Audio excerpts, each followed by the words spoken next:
Welcome to Fiction Audiobooks. If you enjoy the content, like and subscribing would be greatly appreciated. If you have any recommendations for novels, comment below. Please join my Patreon at https://www.patreon.com/fictionaudiobook. Chapter 56, Guda Edo Period, The Great Nobu War, 11. The enemy Nobu had only 2 servants left. Including herself, that made 3. However, I couldn't afford to underestimate them. They possessed the Holy Grail, which provided what could essentially be called infinite magical energy, and neither Beowulf nor Izo were servants to be taken lightly. To me, in particular, both were individuals capable of killing me in a single blow. Even if they were on the verge of death or dismissal, they could still snap my neck with their bare hands with ease. That was something even a well-trained human or someone reinforcing their body with magecraft could do. For a servant, it was even simpler. No matter what methods I used to advance, no matter how many times I won or fought on, my fundamental weakness remained unchanged. Even as I gained experience, I would still be wounded. The pain of being cut down as I moved forward would likely continue to erode my mind. That thought was a little frightening, but I soothed myself, telling myself it was okay, and stood up once more. Master. The master is sleeping. Are you not clearly awake? Yawn. I let out a grand yawn and turned my head to look to the side. At some point, Nobu had entered the room and was sitting there. Even without presence concealment, I hadn't sensed her at all. Whether they had the skill or not, it meant that if people who had survived through carnage wanted to sneak in, I had no way of detecting them. It made me too scared to even sleep. No, even if I did sleep, the fear remained the same. Lately, I couldn't even fall asleep unless I forced myself to take sleeping pills. You could call it insomnia, but more accurately, it was because whenever I dreamed, I had constant nightmares. My physical fatigue might be relieved, but my mental exhaustion only continued to pile up. Nobu sat quietly, watching me. She pressed down on her hat, which looked like something fit for a ruler, and spoke. Master, I have no wish for the Holy Grail after my death. A wish only has value when one achieves it oneself. If a truly omnipotent wish-granting machine existed, I might use it as a tool to move forward, but I would never use it to snatch victory. The reason that me over there is using such a tedious method is surely because she desires the sensation of having won by her own hand. You might call it inefficient, but if one worried about such things, one would never have become a heroic spirit in the first place. She wasn't wrong. Heroes were mostly those who became heroic spirits by pursuing efficiency to the extreme, or conversely, those who pursued a "to hell with efficiency" attitude to the very end. There were exceptions everywhere, but that was the general rule. The Oda Nobunaga before my eyes was no different. The effects of the sleeping pills were finally kicking in, and I was starting to feel drowsy. However, I felt like I needed to listen to this conversation properly, so I watched Nobu in silence and continued to listen. Whether Nobu simply wanted to talk or wanted me to listen, I couldn't say, but either way, I couldn't just fall asleep during a heart-to-heart. I have no wish for the Grail. However, if I could achieve an unfulfilled goal through it, I would choose that path. The other me likely thought the same. Though this Edo period is not the country I knew, it mattered not to her. She seeks to fulfill the dream she couldn't reach in life, to be the one who unifies this land. For that purpose, she would believe that anything and everything could be sacrificed. I, who am here, am fundamentally no different. Can you still trust me? The me over there is not another side of me that was summoned. Our classes are merely different, our essence is identical. It is only because our positions differed that this situation arose. That may be true, but even if you did betray me, what exactly could you do? What? I mean, it's true. Your spirit origin is currently in such a pathetic state that you can't even fight properly. If all you can do is summon a single matchlock and fire it, I really have to wonder what advantage you have over a regular soldier.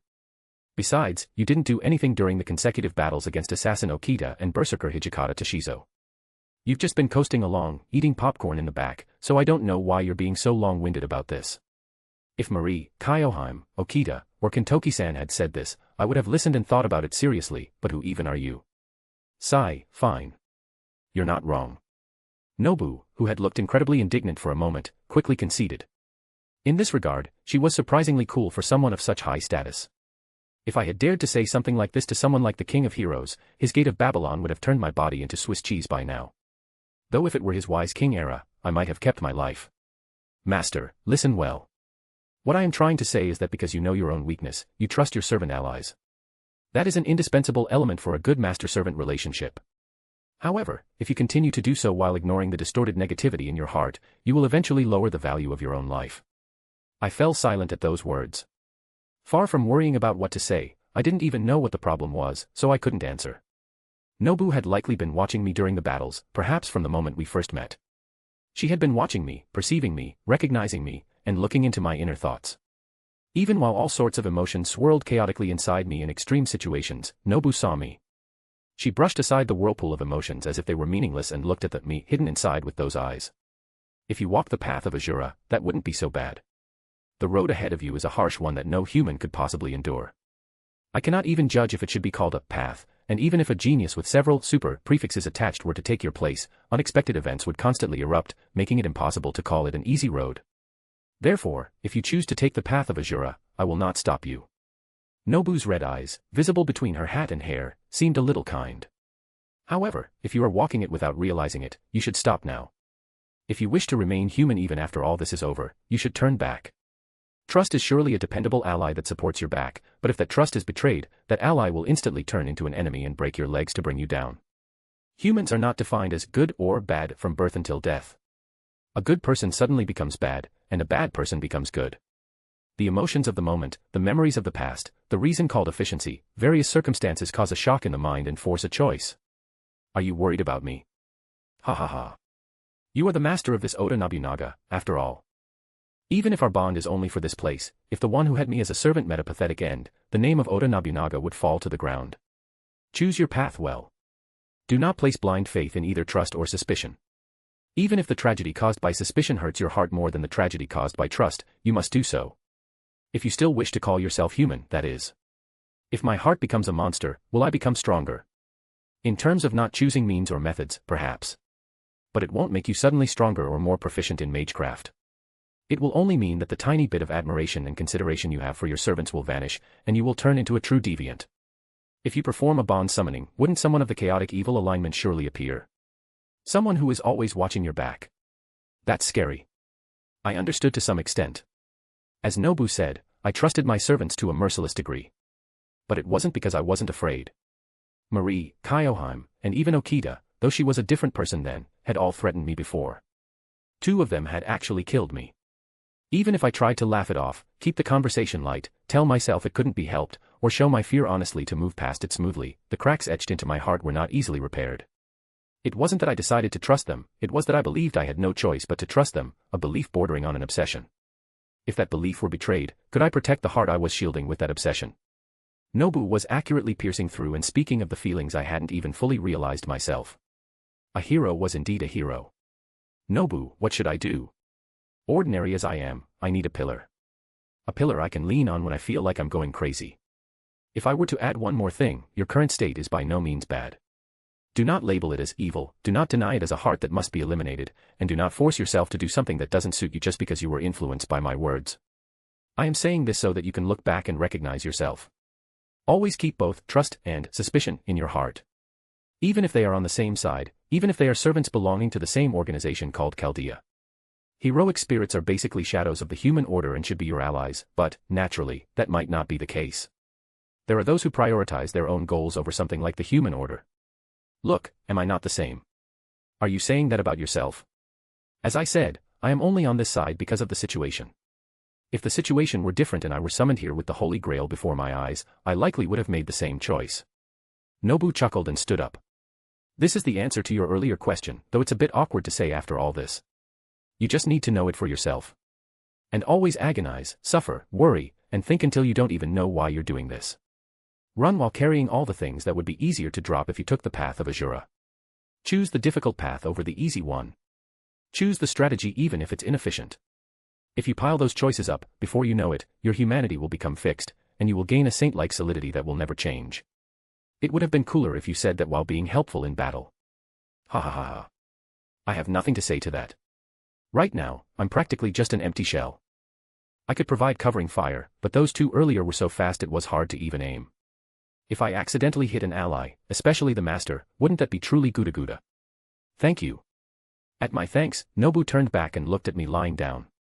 Then, with a smirk, she walked out of the room, waving her hand. Drowsiness gradually overcame me, and I closed my eyes regardless of my will. As my consciousness slowly drifted away, fragments of a nightmare tried to etch themselves into me once more. It felt like someone took my hand. The warm heat was so pleasant that the fragments of the nightmare drifted away. And slowly, I fell completely asleep. So, you've decided to charge in now?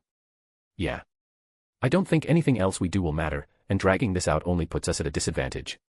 I wanted to gather more strength, but it might be hard to find any more proper reinforcements now. The enemy's forces had also decreased significantly, so we had no choice but to engage in a total war. I would use my body, use my servants, and use everything within reach to seize victory. I just had to continue in the same way I had until now. Even if it was a bit reckless and forced, when had it ever not been? The situation might be much better than dealing with things like Excalibur or Fafnir.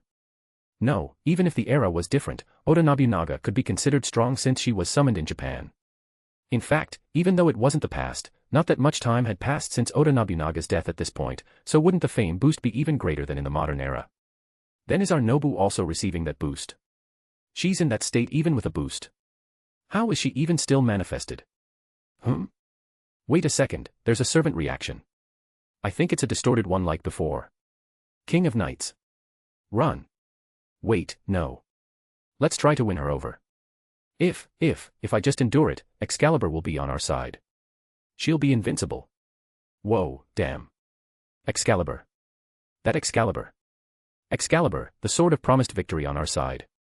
This is a chance. A chance. Just what happened in Fuyuki.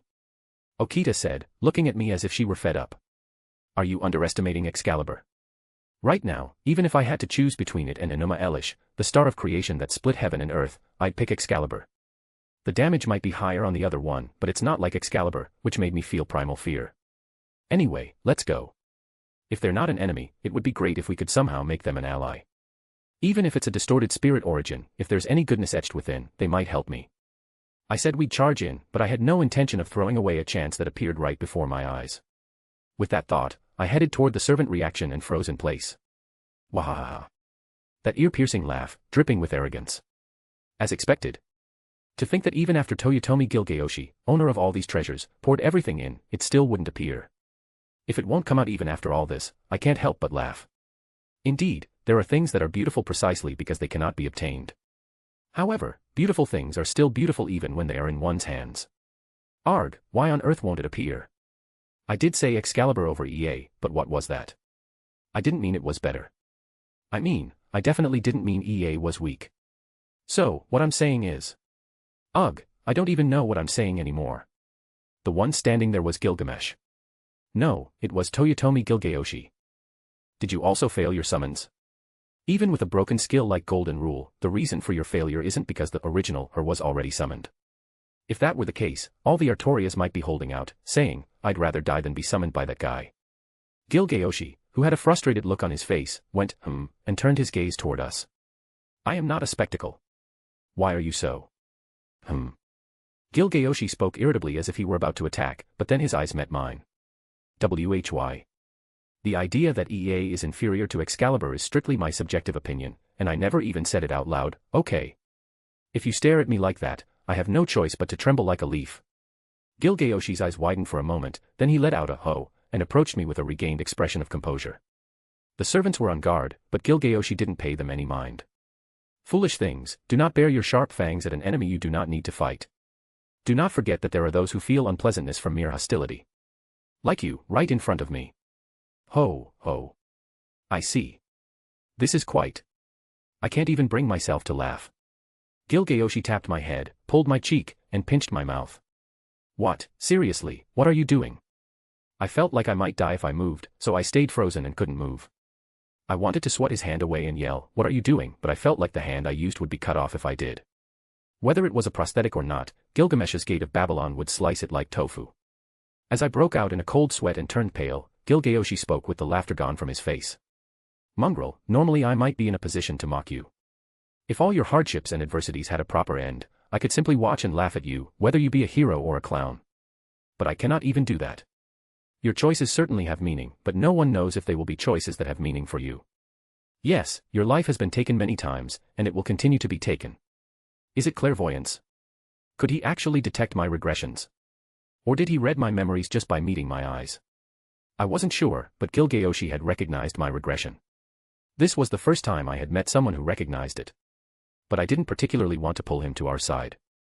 My gut was telling me that even if I did, he would only erode my mental state. Gilgayoshi stepped back slightly and spoke. I won't stop you if you wish to struggle. Try your best for as long as you can. Even if you eventually realize everything and break, it won't be because you are a pathetic commoner. Fate sometimes hands down tasks that no one can endure. If it is a conclusion close to the counterforce, it is not something you can do anything about. However, that conclusion could also be said to depend on how you accept it. Regrettably, I don't feel like doing anything for you. I have no intention of entertaining such an unfunny story. Still, if I were to do something, I suppose I shall at least offer you my pity, mongrel. If you're going to pity me, could you show it with some sincerity? Pity that only comes in words is just unpleasant. Oh. I'm joking, please spare me. Not just EA, but the gate of Babylon is also a bit. I thought bloodlust would come riding on magical energy, but surprisingly, it was quiet. When I opened my eyes, which had been squeezed shut in fear, Gilgayoshi thought for a moment and then spoke. Very well. Take this. He threw something like a laminated piece of paper that suddenly appeared in the air. Snap. I caught it. What is this? More importantly, he's giving me something. That Gilgamesh. Did his spirit origin shaking give him some sense of consideration? No, even if it's distorted, something that isn't there shouldn't just appear, right? No. Come to think of it, he's just a bit arrogant. He treated people he recognized or those on his side reasonably well. But we only just met, did I do anything to earn his favor? I don't think I did anything. What's going on? I checked the front and back of the laminated paper, which had a strange pattern on it. I can't read it. What is this? It looks familiar, though. That is a treasure called a summon ticket. It would be best to interpret it as a ticket that can definitely call forth a servant.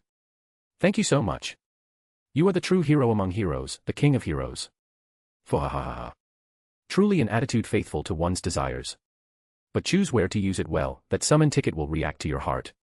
Well, I have no further obligation to help you. I shall take my leave. Yes. Mongrel. Your story is visible to those with eyes. They likely won't find your story funny either. With a whoosh, Gilgayoshi spiritualized and disappeared. Just what kind of state am I in the future he saw with his clairvoyance? But a guaranteed servant summon ticket. Gilgamesh. He is a god. The future me can handle the future. If I worry about it now, it'll only make my already depressed mood even worse. But it is unsettling that even that crazy pleasure seeker said he wouldn't laugh. Whether he was stained by the mud of the Grail or not, his personality should be equally shitty. But wait, he said it reacts to the heart. Does that mean the more desperate I am, the higher the chance of getting a jackpot servant? For example, if I'm fighting a powerful divine spirit, someone with a divine spirit anti-trait would appear. Then it might not be good to use it recklessly while at Chaldea. It would be better to keep it as a trump card, a joker for a true crisis. Somehow, the King of Heroes felt kinder than the King of Knights. Wait, wasn't their original personality the opposite? Is it because the King of Knights was in her alter state? Well, they say the original version looked after me and even worried about me when I was unconscious. Ma master. I'll use the summon ticket later. Even if I use it right now. Look behind you. Behind. It was the direction where Gilgamesh had disappeared. Someone was standing there. He had slightly tanned skin and short blonde hair, with an ornate-looking tattoo on his shoulder and deep scars visible all over his body. He held weapons of slightly different shapes in each hand. Those weapons were connected by something like a chain. Blood-red eyes recognized me. Beowulf. Why is he here? As I stood there in shock, Beowulf spoke in a low voice. Yo. I've come to kill you. Master of Chaldea. Yo. DJ pawn this party. Humph. Ha. Clang. As Beowulf swung his weapon, Okita quickly dashed forward to block it. Behind her, Marie grabbed me and threw me backward. Whoa. I really thought I was going to die. What the? Where did he suddenly come from? Beowulf smiled and took a stance. I don't like the employer, and I don't like the job, but once a formal contract is made, I have no choice but to follow it. However, I get to choose how to carry it out. If you want to blame someone, blame yourself for not giving proper orders. Now, let's fight. Master of Chaldea. Suddenly. Chapter 57, Guda Edo period, the Great Nobu War, 12. Beowulf. The protagonist of Beowulf, the oldest epic poem in English literature. The setting of the epic was the area around modern-day southern Sweden and Denmark. The story is divided into two parts, The first part tells of Beowulf going to hunt the giant Grendel with his men, and the second part depicts an elderly Beowulf fighting a fire-breathing dragon. In short, he was a king specialized in hunting things. At the same time, he was evaluated as a selfless king. Surprisingly, he shared many commonalities with Artoria Pendragon, the king of knights. They were the type of people who might actually get along if they ever met. Setting aside their individual personalities, they were similar as kings. Beowulf was actually indifferent to state affairs, but that was precisely why he was most suited to be a king. Who could say he wasn't a hero or a king after seeing him risk his life to fight for his people while claiming that being a king didn't suit him? Unfortunately, only the two aforementioned stories of Beowulf remain properly preserved, but it was clear that he was the origin of the near-infinite legends scattered throughout the world. That was why I wanted to see him as an ally rather than an enemy if possible, but life doesn't always go as planned. Ha! Did you think you could surpass me with just this much? Try harder. If you can't, then just stay crushed. I'm only here to finish my job. That was what he said while taking on both Kinsan and Okita at the same time. When it comes to brawling, there are few servants who can outperform Beowulf. He was a man who had flaunted terrifying martial prowess even in the game. But at the same time, this was an opportunity. If we could finish Beowulf here, the only one left on the other side would be the assassin, Izo. If that happened, the difficulty of the final battle would plummet. We had to take him down here. My dazed brain sent a signal to fight. The opponent was that Beowulf. I couldn't let my guard down for a second, I had to thoroughly tear out his throat. He likely had battle continuation as well, so I couldn't relax even after tearing him apart. But strategies using my transmutation magecraft won't work on Beowulf. If the opponent were Okada Izo, I could just transform into Sakamoto Ryoma. But I didn't know who to transform into for Beowulf. I couldn't think of anyone he held dear or anyone he found awkward to face, no matter how much I racked my brain. Even if such a person existed, they hadn't appeared in any media, including FGO, so I couldn't replicate them. Since I didn't know them, it was impossible to create someone whose face I didn't recognize. Then there was only one thing to do. I placed my hand on the ground and slowly awakened my magic circuits. Metamorphose on, commenced transmutation. Before I could even move the ground, Beowulf reacted and leaped upward. Boom. Simultaneously, the ground surged upward. That damn instinct. You have it too. I haven't felt this frustrated in a long time. Hup. Beowulf shattered the rock I had raised and kicked the fragments toward me. Thud. Crack. The sound of them embedding into the ground didn't sound like rocks, it sounded like bullets or cannonballs being fired. Every time they hit the ground, cracks formed and explosive sounds echoed. Is that really a human's leg strength? Right, so you're not a master who just hides in the back and provides support.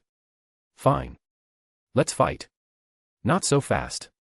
Okita lunged in, clashing her sword against Beowulf, trying to push him back. But Beowulf smiled. Instead, he pushed Okita back with sheer physical strength. Boom. Okita, pushed back in midair, fell toward the ground at high speed. No way. How does that monster's strength even make sense in midair? Landing on the rock pillar I had raised and Beowulf had partially shattered, Beowulf twirled his weapons. What's wrong? Let's keep going. He was a battle maniac to the bone, a ruler of brawls. If he liked you, he'd challenge you to a fight, if he didn't, he'd force a fight upon you. That was Beowulf. This wasn't because of a berserker's mad enhancement. In the first place, the etymology of berserker practically came from him, and considering his end, mad enhancement was nothing to him. Something like that couldn't affect his mind. They say the name Beowulf is derived from berserk as well. But his original personality was just like that, wasn't it? He was cool-headed and acted before he thought. That was why Beowulf had come here alone. If you won't come at me, then I'll go too. Thump. Beowulf was surprised by the fact that his footing had vanished in an instant. Hey, don't be so surprised. If I can make it surge upward, I can also make it sink. Beowulf let out a ha and grinned at me. It might be somewhat inefficient, but that wasn't what was important right now. It was best to deal with him quickly. If they sent reinforcements, things would get tedious. I had to force his withdrawal as swiftly as possible. Marie. I know. She fired pitch-black blades toward the falling Beowulf. Beowulf laughed and let go of the weapons he held in both hands. Eh? He let go. Then he clenched his fists tight. Clang. Clang. Clang. Clang. The sounds overlapped. Both Marie, who had fired the blades, and I froze in place. Did he just parry all of Marie's blades one by one with his fists? I took a deep breath as Beowulf landed on the ground with a smile. I felt like I was about to be crushed by the charisma of a powerhouse that seemed to seep into my chest. Get it together. Boss. Hup. Clink. Beowulf caught his falling weapons and blocked Kinsan's attack. Then, he spoke to Kinsan with a grin. Once you're retired, I won't have anything special to worry about. He had instinctively identified the person in this party who posed the greatest threat to him. I had to end this quickly. The longer this dragged on, the more dangerous it became. Reinforcements weren't the problem. Beowulf himself was the danger. Whoosh. Blue flames flew toward Beowulf. Ha ha ha. Beowulf laughed and actually dove into the flames. TSK. I quickly bound Kyoheim with my strings. He was rapidly approaching Kyoheim through the fire. Relax. Zip. I pulled the strings. Naturally, the bound Kyoheim was pulled back. Because of that distance, Beowulf's attack missed. Kyoheim continued to fire flames even as she was being pulled back by me. Beowulf also possessed the legend of a dragon slayer. In other words, he was practically the ultimate counter to Kyoheim, who possessed the power of a dragon. It was highly likely he had dragon-slaying and giant-slaying attributes etched into his very being. A direct hit would be dangerous enough normally, but with those attributes, Kyoheim might be forced to withdraw instantly. No matter if she could be restored at Chaldea, as someone who knew the pain of death, I couldn't see how that was any different. Mew. Okita tried to lunge in. Whoops, Beowulf said as he quickly kicked a rock on the ground. Thud. He accurately struck Okita's wrist. Ugh. Okita staggered. This crazy guy.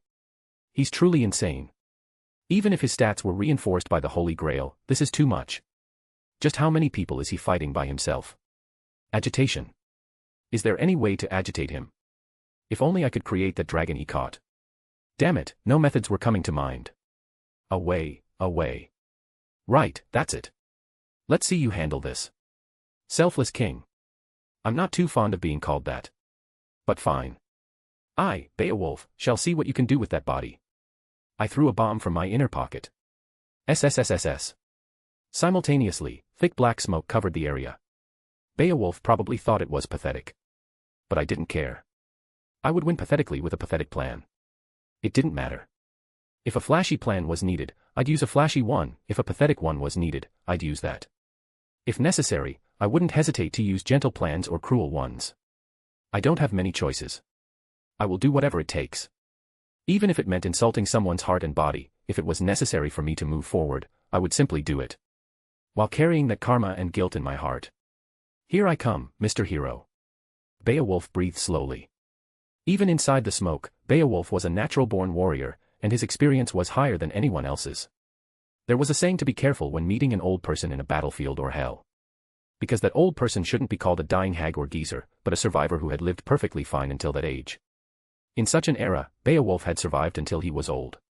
He never avoided a fight and fought until the end as a king. That was why Beowulf's instincts were telling him. The true battle would take place within this smoke. Whoosh. Something appeared, piercing through the smoke. A child.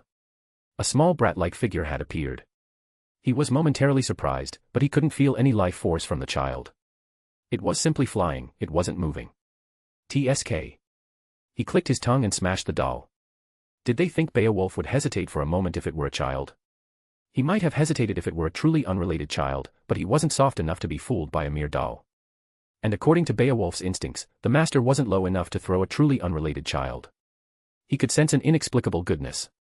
From what he had heard of the master's fighting style so far, he didn't seem to care much about good or evil, but that was the feeling he got. He might not care about the means or methods, but he was definitely the type who couldn't use an unrelated life as a bargaining chip. Therefore, anything rushing at him was either a doll, a servant, or the master himself. No reason to hesitate. Whoosh. This time, the figure of the master, Rudolph, appeared. Boom. He smashed it. As expected, it was a doll. He wondered how long this puppet play would continue. They were being made quite elaborately and quickly, but Rudolph's mana didn't seem high enough to support that for long. He would soon reach his limit, and instead of a fake lure for fishing, the real bait would appear. Until then, Beowulf just had to keep his senses sharp. If this is all, it's a bit disappointing, Beowulf thought as he stayed alert. After smashing the dolls that appeared incessantly, Beowulf felt a bit of annoyance at a doll appearing from behind this time. He let go of his weapon and swung his fist. It just so happened that he had just swung his weapon forward, so his timing was slightly off. Since it was just a doll, it didn't matter if he smashed it with a weapon or a fist. Crack! Rudolph's hand collided with the fist Beowulf had swung behind him, and Rudolph's fingers broke instantly. "Hey, you. It's not a doll." The moment he thought that, Rudolph reached out. He had some kind of card in his hand. Tap. Rudolph's hand touched Beowulf's back. Gander. Gee-ugh. Beowulf kicked upward. Boom. It hit Rudolph's jaw. Following the reinforcement magecraft, he had strengthened himself with something else again. Blood burst from Rudolph's jaw, but his bone didn't shatter. At that moment, sizzle, light flickered from the card attached to Beowulf's back. Crackle. An impact as if he had been struck by lightning spread through Beowulf. My body. As if he had fallen ill, as if he were on the verge of death, as if he were in a state of total exhaustion, his body wouldn't listen to him. It completely robbed him of his freedom of movement. Even if he returned to normal soon, that brief moment could be fatal in a battle between servants. Mumio Sandenzuki. Guh. He twisted his body. Schlick. It accurately pierced through Beowulf's chest area. It was incredibly fast. No, Beowulf couldn't even perceive it with his eyes. It wasn't because he had been hit by the special craft essence called Gander. It was simply that the woman named Okita Tsuji's movements were fast enough to render even Beowulf's instincts meaningless. He couldn't believe she had thrust the sword using only one hand because the other had been broken earlier. However, it narrowly missed his spirit core. At this level, he could still fight sufficiently. Beowulf even had the convenient skill, battle continuation. His inability to give up and the tenacity he showed even in his old age wouldn't let him stop until his breath was cut off. Right, let's keep going. You've got grit. Master of Chaldea. Zip. Something like a string tied around Beowulf's leg. This was what the Master of Chaldea, Rudolph, had been using. No matter how much he reinforced his body, there was no way he could pull Beowulf. Beowulf thought of Rudolph. That master might be fragile, but he wasn't foolish. He didn't put meaning into every single action, but once he started an attack, he created meaning. If so, this wouldn't be a simple binding either. Beowulf quickly cut the string with his weapon. Whoosh, Kentoki appeared through the smoke. Was tying my leg with a string just a lure to divert my attention? Hey, you know my personality quite well. Finishing move. Beowulf tried to attack Kentoki. He was a bit late, but he thought it was enough. However, the Kentoki in his line of sight was strange. Before he could even notice the dissonance, a voice rang out. It didn't come from the Kentoki Beowulf was looking at, but from behind him. And he realized. The Kentoki in front of him was also a doll. As he turned around, he saw Kentoki holding an axe wreathed in lightning. The effect of Gander had almost worn off, but the influence still remained. Before Beowulf could think of a way, Kentoki's attack approached. Golden spark. Boom. Cough, Beowulf coughed up blood and flew into the sky. His mind was dizzy from the pain. At the same time, his body, which had been recovering from the Gander, felt numb. And zip. A string tied around the flying Beowulf's leg once more. He had gone this far. Even after landing 2 direct hits with noble phantasms, Rudolph didn't let his guard down. In fact, Beowulf could still fight. He could still fight more. As if knowing that, the attacks continued. The relentless attacks, like a storm, were driving Beowulf into a corner, but it didn't feel too bad. From Beowulf's perspective, seeing someone with a scholar-like face fighting without regard for his own body made him the perfect example of a subordinate he'd want to have.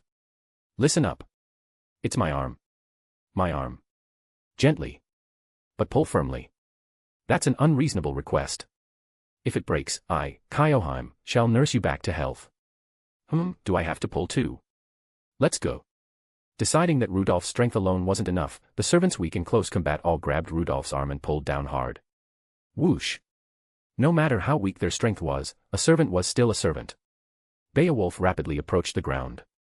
At this rate, he might crash headfirst. But that was only that much. The effect of Gander had vanished, and the numbness from Kentoki's attack had almost worn off. Even if he crashed into the ground like this, Beowulf wouldn't die. He wouldn't disappear, that wasn't his limit. Blood flowed incessantly from his chest, and his back was completely distorted with bones protruding, but he could still fight. That was Beowulf. He didn't think they could finish him with just this much. Go for it. Whoosh. Whoosh. Something lunged toward Beowulf. It was Kentoki and Okita. I see, this was all just to pull Beowulf down. And for that, he was willing to endure his own pain. Nice, not bad at all. Slash. Slash. Before he could crash into the ground, they slashed through Beowulf's body again. Beowulf, slashed on both sides simultaneously, coughed up blood. And then he reached the ground. Boom.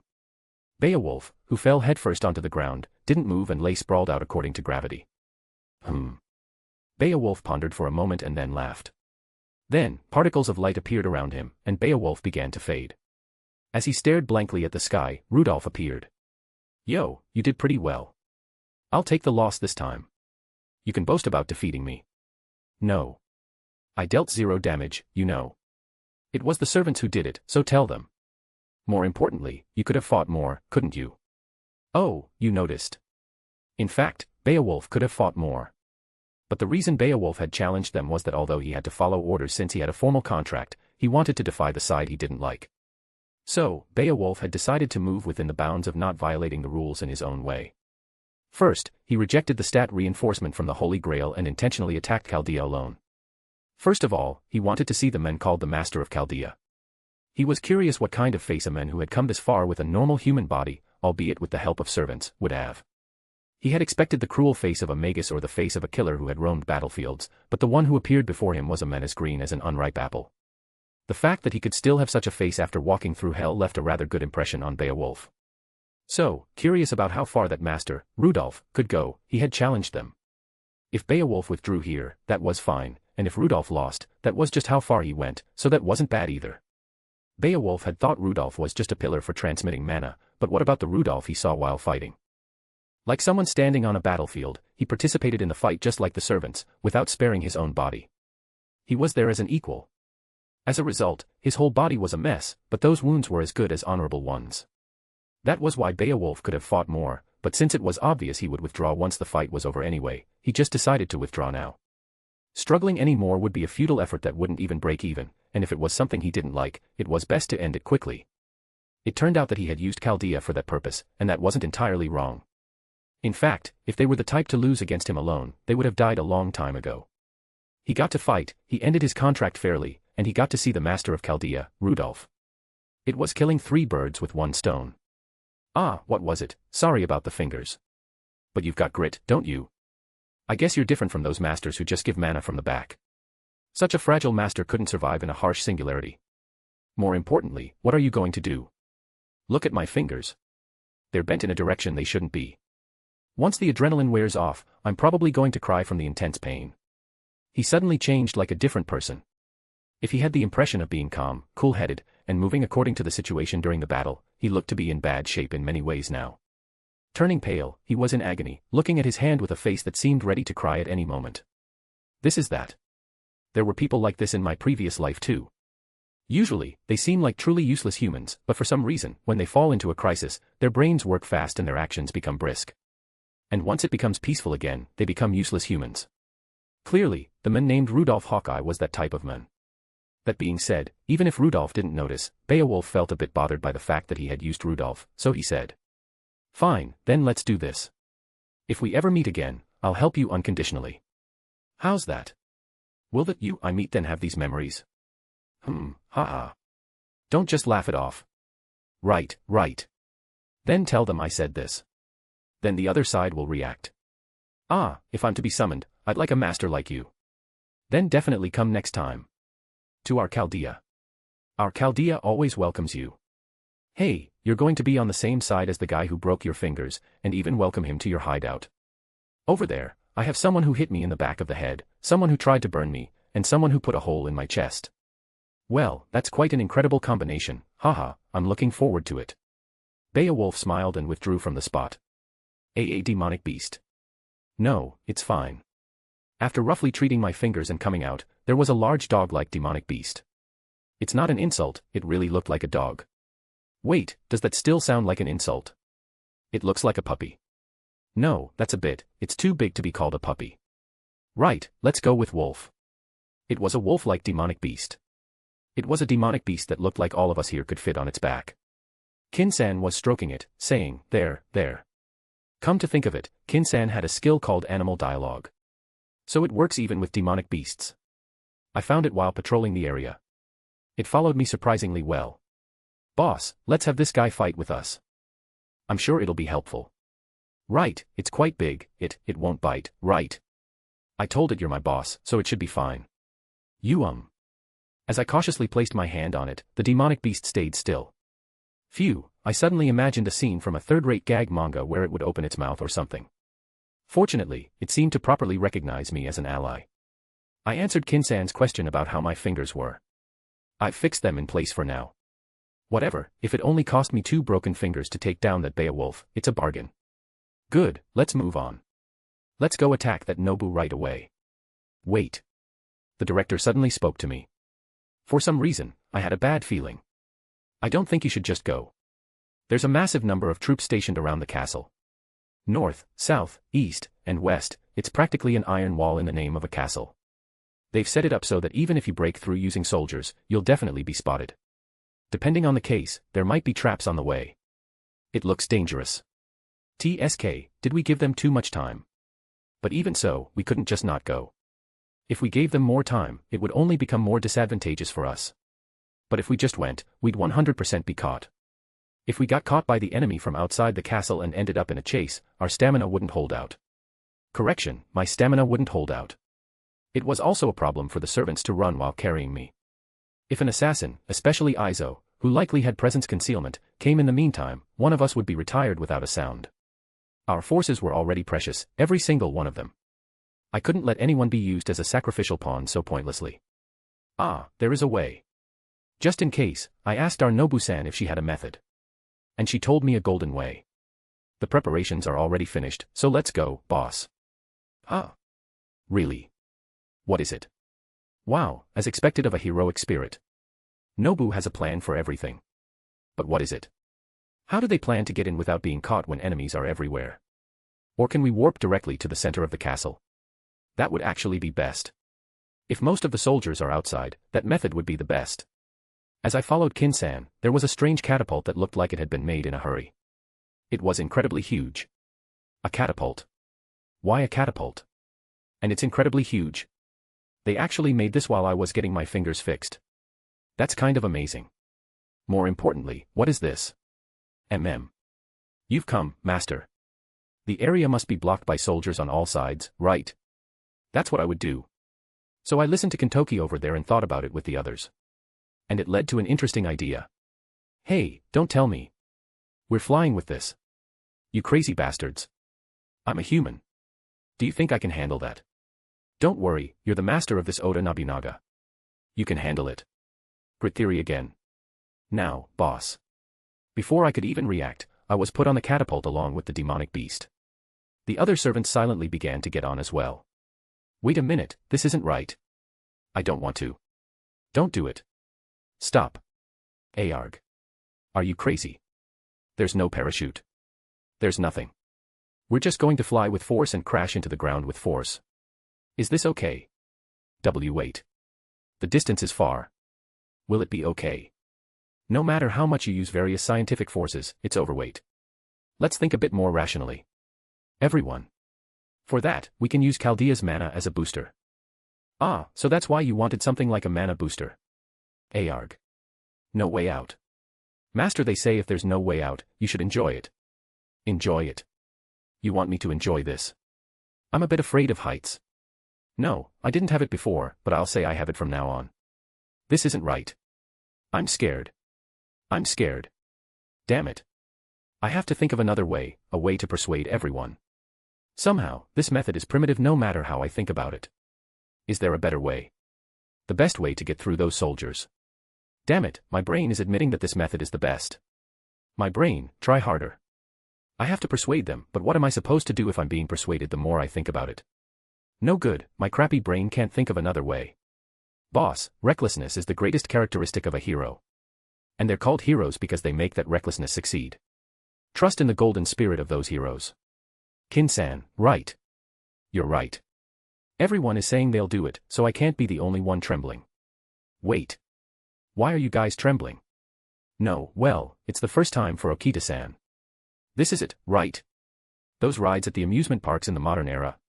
Okita-san always wanted to try one, so her wish is coming true. Even if there are no safety devices. Trembling. Kyoheim is a dragon. Flying in the sky is like everyday life. However, Lord Rudolph, this Kyoheim shall hold your hand. You are scared, aren't you?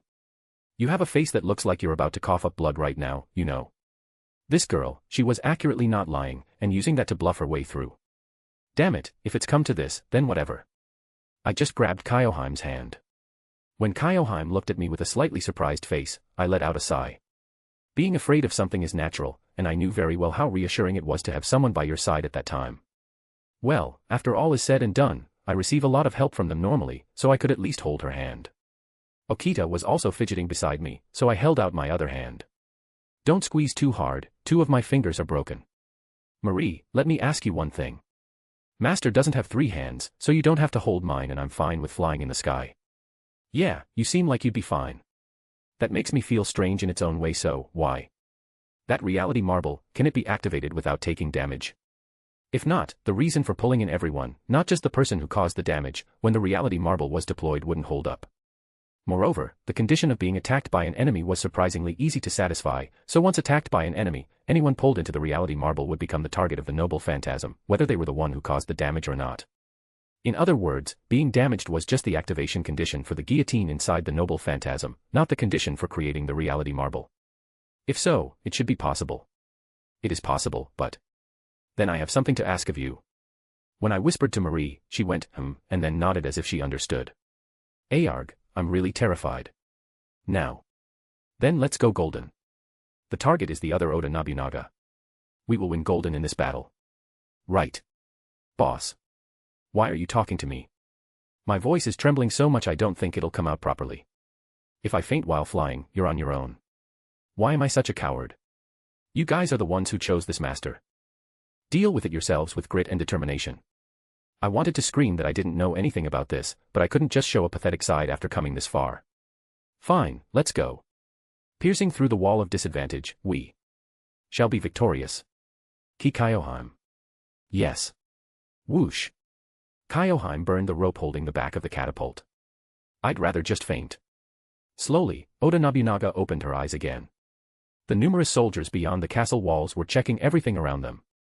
No matter how hard they tried, it would be difficult to just pierce through this. They would definitely be spotted, and they would definitely show their tails. If they were feeling impatient, their choice of method would inevitably become more ignorant. She didn't care where or how they came. She was unilaterally at an advantage. As soon as she received the report, she would send Aizo to deal with one of them first. Then, she would time her appearance and say something cool. That way, she could show them despair caused by overwhelming power. If possible, she wanted a complete victory.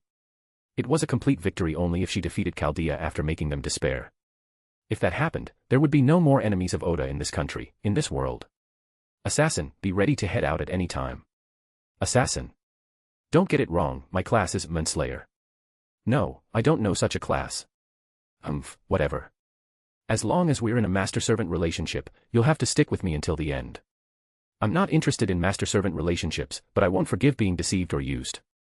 Remember that well. I'll keep that in mind. She had no intention of betraying him.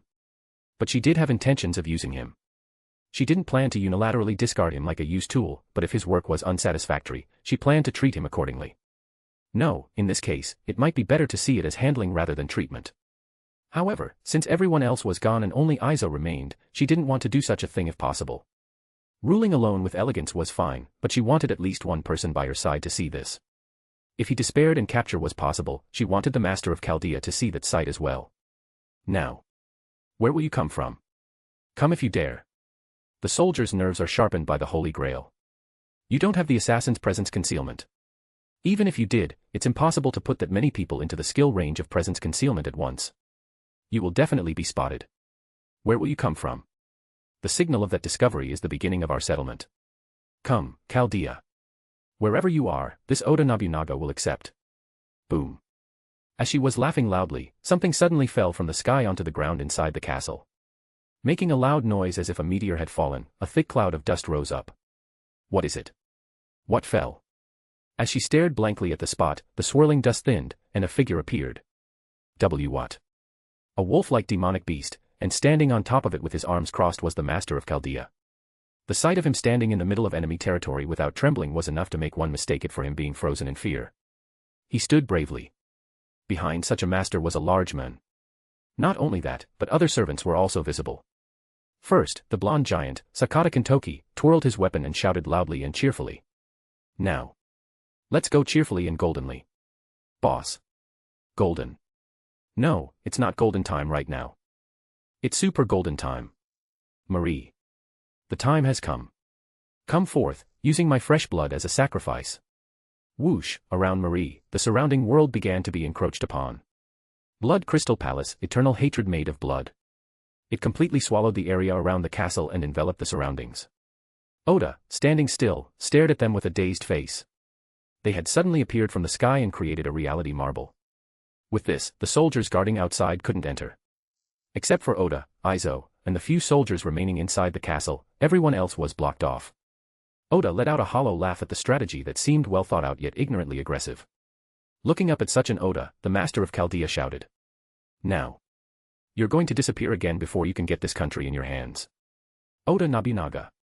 Oda looked down at the master and smiled so widely it looked like her mouth was tearing. How interesting. Let's see you try. Guardians of the Human Order. The final battle in Edo had begun. Chapter 58, Guda Edo period, the Great Nobu War, 13.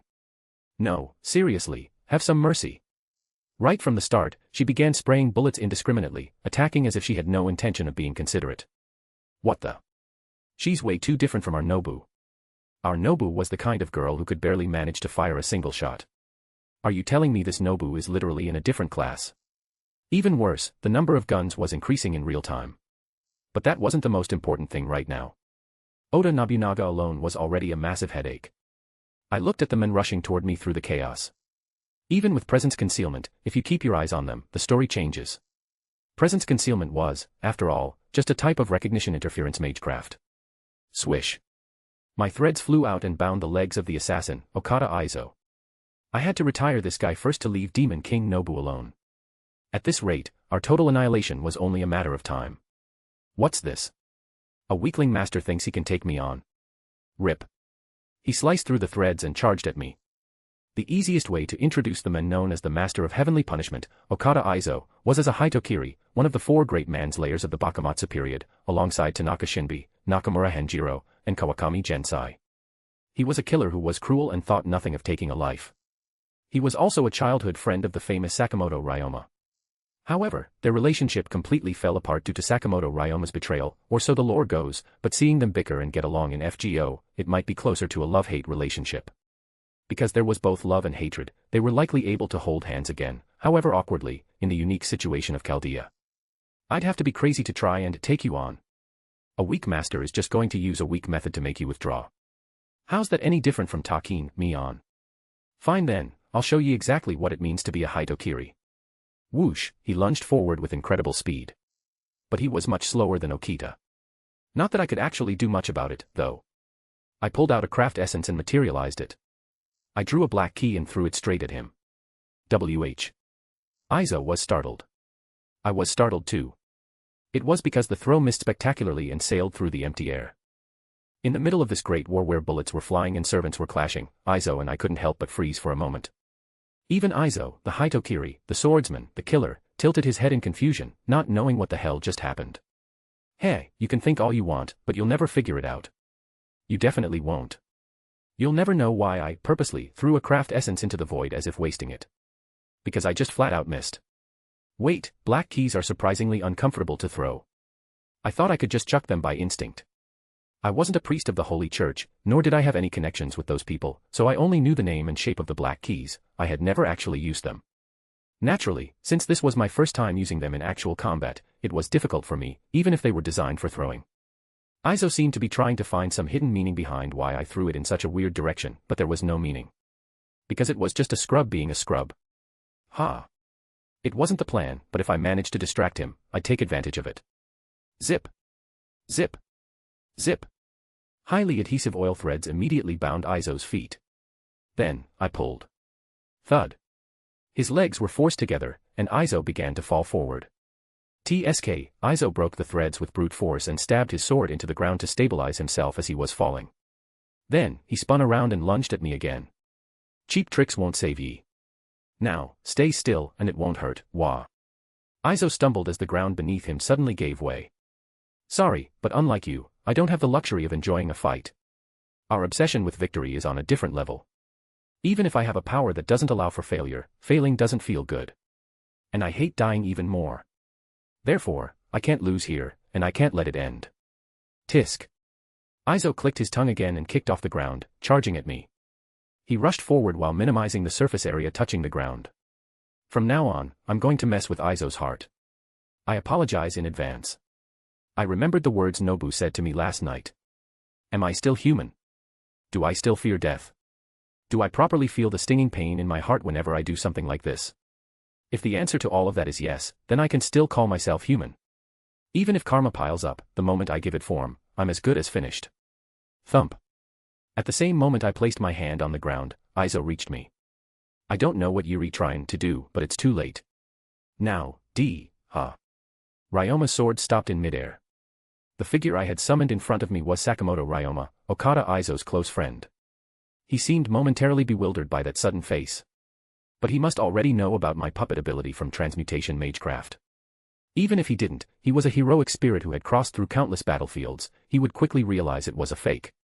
With an even more annoyed expression, he put more strength into the hand holding his sword. He looked ready to slice through my neck along with the puppet. That's why I went out of my way to speak. That's right, traitors should be cut down. No need for reasons, and I don't want to know them. What matters is that he betrayed the friend he grew up with. That alone is enough to resent him, hate him, and kill him.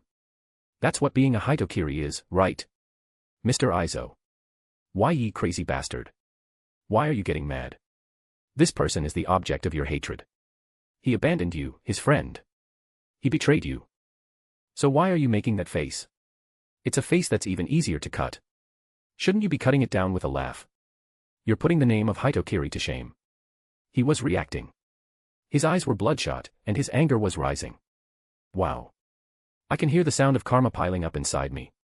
Since I've already started, let's go all the way. Or is it that? Love-hate.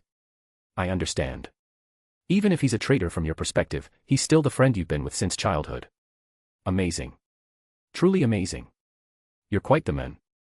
If it were me, I'd never be able to forgive someone who betrayed me. Yeah, we've got Marie, who killed me, and Kyoheim, who tried to burn me, back at Chaldea. I didn't bother thinking about love-hate or anything like that. It was closer to fear than hatred, and I understood that they became heroic spirits because they were exceptional, because those aspects of them existed. So, while cracks might have formed in my heart from the pain, I didn't hold a grudge. The same went for Okita. In the first place, even if they were the same heroic spirit, they were different people, so holding Okita responsible for that would be something only a true deviant would do. I slowly placed my hand on the head of the Sakamoto Ryoma puppet and said, if you can't cut him, then it can't be helped. Thud. The puppet shattered and disappeared. Aizo watched the scene in silence. He was reacting. The bloodshot red in his eyes grew deeper. Then, Aizo's form began to change strangely. Blood-red hair, shabby clothes soaked in blood, all that could be seen through his broken straw hat was an eerie glint in his eyes that was hard to call human. He reached ascension. This is unexpected. I didn't think he'd react this much. Hey, I'm sorry, but it was just a puppet. A puppet. I only expected him to get a bit excited, but he's completely filled with the intent to kill now. He's looking at me with eyes that say he's going to hack me into pieces. I didn't know it would be this effective. No, but it was love-hate. There was love in there too. To this extent. Weak master. Okada Aizo, the Hitokiri who was the object of terror in Kyoto, spoke quietly. I'm gonna kill ye.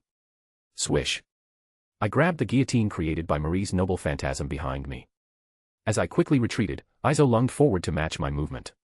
I materialized a craft essence and threw a black key. This time, it flew straight toward Aizo. Clang. Clang. Clang. He easily deflected the flying black keys. Damn it. This is a total dud of a craft essence. What am I supposed to use this for? I'm not a priest of the Holy Church or anything, so I can't fight properly with a weapon I have no proficiency in. I never forgive anyone who treats me like a fool. No one gets to laugh at me. No one. That mockery. That stupidity. You'd better resent your own foolish self for trying to provoke me. Oh, I do resent it. Just like how you find yourself pathetic for still thinking of Sakamoto Ryoma as a friend even though he betrayed you. Ye crazy bastard, ye been spoutin' nonsense since a while ago. Then why didn't you cut? You could have just sliced through me along with him. Why did you stop instead of cutting? Because you were flustered. You could be at first, but you realized it was a puppet right away, didn't you? And if it were the real thing, it would be even better. Because you could wash away your lifelong resentment by cutting him down. But you didn't cut. You couldn't cut. Okada Aizo, if there were truly only hatred inside you, you should have cut him with a laugh. Do you want me to use transmutation magecraft to recreate the face you made the moment you couldn't cut him? Shut up. Shut up. I told you to shut the hell up. Boom. He charged right in front of me. Fast. No matter how much slower he was than Okita, he was not at a level I could handle. I pulled out a craft essence. Steel training immediately and rapidly increased the durability of my entire body. And in addition to the Chaldea Mystic Code's momentary enhancement, I also activated the Rune Magecraft reinforcement. His attack was massive. It was to the point where even a fool like me could read it. But being able to read it didn't mean I could dodge it, and it wasn't at a level I could do anything about. Clang. I blocked with my prosthetic arm and supported it with my other arm. Ugh. My feet were fixed to the guillotine with threads, but I was being pushed back by sheer force. Boom. I was sent flying. Screech. My half-severed prosthetic arm was making mechanical noises. Nevertheless, the fact that it was still moving was a testament to the super genius who made it. While I was flying through the air, I threw a bomb from my inner pocket. With that blow just now, you should have killed me. What kind of crap are you spouting with a face covered in blood? Flash. Light erupted. Aizo was momentarily startled and covered his eyes. My shout was drowned out by the noise, so he didn't hear it. Aizo shook his head and recovered his vision. Because he covered his eyes quickly, the effect didn't last as long as I'd hoped. In the first place, it wasn't something that could last long against a servant. The fact that I could steal his vision even for a moment was impressive, but Aizo looked down at me as I lay on the ground and said, "There's nothing there. If that's all your bluff amounts to." Thrust. A sword erupted from behind Aizo. Startled, Aizo looked back. A slightly wounded Okita had stabbed her sword into him. Cough. Aizo coughed up blood, failing to understand the situation.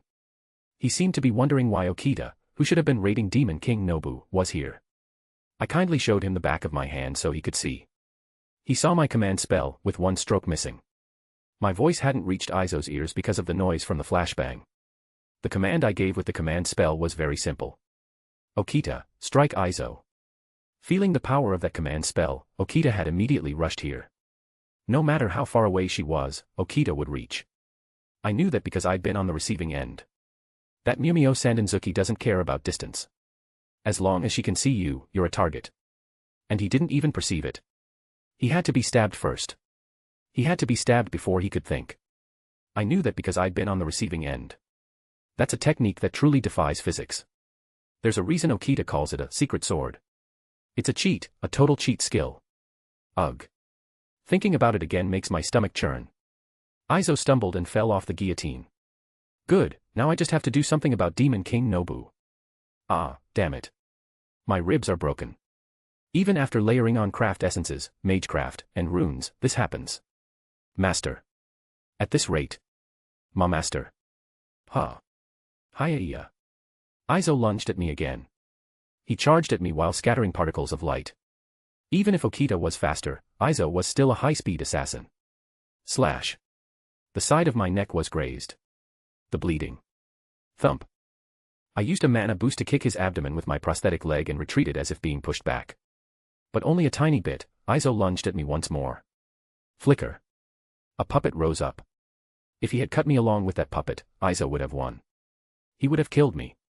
But once again, Aizo flinched in front of that puppet, Sakamoto Ryoma. Before he could make up his mind to put strength back into his sword and cut, rip. Okita, coming from behind, deeply slashed Aizo's back. It was more accurate to say she split it open rather than slashed it. Whoosh. Watching Aizo as he began to fade away, I said, "Sorry." Without even watching Aizo's final moments as he disappeared, I immediately turned and ran toward where Nobu was. What? The bullets suddenly stopped. Did they take her down? I thought that since we had quite a few servants, we might be able to take her down if we were lucky. But basically, I had told them not to use their full power until Okada Aizo was retired, and to just buy time. I told them not to get retired, no matter what. But if they could take her down, it was better to do so. However, Demon King Nobu was still there, hovering in the air. Why did the bullets stop? Using the Chaldea Mystic Code to stop the bleeding from my neck, I looked up at Demon King Nobu. "You've made it this far, Master of Chaldea." "What?" Are you going to give me a reward? Will you listen if I tell you to return the Holy Grail right now and give up on a dream that's doomed to fail anyway? No. There's no way I'd listen. You really have no sense of atmosphere. You must be thinking that since I'm the only one left, you can do something about it, right? That the odds are in your favor, and you can win easily. No. Oh. I suppose the power of this demon king of the sixth heaven, Oda Nobunaga, must have looked formidable. That can't be helped. Ha ha ha ha. Essentially, final bosses were all a pain in the ass to fight. The King of Knights goes without saying, and though it feels wrong to say it, Marie was the same. For some reason, the ones I fought last all had power to the point where I hated it. Since her power was boosted by the Holy Grail, this was truly hell for us. If this were a soul-like game, there would be a flood of criticism saying the balance was trash. Veterans and newbies alike were one-shot equally. She was even spamming a guaranteed hit instant death pattern, a technique that made me wonder if the developer's mother was doing okay. I really didn't know if their conscience was intact. It seemed our damn counterforce was still slacking off. Master, I should have told you.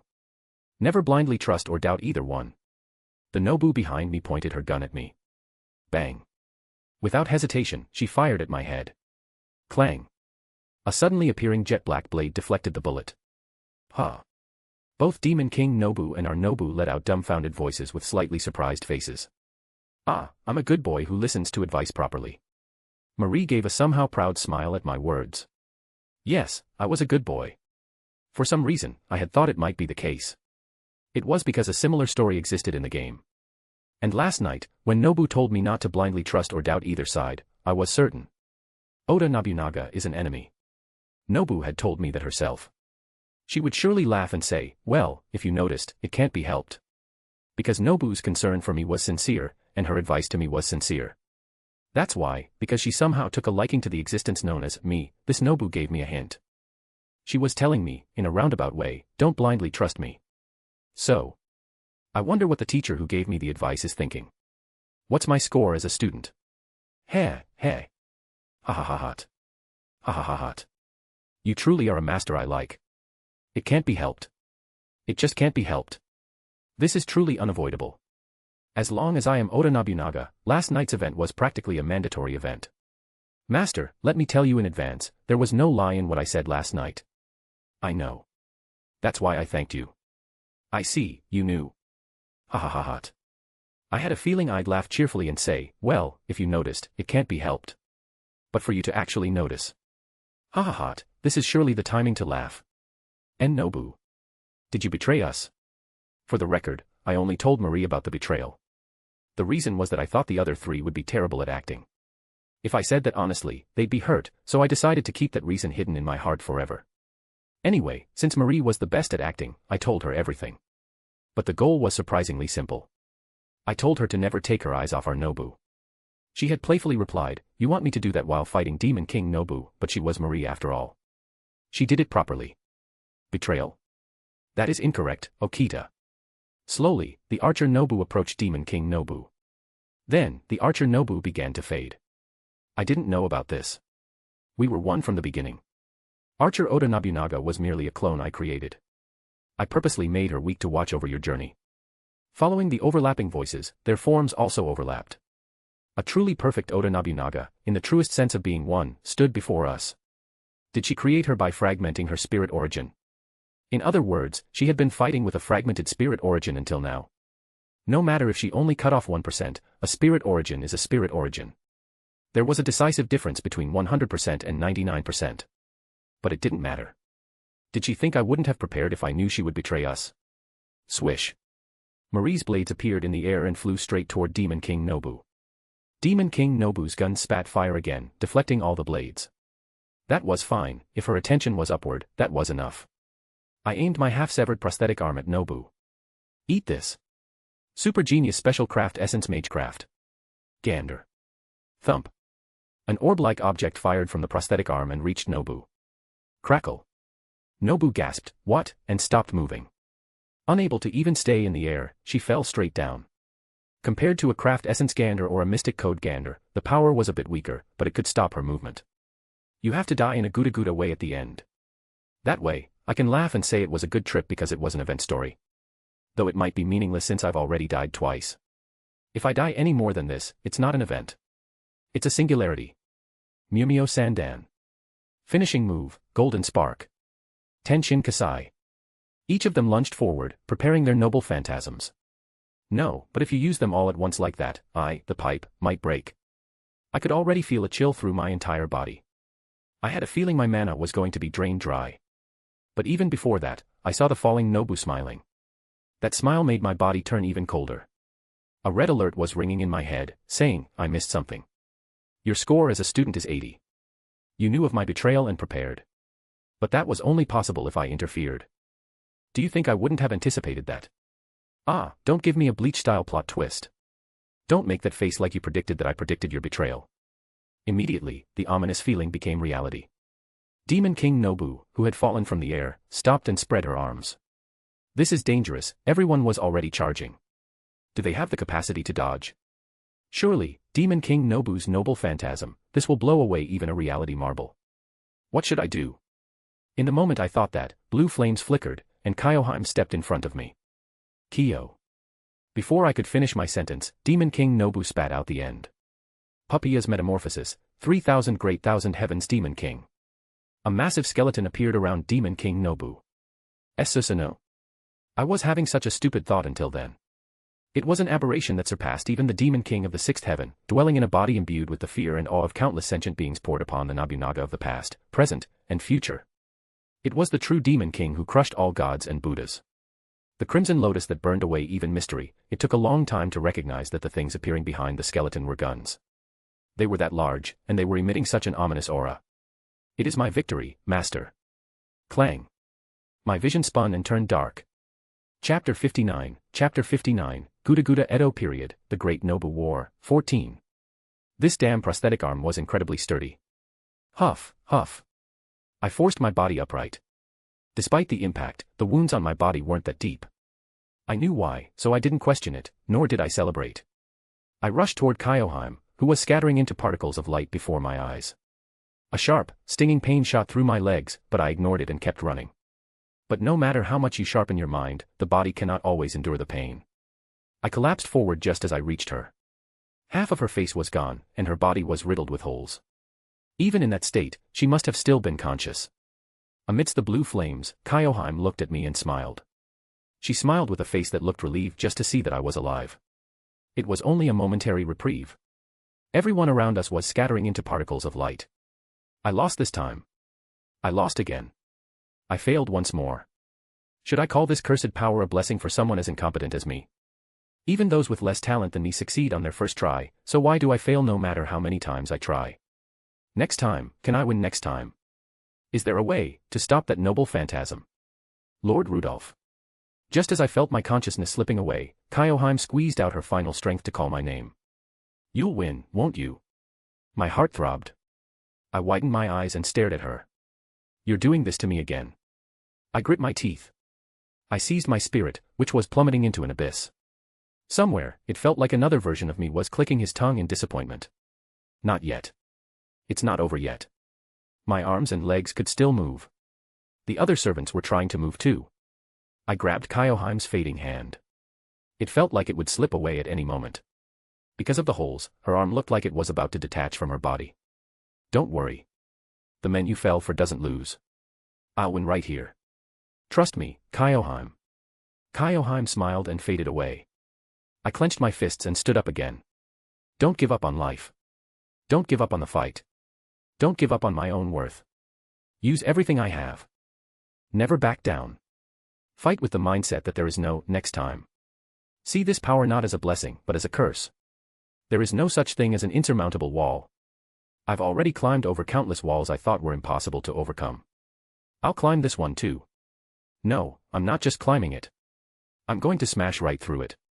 You still intend to fight? Master. All by yourself. If I were talking to anyone else, I'd just call it a decent bluff. I glared at Demon King Nobu as I pulled myself up. Yeah, that's right.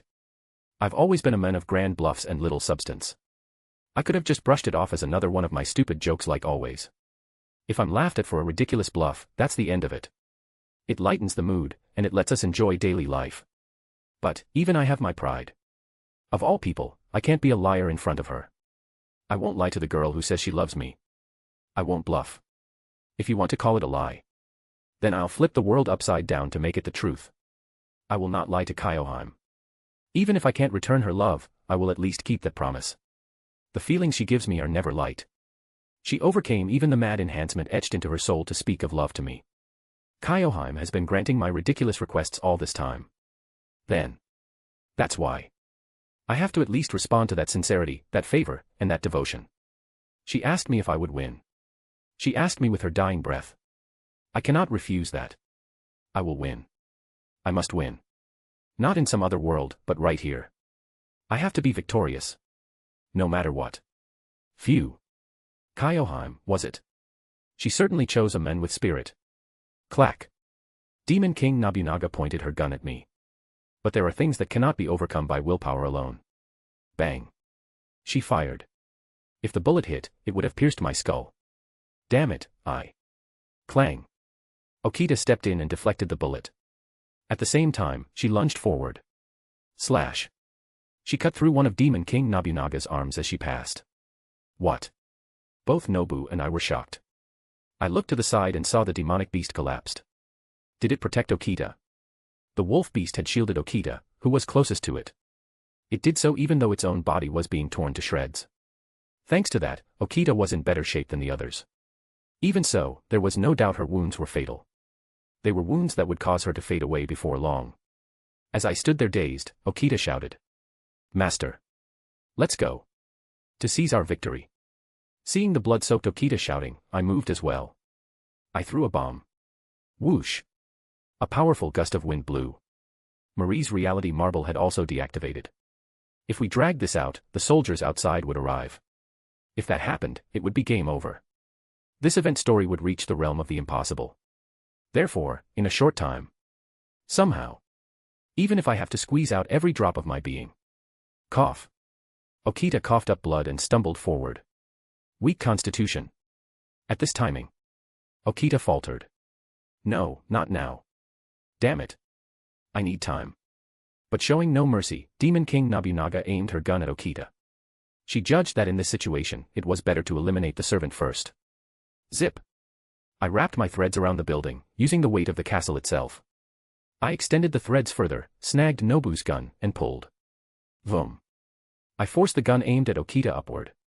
With one arm missing, Demon King Nobunaga could only aim with that single hand. She could just summon more guns in the air. I'm sure she was thinking exactly that. That's why I spoke. Scared. Ha. You dare say that to me, Oda Nobunaga. Fine. Let's do this. I'll tear your pathetic body apart. Thud. Demon King Nobunaga used her strength to force the gun down, trying to shoot the blood-spitting Okita.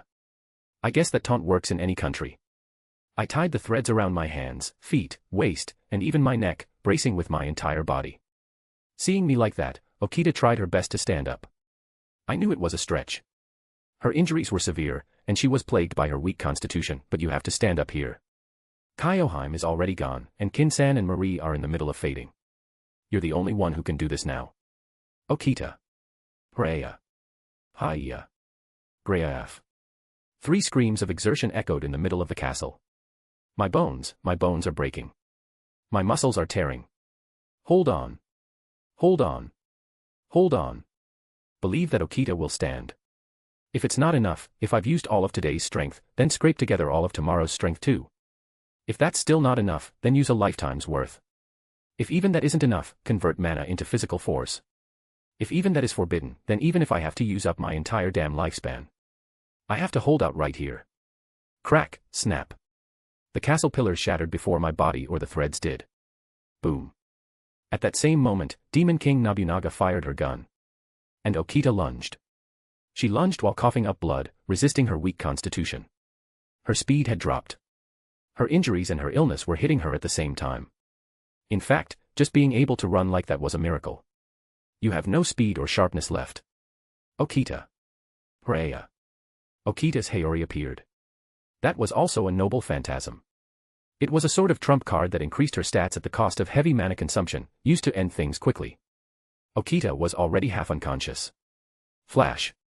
Using the flag of sincerity, she moved even faster into Oda's reach. The sounds of a gunshot and a slash echoed simultaneously. A bullet wound appeared in Okita's side.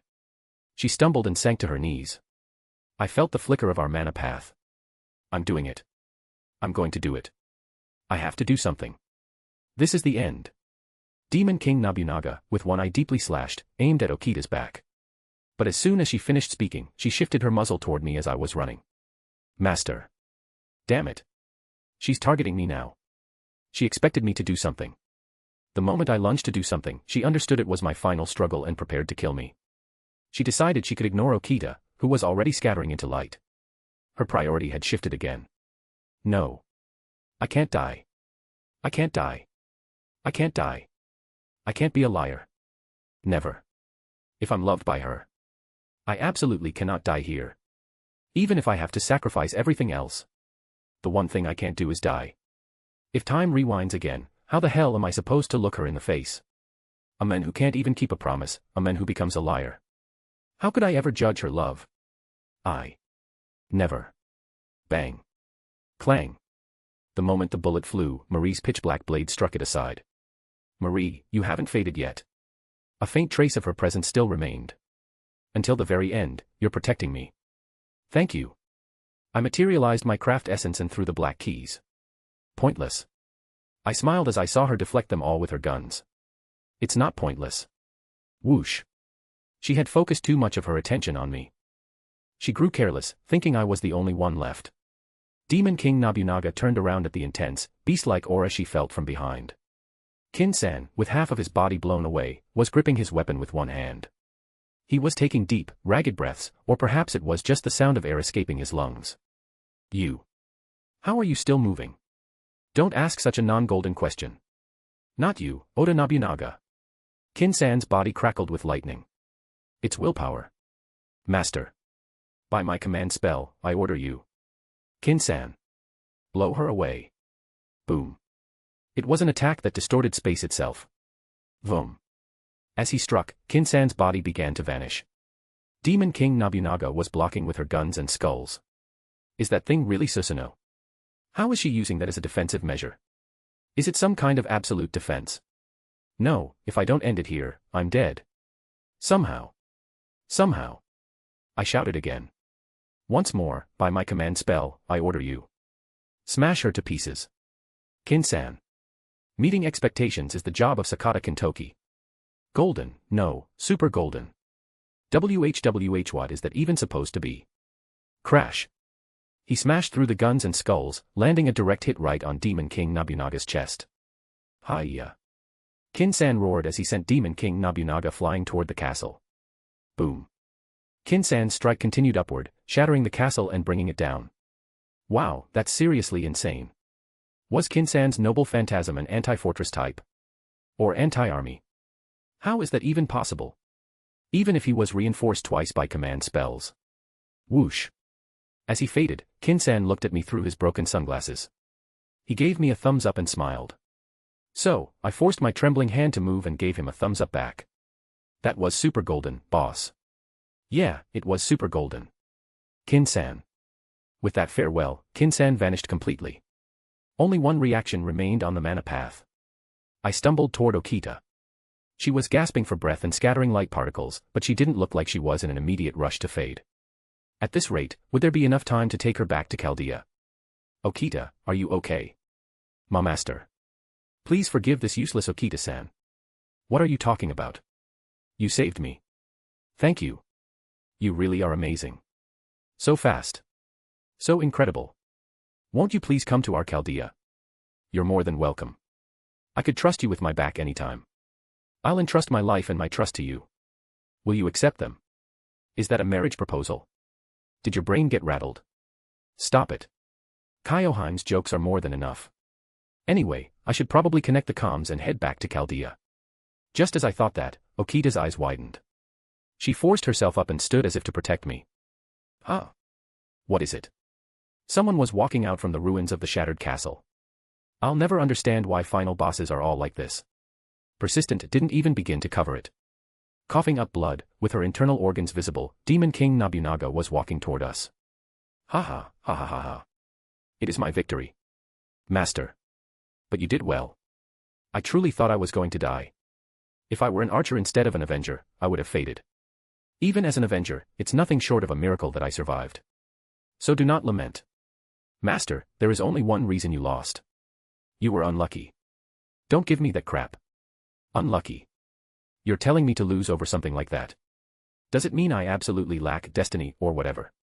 That I can't grasp victory even at the very last moment? Don't screw with me. I can't die. I can't die. I can't die. I can't die. A way. Is there a way?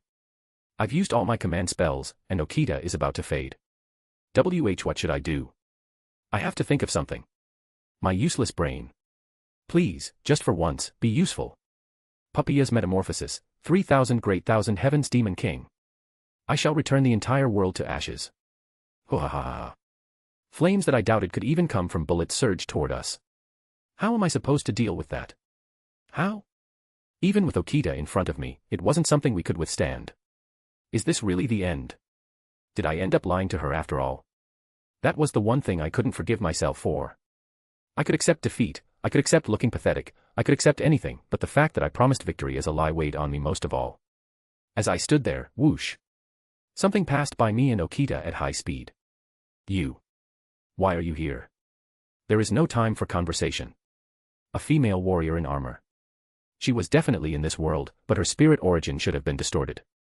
But she was undoubtedly Artoria Pendragon. The light of the holy sword was growing brilliantly, blindingly large. I had no idea what was happening. Breath of the gathering stars, brilliant torrent of life. Take this. Vroom. The light grew larger and larger, a golden radiance that reached the heavens, all compressed into that single sword. The color was different, but the feeling was exactly the same. Okita quickly assessed the situation and pulled me into an embrace. She probably meant it in a different way, but it helped me maintain my sanity, if only a little. Even Demon King Nobunaga, as she attacked, had a face that said, "Who the hell is that woman?" That woman, you see. She has the holy sword. Excalibur, the sword of promised victory. And the holy sword, you see. It turns everything into dust. Flash. It cut through all the red flames and flew straight toward Demon King Nobunaga. In the first place, Nobu's noble phantasm, which fired in all directions, could never win against that in a one-on-one frontal clash. No, even though many powerful heroic spirits have appeared since FGO started, there aren't many noble phantasms that can pierce through that insane attack from the front. That attack possessed a brilliance like the light of stars that seemed to cover one's entire vision. It felt so holy that it seemed to embody the reason why the angels of old said, "Do not be afraid." Owaewa. Ujiawea. Okita and I, clinging to each other, screamed from behind. Arg. Ga. Arg. Ga. Is that even human strength? This is cheating. Boom. Demon King Nobunaga cried out in protest as she took Excalibur head-on. And she was incinerated. Even the remnants of the castle completely vanished. Everything that had been there was gone. The distant forest had been split open. My trauma flashed back all at once, and I felt like I was going to lose my mind. Huff, huff. I gasped for air. Okita. Don't fade yet. If you fade now, I'll die of a heart attack. I'll seriously die. Whoosh. After releasing the holy sword, the King of Night's body began to grow faint. Well, regardless of its power, it wasn't a very fuel-efficient noble phantasm, so it was only natural for her to end up like that. The King of Nights looked at me as she confirmed her own departure. Does she have memories of Fuyuki? No, that's not it. I watched silently as the King of Nights slowly approached me. She's not the altar version, so it's okay. It'll be fine. It's fine, so just calm down. My poor heart. Thank you. I thought I should at least say thanks, but she suddenly reached out her hand. What? Before I could even get on guard, her hand touched my head. And then she patted it. Huh. It feels a bit weird being patted by someone in armor, though. Come to think of it, the altar version also reached out her hand to me after everything was over. Was the altar version also trying to pat my head? What? Seriously, what? What's going on? What is this situation? As I froze in bewilderment, the King of Night slowly withdrew her hand and spoke. Let us meet again during your arduous journey. And so, the King of Nights faded away before me. In this vast, former, castle, only I and the fading Okita remained. Okita didn't have much time left either. But too many things had happened so suddenly that my head and body felt disconnected. As I stood there dazed, Okita spoke first. Master. Yeah. What? How did you survive in Fuyuki? With those words, Okita faded away. Wait. Those are your last words. Are those really the last words you have for the master you fought alongside with your life on the line? Are you really okay with that? Are you? There are more atmospheric things to say. Like looking forward to meeting again. Things like that. Damn it. That bastard demon King Nobu. Because of you, I didn't have enough time to take Okita back to Chaldea. And how did I survive? I died. Many times. But in the end, I won and survived, didn't I? I want to know too. How did I survive? Let's just say Casterbro and Charlotte were amazing. I stood blankly in what was now nothing more than an empty lot and said. Yep, withdrawal. I'm never doing an event again. Gouda Gouda my ass, damn it. Chapter 60, Gouda Gouda Epilogue, 01. Gouda Gouda After Story, 01. At this rate, I'm going to experience death from overwork without anyone even knowing. The man sitting half-reclined in the control room, rustling a bag of snacks as he ate, was Rudolph Hawkeye. His face was deathly pale, and his body was wrapped tightly in bandages. He hadn't sustained any major injuries during the Edo period, but at the very end, while trying to withstand Oda Nobunaga's physical strength with his own body, several of his bones had cracked. They had been pieced back together somehow, but if he overexerted himself, they would snap again in an instant. In the first place, when Rudolph had headed to the Edo period, he hadn't even fully recovered from the wounds he received in Orleans. Naturally, with injuries piled upon injuries, his condition was far from good. Normally, someone might have scolded Rudolph for his delinquent posture and snack eating in the control room. Even if it wasn't Olga Marie, there were plenty of people who would find it bothersome. But right now, everyone was busy with their own tasks and paid Rudolph no mind. No, seriously, it wouldn't be strange if you actually died from overwork. Want me to quantify your fatigue levels for you? I'll pass. I think it would only make me depressed. Romani Archamon, who was standing right next to him, played along with Rudolph's banter. Other staff members also occasionally chimed in, maintaining a rapport with him. Olga Marie wasn't the only one monitoring things from the control room. Everyone had seen Rudolph fight. Even those who couldn't watch due to work could see his struggles etched into the remaining data. That was why they didn't care how unruly Rudolph behaved. Insisting on etiquette in the current situation was meaningless, and moreover, no one was petty enough to complain to Rudolph about such things. If someone could still say such things after seeing Rudolph get wounded time and again in the hells known as singularities, they would surely be a villain who shouldn't exist in this world. Has the second singularity been discovered yet? No, I think we'll have to wait a bit longer. More importantly, you're still an injured patient. Even if we find it, going right now isn't a good idea. If we don't go as soon as it's found and wait until the next day, the singularity's difficulty will only go up, never down. A servant who might have been an ally could disappear. Important military strength could be screaming for help, you know. You can worry about my physical injuries later. I'm just an ordinary mortal magus who should be praised just for being a totem out there anyway. And yet, didn't he always throw himself into the fray despite saying that? Had there ever been a single time he played the role of a proper master, acting like a man supplying pipe from the rear? He was always running around, acting as a decoy, doing his absolute best to disrupt the enemy servant's focus. Because of that, his arm had been severed, he'd cut off his own leg, and his eye had been torn. Even his eye, which had been restored once, was crushed again and eventually deemed unrecoverable. Furthermore, due to prolonged hypothermia from blood loss and breathing in flames that scorched his insides, his internal organs were under considerable strain. Normally, he should have been receiving treatment and rehabilitation for years, but here he was, already preparing to walk back into hell. More importantly, we got St. Quartz from Edo, right? Gotcha. The time for gotcha has come. While he was getting excited, the control room door opened and Olga Marie walked in. Her hair looked like she hadn't slept well, a far cry from the sharp atmosphere she had when the staff first saw her at Chaldea. Though not as much as Rudolph, Olga Marie was also suffering greatly. She was naturally a severe workaholic who wouldn't sleep unless forced. But since the incident occurred, Olga Marie slept even less. Even when Romani tried to stop her, she pushed her body to the limit, injecting herself with stimulants. She even took on tasks she didn't normally do. Originally, if someone was working overtime, Olga Marie would stay behind with them, but now it had reached the point where she was still in the same spot when the people who went to sleep in the morning returned for their evening shift. Perhaps guilt toward Rudolph was part of the reason. Rudolph had informed her of Lev's betrayal faster than anyone else and had saved her life. Olga Marie had continued to watch that same Rudolph get wounded over and over again. She watched, and watched, and watched, and watched. Even through stomach-churning wounds and situations that made her want to look away, Olga Marie never averted her eyes. The guilt that she had turned Rudolph, who wasn't even a master candidate, just an ordinary person, into that state was eating away at her. But as if he already knew, Rudolph would comfort her, saying, "I made the choice." If so, she wouldn't show Rudolph a face full of guilt. If Rudolph wished for his usual peace, she would simply act like her usual self, praying that it would give him even a little more stability. No.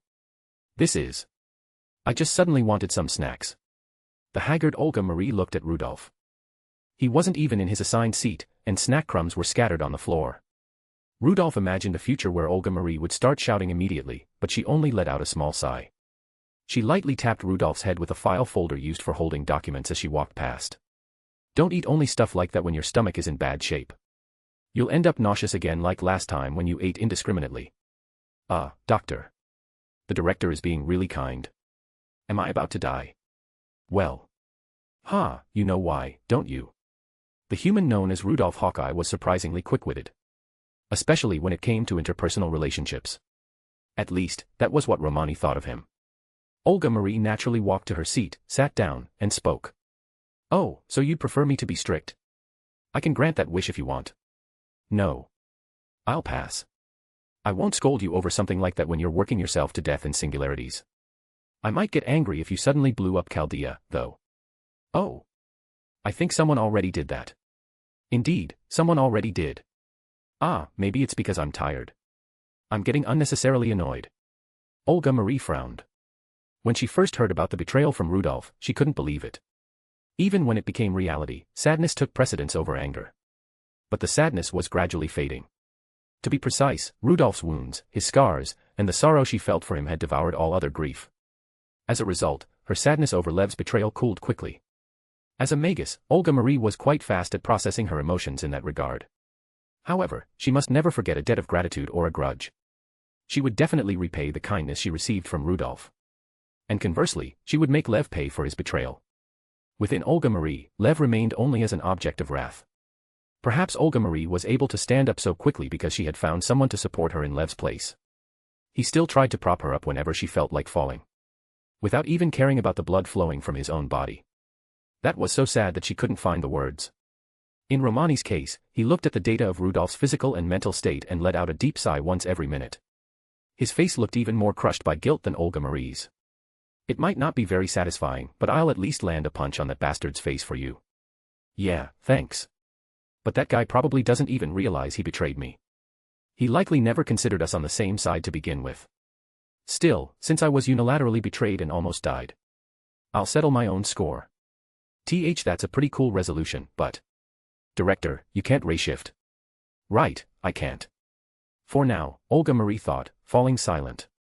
Even if she said it, Rudolph would be dead set against it. Even though he managed his own body like a piece of junk to be discarded, he was quite sensitive to others getting hurt. Even if that person was a servant. Every time, he would use some nonsense logic like, "It's better for me to get hurt than for a servant to waste mana, trying to support and protect them." Furthermore, if Olga Marie, who wasn't just a servant summoned as a shadow of the human order, tried to do something reckless by risking her life, Rudolph would naturally stop her. He would stop her even if his arms and legs were cut off. He would stop her even if he lost both eyes. He would stop her even if all his teeth were pulled out. He would try to stop her even if all his nerves were dead. He would stop her until his heart stopped and his corpse was torn to shreds and completely vanished. Olga Marie understood that he was that kind of man. He had grit despite being a coward, and he came up with strategies that exceeded expectations despite being a fool. His feat of conquering 2 proper singularities and 1 potential singularity was already in the realm of an achievement. If the human order was successfully restored and a Holy Grail war occurred in the distant future, there was a possibility Rudolph could be summoned as a servant. Regrettably, if he were summoned in his current state, he wouldn't be able to do much more than be desummoned within 10 seconds. "Master, hello. Marie, you've been restored. Then Kyoheim too. Rudolph-sama." "I, Kyoheim, never doubted for a moment that you would be victorious. Your limbs seem to be intact. Did you doubt they'd stay attached?" "I did have some concerns on that point." She didn't doubt Rudolph would win. However, if asked if he would return in one piece, Kyoheim had no choice but to doubt it. In the first place, his physical condition hadn't been great since they first met, and it was only getting worse. Rudolph leaned back in his chair with a sigh. "Good work in the Edo period. I'll be counting on you in the next singularity too. Kyoheim, don't keep trying to block attacks in front of me whenever something happens. I want to say that, but I would have died if you weren't there." "Thanks. Fufu, at this rate, I believe I will have maximized my favorability by the time the human order is restored. Trust is an important thing. I feel like that trust is going to be betrayed, though. Rudolph couldn't help but give a bitter smile. Regardless, Kyoheim was trying to win him over within the boundaries they had agreed upon. It was a creaky relationship that started from their first meeting, but they had somehow reached a level where they could converse normally. The way she occasionally accelerated out of nowhere was a bit of a problem, though. Marie, good work too. Especially protecting me right before you were desummoned at the end, that was totally golden, you know. Protected? When? What do you mean when? After Demon King Nobu used her noble phantasm, everyone was being desummoned, and it was around the time I was facing Okita. When I ran, Demon King Nobu targeted me, right? You deflected it for me. Marie tilted her head. Rudolph tilted his head too. Their conversation wasn't lining up. Marie fell into thought for a moment. She even wondered if her memory had been wiped by the shock of being desummoned, but that wasn't it. I was hit by that noble phantasm and desummoned immediately. I didn't do anything. Huh? Then what was it? Was it someone else? No, I definitely thought it was Marie's curse of guillotine, curse the broken crown. What was it? Don't tell me the King of Heroes helped me like the King of Knights did. No way, right? Rudolph had a question mark over his head, but Marie didn't know either. In the first place, her durability was lower than others, so wide-range armaments were the most troublesome for her. Furthermore, the burden on Marie, who had even cleared away a reality marble at once, was greater than the others. She had consumed a massive amount of mana in an instant and sustained what could be called a fatal wound, so it was unavoidable that she was desummoned without being able to move. Unfortunately, Marie didn't have convenient skills suited for direct combat like battle continuation or disengage. Rudolph, the collection of St. Quartz is finished. Want to try? The god of gotcha calls to me. I need to prepare in earnest before going to the second singularity. Or rather, I used up all the useful craft essences I pulled during the Edo period. The useful craft essences he had finally pulled, even the black keys, had all been consumed, so it wasn't an exaggeration to say the only thing left for direct combat was one dragon's meridian. Since this also acted as a one-time potion, it wasn't that useful. Using the same method as in Orleans too often might put a strain on Chaldea. If it faltered even slightly, it would explode, and there was no guarantee that explosion wouldn't engulf Chaldea. If that happened and Rudolph's proof of existence grew faint, he would disappear forever. He was curious if death regression would trigger if he disappeared like that. Would the annihilation of one's existence be accepted as death? May I stay with you as well? Sure. If we use servants as catalysts for the summoning, someone might answer. But Kyoheim doesn't really have any servants you'd call connected. Then I'll bet on Marie's side. Just looking at noble phantasm abilities, Amadeus would be good too. Any servants with a connection wouldn't be bad, right? They're French, though. Rejected then. Let's go. Marie smiled at the sight of him giving up and walking away immediately. As an Avenger, Marie was destined to burn with the flames of hatred until she died. She didn't particularly like it, but cooperating might not be so bad. Marie recalled the conversation they had right before she vanished in Orleans once more. Rudolph, who had validated her revenge, understood her everything, and shed tears for her, was still here. She hoped that righteous heart would continue to remain within him. If it helped that heart endure. It was a bit annoying, but she could tolerate it until the final moment arrived. She didn't love the situation, but she felt like doing so. Then is it finally time to pull the King of Knights? Ugh, no. My heart. It'll go beep beep beep beep, you know. She was so strong that even Okita, who was a fairly excellent servant, asked at the last moment how he had survived Fuyuki. For the record, Rudolph was curious too. He had been curious about how he survived. Rudolph probably thought it was because Cu Chulian and Charlotte were excellent. But Marie believed there was no reason to undervalue the person who worked so hard so that those excellent individuals could fight to their heart's content. Miss Marie, thank you for keeping your promise. You should do your best too. You seem to be doing something behind the master's back, but since I'm spiteful, I won't bother telling him. However, this is a piece of advice and a warning to you all. Don't make our master suffer. Got it. Cold, chilled eyes looked at Olga Marie, and Olga Marie looked straight back into that gaze. The way her fingertips were trembling was just like Rudolph. Even though she was actually scared, she never averted her eyes from her opponent. Noticing that fact, Marie smiled. Surprisingly, Rudolph and Olga Marie might be alike. As the final bastion of the human order, this is a good place. There were many good people. Marie smiled again at that fact and followed behind Rudolph and Kyoheim. Asterisk. No. I don't want to get spooked. Based on my experience so far, I have no luck. Absolutely zero luck. Just as Oda said during Guda Guda, I have no luck. Crucially, I can't even win when it's time to win.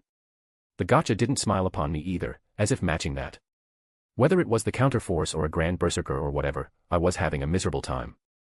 No matter how good the craft essences were, my range of use was too narrow. No matter how hard I tried, it was difficult to properly damage a servant. In fact, Jalter blocked the punch I threw with all my might with her face. Not took it, but blocked it. I had been stripped of my soul without being able to inflict a single proper wound. I was a support anyway, a support who couldn't deal damage. I preferred craft essences that helped me escape so I could draw aggro well, or ones that could deal minor chip damage. The Hydra Dagger was the best example.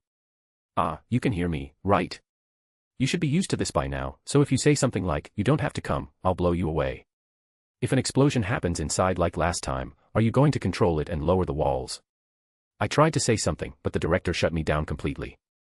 That thing. It's cheating to read the opponent's mind and answer before they even speak.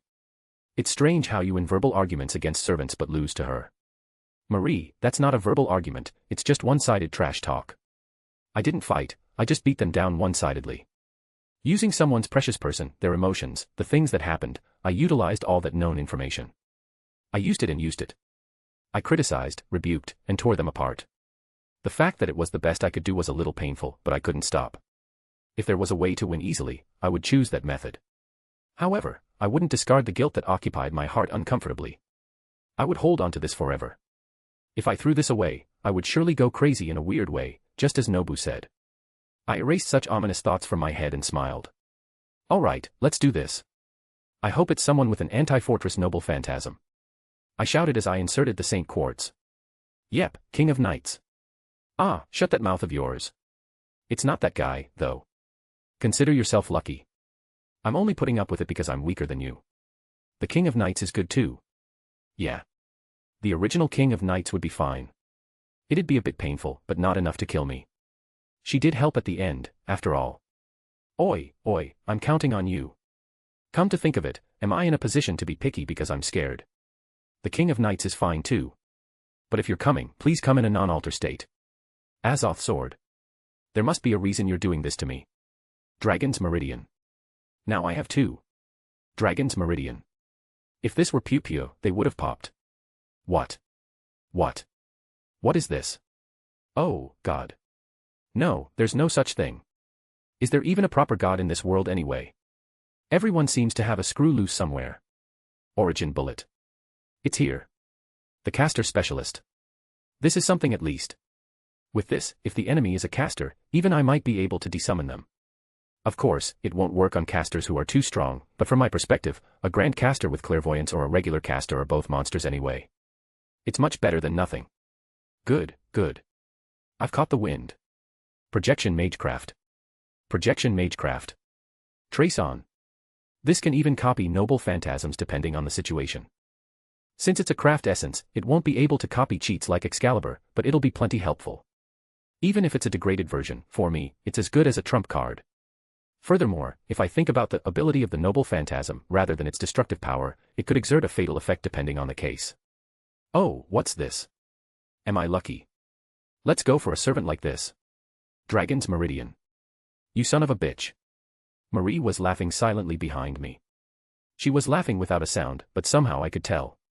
She's the type who would laugh. I know her well. Triple layered barrier. This isn't bad. Since it creates a barrier instead of me enduring with my body, it doesn't put a burden on me other than my mana. Good. Keep this pace. Motored cuirassier. No. This is a motorcycle. Isn't this a kick-ass motorcycle? No. Honestly, I was worried, you know. Fuyuki, Orleans, Edo, they all ended without consuming too much travel distance by chance, but there's no guarantee the distances will be short from now on, right? Especially in the case of the fifth singularity, we'll have to walk a ton, won't we?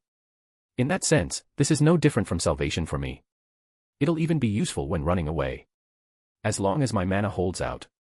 Self-Haya's Scroll. This is that thing, from Aerodogene. Rudolph. Yes. I thought that every time I saw this. Was it just me? Just me. I think it's possible. If the conditions are met. Fufu, I know. The servant always comes out at the end. I believe you'll show up. With a crackling sound like lightning, a summoning circle formed and began to glow.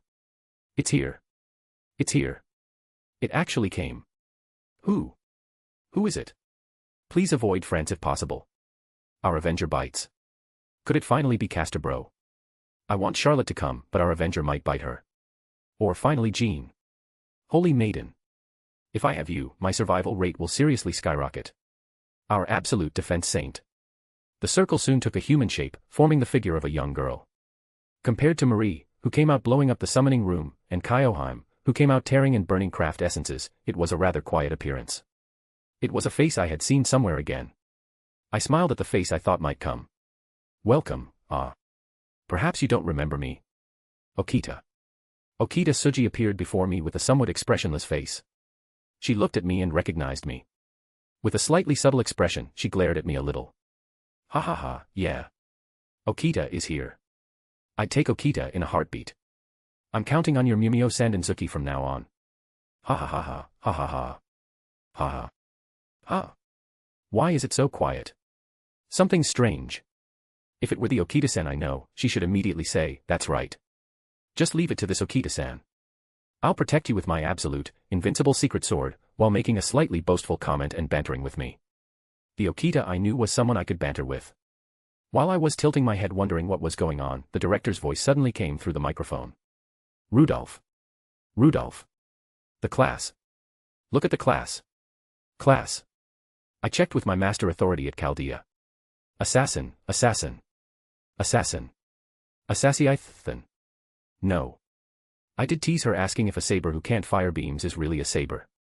I did joke that assassin might suit her better. But I didn't mean for her to actually come out as an assassin. But what does that have to do with Okita having a sulky expression? Sulky.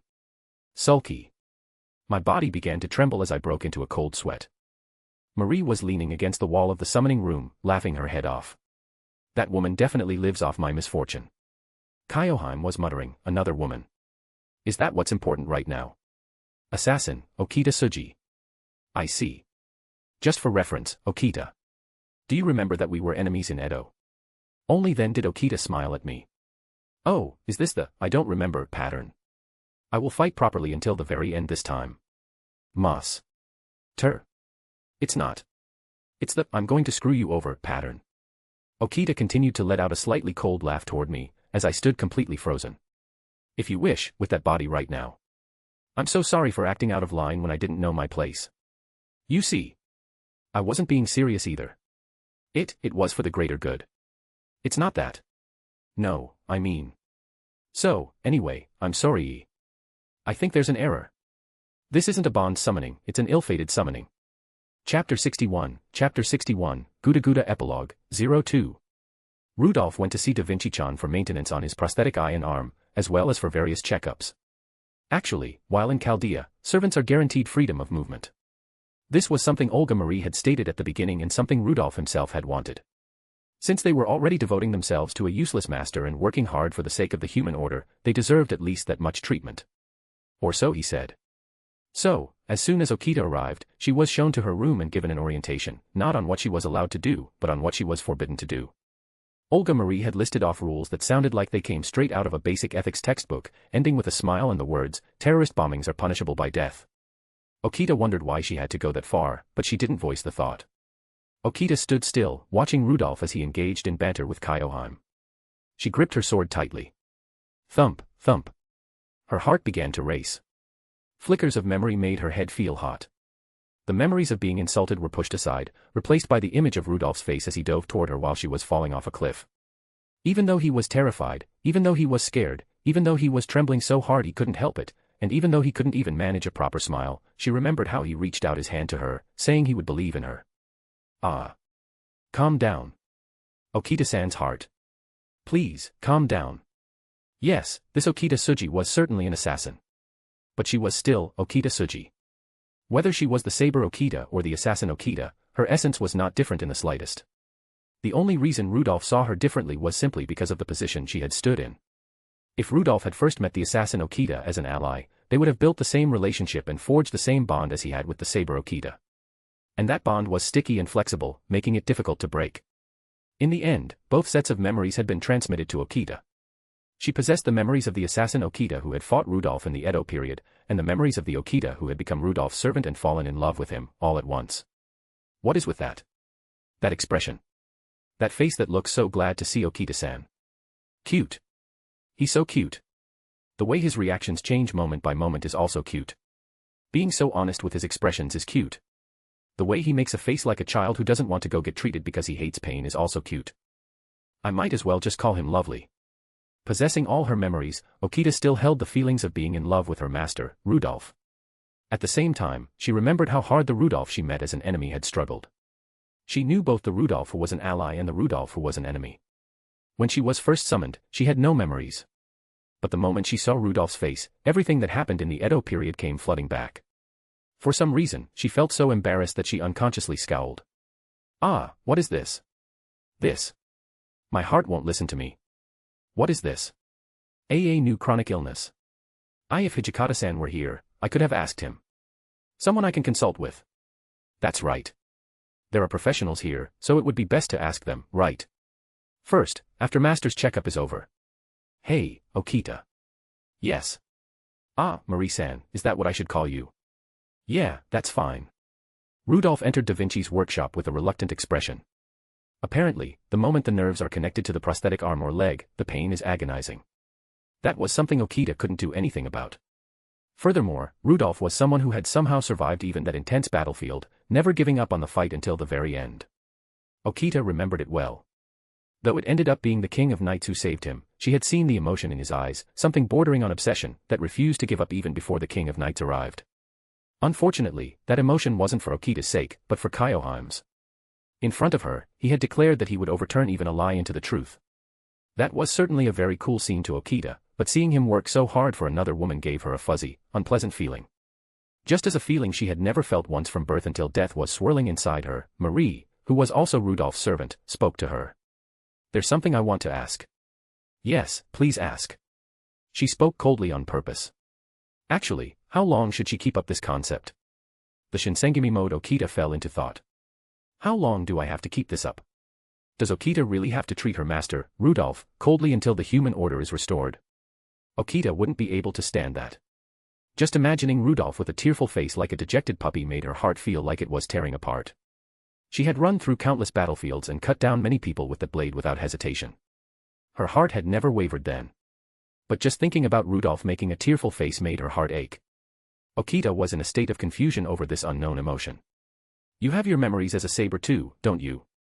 How did she know? Okita remained silent. But that silence seemed to serve as an answer for Marie. Unfortunately, although Marie Antoinette ended tragically, she was a queen who had dealt with all sorts of political enemies. Fortunately, she could deduce acting from a person's expressions, words, and actions. In a sense, it was close to a skill. If Kyoheim could recognize a lie in an opponent, Marie could recognize acting with her eyes. Of course, it was only at a level where she was confident in it, so she didn't always figure it out, but when it was as blatant as Okita, she couldn't help but know. You didn't tell a lie. That's probably why Kyoheim didn't notice. Our pleasant master, who can't stop smiling just by looking at us, asked you if you have your memories as an enemy, and you simply affirmed that. Therefore, you didn't lie. You're the perfect Okita-san, who has the memories of both saber and assassin at the same time, right? I don't quite get that naming, but... To think I'd be found out so quickly. I was a queen, reading expressions like that isn't hard, especially since there aren't many people as easy to read as Okita. Since you're trying to act cold only on the surface, it's blatantly obvious everywhere else. What was the point of having a cold face when everything else was shouting, I am acting? Marie immediately realized that Okita was acting and remembered everything. However, the situation looked interesting, so she decided to leave it be. She looked forward to Rudolph screaming Kaya when he looked at Assassin Okita from now on. So since you've been making such a difficult face for a while now, setting aside classes and things like that, we should help each other where we can. Our master really loves the phrase, everyone get along, like a school teacher. Unless you're enemies from legend who can't wait to kill each other, it's best to grant that request. In that sense, if you have any worries, I'll listen. I want to be a good Marie who listens to master's requests, so I want you to help me. Do you happen to know much about illnesses, then? Illnesses? Come to think of it, you had that skill. That's nothing but the demerit of being sickly. It must have been hard during your life, it's a struggle. Now that I think about it, you said that flared up during the final battle. But that can't be helped, so. Not that. It feels like I've caught a new illness. A servant with an illness. Unless something from their life becomes famous enough to be sublimated into a skill like with Okita, servants do not get sick. To begin with, their bodies themselves are made of magical energy. It wasn't for nothing that Rudolph sacrificed his own body. If a servant gets injured, they drain what little magical energy he has to heal the wound. So he throws his body in the way.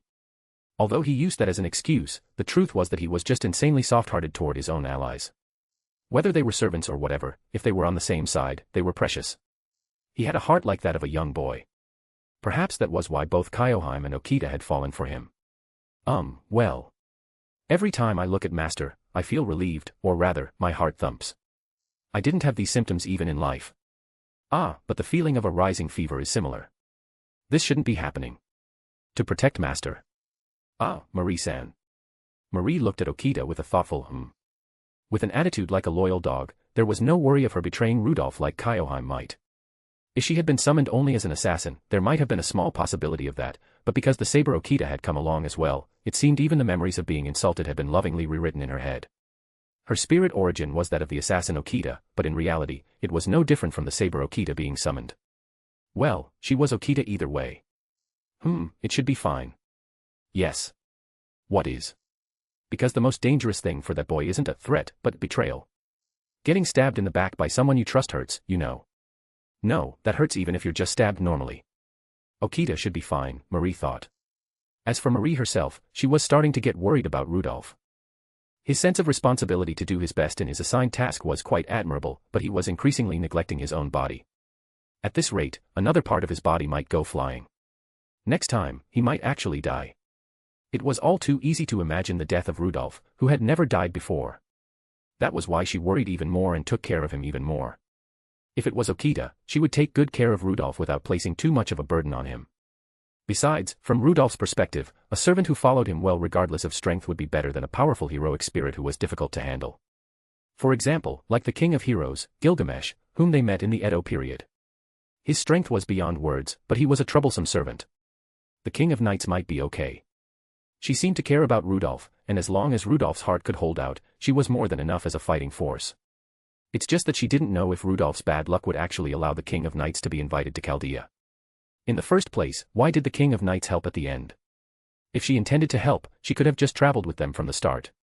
Yet she chose not to do that, appearing only at the very end during a crisis where he might have actually died, clearing everything with a single attack before withdrawing. It was just Marie's intuition, but it felt like she wasn't concerned about the last master, but rather about Rudolph Hawkeye himself. Looking at the data from Fuyuki, it seemed she cared in a similar way even when blackened. And although Rudolph seemed to have just brushed it off as a mystery, Marie hadn't been able to help Rudolph at the end. So, the fact that Marie's curse of guillotine, curse the broken crown had protected Rudolph was strange. Now that I think about it. Marie recalled her memories of Orleans. At the final moment, Kyoheim's blue flames had flared up and attacked Marie. That was after Kyoheim had already been desummoned.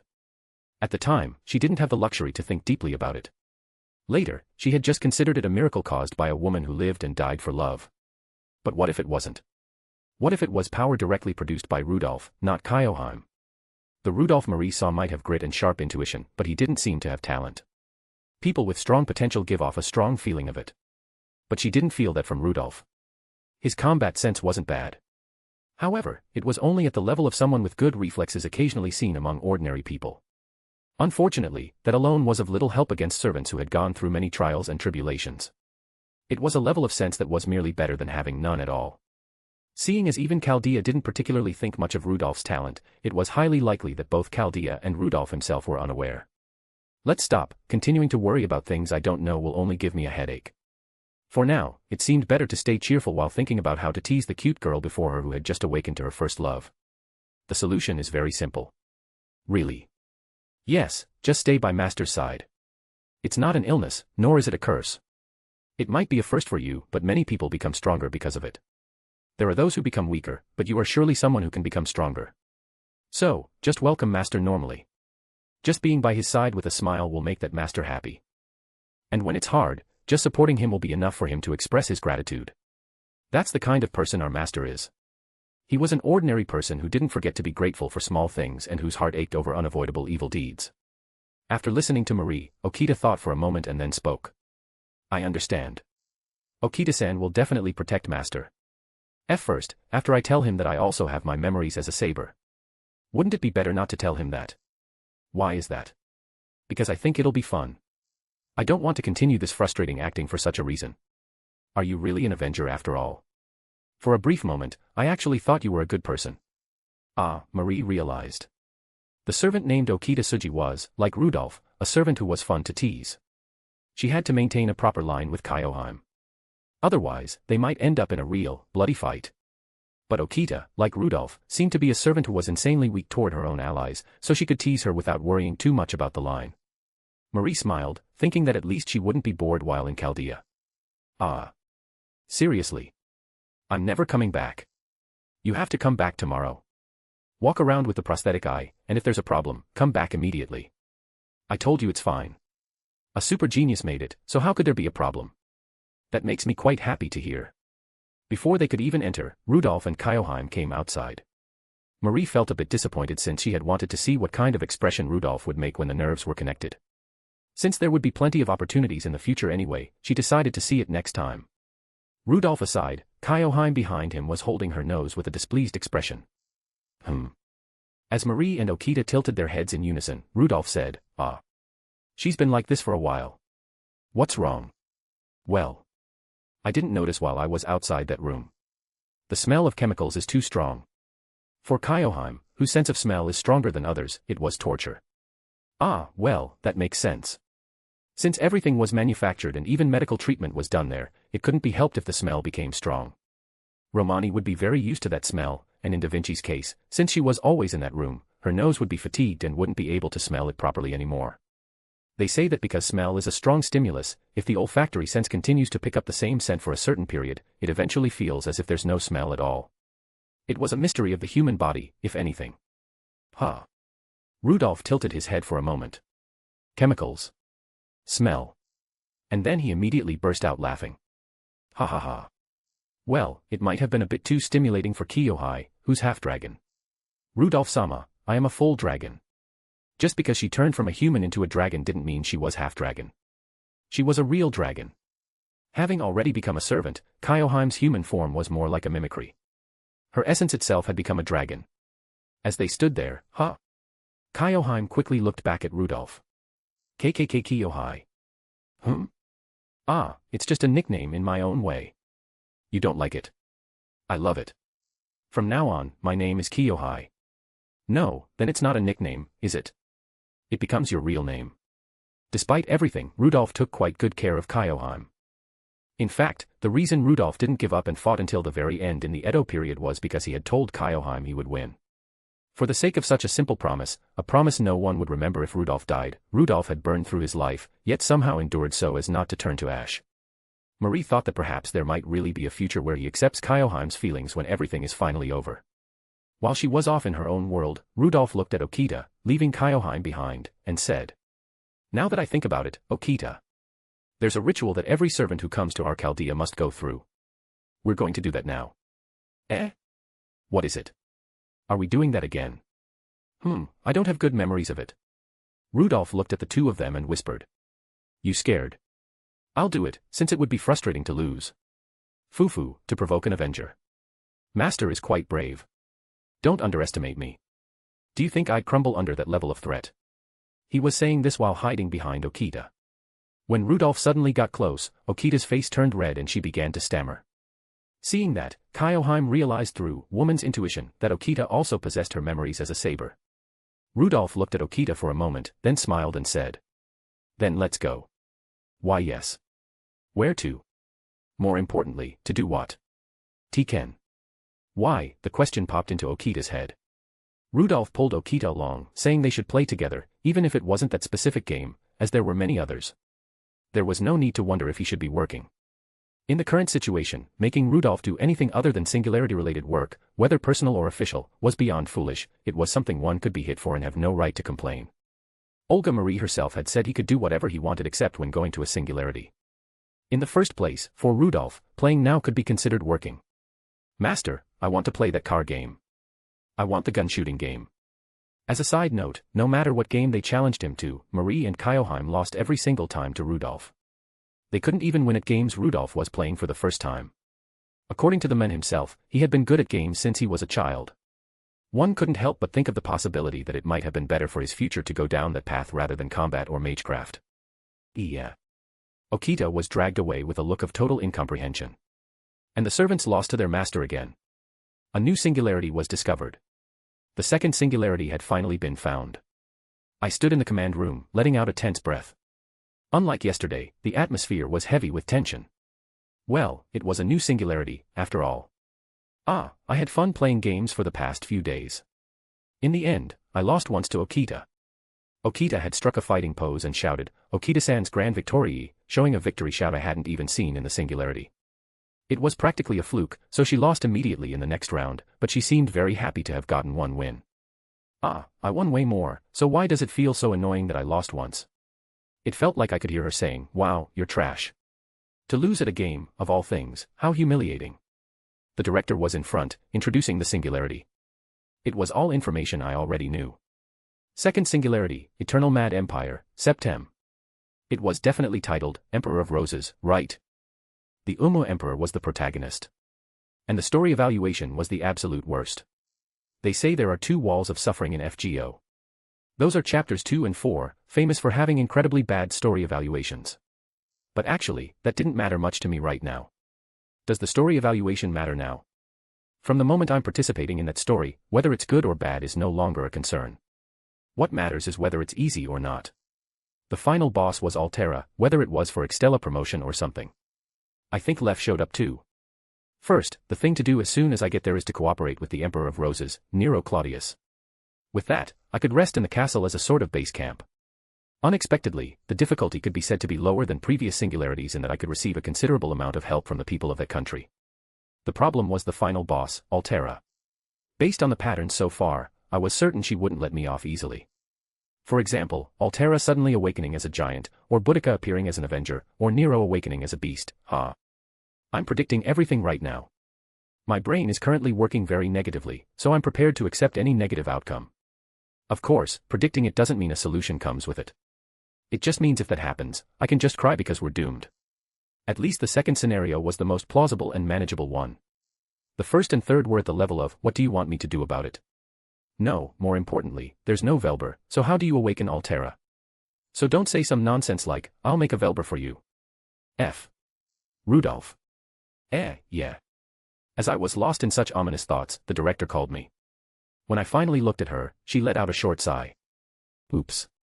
I was so lost in thought that I didn't listen to the talk at all. Even so, thinking only of my own thoughts while she was giving a briefing was a bit much. I thought I might get scolded, but the director spoke with a calm face. Are you tired? Do you want to hear it tomorrow? Knowing the minimum information and resting today to go tomorrow is also an option. Even if your body has recovered, your heart is important too. If you need time to prepare yourself, I'll give you that time as well. No, I just spaced out for a bit. The director has been incredibly kind lately. Is it because I'm going out to the battlefield? I unconsciously turned my gaze away awkwardly. The look she gave me, full of concern, was quite soft, so it's a bit embarrassing. Is that so? When I said I was fine, her expression brightened a little. Why are you reacting like that to my every move?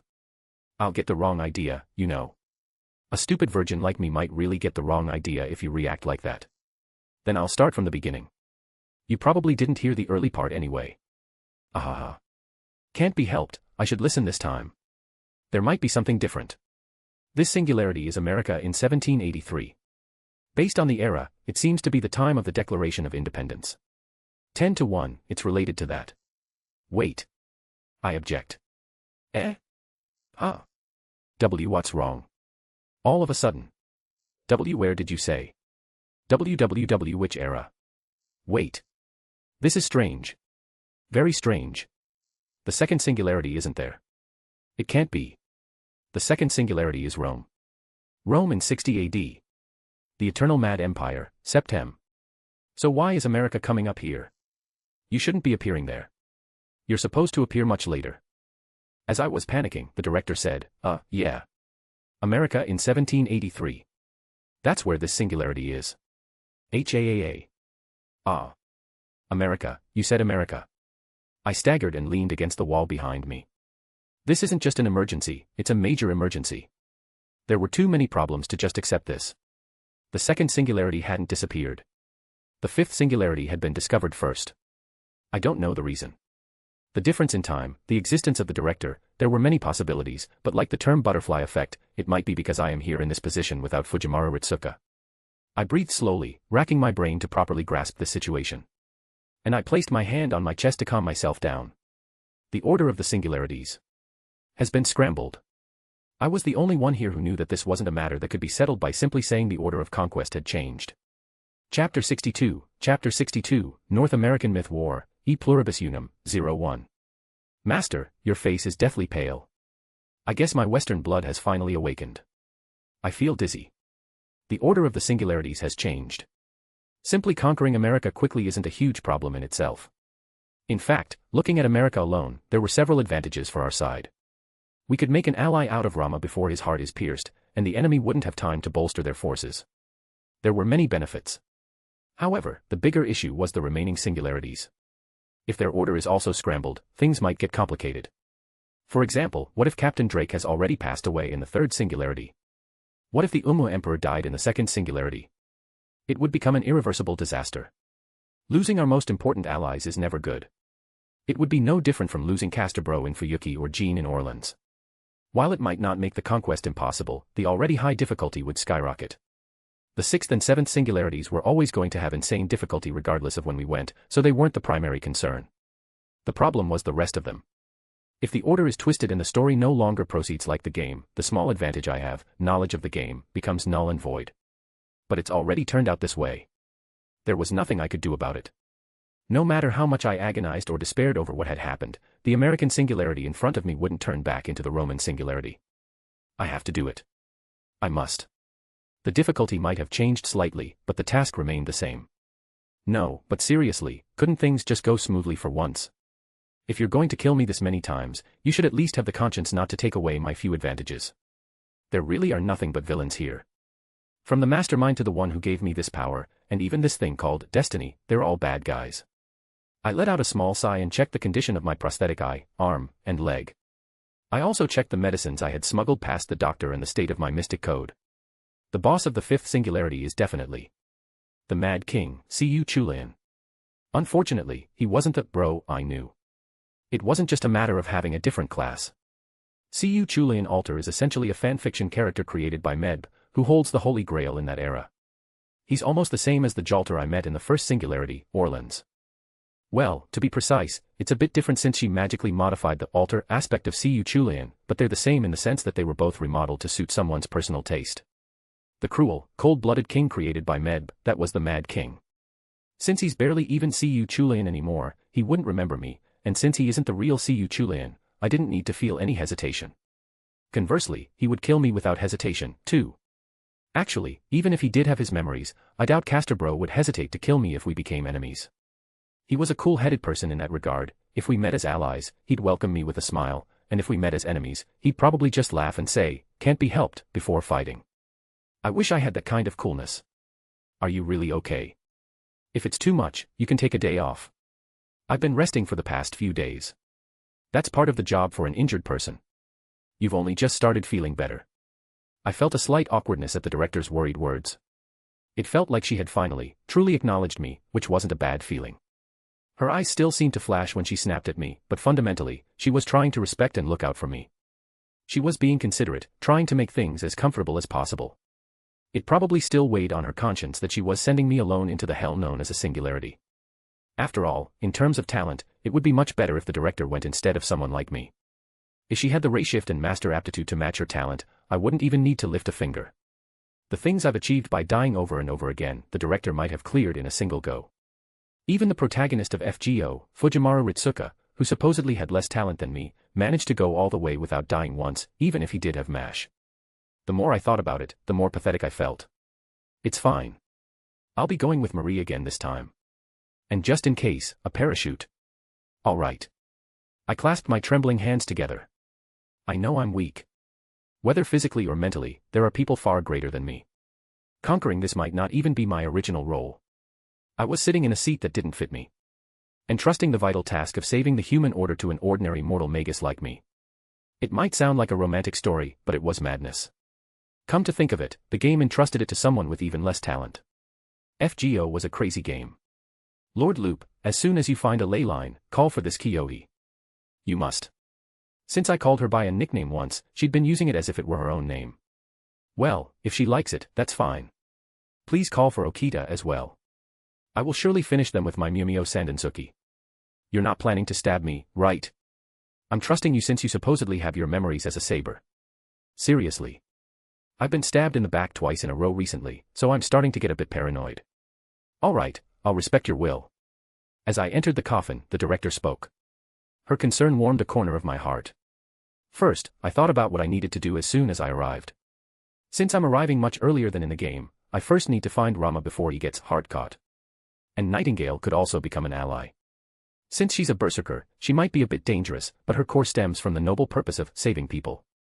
I believe she's someone I can trust. Besides them, I need to cooperate with the mad scientist wearing a lion head. There's also Robin Hood, Bathory, and Nero Bride. There are many other servants, so I must establish cooperation somehow. Especially since the other side has the Mad King, Arjuna, and those soldiers who keep coming back like infinite coin continues, they're a real pain in the neck. Fifth Singularity, America, 1783. Ray shift starting in 5 seconds.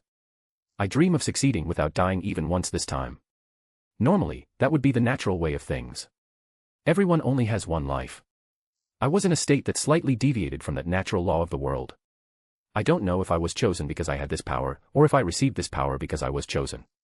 Whether the chicken or the egg came first didn't matter in this situation. Whether it was a blessing or a curse wasn't something I could afford to debate either. But even so, I couldn't help but think. I don't want to die. Ray shift start. Whoosh. My physical sensations vanished for a moment. Then, with a feeling as if my body was being reconstructed, my senses returned. And though it might be obvious by now, I had to say it again. It's the sky. The sky again. Director. Why don't you try making an excuse for this? No. This is strange. I definitely checked everything multiple times just in case. Everything related to the ray shift, including the coffins, is functioning normally. Not just me, but Lady Da Vinci confirmed it too. More importantly, the parachute. If you crash, it won't end with just broken bones. Don't tell me Marie was dropped far away again. Ah, seriously. Except for the very first one in Fuyuki, they all start in the sky. Even Fuyuki was timed roughly with the bombs going off, so that couldn't be called a normal ray shift either. Damn it. Nothing for it. I reached for the parachute lever to deploy it. With this, I'll be safe, clack. I stared at the lever in my hand with a shocked face. It was in my hand. Detached. Normally, a cord should be connected to the end of this to deploy the parachute. So, what is this? You idiot. It snapped off. No, no. It snaps this easily. This is a defective product. I might have pulled it with my prosthetic hand, but this is too much. No, no. This is wrong. This is so wrong. My luck is unnervingly bad. What do I do? The ground is getting really close. Am I going to die? Just like this. If the save point was set up here, is my only future an eternal loop of falling to my death? Wait. There must be a way. Water. Is there no water nearby? Arg. A curse upon Chaldeas. Thump. Just before hitting the ground, I stopped in midair. Surprised, I focused on the sensation in my legs. Someone was holding my legs. Looking up from a very awkward position, I saw Marie, riding a horse made of pitch-black glass, holding onto me. It seemed fate hadn't abandoned me yet. No, wait. You were here. If you were here, you should have said so from the start. I thought I was going to die. Yeah, but you didn't exactly call for me. I thought you'd been blown far away like in the Edo period. No one said that. Besides, why save me at the very last second? Because watching our master is just so entertaining. You left your master on the brink of death just because it was entertaining. Your personality really is Avenger-like. Or is it that? Are you doing this because I beat you so hard in the game you couldn't even attack? That can't be helped. I give my all whoever the opponent is. Going easy in a game is no good. And there are plenty of people who get angry if you go easy on them. Especially those who are sensitive because their losses have piled up and made them irritable. I knew this well because of a certain blonde brat back when I was at the clock tower. Come to think of it, their personalities are somewhat similar. It's been a few years since I last saw her, so she might have grown quite a bit. Cough. Ugh. The dust is no joke. I see nothing but wasteland, which feels quite mysterious to me. Let's move around and assess the situation. Given it's 1783, it should be related to American independence, but that doesn't necessarily mean all the servants will be related to that. I wanted to meet Rama and Nightingale as soon as possible. But I knew all too well. This damn destiny doesn't do its job, so I was certain it would take a long time to find them. Therefore, I had to prioritize finding a ley line. If I could summon Kyoheim and Okita, I'd have a surprisingly balanced party. Unless the enemy had cheating levels of power like the Mad King, this party could perform quite well. If possible, I'd like to get Karna on our side quickly too. As for Scat-Hack, would that be hard? No matter how I think about it, I don't see her having a good impression of me. To someone like Scat-Hack, who fundamentally likes the strong, I might look like nothing more than a bug. Loop, I've detected a servant response. Already. What is it? An enemy. I'm not sure if they're hostile, but they're surrounded by a large number of enemies. What do you want to do? I'm not sure either, but let's go check it out for now. If they're surrounded by enemies, they might be an ally. In that case, saving them without a second thought shouldn't be a problem. Marie immediately moved toward the servant response. Come to think of it, even though she was an Avenger, she seemed able to use Rider skills as well. Technically, she was a complete upgrade over Rider Marie. Though her personality was a downgrade, likely due to being an Avenger. Still, despite everything, she saved me, so I had no complaints. She was my reliable first servant, even if she looked like this. I couldn't usually say it because Kyoheim was around and it was embarrassing, but I truly trusted her. You should be able to see them with your own eyes soon. Master, you have to choose carefully. It won't be funny if we save them and they turn out to be an enemy. My intuition for that is good, so don't worry. Rather than intuition, it was because I already knew who the enemies were. I spotted him and fighting with my own eyes. He was red. Everything about him was red. At that sight, my eyes widened. Eureka. Holy crap. Marie. Hurry. We have to save him. No, he might not need saving, but let's help him. He'll definitely be a great asset. Really? If Master says so, I'll follow. No way, this is actually happening. Maybe I actually have strong bad luck that turns into good luck. The singularities were mixed up, I fell from the sky, and things felt shaky from the start, but I hit the jackpot right away. In the worst-case scenario I had imagined, I thought I might only meet him after his heart had already been caught. Are those Celtic soldiers? Then we definitely have to save him. Sorry to Castor Bro, but in this America, the Celts are evil. They're just evil. Swish. Once we were close enough, I fired a thread, attached it to a soldier's foot, and pulled. The soldier tripped forward with a confused, eh. The men drenched in red looked up at us. I smiled at him and spoke. Hey there, you handsome gentleman who looks like he'd be very much loved by his wife. Do you happen to need some help? I don't know who you are, but those words somehow strike a chord in my heart. Very well. Rama, the great king of Kosala and the most widely revered Hindu avatar in India. Inside the castle, the man quietly opened his eyes. From the moment he was born, the man was probably not normal. No, that's slightly wrong. It should perhaps be said from the moment he was created. His foundation might have been Cu Chulian, but his spirit origin had already been magically modified in so many ways that no trace of the original Cu Chulian remained. Only his aspect as an evil king remained strong, causing the existence known as Cu Chulian to fade. But he didn't complain about such things. Cu Chulian, as an evil king, simply existed. He existed as the Mad King, the cruel tyrant Meb desired. Cu Chulian thought that was enough. Cu-chan, do we really need to go this far? It's such a hassle. People seeing her for the first time would get an impression of purity. But after just a short conversation, they would realize that impression was a mirage-like illusion. She possessed a lewd, innocent malice. Queen Medb had created Cu Chulian altar. She had brought the existence of Cu Chulian altar into being. She had remodeled him into an evil king fit to be by her side. As she toyed with her pink hair and muttered her complaints, Cu Chulian spoke quietly. There's no harm in being thoroughly prepared. They will surely come to salvage this world. I have no intention of weighing good and evil now, but in terms of the human order, justice lies with them. Fools who chase dreams under the name of justice exist in every world and every era. Even so, do you really need to prepare 7 servants? Cu Chulian had first used the power of the Holy Grail to summon 7 servants. They were 7 to match the regular classes. He had ended up summoning more by chance, but the important thing was the summoning of the 7 regular classes. Saber, Lancer, Archer, Rider, Caster, Assassin, and Berserker, he had summoned all 7. Among them were naturally those who were furious at Siyu Chulin's atrocities, so he eliminated them and summoned again. They didn't need to be truly loyal to Siyu Chulin. As long as they were under contract and did the bare minimum, it was fine. He only did this because he wanted to set the stage. He simply wanted to present a massive wall, the Mad King who commanded 7 servants. I summoned them because you wanted it, Siyu-chan, but I gave them my own test. If they can't pass, I can kill them before the contract, right? Do as you wish. It's better not to have weak servants who can't even pass your test. We should also create more Celtic soldiers and prepare further. There's no need to rush. We only need to be wary of the greatest enemy who will come to stop us from achieving our goal. Whether they arrive before or after the goal is achieved, I do not know. I only know for certain that they are coming. I am simply waiting for that. I don't really get it, but Serious Siyu-chan is also cool.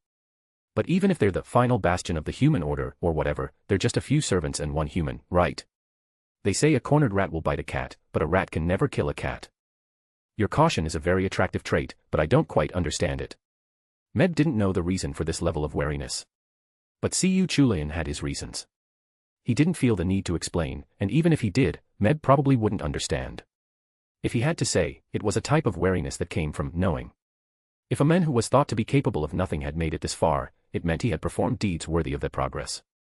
If he had forced his crumbling body to come this far, it was something worthy of applause.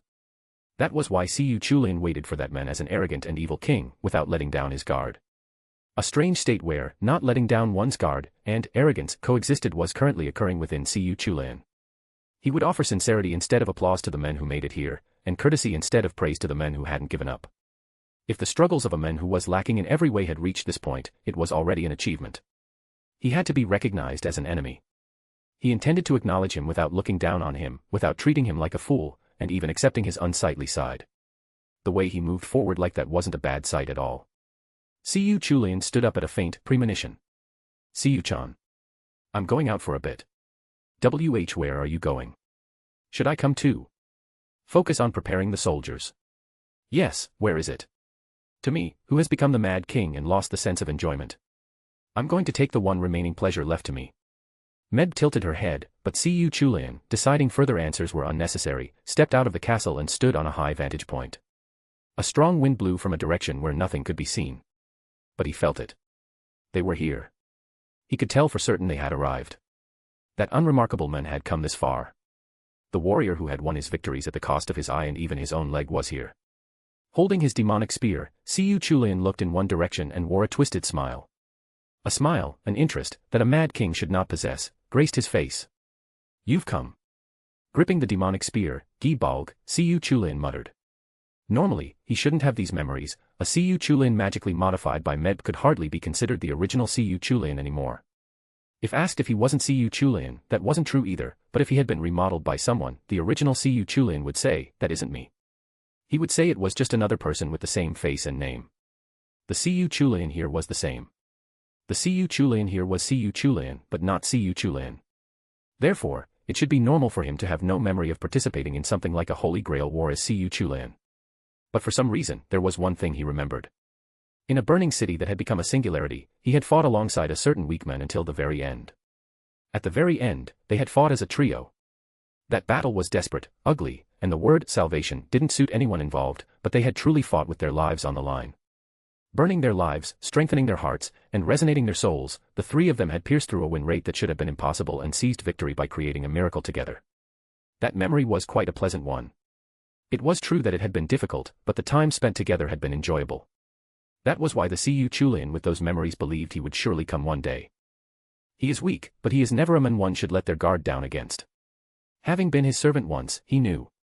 He is a warrior. A warrior whom Siyu Chulin acknowledged as a comrade. Therefore, with praise, with respect, and with honor, he was worth killing with everything he had. You arrived sooner than expected, but I suppose that's also fate. For Siyu Chulin, who had become an evil king for whom battle was only about life and death, the nature of enjoying combat no longer remained. Even if the memories of that singularity were carved into his spirit origin, they only existed as information called memory. And yet, for some reason, a smile was on Siyu Chulin's lips.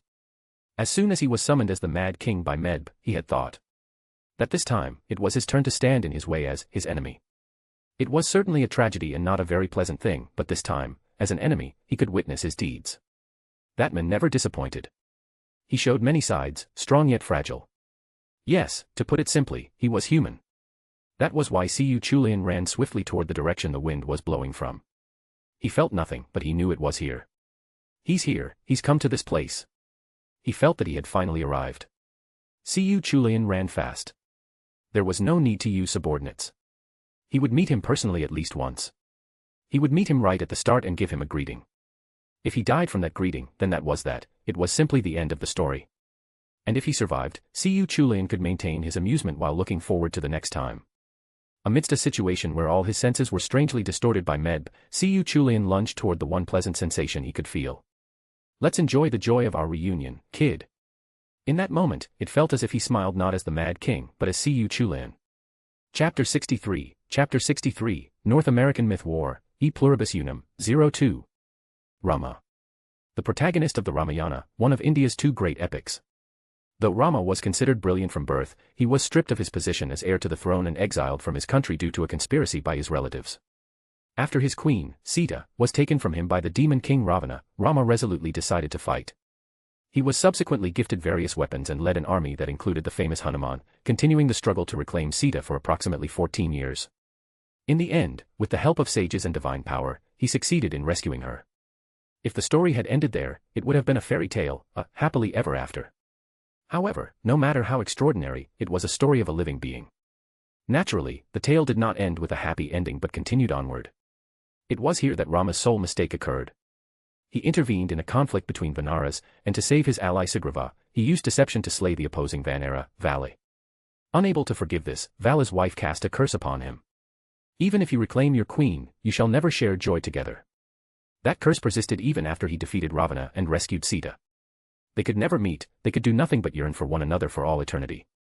Even after becoming a servant, that curse reached deep into his spirit origin. No matter how much they wished to meet, they could not. In a normal Holy Grail war, if one were summoned, the other would never be. The same held true even now, with the human order in collapse. However, in this America, the story was a bit different. In this America, Rama and Sita existed simultaneously. I wanted to see a glimpse of that bittersweet, poignant love story. I didn't know if it was possible, but I wanted to see them meet in this America, even if only for a brief moment, to hold each other's hands and smile through tears of joy. The tales of heroes are dramatic and beautiful, but sometimes, I wish they could grasp happiness in proportion to the hardships they endured. Because the stories of heroes that are purely beautiful almost always end in tragedy. Servant, Saber. I am Rama, the great king of Kosala. Ugh. He calls himself great, and I absolutely can't deny it. After all, Rama is the most widely revered avatar of Hinduism in India. Furthermore, he supposedly has a higher aptitude for the archer class than Saber. However, because Sita has a high probability of being summoned as an archer, he intentionally manifests as a saber. As expected, the essence of a hero is inefficiency. An Indian hero, how cool. Karna was incredibly cool too, even if he wasn't great at communicating. I'm Rudolph Hawkeye, a master from the Security Organization for the Preservation of the Human Order, Finus Chaldea. Marie Antoinette, Avenger. I have manifested as his servant for the time being. We were finally able to talk after clearing out the enemies. Even though they were enemies, they were at a level I could somehow manage to beat. Of course, my damage wasn't really landing, so I think I called out Marie about 3 times. But still, support counts toward the kill count, right? Having cleared 2 singularities and passed through the Guda Guda event, which was quite difficult in its own way, I suppose I could call this an achievement. Does this mean I'm getting used to this damn restoration of the human order? But every time I go to a new singularity, it's so fresh that I feel like I'm actually going to die. No, I'm not joking. The characteristics of each singularity are so different that it's physically lethal. Besides, there was no guarantee that something like what happened with Marie wouldn't happen again. If I relied too much on game knowledge, I might get stabbed in the back again. I remembered what Nobu told me. She told me not to blindly trust or blindly doubt. In the end, Nobu did betray me, but there was likely no lie in the words she spoke that night. She said it because she was worried about me, who was gradually being worn down, as a servant who is a shadow of the human order. Even if she pulled a Chiaro in the end, I felt I didn't need to doubt what she said then. I'm sorry to get straight to the point, but could I ask you to form a contract? I talked big about being from the Human Order Preservation Organization and being a master, but we're severely lacking in combat power. As you saw during the fight earlier, my combat ability is at a level where a servant could kill me instantly. I want as many allies as possible. Especially if it's a hero of India, I couldn't ask for more. Very well. However, I have not been summoned here for very long, so I do not fully understand the situation. If you seek information, I unfortunately have nothing to give. Well, I'm sure the servants and enemies we meet from here on out will spill everything. I reached out my hand. Rama didn't understand the meaning of the gesture for a split second, but he caught on quickly. He reached out and shook my hand. Flash. My command spells glowed for a moment. To think I'd meet Rama right at the start. And since he didn't have a hole in his heart, he was a perfect Rama. Last time, he fought the Mad King alone and got his heart pierced, but now he had me as a master and Marie as well. At this rate, I'll gather allies like Nightingale while grasping the current situation. Ideally, we'd cut down the other servants besides the Mad King and then raid him while he's alone. That was the most ideal scenario. With this, the contract is sealed. There is no need for concern. If you leave everything to me, there will be no problems. Yeah, I believe you. And I won't let those words become a lie. Haha, you say that so openly to me. Then, while I'm at it, let me say this, Master. I will not forget the grand, righteous goal of saving the human order in this America. However, to me, that is a secondary concern. Do you understand what I mean? I understood Rama's words. Restoring the human order is certainly an important issue. But for Rama personally, there was something more important. If she weren't here, he might have been able to make the human order his top priority. But Rama must be feeling it. He must be feeling that sensation that makes his chest burn. He must be feeling that his wife, the one he loves more than anyone, the one he can no longer even meet due to the curse, is here in this America. That curse is so tragic that it might actually be better if they didn't meet. It is a curse that proves their love for one another. If that's the case, wouldn't being able to meet mean that one of their hearts had cooled? Even so, they wished to meet until the very moment of death. I truly hoped it would work out. That's why I smiled. May there be blessings on your path. I hope you meet her. I'll help as much as I can. Please don't think of it as a nuisance to ask me for help with that. If something happens and you find you can't leave her side, just tell me. Tell me you have to go. Then I'll smile and say, of course you should. If I can afford it, I'll cooperate. No, rather, I should be the one asking to help. Even if you know my legend, to acknowledge me to this extent, it makes me glad. We have only just met today, but I shall trust you. I will not forget the warmth of this hand I hold. I give you my thanks, not as a master or a servant, but for seeing me as a singleman. I look forward to working with you. By the way, after all this is over, won't you come to our Chaldea? Like I said, we're insanely short on combat power. Haha, now I find myself wanting to go. In the battle to save the human order, even if I fail here, I might meet Sita again. The place with the highest probability of that might be Chaldea, which visits various eras and encounters many strange situations. Single-minded devotion really is cool. I'll always admire the cool side of heroes. Loving one person until death, and even after death, is truly an amazing thing. Though the circumstances were a bit different, Kyoheim was amazing in that sense too. What part of a person do they see to maintain such unwavering love? It's a feeling that hasn't come to me yet, so I don't really know. Does love always make people that strong? Can we start moving soon? Ah, right. Director? Is there a servant reaction nearby? Not right now. It might be better to find a ley line first and summon a servant from this side. That makes sense. Alright, let's go find a ley line first. Chaldea's servants. I imagine there are many unique individuals. Yeah. There's one who put a hole in my body and one who tried to burn me alive. That wasn't the kind of uniqueness I was thinking of. Then, I pointed at Marie and continued. The Marie over there stabbed me in the back like she was stealing a kill in a game we'd already won. What? Are you still worried about that? You lost because you got stabbed through the heart from both the front and back, after all. Rama had a look on his face that said, what? What on earth? I was starting to doubt if we should change the name of Chaldea's bond summoning system. Shouldn't it be called ill-fated summoning instead of bond summoning? Following Marie, who killed me twice, came Kyoheim, who tried to burn me to death, and then Okita, who gave me a nice ventilation hole. I was starting to worry if the Altar King of Knights would be next. Well, I wouldn't have any complaints about the King of Knights as a combat force, but for the sake of my heart, there's the added risk of needing about a minute to calm my mind before I can even look at her face. If I looked at her without thinking, I'd probably drop dead on the spot. Even if I died once from a heart attack just by seeing her face, I could understand. Even if no one else understood, I could. Rama approached me cautiously and spoke as if whispering in my ear. Master, are you truly all right? I have been granted knowledge of something called workplace harassment. Is it not that sort of bullying? No, well, a lot has happened, but I trust them now. I've received a lot of help fighting alongside them. Master, you have a stronger heart than I thought. Actually, I have a weak heart. It's just that the path ahead is too treacherous to step back out of fear, and even if they were enemies, it's not like they can't become allies. In fact, those who have been summoned were working hard. Okita hasn't fought since being summoned, but if she has her memories as a saber, there's no reason to doubt her anymore. I'll believe that they'll do their best until the end, and I'll simply trust their words that they'll fight as my servants once again. Blind trust might one day become a fatal poison to me, but then I'll just create the antidote behind that poison through trust as well. That was all I could do. If I've decided to trust once, then that's the right thing to do. Alright, let's head out. Let's see, the location of the ley line is. Boom. Gah. I gasped. The air felt heavy. For a moment, I didn't understand what was happening. I had felt a sensation similar to this before. It was the feeling I had in Fuyuki before approaching the King of Knights. The exhaled magical energy created the illusion that gravity was intensifying. It was an ominously powerful mana. Rudolph. A servant is approaching at incredible speed. Even the director's voice seemed muffled and hard to hear. This sensation, though so unfamiliar, weighed down on my chest. I knew it. It was a pressure stronger than the King of Knights, a sensation more bizarre than Fafnir. A murderous intent stronger than Demon King Nobunaga was spreading through the entire area. Just the fact that the mana was conveying the will of that murderous intent made my mind grow hazy. He was more of a threat than any servant or creature I had ever met.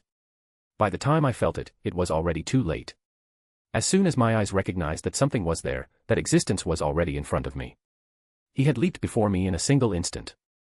Now then, let's enjoy our reunion. Kid. CA caster bro. He spun Gi Balg into a ready position. Master. Get down. Whoosh. Rama, who was right beside me, grabbed me and threw me to the side. At the same time, the sound of a blade piercing flesh rang out. As I tumbled through the air, I saw the scene. Rama's chest had been pierced by Gi Balg. The red demonic spear, the spear that pierces the heart, was embedded there. My mind went blank. Ku Chulayan didn't even pay attention to Rama and utilized his tail. He struck me while I was still in midair. Wham! I was hit by the tail. He swung casually and went flying, rolling across the ground. Cough. Ugh, ah. Hack. My insides twisted and my whole body trembled. From a tail swung half-heartedly, every muscle in my body screamed, and my bones creaked. What? Just now, it was just his tail. With a tail swung without even full strength, I'm about to die. Cough, I spat out blood and tried to focus my vision. Barely lifting my head, the man standing with his spear through Rama was looking down at me. In the eyes that looked at me for a split second, I definitely felt caster bro, but now, a cold-blooded and wicked king, the Mad King Ku Chulayan, stood there. Ku Chulayan looked down at me and spoke in a cold voice. Don't disappoint me, kid. This Ku Chulayan remembers me. That conviction was seared into my brain. Marie assessed the situation. The enemy had rushed in from outside Chaldea's radar range in an instant, intent on killing the master, Rudolph. Rama had reacted quickly because he was right next to him, but the opponent, Ku Chulayan, did not miss the opening created by the attempt to save Rudolph and pierced him. Though Rudolph had been rescued by Rama, the tail had struck him while he was in the air, and Rudolph was now dying. After all, he had taken the hit with his bare body, without using rune magecraft or Chaldea's mystic code. Even if Ku Chulayan had swung casually, it was a lethal weapon in itself. Marie felt it too. Marie felt that he was a being stronger than anyone they had met so far. The wicked mana made the air heavy, giving a sensation similar to a child facing a large dog off its leash. The mana was converted into fear, and that fear affected the spirit origin, seemingly forcing their statuses down. No matter how she thought about it, winning was going to be difficult. Even if it hadn't been a surprise attack, and Rama were fine and Rudolph uninjured, they could not win this fight. They were overwhelmingly lacking in power. Rama spat out blood with a groan and kicked Ku Chulayan to pull himself off the spear. Even though his heart had been pierced, there was no sign of him fading away. Instead, the fire in his eyes seemed to grow even more intense. Rama didn't have a skill like battle continuation. There was only one reason he endured. If he were at a level where he'd die instantly from something like this, he wouldn't be called the great hero of India. However, as if he had no interest in the already pierced Rama, Ku Chulayan's gaze immediately fell upon Marie. You look like you'll be a nuisance. Whoosh! He was in front of Marie in an instant. She fired her pitch-black blades rapidly, but he deflected them all with his demonic spear. He swatted them away the moment they appeared in the air, completely neutralizing Marie's attacks. Unfortunately, a close-quarters battle like this was extremely disadvantageous for Marie. Snap!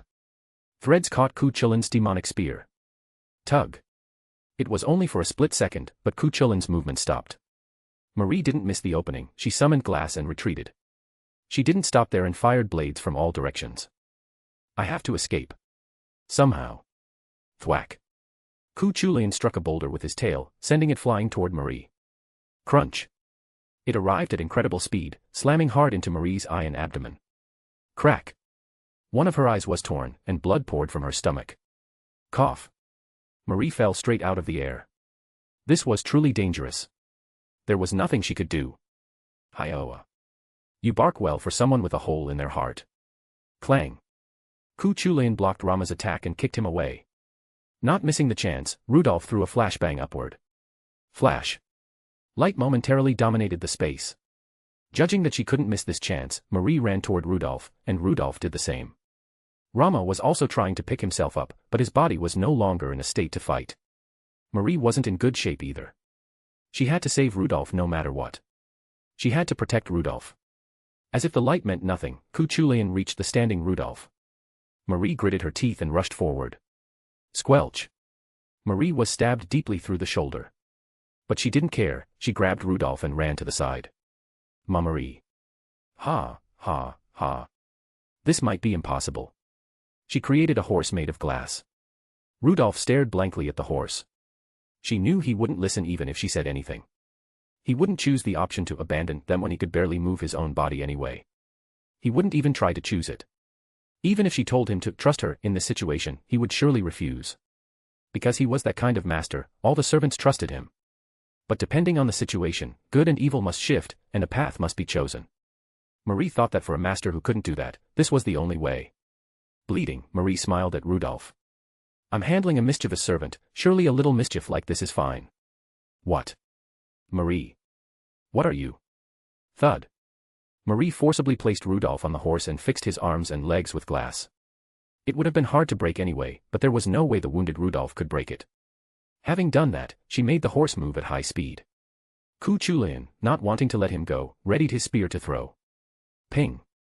Rama leaped in and deflected the spear. Then, looking at Rudolph who was staring back at him, Rama muttered something.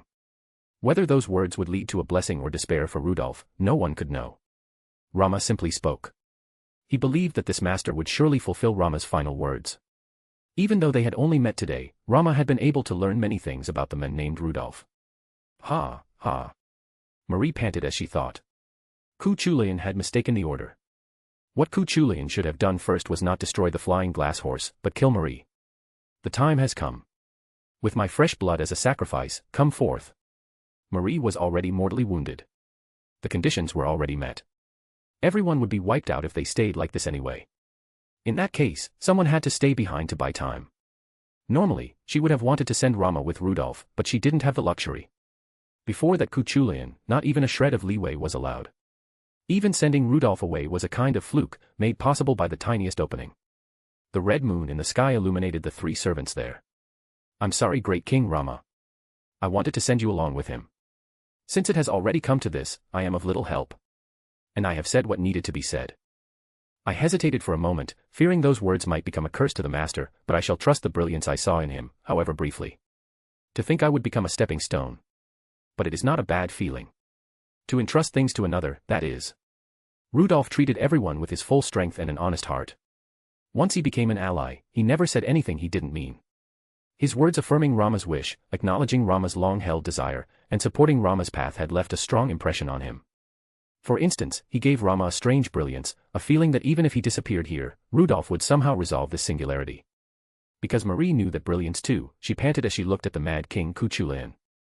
Ku Chulin took in the surrounding scenery for a moment, then spun his demonic spear and spoke. A reality marble. How pathetic. It's nothing more than a way to buy time. I wonder how long a wench like you, on the verge of death, can hold out. Marie breathed heavily, ha, ha. One side of her face was almost entirely stained with blood. She focused on Ku Chulin with her remaining eye. Come to think of it, Rudolph had smiled in a crisis. Just when she thought there was truly no way out, he smiled and held onto his will until the end. That will sometimes collapsed with strange ease, but conversely, it possessed a bizarre resilience that allowed it to endure. So, Marie decided to try imitating him. Stealing her will in a way that didn't quite suit her, she smiled. This is enough for our master. If the master says with his own mouth that he will trust us with all his heart, then I will live up to that expectation. You should enjoy your brief victory by killing me. Because the master, that lovely child, will surely tear your throat out. He would make the impossible possible. The road would surely be treacherous. Marie should have been there with him on that road, but she couldn't stay this time. But there were others who could be by his side besides Marie. She only hoped they would do their part. That fragile yet strong master cannot abandon trust. Therefore, it would be fine. If he was such a good-natured person that he'd smile and reach out his hand to trust the Marie who had betrayed him, then Marie would simply trust him in return. She would believe that this mediocre magus would become the hero who saves this world. Recognizing the eyes filled with will, Ku Chulayan gave a short reply. I'm looking forward to it too. Seeing the kid's turnaround drama unfold before my eyes. Holding his demonic spear glowing with a wicked light, Ku Chulayan, the embodiment of death, approached. SSHHH, Shaiya. My whole body was in pain. I gritted my teeth and tears fell. I didn't care at all that it was raining. Because I was standing there blankly like an idiot, Rama sacrificed himself to save me. If I had only managed to avoid that, we might have been able to escape. We might have had a proper fight. But what happened was a one-sided slaughter by the mad king Ku Chulayan. Ku Chulayan had his memories as a casterbro. That's why he targeted me immediately. Though it was the power of regression, I had challenged Fuyuki many times, and as a result, I was recognized by Casterbro as a comrade, a brother-in-arms, and a warrior. Because that Ku Chulayan also had those memories, he might have decided he couldn't give me much time. That's why he launched a surprise attack immediately. I could only lament my own foolishness for not considering that possibility. It was frustrating that I could do nothing but prolong this life by sacrificing my servants. With just one blow, a single blow, my body was a wreck. I couldn't move properly, and my stomach was churning. It felt like a miracle that I was even alive. Crack, snap, the horse Marie made began to fracture. And then, it shattered completely. Ugh. I fell to the ground. I could confirm Marie's departure through the mana path. Marie tried to save me until the very end. She said something stupid about being mischievous. I could tell what Marie was thinking without even hearing it. She believed that if she could just keep me alive, I could create the next move for a turnaround. Just as much as I trusted Marie, Marie trusted me. Rama's mana path was still connected, but it was barely hanging on. In the first place, he had been on the verge of death since his heart was pierced around the time I left. Rama had muttered something to me as he deflected the demonic spear Gi-Balg flying toward me at the end. Take care of Sita. Take care of her. Look at the state I'm in. I was on the verge of death from a single blow. Stupidly, just because I had cleared singularities before, I had fallen into complacency and hadn't thought things through properly. If the mad king Ku Chulayan remembered me, it could lead to this conclusion. I could have reached the possibility that he would try to kill me without giving me time, without giving me leeway, without giving me even a moment's grace. And yet I didn't do that. I was just grinning like an idiot, thinking I was lucky to meet Rama. Foolish. I was so foolish that my tears wouldn't stop. Even at this moment, I was foolish for recalling the fear of facing him before any fighting spirit against Ku Chulayan. Hack, ugh. Blood flowed down. It seemed to flow faster because of the rain. In a single instant, the situation had flipped. What seemed like a good start had turned into the worst possible shape. I was left alone. My communicator had also been smashed when I was hit by Ku Chulayan, so Chaldea's communications wouldn't work properly until I found a ley line. Bleeding, I tried to force my body up, but my muscles screamed and refused my actions. Damn it. Damn it. Damn it. Damn it. Damn it. Lying face down on the ground, I kept shouting. I blamed myself, thinking I could have dealt with it. I recalled Ku Chulayan's appearance when he suddenly appeared before me. He had tried to pierce my heart without hesitation. If Rama hadn't been there, I would have been pierced and killed right then. SSHHH, the pouring rain hit my face. It hit my whole body, cooling it down. I couldn't stop the sound of my leaking breath. Ha, ha. Do I die here? If I die, do I start over? Or do I just return to right now, after Ku Chulayan attacked? Either way, is it worth trying? It's not suicide by my own hand, so it's fine, fine. Is it fine? What's fine about it? Cool. I tried to force my body up again. No, I won't die. I don't want to die. Even if I can turn everything back, I must never wish for death. I repeatedly tried to get up and collapsed again. In the meantime, someone approached me. Someone was standing in front of me. It wasn't Kuchulain. Naturally, it wasn't Rama or Marie either. The person stood still in the rain. They slowly bent their knees and approached me. No, it didn't matter who it was. I grabbed the person's leg with my arm. They looked down at me without moving an inch. Perhaps because my mind was hazy, I couldn't even properly recognize their face. I. Frustration spread through my body. I had lost this thoroughly. Everything had been taken from me, and only my own patheticness remained engraved in my mind. I still couldn't do anything, I was still weak, still stupid, still foolish. While the wounds all over my body throbbed, I didn't even have the grit to move. From a single blow, I was now about to die. The servants had stayed behind, believing that I would survive, that I would move forward, and that I would ultimately be victorious, and yet I gripped the person's leg with all my might. Even so, my dying strength might not have been very strong. Spitting out blood, I shouted. I don't want to die. Never. I have to live. I won't die. I don't want to die. When I reached out my other hand, the person grabbed it. In my fading consciousness, I saw the person's face clearly. White hair with a hint of pink and red eyes were looking right at me. While holding my hand tightly, she spoke. Those words, that will, they have reached me clearly. Do not worry, I will save you. Do not give up on your will to live. That is a natural duty for a living being. I will surely grant you salvation. Surely. My eyes gradually closed. In the rain, from my cooling body, the only thing I could feel clearly was the warmth of the hand she held. I will heal you even if I have to kill you. Chapter 64, North American Myth War, E Pluribus Unum, 03. I realized just how arrogant I had been. Without a servant, I was still nothing. I should have known that. I thought I understood it perfectly, but like a fool, I let the string of victories go to my head and forgot. It wasn't as if I had simply won, either. I had won by dying, by burning through my very life. How could I have been so conceited? I had known for a long time that I had no inherent value. But because everyone thanked me and told me they believed in me, I was stupid enough to let those comforting words make me feel good. I let my guard down. I should have moved with more absolute caution. It seems this idiotic foolishness of mine isn't something that can be fixed, no matter how many times I die. No matter how many times I die, bleed, suffer, or break, this stupidity will likely remain. I forced my heavy eyelids open and slowly looked up at the sky. Crack, snap. A campfire was burning nearby. Something like a blanket was draped over me, giving me a strange sense of stability. Awareness returned to my body, from my head down to my toes. As my consciousness fully awakened, the first thing I remembered was Siyu Chulin's face. I reflexively bolted upright. Ugh! A sharp throb in my side made me grimace involuntarily. When I pulled back the blanket, I saw that I was tightly wrapped in bandages, almost like a compress. Not only that, but there were signs of treatment all over my body. I think I met someone at the very end, but my mind was so hazy I couldn't remember clearly. I only recalled seeing a flicker of resolve in that person's eyes. Did that someone save me and treat me like this? Take care of Sita. Rama's final expression flashed through my mind. It wasn't just him. Marie, too, had believed that I would somehow make things right on my own. Can I really do it? The only reason I had been able to clear singularities until now wasn't because I was impressive. It was simply because the servants I met were magnificent. So, what can I do here by myself? Especially when the final boss standing in my way is Mad King Siyu Chulian, a foe stronger than anyone I've faced before. On top of that, he knows me. That meant he was familiar with my tactics.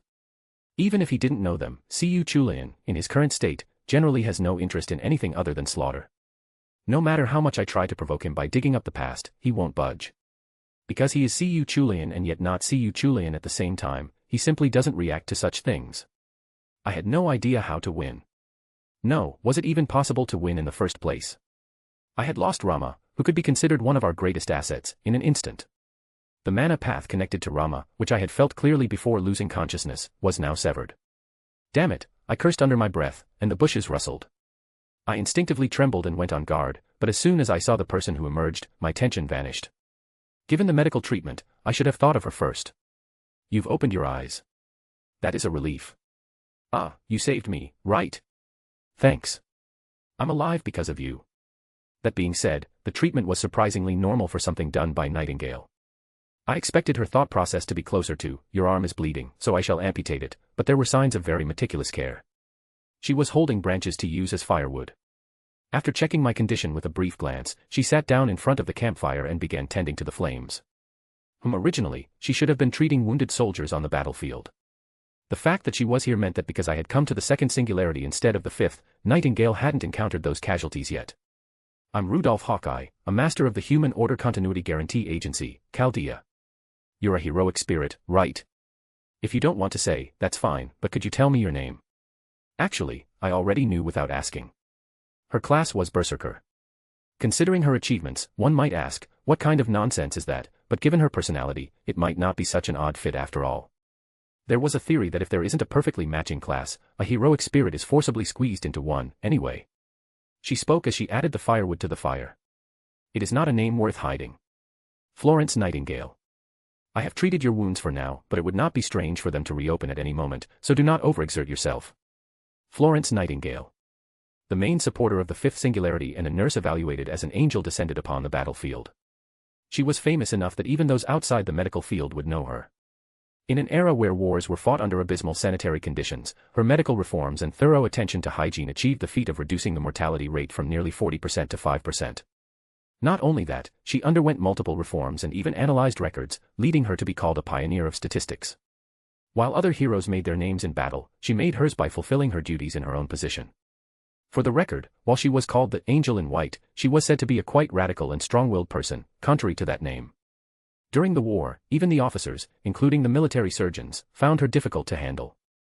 The most famous story was that if they didn't give her supplies, she wouldn't stop at an argument, she would take a hammer, break into the military warehouse herself, and haul everything away. Afterward, she supposedly shouted, "Are rules more important to you than human lives?" or something like that. Well, considering the hygiene of that time, she certainly deserved to be called an angel from the patient's perspective, even if the military officers thought otherwise. Should I call you Hawkeye? You can just call me Roop. By the way, Nightingale. I think the doctor back at our place would really want to meet you. A doctor? I am not sure, but that implies the place you belong to has a proper physician. Yeah, that's right. Not only that, but because science and magecraft were combined there, they possessed the greatest medical technology in the world. They somehow managed to revive my body every time I reached the brink of death. It was almost like the senzu beans from Dragon Ball. Or like that frog-faced doctor who revives a certain unlucky spiky-haired boy. In any case, just the fact that they kept me from dying in that state meant Chaldea's technology was the best in the world. However, Nightingale let out a short sigh. I doubt whether that doctor has a proper sense of professional ethics. Pardon me, but I examined your body to treat you. I will be blunt, do you consider this a human body? I am amazed you managed to come this far in such a state. No, this couldn't be helped. You have no idea how much the doctor suffers because of this. Actually, I know better than anyone that I'm completely ill-suited for this role. I knew it, and yet. As I recalled the encounter with Siyu Chulian, tears suddenly began to fall. I was frustrated, so frustrated that the tears just came. I couldn't do anything myself, I was just protected. I had preserved this life by sacrificing a servant. Furthermore, if Nightingale hadn't been there, I would have died again right then and there without achieving anything. It was a relief that communication with Chaldea was cut off. I couldn't show them this kind of weakness. It wouldn't be too late to show these tears once everything was over. The sight of a weak master would only make everyone anxious. I've realized my own powerlessness to a sickening degree. I thought I already knew, but I became arrogant just because I cleared 2 singularities. I believed things would go well this time, too. I was optimistic that I could somehow pull it off with everyone. I should have known that being positive and being optimistic are fundamentally different. Mr. Roop. You don't need the Mr. Why? You are a patient. Ah. Well. I mean, I am a mess right now. I thought my body had finally recovered, but it was still battered. And even if I hadn't been attacked by Siyu Chulian, it would be hard not to call someone a patient when they're missing an eye, a hand, and a leg. No, you are a patient in terms of your physical condition, but in your case, you are also a patient in terms of your mental state. You are not a servant. It is only natural to be weak, and it is not pathetic but expected that you can do nothing in a fierce battle between servants. Yet, you consider it pathetic and are placing a curse upon yourself. I must fight, I must overcome, I must move forward. That has already entered the realm of obsession. You are a patient, Mr. Roop. An obsession. To think I'd hear that from Berserker Nightingale. It was a bit of a shock. Among all the servants I knew, the person who came to mind first when thinking of obsession was the nightingale right in front of me. Even if her goal was righteous and self-sacrificing. As I stared blankly at her, Nightingale slowly added more wood to the fire and continued. You just said, only 2 singularities. I do not know the details, but it means you have somehow succeeded twice in events similar to what is happening here. Whether that was due to skill or luck, I cannot judge. Only the fact that you succeeded remains clearly. This place is currently a demon realm. I do not know what the other 2 locations were like. They must have been places that exerted a pressure just as strong as this one. And yet, you describe it as only. You said being positive and being optimistic are different. That is true. Optimism, which looks only at the bright side without grasping the situation, is dangerous on the battlefield. However, being negative and being realistic are also different. Losing a cold assessment of oneself is dangerous either way. In fact, being negative is much more dangerous on the battlefield because it can lead to a loss of will. Mr. Roop, does your workplace not have a facility for mental counseling? How could they send such a young boy to the battlefield alone? Young. I'm an adult. And I wasn't sent alone, it's just that no one else had the aptitude to come here. Traveling through time requires more aptitude than you'd think. Currently, there's no one else but me who can do it. Nightingale fell silent for a moment as if thinking about my words, then spoke. I see, so that is the cause. That obsession stems from the sense of duty that there is no one else to do it but me. Since it is not distorted, it will be all the harder to fix. No. I'm telling you. I'm fine. It's just that being in this environment makes me a bit depressed sometimes, okay. And what I have to do from now on? I can't just exist as a master. I have to squeeze out what little talent I have and achieve things I shouldn't be able to do. If I don't do it, no one can. If my body and mind have to hurt a little so I can move forward, I'll do it. And I don't think this is wrong. That was right. I knew how difficult this was. I might be wearing away without even realizing it. The pain that came with every death was beyond words. The sensation of death, which surpassed the pain of dying, seemed to distort everything about me. Even so, I wasn't walking the wrong path. I couldn't let that be denied. For everything I had done, for the people who placed their hopes in me, and for those who trusted me, I would keep moving forward. Even if it was called an obsession, that was fine. I had to use even that to keep running without stopping. Yes. That is correct. Because it is correct, you cannot even run away and are wearing yourself down. If it were a wrong path, a distorted direction that made people unhappy, you could have fled. You possess a strong yet flexible spirit. We have only just met, but I can tell from our conversation that you have flexibility in your way of thinking. Surely, if you had lived a normal life, you would have endured most storms and lived well without straying. Nightingale gave a bittersweet smile. I really was fine. In fact, didn't I have to be fine? Everyone believed in me, everyone sacrificed for me, and everyone was counting on me.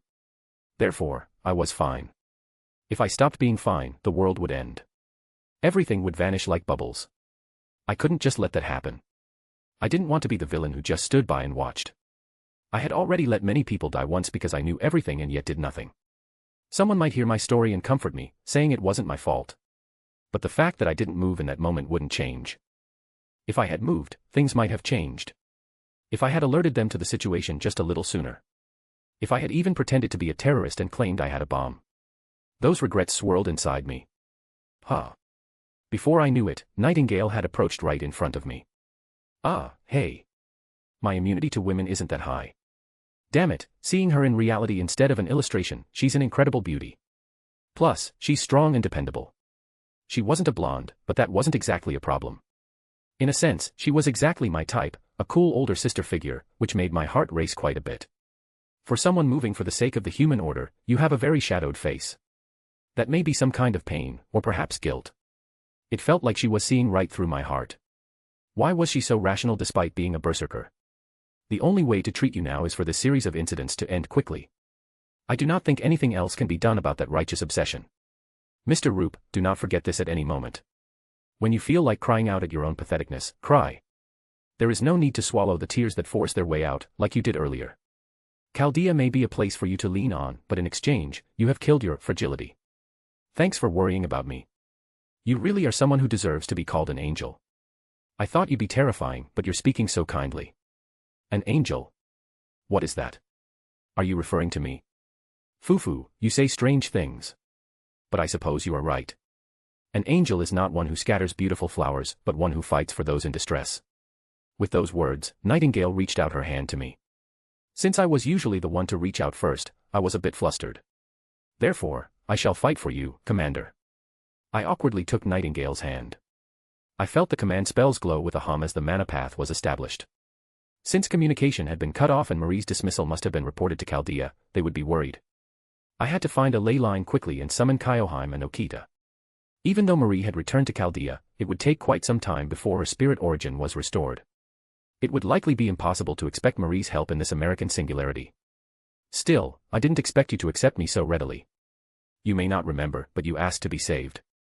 You grabbed my ankle and asked me to save you. You said you did not want to die. That will is the most righteous form of a living being. As long as you hold that feeling in your heart, I can treat you while you are still alive.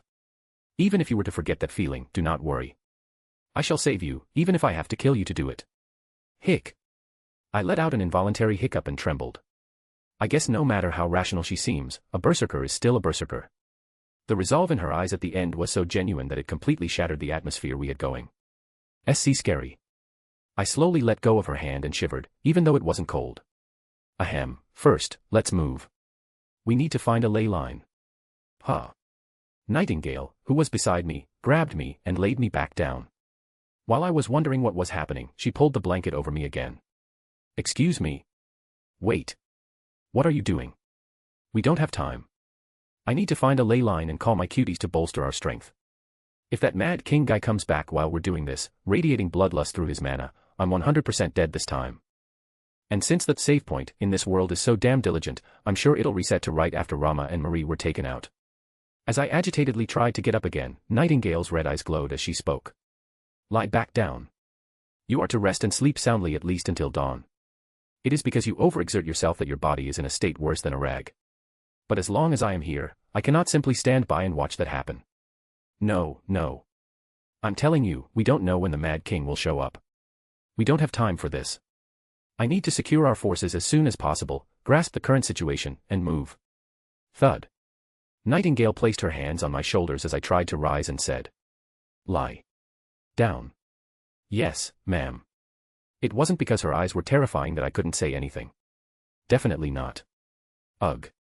The girl ran with all her might. She just kept running. Behind her was a man who didn't seem particularly motivated, yet he kept pace. The situation was far from good. The girl, whose fiery red hair was tied in twin tails, predicted that she would soon be caught. No matter how unmotivated her opponent seemed, he didn't appear foolish enough to let her go on purpose. Without a master, and having been summoned into a situation she didn't fully understand, she had been engaged in a continuous chase. It wasn't just that man, there were enemies everywhere she went as if it were the most natural thing in the world, and she hadn't been able to rest properly for days. Then she met this man with a ferocious appearance who tried to capture her, saying, I don't want to either, but I was summoned to this side, after all. Because he lacked motivation, she hadn't been caught yet, but if he were to get serious, it wouldn't be difficult for him to catch her, exhausted as she was with her mana nearly depleted. Hey, let's end this already. You know how this boring game of hide-and-seek ends, don't you? Archer. The girl called Archer clenched her fists. Until yesterday, only until yesterday, she could feel his presence. She could feel it clearly. She knew that person was also in this place. Even if they were fated never to meet, she was satisfied with the fact that they were looking at the same sky. She could smile. Even though it would be a simple matter for him to forget her and find a new love, he still yearned for her. That fact made her smile and brought her satisfaction. But, yesterday, the presence of that person, Rama, suddenly grew faint. It grew fainter and fainter until she could no longer feel it at all. Even if he were attacked by someone, Rama wasn't the type to lose so easily. If so, she had to assume he had been defeated by a powerhouse of equal caliber. She couldn't just quietly vanish until she had at least landed a blow on that person. But even with that resolve, what could an archer whose mana was running out do? Wasn't the only reason she was still holding on her independent action skill. I will not give up. Never. Sita. She was the incarnation of Lakshmi, the wife of Vishnu, and at the same time, an incarnation of the half of Vishnu that had been split. If she used her noble phantasm against them and following her, she might be able to win. That was only a matter of possibility, but even if she won, Sita would surely be dismissed. It was only natural that if she diverted her already insufficient mana into a noble phantasm, that would be the result. But this man wasn't the one who had caused Rama's dismissal. If she was going to use it, she wanted to use it against him. For Sita, either path led to despair. Whether she was caught like this or defeated the men at the cost of her own dismissal, either way, the hope for revenge was bleak.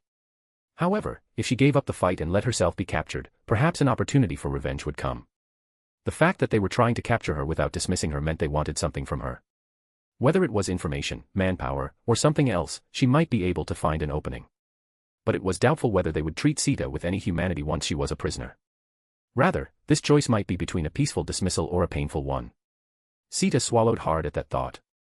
Various worries flashed through her mind. She could endure a certain amount of torture or humiliation. In a sense, she was used to it. Oh, you finally came out. So, which is it? Are you going to burn your last spark? Or will you come quietly? Honestly, my personality prefers the former, but to be frank, I lack the motivation, so I'd appreciate it if you chose the latter. If you lack motivation, I would appreciate it if you pretended not to see me. Can't do that.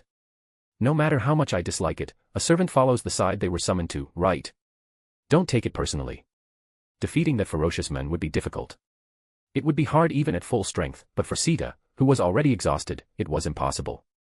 There was no choice. She had to prioritize survival here, even if it meant enduring some humiliation. An opportunity would surely come. An opportunity to avenge the person who caused Rama's dismissal would surely come. With that thought, Sita lowered her bow and let it vanish. The man, seemingly understanding the situation, relaxed his guard slightly and spoke. Good. Then follow me quiet. Vroom. The loud roar of an engine reached them. Huh. The men looked toward the source of the sound. Vice Commander. Brakes.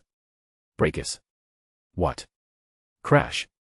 A man and a woman riding something like a motorcycle appeared. And they slammed right into the hostile man, sending him flying. The pair who had sent the men flying simultaneously looked surprised, as if saying, eh. It was, quite literally, a traffic accident.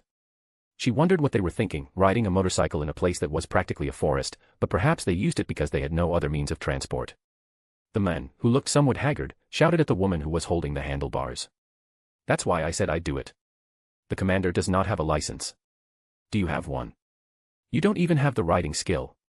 No. That's not what's important right now. You there. The man flustered for a moment, then looked at Sita. His eyes widened as he saw her. He froze in place, staring blankly at her. To an observer, it might have looked like he had met the woman of his dreams and fallen in love, but Sita, meeting his gaze, immediately understood that it wasn't such a romantic look. He had a face full of guilt, responsibility, sadness, and a desire to wail.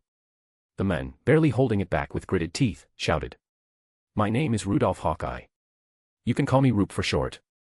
This might sound strange, but I'm going to avenge your husband. Help me. A tingling sensation ran through Sita's mind. A man she was meeting for the first time, she didn't know if he was trustworthy. But a beloved voice echoing in her mind was speaking. It felt as if someone was whispering from behind that she could trust him. This sensation, it was Rama. It felt as if Rama was telling her to trust this man. And she decided to believe in the sincerity of the man looking at her as if he were about to cry, Rudolph Hawkeye. There was only despair if she stayed here, anyway. She couldn't ignore the light that had appeared. Sita quickly reached out and grabbed Roop's hand. Great. Let's get out of here. Where do you think you're going?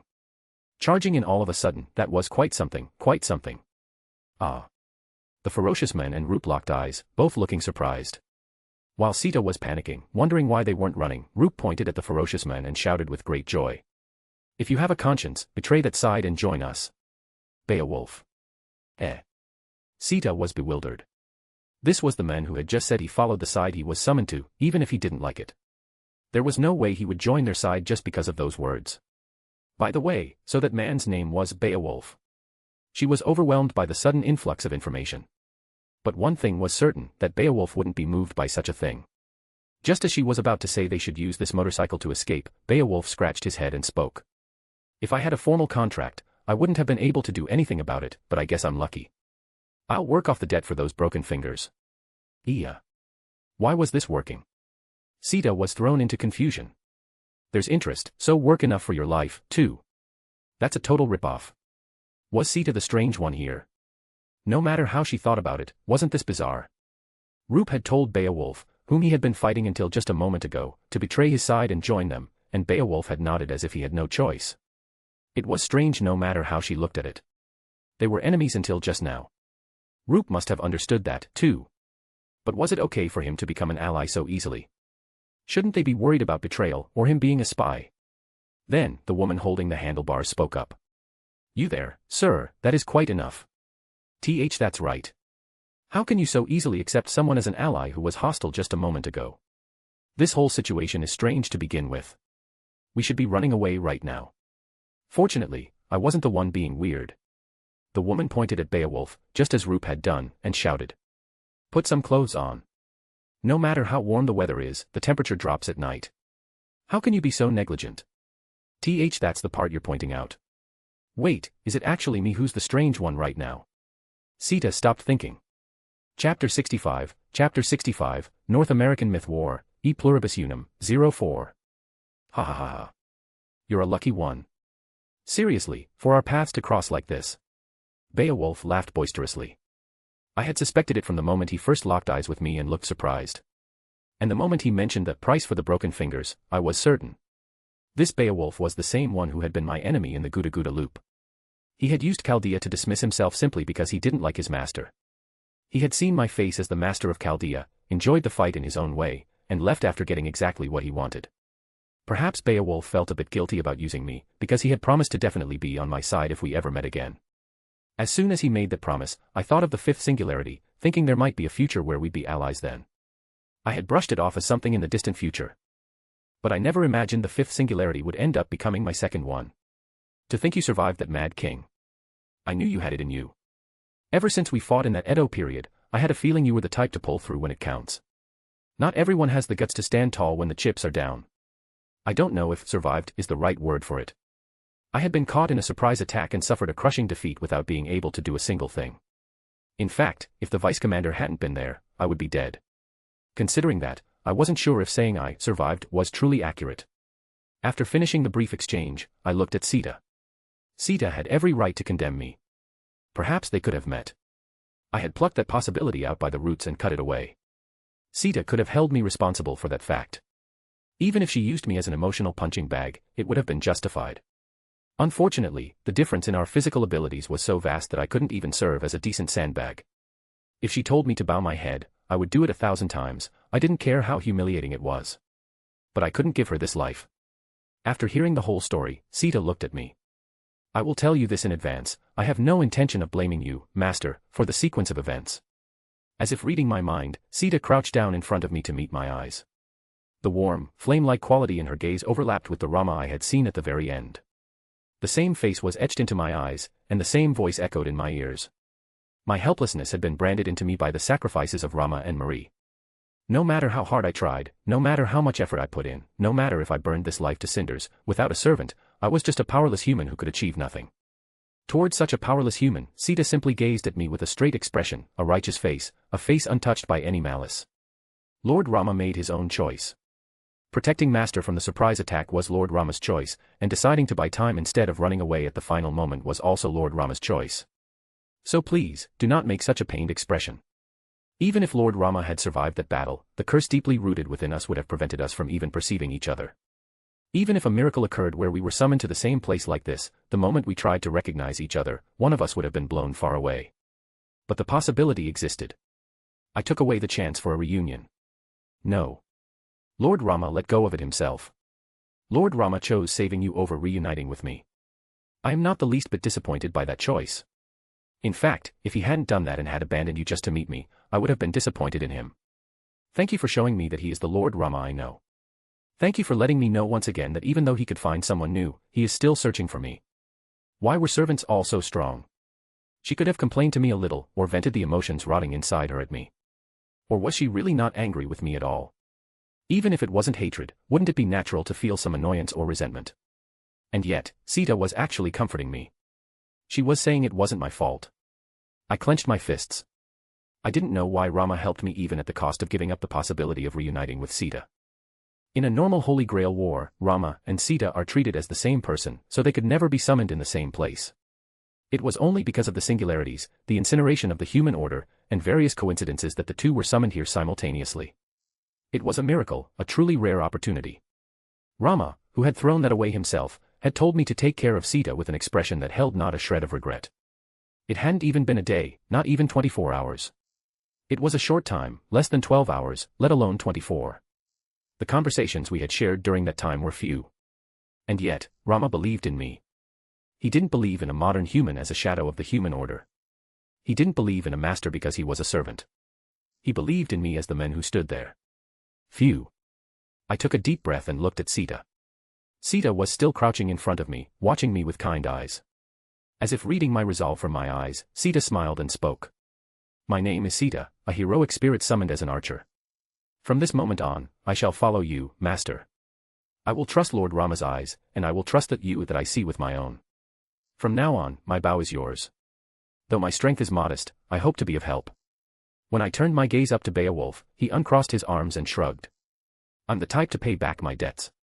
Besides, the other side didn't officially hire me, calling it a test or whatever.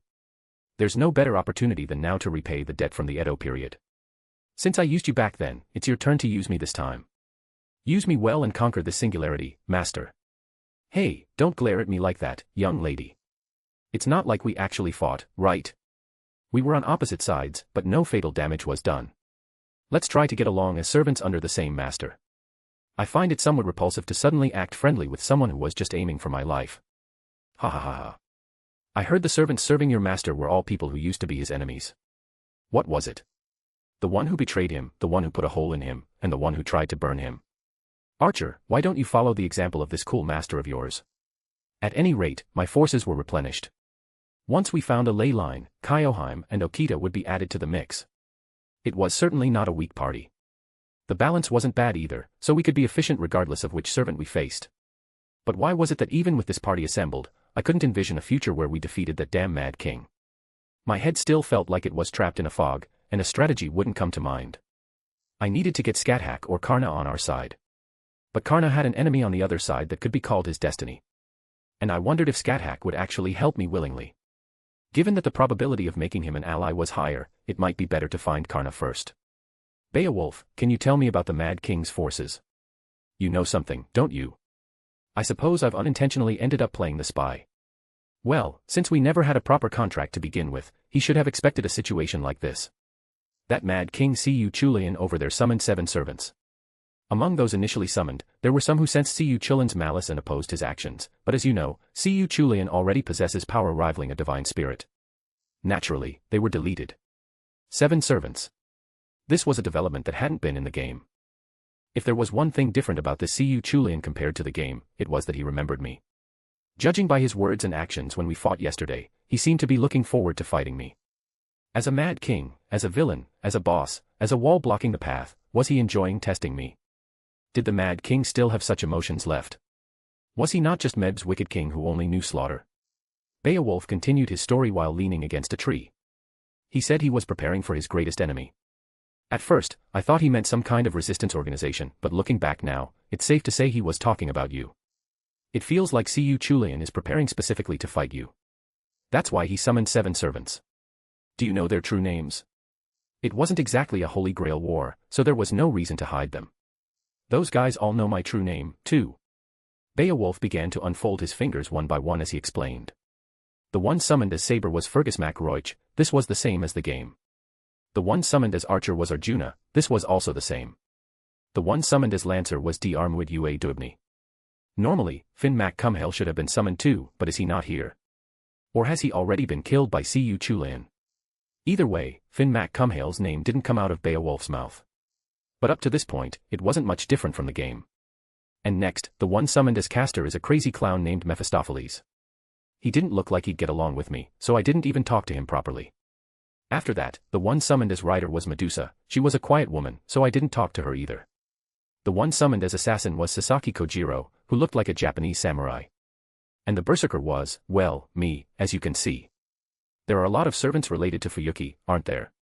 It reminds me of the 5th Holy Grail War. Following Medusa, now Sasaki Kojiro. Both were troublesome as enemies, even if they would have been great as allies. I had experience defeating Medusa when she was a shadow servant, but that was only because her various abilities were sealed in that state. Even her mystic eyes, which could be called her trump card, had their rank significantly lowered. Damn it, the number of summoned servants increases just because I'm involved. Don't make me laugh. If you know me. If you remember me, then let your guard down instead. Stay as an arrogant and wicked king. Why are you trying to kill me with everything you've got? Before I could prepare anything, he suddenly launched a surprise attack and wiped out my key forces. It was so absurd I was speechless. Damn it, just you wait. I'll definitely win. All right, Vice Commander. I was thinking it's about time we get moving. That is fine. Are we looking for that ley line thing? Yeah, I roughly know the location, so let's head that way. In any case, once I summoned Kyoheim and Okita, the party's stability would definitely increase. Just as I stepped forward with that thought, a thwack sound echoed, and something pierced the top of my foot. Ah! In that split second, blood geysered upward. A gun. No, an arrow. This was an arrow. I didn't know who it was, but an archer had just shot an arrow at me. With a whoosh sound, several more arrows flew through the air, cutting through the void. TCH. I grabbed my weapon and quickly deflected the incoming arrows. Sita followed suit, drawing her bow and shooting down the arrows in midair. Ugh. I gritted my teeth and suppressed a scream. This feels strangely familiar.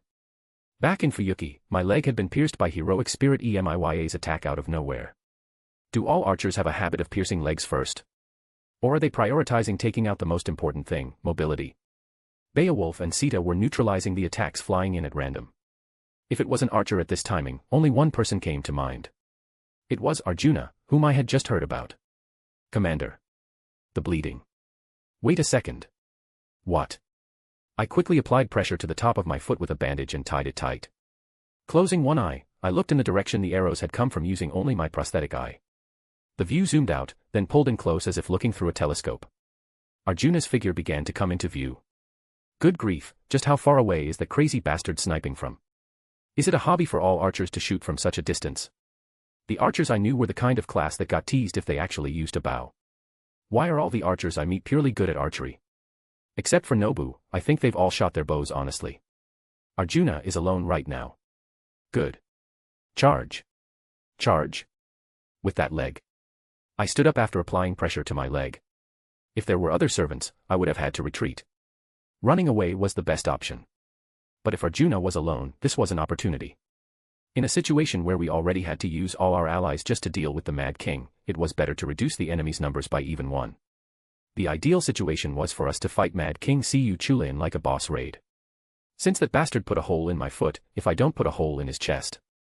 Come to think of it, the direction. Ha, ha ha ha ha. Perfect. I've finished the script to screw that bastard over. Master, you look like a villain right now. Vice Commander. At this rate, I can't even get proper treatment anyway. To get treated properly, to survive, I have to stop that bastard's attacks. Help me. So this is how you've always done things. Understood. Let's go at once. Archer. We're going on foot. Don't order me. Sita. Please. This motorcycle only seats two. Understood.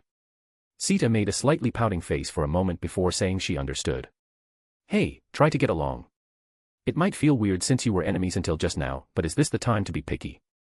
And you don't even have a scratch. That's not what I call being enemies. Don't try to act tough in front of me. Seriously. With a vroom vroom sound, we moved quickly toward Arjuna's position.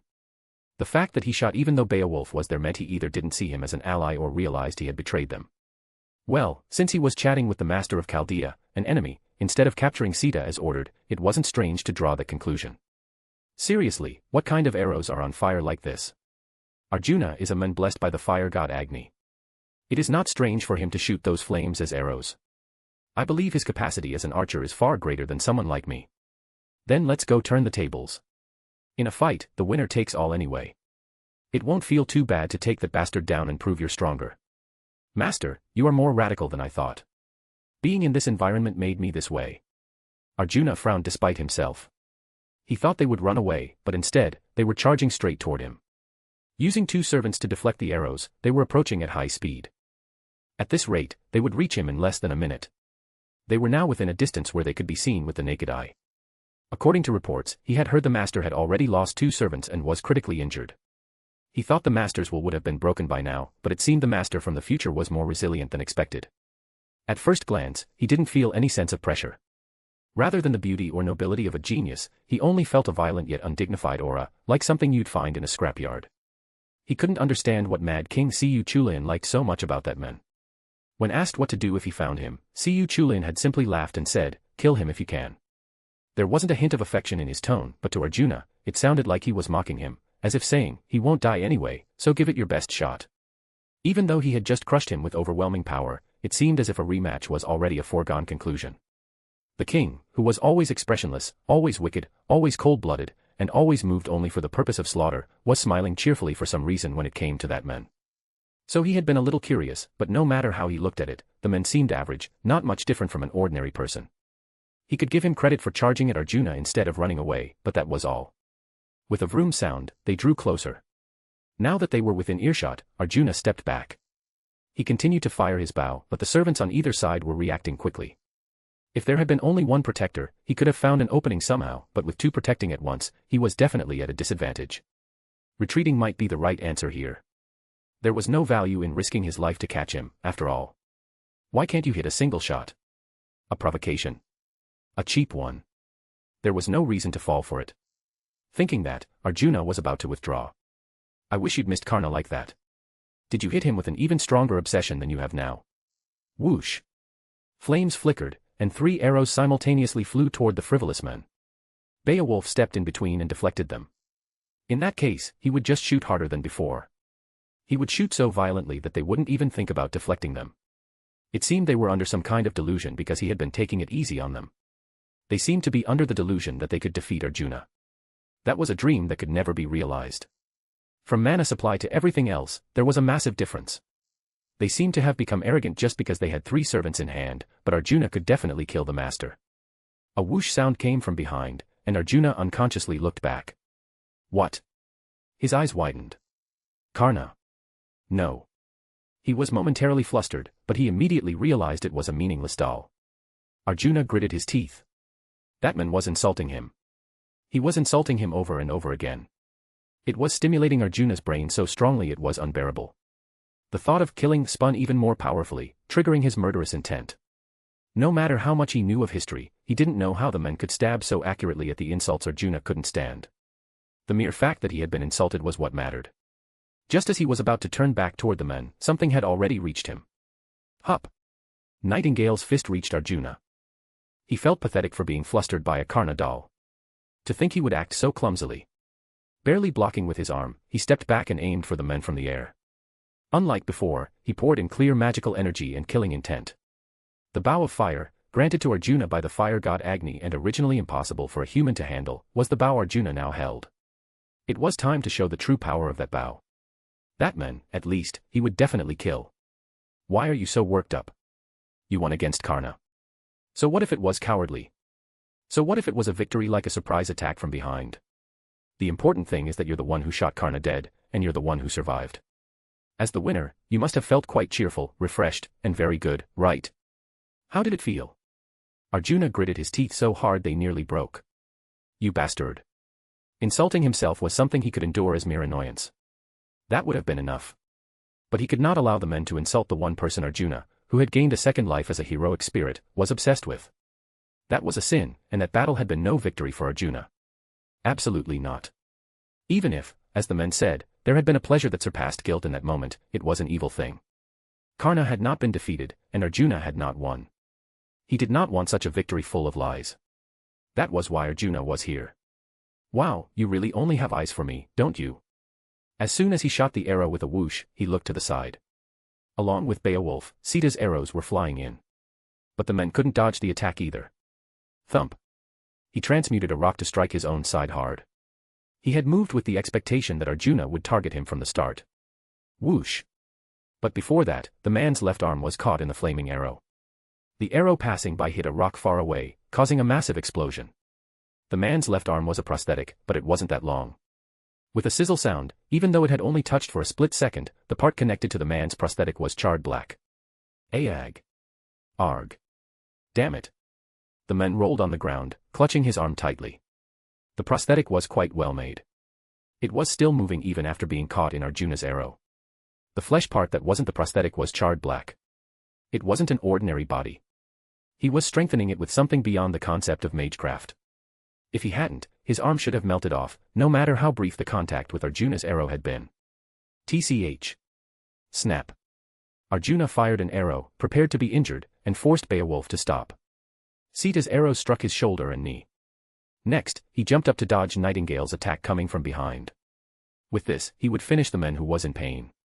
If the master was killed, no matter how great the servants were, they could do nothing. But the master was installing something on the ground while clutching his arm. What is that? While he wondered, light flickered.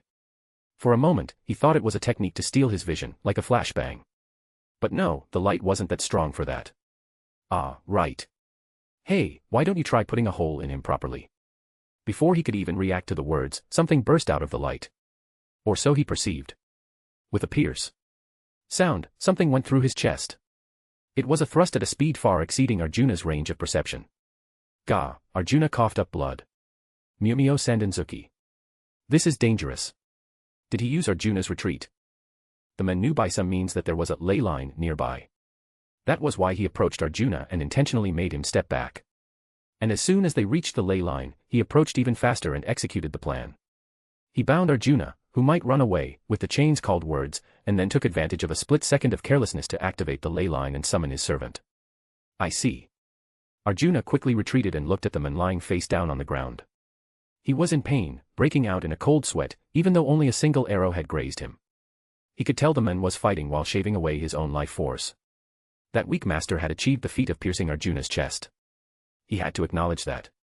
Consider this retreat your victory. I suppose so. To you, Chaldea doesn't matter. The Celts don't matter. America doesn't matter. There's only one reason you joined that side. It's not for justice. But are you really okay with that? Arjuna remained silent and quickly left the spot.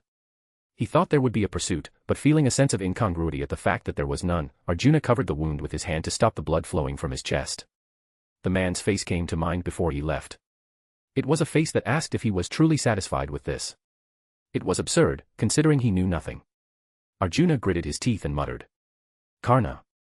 The obsession of the blessed hero still held him captive. Master. You don't have to follow him. I just needed to shake him. There's no need to force a retirement.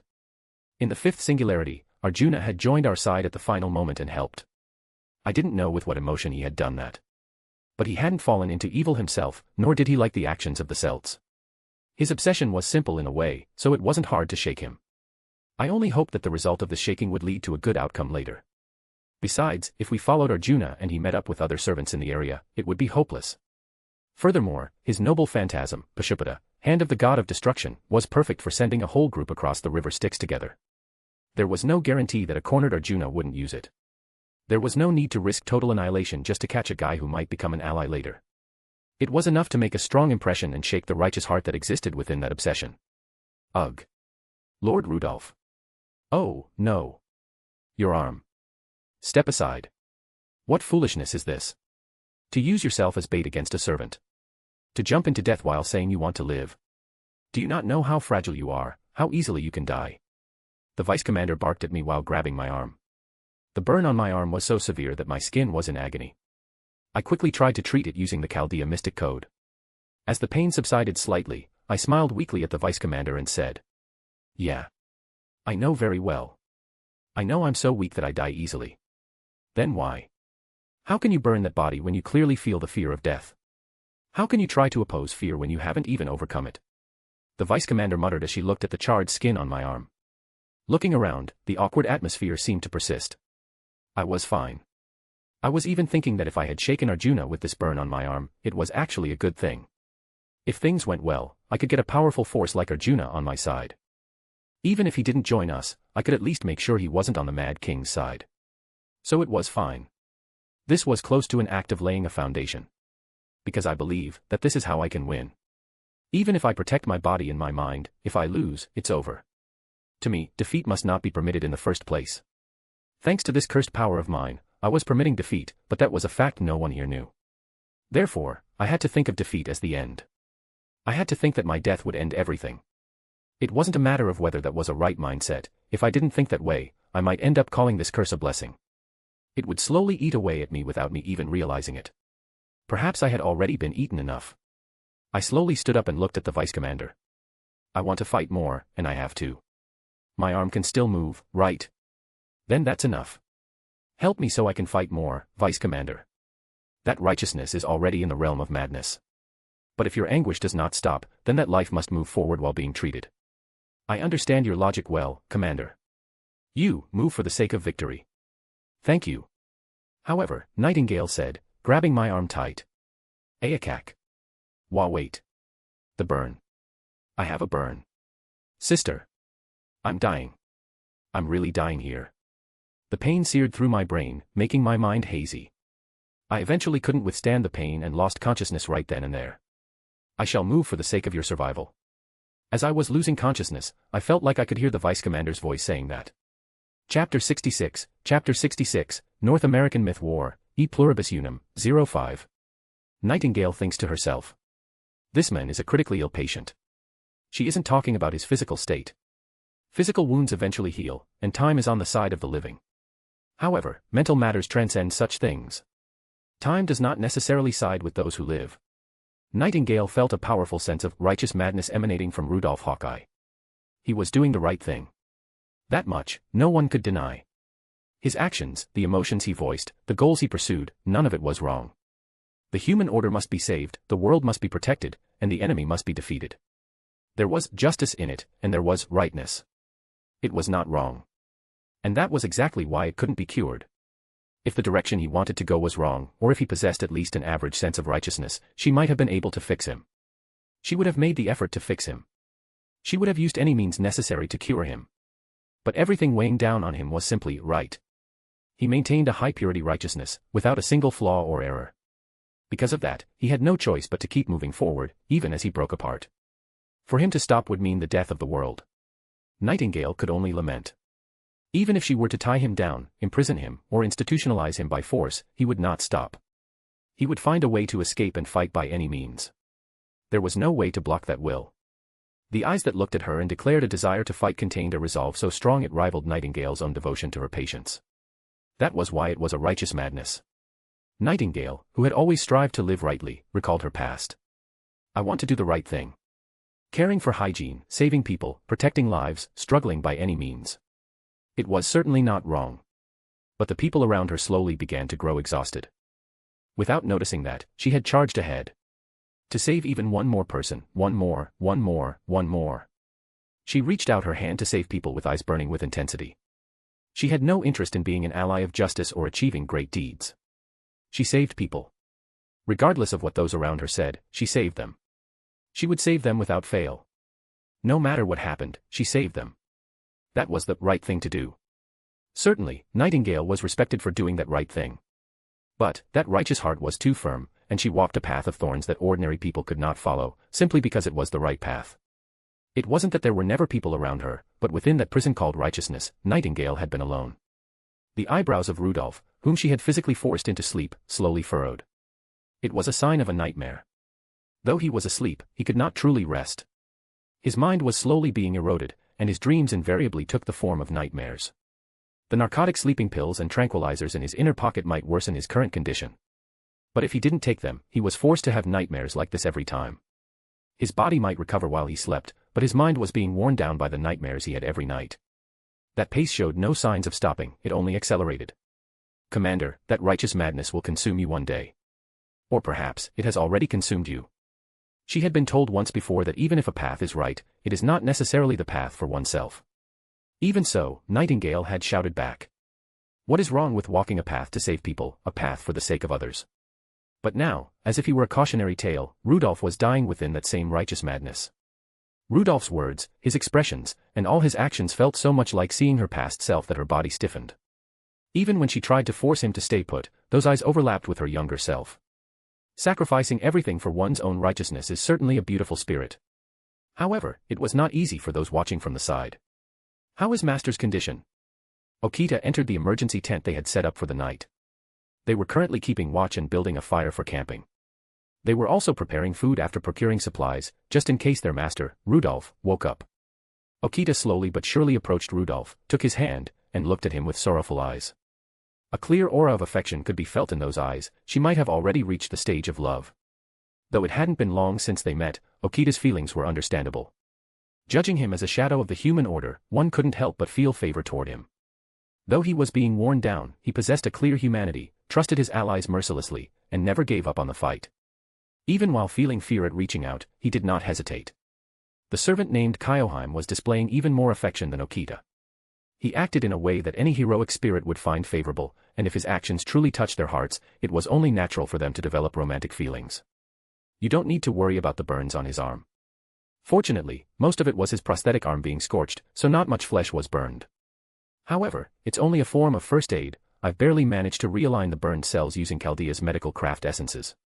You are Miss Okita, correct? The commander's physical body isn't the major issue. The problem is his mindset, where he considers the value of his own body a cheap price to pay for victory. Okita-san lived on the battlefield. Therefore, I cannot deny that mindset. I've cut down enemies countless times, and defeated them countless times. If a small sacrifice can bring down an enemy, Okita-san would also say it was a necessary sacrifice. If sacrificing an arm against a powerful foe would lead to victory, Okita-san would sacrifice this arm without hesitation. But, I don't want Master's arm to be sacrificed. It must not be sacrificed. Then we have no choice but to work harder. He will sacrifice his arm again next time if necessary. As long as he doesn't die, he will give up anything. He will casually offer up everything as the price for moving forward. He would even burn away his lifespan as long as it doesn't lead to immediate death.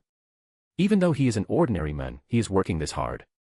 No matter how much he fails to see himself as great, we, the shadows of the human order, have no choice but to work even harder. His illness is one that cannot be cured unless the situation itself is resolved. In that case, we can only aim for mitigation rather than a complete cure. Miss Okita, and Miss Kyoheim. Ack. Since when were you there? Kyohe is. Looking down at her master, Rudolph, Kyoheim looked as if she were about to cry at any moment. Nightingale looked at the two of them and spoke. Unlike me or the other servants contracted locally, you are Rudolph Hawkeye's regular servants. Please, bring even a little peace to the path he walks. Okita-san will do anything she can. Kyohe will be with Rudolph-sama at any time, in any situation, and through any conclusion. I am prepared to devote everything. This woman also seemed quite like a patient. Nightingale thought so as she carefully observed Rudolph's face. See you-chan, that Arjuna was beaten. He's not at the point of withdrawal, but still. I see. So he defeated Arjuna. With a chuckle, Siyu Chulin looked out the window and smiled. It had to be that way. That was the man who had been his master. It would be troublesome if he couldn't even pass that trial.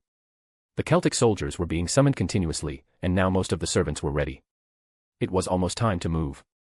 There were the resistance and various other annoying existences, so he would massacre them all. With overwhelming power, overwhelming fear, and overwhelming strength, he would annihilate everything without leaving a trace. That was the wicked King Meb desired, Siyu Chulin. However, there was just one piece of selfishness. He wanted to reach a conclusion not as a king to be with Meb, but as the mad King Siyu Chulin. Yes, it must be so. Meb, if you meet that guy, do not let your guard down. He is weak. He's so weak that the first thought you'll have is, really? This guy conquered a singularity. You'll even think that the singularity must have been an easy place since it was conquered by someone like him. But no, that's not it. The singularity must have been strong. It was a harsh hell, a demonic realm no less than this America. Even so, he wins. That guy won and made it here. You look like you're having fun. Don't worry, as the Mad King, I will remain your wicked king forever. Siyu-chan, it makes my heart flutter when you say things like that. Except, Siyu Chulin looked up at the pitch-black night sky. It felt similar to the sky he had seen in that Fuyuki. Yes, except, he just wanted to try having one final battle. He wanted to fight the men he had recognized as a comrade, a brother in arms, and his best partner. If Siyu Chulin won, that was fine. In that case, he would simply change the singularity even more drastically as Meb's wicked king. Conversely, if Siyu Chulin lost, that was also fine. He would surpass the Mad King Siyu Chulin and reach an even higher state. The Mad King Siyu Chulin would be engraved upon the path of growth of the man named Rudolph Hawkeye. That was a good feeling in its own way. Victory or defeat, Siyu Chulin thought either was fine. Siyu Chulin turned his gaze toward the standing servants. Except for you, the rest of you head out. Hunt as many servants as possible and thin their numbers. Does that include Rudolph Hawkeye? The snake woman, Medusa, asked. At those words, Siyu Chulin laughed boldly. He certainly wasn't ignoring the servants summoned now. To the Siyu Chulin here, everyone except Meb and Rudolph was irrelevant. It was fine if they betrayed him here and attacked him, fine if they ran away, and fine if they betrayed him to join Rudolph. Either way, Siyu Chulian would simply enjoy this war with Rudolph. The best partner soon becomes the best enemy. He believed Rudolph would show him an end that wouldn't disappoint. Whether that would be Siyu Chulian's end or Rudolph's end was something they wouldn't know until the very finish. Even in an overwhelmingly advantageous situation, he was curious to see how Rudolph would reach him. No, there was no need to wait. He would simply go to him first. Separate from his anticipation, he would kill Rudolph with everything he had as Medb's wicked king. Because he possessed his memories, he would be thorough and not let his guard down for a second. Do it if you can. I won't stop you. As Siyu Chulian moved his hand, the servants vanished all at once. Only after sending them off did Siyu Chulian frown at a small sense of incongruity. Just now, Medusa had called Rudolph Hawkeye. But it was strange. Siyu Chulian had never mentioned Rudolph's full name. Even Med probably didn't know it. And yet Medusa had said Rudolph's full name as if it were natural. A vague suspicion arose, but it was something that didn't really matter. Siyu Chulian stood up and climbed onto the window of the castle. Siyu-chan, are you going out? Yeah. It should be fine now. I won't give that guy much time. I'll keep tightening the noose. If I don't, our chance of victory will surely vanish pointlessly and hollowly, and we'll end up withdrawing. As your wicked king, I will win. Without fail. Yes, Siyu-chan. I love you. Siyu Chulian jumped down from the building and scanned the surroundings. Where could he be? Siyu Chulian's beast-like senses were on high alert. To think he had forced Arjuna, who could be called the strongest among the summoned servants, to flee in defeat, he truly was a man who never ceased to entertain. Siyu Chulian walked toward the direction the wind was blowing. If he was this way, that was good, and if not, that was also fine. But Siyu Chulian was certain he was in this direction. For Rudolph, time was the time to perform miracles. Therefore, he would tighten that time to make things even more disadvantageous. Would the light still be maintained even in that disadvantage? I look forward to the time we meet again, kid. If he didn't prepare properly, there would be no future other than losing again.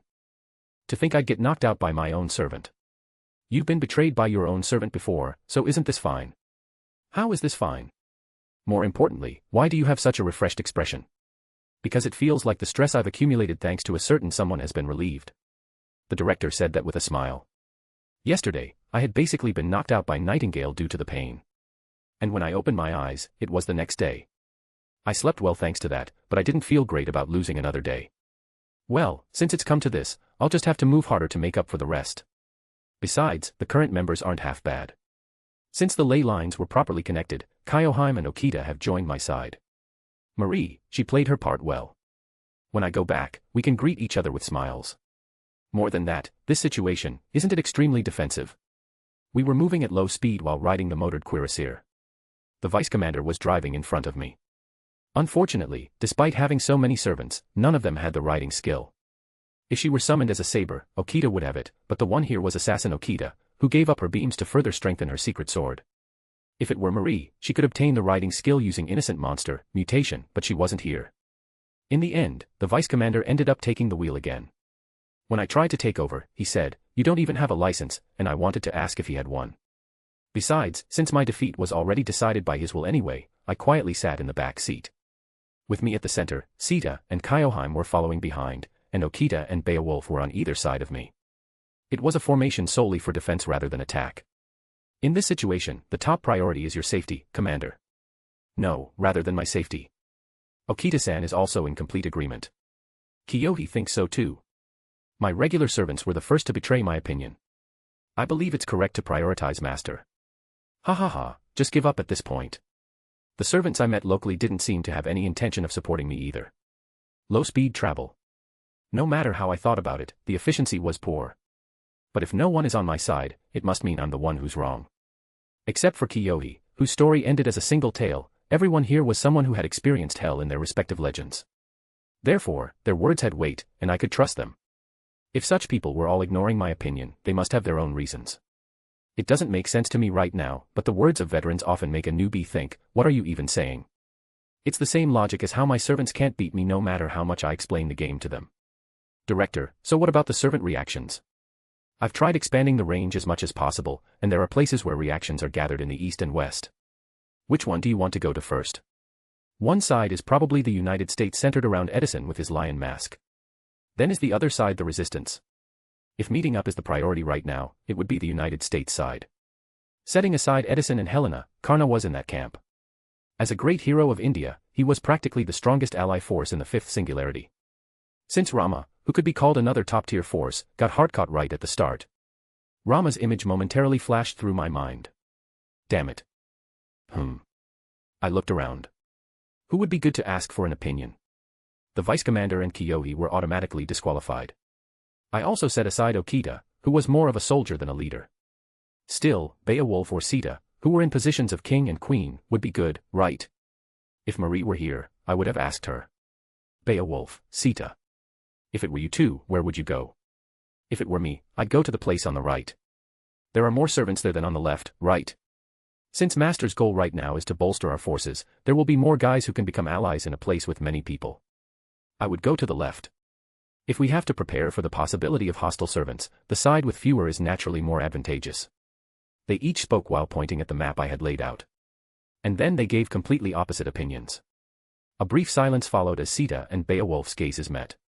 Wait, this atmosphere isn't great. After staring at Beowulf for a moment, Sita smiled at me. Ah, I know that smile. It's similar to the smile the director gives when she's absolutely pissed off. I believe we must go to the left for the sake of Master's safety. If something happens to Master, conquering the singularity will be practically impossible no matter how much we struggle. That's why we need to bolster our forces. The number of servants on the right is almost double. If we make all of them one team, our Master won't have to worry about dying even more. Is there a guarantee that they won't be hostile? Then we'll just have to step in. That's what we're here for as servants, isn't it? I was the fool for asking a pointless question. Surely the place where many are gathered is the resistance camp. Geronimo, Robin Hood, Billy the Kid, Nero Bride, and Elizabeth Bathory should be gathered there. Originally, Fujimaru Ritsuka and Mash were also close to this camp. It was because Nightingale, who could be called the main supporter, originally appeared there while treating the wounded. And the side with fewer was the United States of the West, with Thomas Edison, Karna, and Helena Blavatsky. The others are by no means weak, but Karna's presence was insanely huge. But if it's Karna, he'll survive until the latter half of the battle no matter what. He wasn't someone who would die easily. In that case, wouldn't it be better to go to the resistance side and contract with the servants we can, to smooth out their mana paths? Alright, let's go to the right.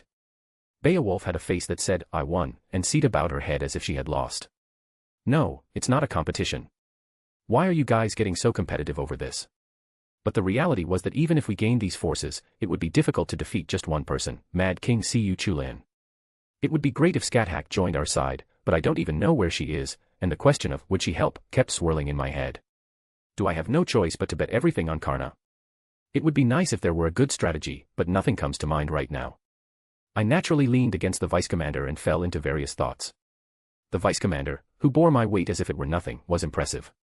Looking at me, Sita blinked with a surprised face and said, even though he's a berserker, aren't you afraid, Master? Our Kyohi was 10 times scarier. Ugh. Kyohi suddenly looked pained, as if something had pierced her chest. No, honestly, since she suddenly burns things up in a fit of rage, I can't help but be scared.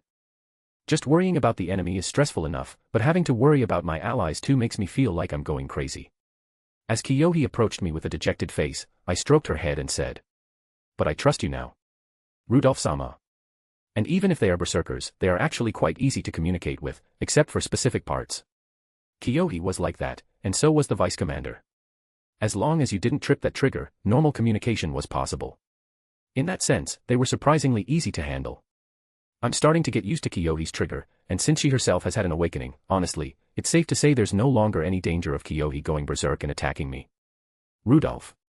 A servant reaction. At those words, my body moved first. It was because I felt an extreme sense of urgency from the director's tone. There was only one person who would make her speak with such haste in the current situation. Oh, crap, I'm not ready yet. Even villains wait during transformation sequences. This isn't right. I wanted to appeal my grievance, but this is war. This is a fight, and it's only right that things like fair play are thrown to the dogs. Therefore, if I had to say, it's my fault for not finishing preparations before he arrived. Okita. Hup. Clang.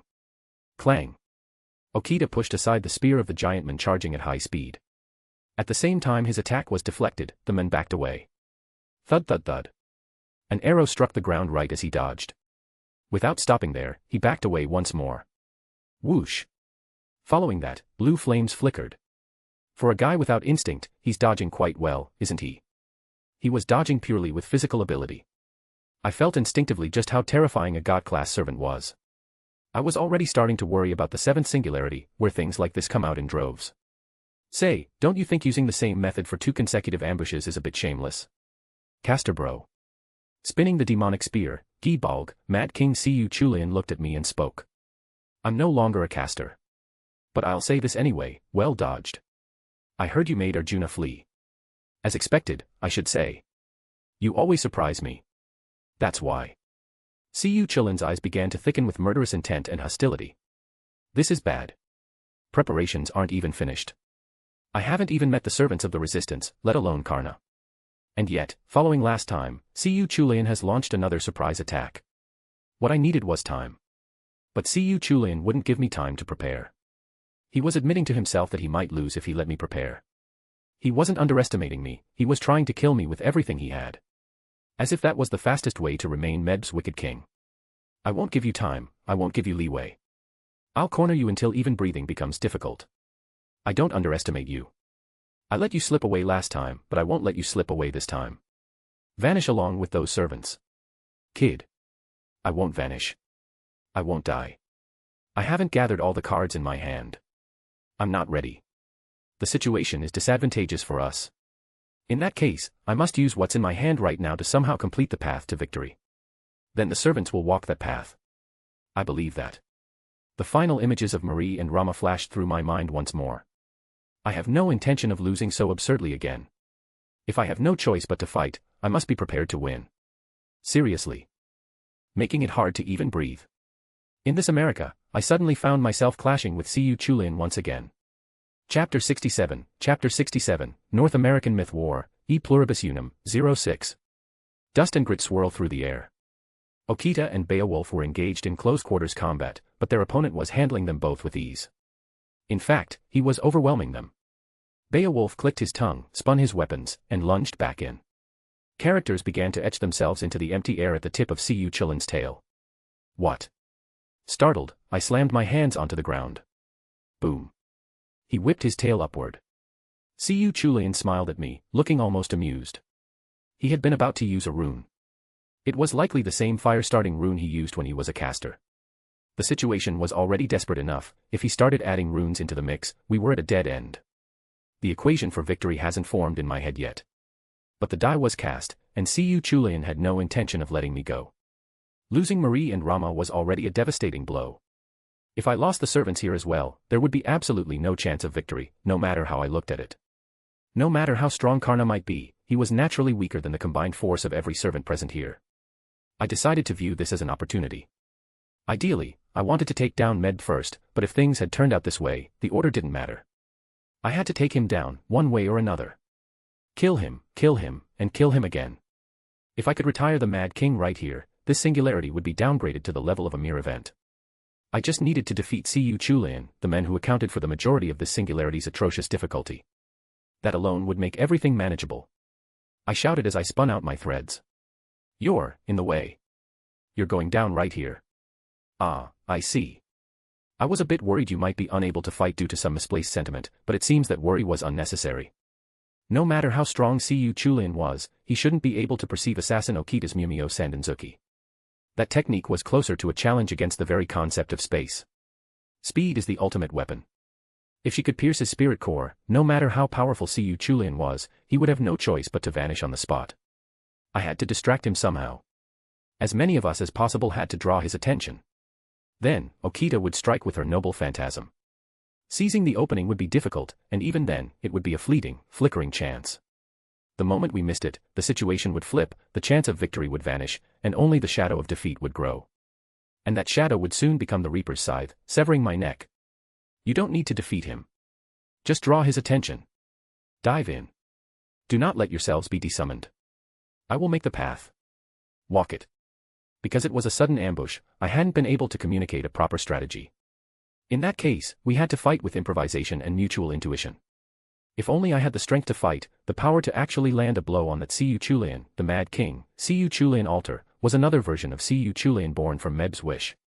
Whether it was Lancer died or any other trauma or rage-inducing event from his life, he would likely brush it all off coolly. He'd act with an attitude of, that's true, so what? In the game, he never once lost a war of words. If I tried that and got hit with a reality check, my glass heart might shatter, so I decided to change my approach. Thump. Siyu Chulian's eyes widened slightly at the sight of the med puppet I had quickly summoned. However, he immediately swatted it away with his tail. That strategy won't work on me. Since it was a strategy one had used against Saber as well, Siyu Chulian calmly countered it. Clang. He clashed weapons with Beowulf. He immediately tried to push Beowulf back with pure strength alone. He ignored Sita's arrow as it whistled through the air. Thwack. The arrow lodged itself in Siyu Chulian, but it slid right out as the wound healed instantly. His self-regeneration speed was insane. Moreover, it felt less like the arrow had pierced him and more like it had just gotten stuck. It couldn't even penetrate deeply. Whoosh.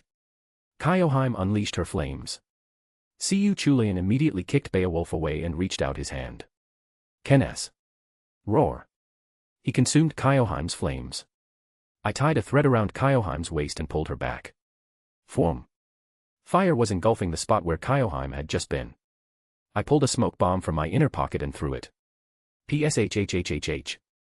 The area was instantly filled with smoke. Next, I created several med puppets around Siyu Chulian. It caused confusion, if only for a split second.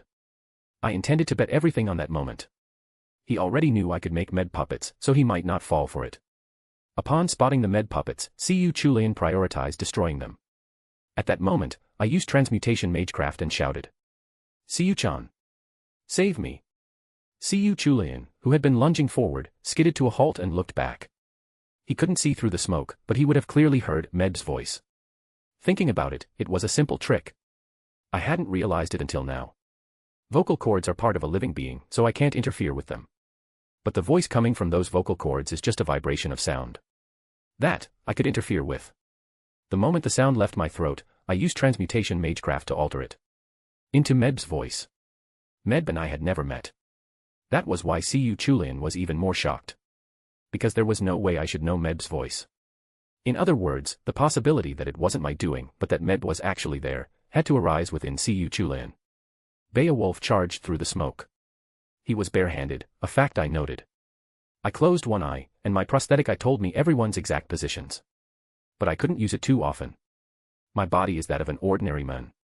The super genius had warned me that using the high-performance functions of the prosthetic eye too frequently could damage my brain. But does that matter right now?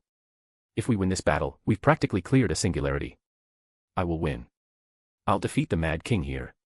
I'll avenge Marie and Rama right now. By my command spell, I order you.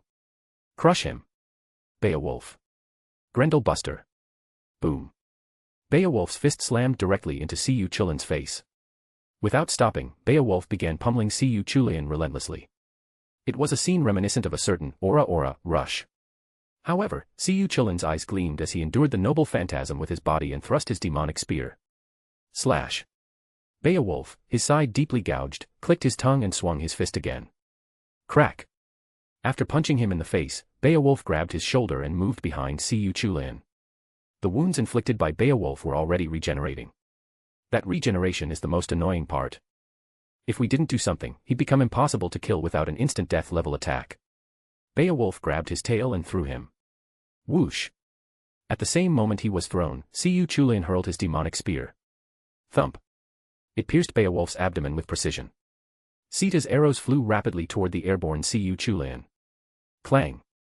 Deflecting them with his tail, Siyu Chulian landed. Only then did he realize a shadow had formed behind him. Tenshin Kasai Sanmai. Roar. The breath exhaled by the fire drake surged towards Siyu Chulian. Siyu Chulian raised his hand and spoke. Kenes. Form. Flame clashed with flame, creating a thunderous roar in the air. He was blocking Kyoheim's noble phantasm with a single rune. Is this really a normal situation? Kaboom.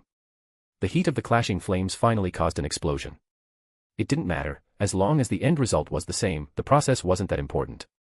The vice commander lunged through the explosion along with Sita's arrows. Whish, thud. Siyu Chulian's spear pierced her shoulder, but the vice commander dove in even deeper as if it were nothing. For the first time, Siyu Chulian frowned, looking somewhat surprised. Sterilization. Whack. A lariat connected. Why is that sterilization? I felt like if I asked, she'd just tell me, you're sterilized. Siyu Chulian, who had protected himself with his arm, was blown out of the smoke. And in the direction he was flying, Okita was waiting. There was no need to put our target into words. By my command spell, I order you. Pierce him. Okita. Mumio. Sandanzuki. She lunged and thrust at the same time as my shout. Yes. I thought for a moment. But then Okita's eyes widened. Siyu Chulin spoke, even as he was pierced. I heard from Arjuna. That speed, even I, reinforced by the Holy Grail, cannot see it. However, I knew you would definitely aim for the spirit core. Then the answer is surprisingly simple. You can't fake the sensation of flesh being pierced. I just have to catch it at that moment. If I shift the direction then, no matter how great the secret sword is, there's nothing you can do. You chose the wrong place to pierce, it's only natural to be most wary of the most effective spot. KH. Her hand was gripped tight, Okita couldn't move. And then, Siyu Chulin's appearance began to change. An exoskeleton gradually materialized, growing larger until it covered his face. Red blades sprouted from both hands, and except for the skin on his torso, he looked as if he had been consumed by something. Kuruit Koinchin. Okita. Get BA. Slash. Before I could finish, he slashed Okita. In the process, Okita wrenched her trapped arm free. She had been a moment too slow and was cut. She had lost an arm and was deeply wounded, but she could still move. At least, that was Okita's judgment. I thought so too. Now that Okita had sustained a critical injury, I felt we absolutely couldn't lose this fight and retreat. But then Siyu Chulian, suspended in the air, reached out his hand. He spoke quietly. Human karma, turn to ash along with calamity. What? That incantation. No, there was no way. There was no way he could use it. It was impossible, no matter how I thought about it. That wasn't just some common rune. So why was he reciting that incantation as if it were the most natural thing in the world? He shouldn't be able to use it. Wickerman. How? Rumble. The ground collapsed as a massive wooden giant revealed itself. How is he using that? He's not a caster right now. If it were runes, I could understand him having them as a skill concept since he became a servant. Even if Med modified him, his essence is still Siyu Chulian, so I could accept it. But not that. That's a noble phantasm he has as a caster. How can the Mad King, a berserker, use it? Get it together. Master. Beowulf kicked me. Oof. It felt like my insides were twisting. Beowulf. He pushed me away and was sucked into the Wickerman, damn it. I tried to reach out with my threads to catch him, but the flickering flames of the Wickerman incinerated my threads in an instant. It's not my imagination, this Wickerman is even bigger than when he was a caster. As the Wickerman appeared, my body was tossed into the air, and I flailed helplessly. Whoosh. Sita quickly approached, caught me, and landed. Sita. Master, the situation is too unfavorable. That man, the Mad King, possesses power far too great for a single heroic spirit. That is not the realm of a heroic spirit, but a divine spirit. I know. But there's no way to escape. VRRRRM. The air vibrated. I turned my head to see Siyu Chulian holding his demonic spear. Only his arm had emerged from Kuruit Koinchin, and the demonic spear was glowing brilliantly. Don't tell me, Gi Balg is a projectile. No, we have to dodge that. How do we escape? The Wicker Man's flames were growing, trapping everything around us. Wait, don't tell me, he induced this. Siyu Chulian predicted from the start that I would aim for his spirit core. Does that mean he used my own strategy against me so he could kill us for sure? Squirm, demonic spear of the ultimate pole. K-boom. Red magical energy was flowing from the demonic spear. It would annihilate every enemy within its throwing range. He was throwing it with all his might, even at the cost of his own body's collapse. Even if it did collapse, with the magical energy of the Holy Grail, the recovery of the runes, and all sorts of corrections, he would regenerate to the point where he could throw it again immediately. The damage to himself from the regeneration might not be that great, but he wouldn't be able to block the intense pain. Despite that, Siyu Chulian spared no means or methods to kill me. Just as I had used every possible means to kill Saber and Fuyuki, this time Siyu Chulian was using every possible means to kill me. From his position as a powerhouse with overwhelming strength, he was trying to kill me without pause. In this moment of battle, he wasn't the evil and arrogant king summoned by Meb, he was simply Siyu Chulian trying to kill Master Rudolph Hawkeye. Gi Balg. Sita quickly stepped forward and gripped her bow. VRRRRM. Sita's bow transformed, becoming so large it could be mistaken for a giant's bow. Sita pulled back the bowstring. Haradanu Janaka. Boom. A storm erupted around us as Noble Phantasm clashed with Noble Phantasm. But naturally, Sita's Noble Phantasm was being slowly pushed back. I looked at my last remaining command spell. If I used this for defense, I couldn't use it for an attack, but if I couldn't block this, I'd be dead anyway. I cast aside my hesitation and reached out my hand. By my command spell, I order you. Block it. Sita. KH. I will live up to those expectations. Hiya. Sita let out a scream and fired another arrow. Kaboom. As Haradanu Janaka struck the point of impact once more, it vanished into a shower of light particles in the air. All the mana paths were still active. Okita and Beowulf were still alive too. Both were tough. How could they maintain themselves without being desummoned in that state? But if everyone was still alive, we might be able to do something. I just had to use the next tactic. Just as I thought that, something else was already gripped in Siyu Chulin's hand. We had just deflected Gibalg. Sita had definitely used her full power to deflect it. Sita, panting, also noticed the anomaly occurring in front of her. Siyu Chulin was holding another demonic spear. And just like before, red magical energy was flowing from it like burning fire. I stared blankly, unable to comprehend it. It felt strangely familiar. I remembered the Excalibur that had come flying again just when I thought I had survived it in Fuyuki. But unlike Saber, who had been making a final struggle, Siyu Chulin was in perfect condition. I do not underestimate you. Siyu Chulin's eyes were fixed on me. They weren't eyes of enmity, but eyes burning with killing intent. He had killing intent due to the Mad King's influence, but no enmity because of the memories we shared. Even in such an ambiguous situation, he stood there calmly, ruthlessly, and evilly. I do not consider you beneath me.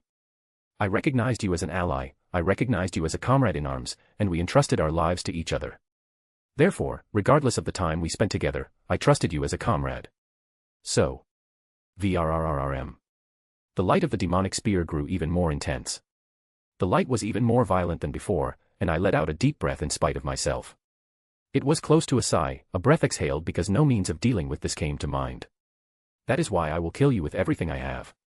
More than anyone here, I understand that for you, time is the ingredient for miracles, for you, an opponent's carelessness is a stepping stone to victory, and every action and word of yours is a desperate heart aimed at defeating your enemy. Your struggles create meaning, and your very weakness creates meaningless achievements. I will kill you and end everything. I will end as Siyu Chulin. And I will begin as Medb's evil king, farewell.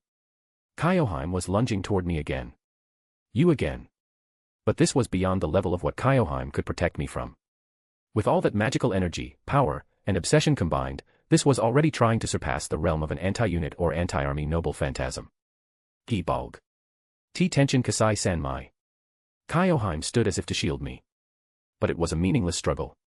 No matter how much it was Kyoheim, that attack would completely obliterate me along with her. As I stood there in despair, the blood-soaked vice commander stepped in front of Kyoheim. VRRRRM. Behind the vice commander, the upper body of a woman who looked similar to her appeared. Nightingale Pledge. It was a noble phantasm born from the sublimation of Nightingale's mentality as she faced death on the battlefield, combined with the modern concept of the angel in white, nurse who helps patients, established through her own anecdotes. All toxicity and aggression within the range of effect are neutralized. Armaments are temporarily discarded, and noble phantasm effects are lost. Poisons vanish, status debuffs are removed, and swords fall from hands.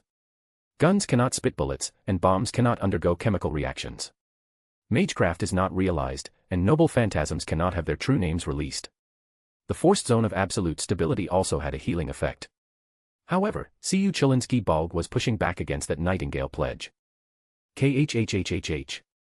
The vice commander gritted her teeth, nullifying Gibalg's aggression and curse. Siyu Chulin, standing far off, grabbed a spear as if impressed. Wait. He just threw it. Come to think of it, he did the same thing earlier. Holding yet another Gibalg, Siyu Chulin spoke. Despair that cannot be helped no matter what you do, that is what it means to be the Mad King. Gibalg. The Vice Commander. You have to dodge. The noble phantasm. If I release it now. The servants might survive, but you will die. Commander. If you don't release it, you'll have to endure 2 Gibalgs at once. It's impossible, even for you, Vice Commander. Release it. Release the noble phantasm. Of all people, you're telling me that. The vice commander was trembling all over as she endured 2 Gibalgs simultaneously. This was not a barrier-type noble phantasm. She was simply forcing the aggressive Gibalgs to be nullified. What held them back was nothing but the vice commander's will. Gritting her teeth and concentrating all her mental energy, the vice commander shouted. Are you ordering me to give up on a life? There is no hierarchy to lives. Your life is not some disposable pawn that can be replaced at any time. I understood the words. I understood the ideology.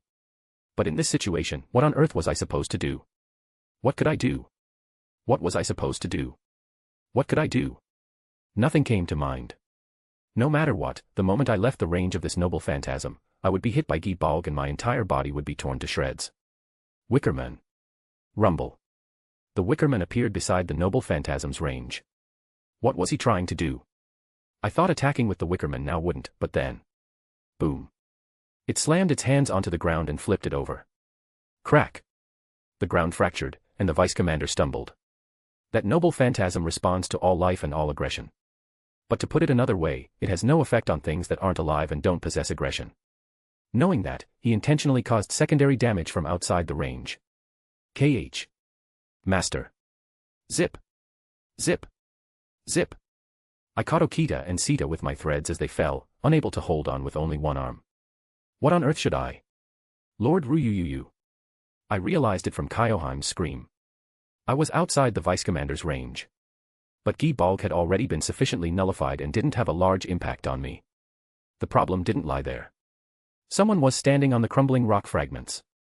Standing upside down, he thrust that claw-like weapon into me. It's over. Thrust. It pierced my chest. Cough. I spat out blood. Looking up, I saw Siyu Chulian, his face completely covered as he fully utilized Karuid Koinchen. Ah. Before I could even exhale properly, my whole body trembled. Wag. Rip. Rip. Rip. Rip. It felt like spears were moving inside me, following my veins and bones. Countless spears began to erupt from all over my body.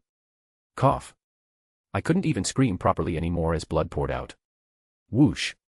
He threw off the armor covering only his face and looked at me. The spears erupting from my body all seemed to be devouring my blood. It hurts. It hurts. It hurts. It hurts. I'm dying. I'm dying. I'm dying. I'm dead. I'm dead. Cough. He pulled out his claws without hesitation. Blood gushed from my chest like a fountain. Powerless, I fell, spears still protruding from my body. As the flame of my life flickered out, I understood I was on the verge of death. It was a sensation I had experienced many times before, but I hadn't gotten used to it at all. It was incredibly painful. I could see how foolish and thoughtless the phrase, "I feel like I'm going to die," so often used in daily life, really was. This was the true sensation of being about to die. And the fact that the sensation of death, which surpassed even this, was coming for me made me feel like I was literally going insane. He was using noble phantasms as a lancer, as a caster, and as a berserker. He wasn't even being careless. How on earth was I supposed to face this? Even if I attacked him with words, he just ignored them. I felt like I had hit a wall that I could never reach, no matter how hard I tried. A sensation similar to when I was defeated by the King of Knights in Fuyuki spread through my body. Commander. In my darkening vision, the vice commander's grief-stricken, blood-stained face was the last thing I saw. Chapter 68, Chapter 68, North American Myth War, E Pluribus Unum, 07. Ha. Ha. It happened suddenly, without any warning. Nightingale quickly caught Rudolph as he began to pitch forward. They had been looking at the map, consulting the servants on which direction to take, when he suddenly started to collapse. Stopping the motorcycle, she grabbed him as he went limp. Just as she was about to ask what was wrong, she realized his condition was extremely abnormal. She quickly dismounted and supported him. Commander. Commander. Can you hear me? Commander. Ha. Ha. Ha. Hyperventilation. He was having difficulty breathing. His pupils were dilated, perceiving somewhere other than where they were. His breathing was ragged and unstable. He was clutching his chest, his body trembling violently. He had fallen into a state of panic where human voices could no longer reach him. When she checked his pulse, it was racing and irregular. Is this a mental breakdown? Nightingale couldn't help but be flustered by the sudden turn of events. Given Rudolph's situation, it wouldn't be strange for him to suffer a mental collapse. His body had already reached its limit, and his mind was being worn away.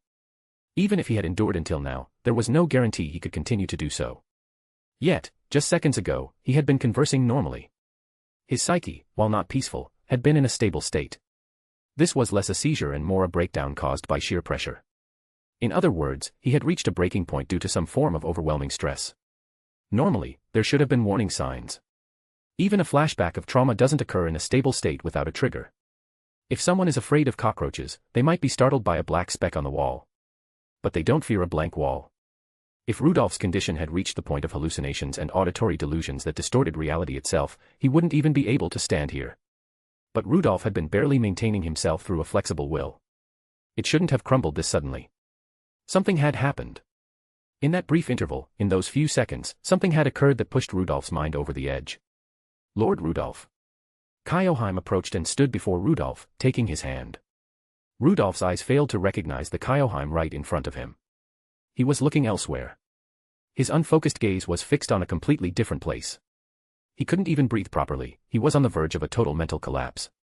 Yet, as if craving human warmth, he gripped Kyoheim's hand tightly, trying to steady himself. He grit his teeth and gripped the ground hard with his other hand. His entire body went stiff, and sweat poured off him as if he were in a shower. Left, hurry. As soon as he regained some semblance of composure, Rudolph climbed back onto the motorcycle and muttered those words. It was as if something were chasing him from behind. Nightingale felt nothing but a sense of incongruity at his behavior. He had clearly experienced something, but it didn't look like he had been hit by a mental interference attack. What could possibly have happened to push a man who was maintaining himself just a moment ago to this extent? What on earth was happening to him? Please. Move quickly, to the left. We have to go fast. Understood. To the left, then. Let us depart at once. Kyoheim, who had been holding his hand, looked at Rudolph with a dazed expression before nodding as if hardening her resolve. Beowulf and Sita were still standing there, stunned. In contrast, Kyoheim and Okita reacted immediately. From that, Nightingale could tell. This inexplicable panic state wasn't a first-time occurrence. This happened periodically. That was why the regular servants of Chaldea were so quick to respond. V-room. They moved quickly to the left, the direction Sita had chosen. As they rode, the wind began to cool Rudolph's sweat. His pupils gradually returned to focus, and his breathing stabilized. The way he forced himself to calm down seemed somehow practiced.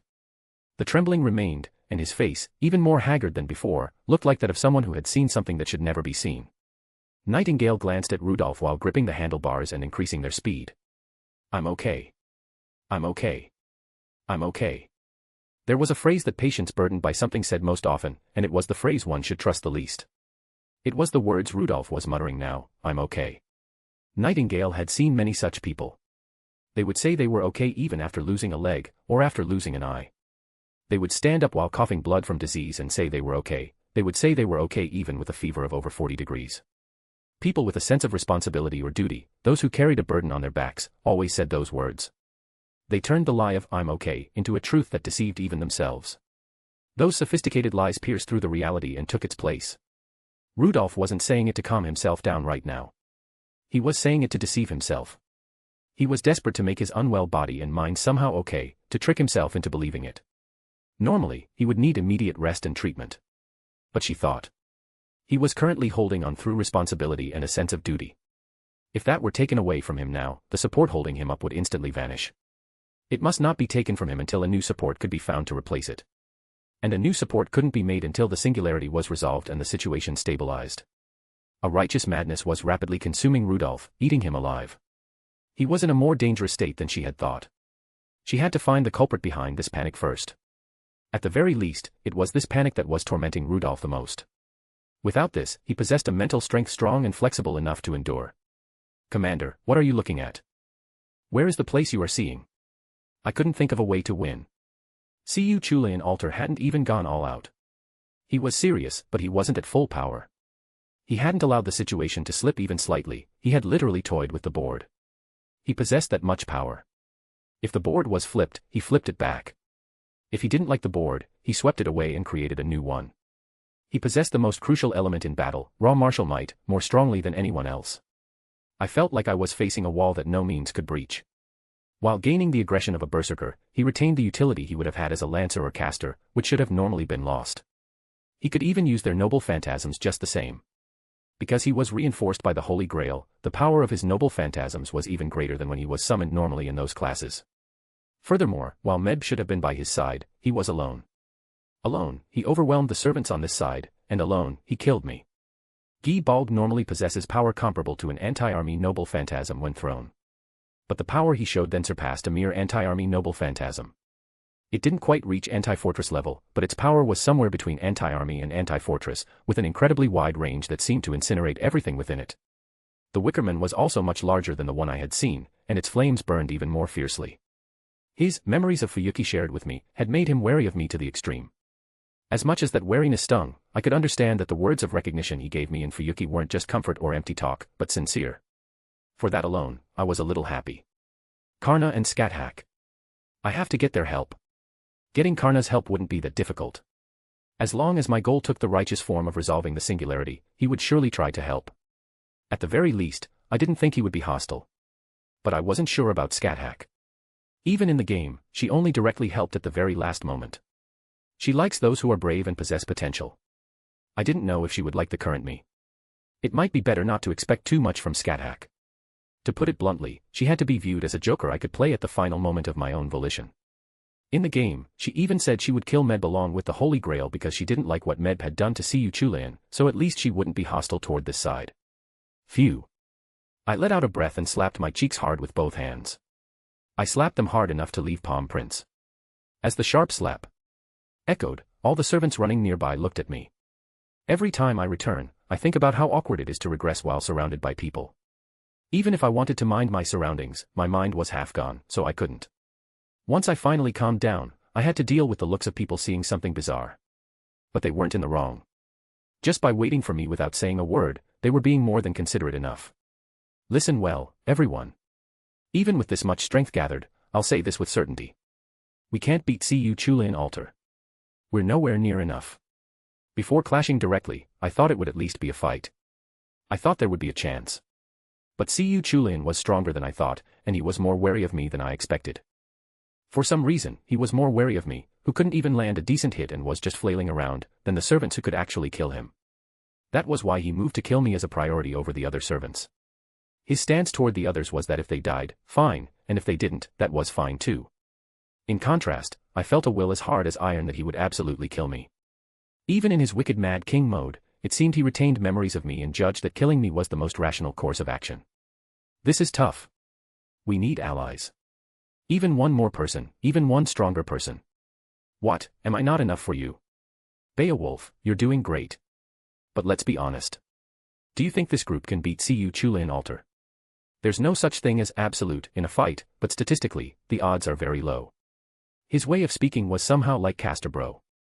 Do heroes who have lived through battlefields all share a similar way of thinking? Anyway, time seems even tighter than I thought, so let's move fast. Once this singularity is cleared, I want to eat a ton of delicious food. Then leave it to this Kiyohi. To become Lord Rudolph's wife, I have naturally mastered cooking skills.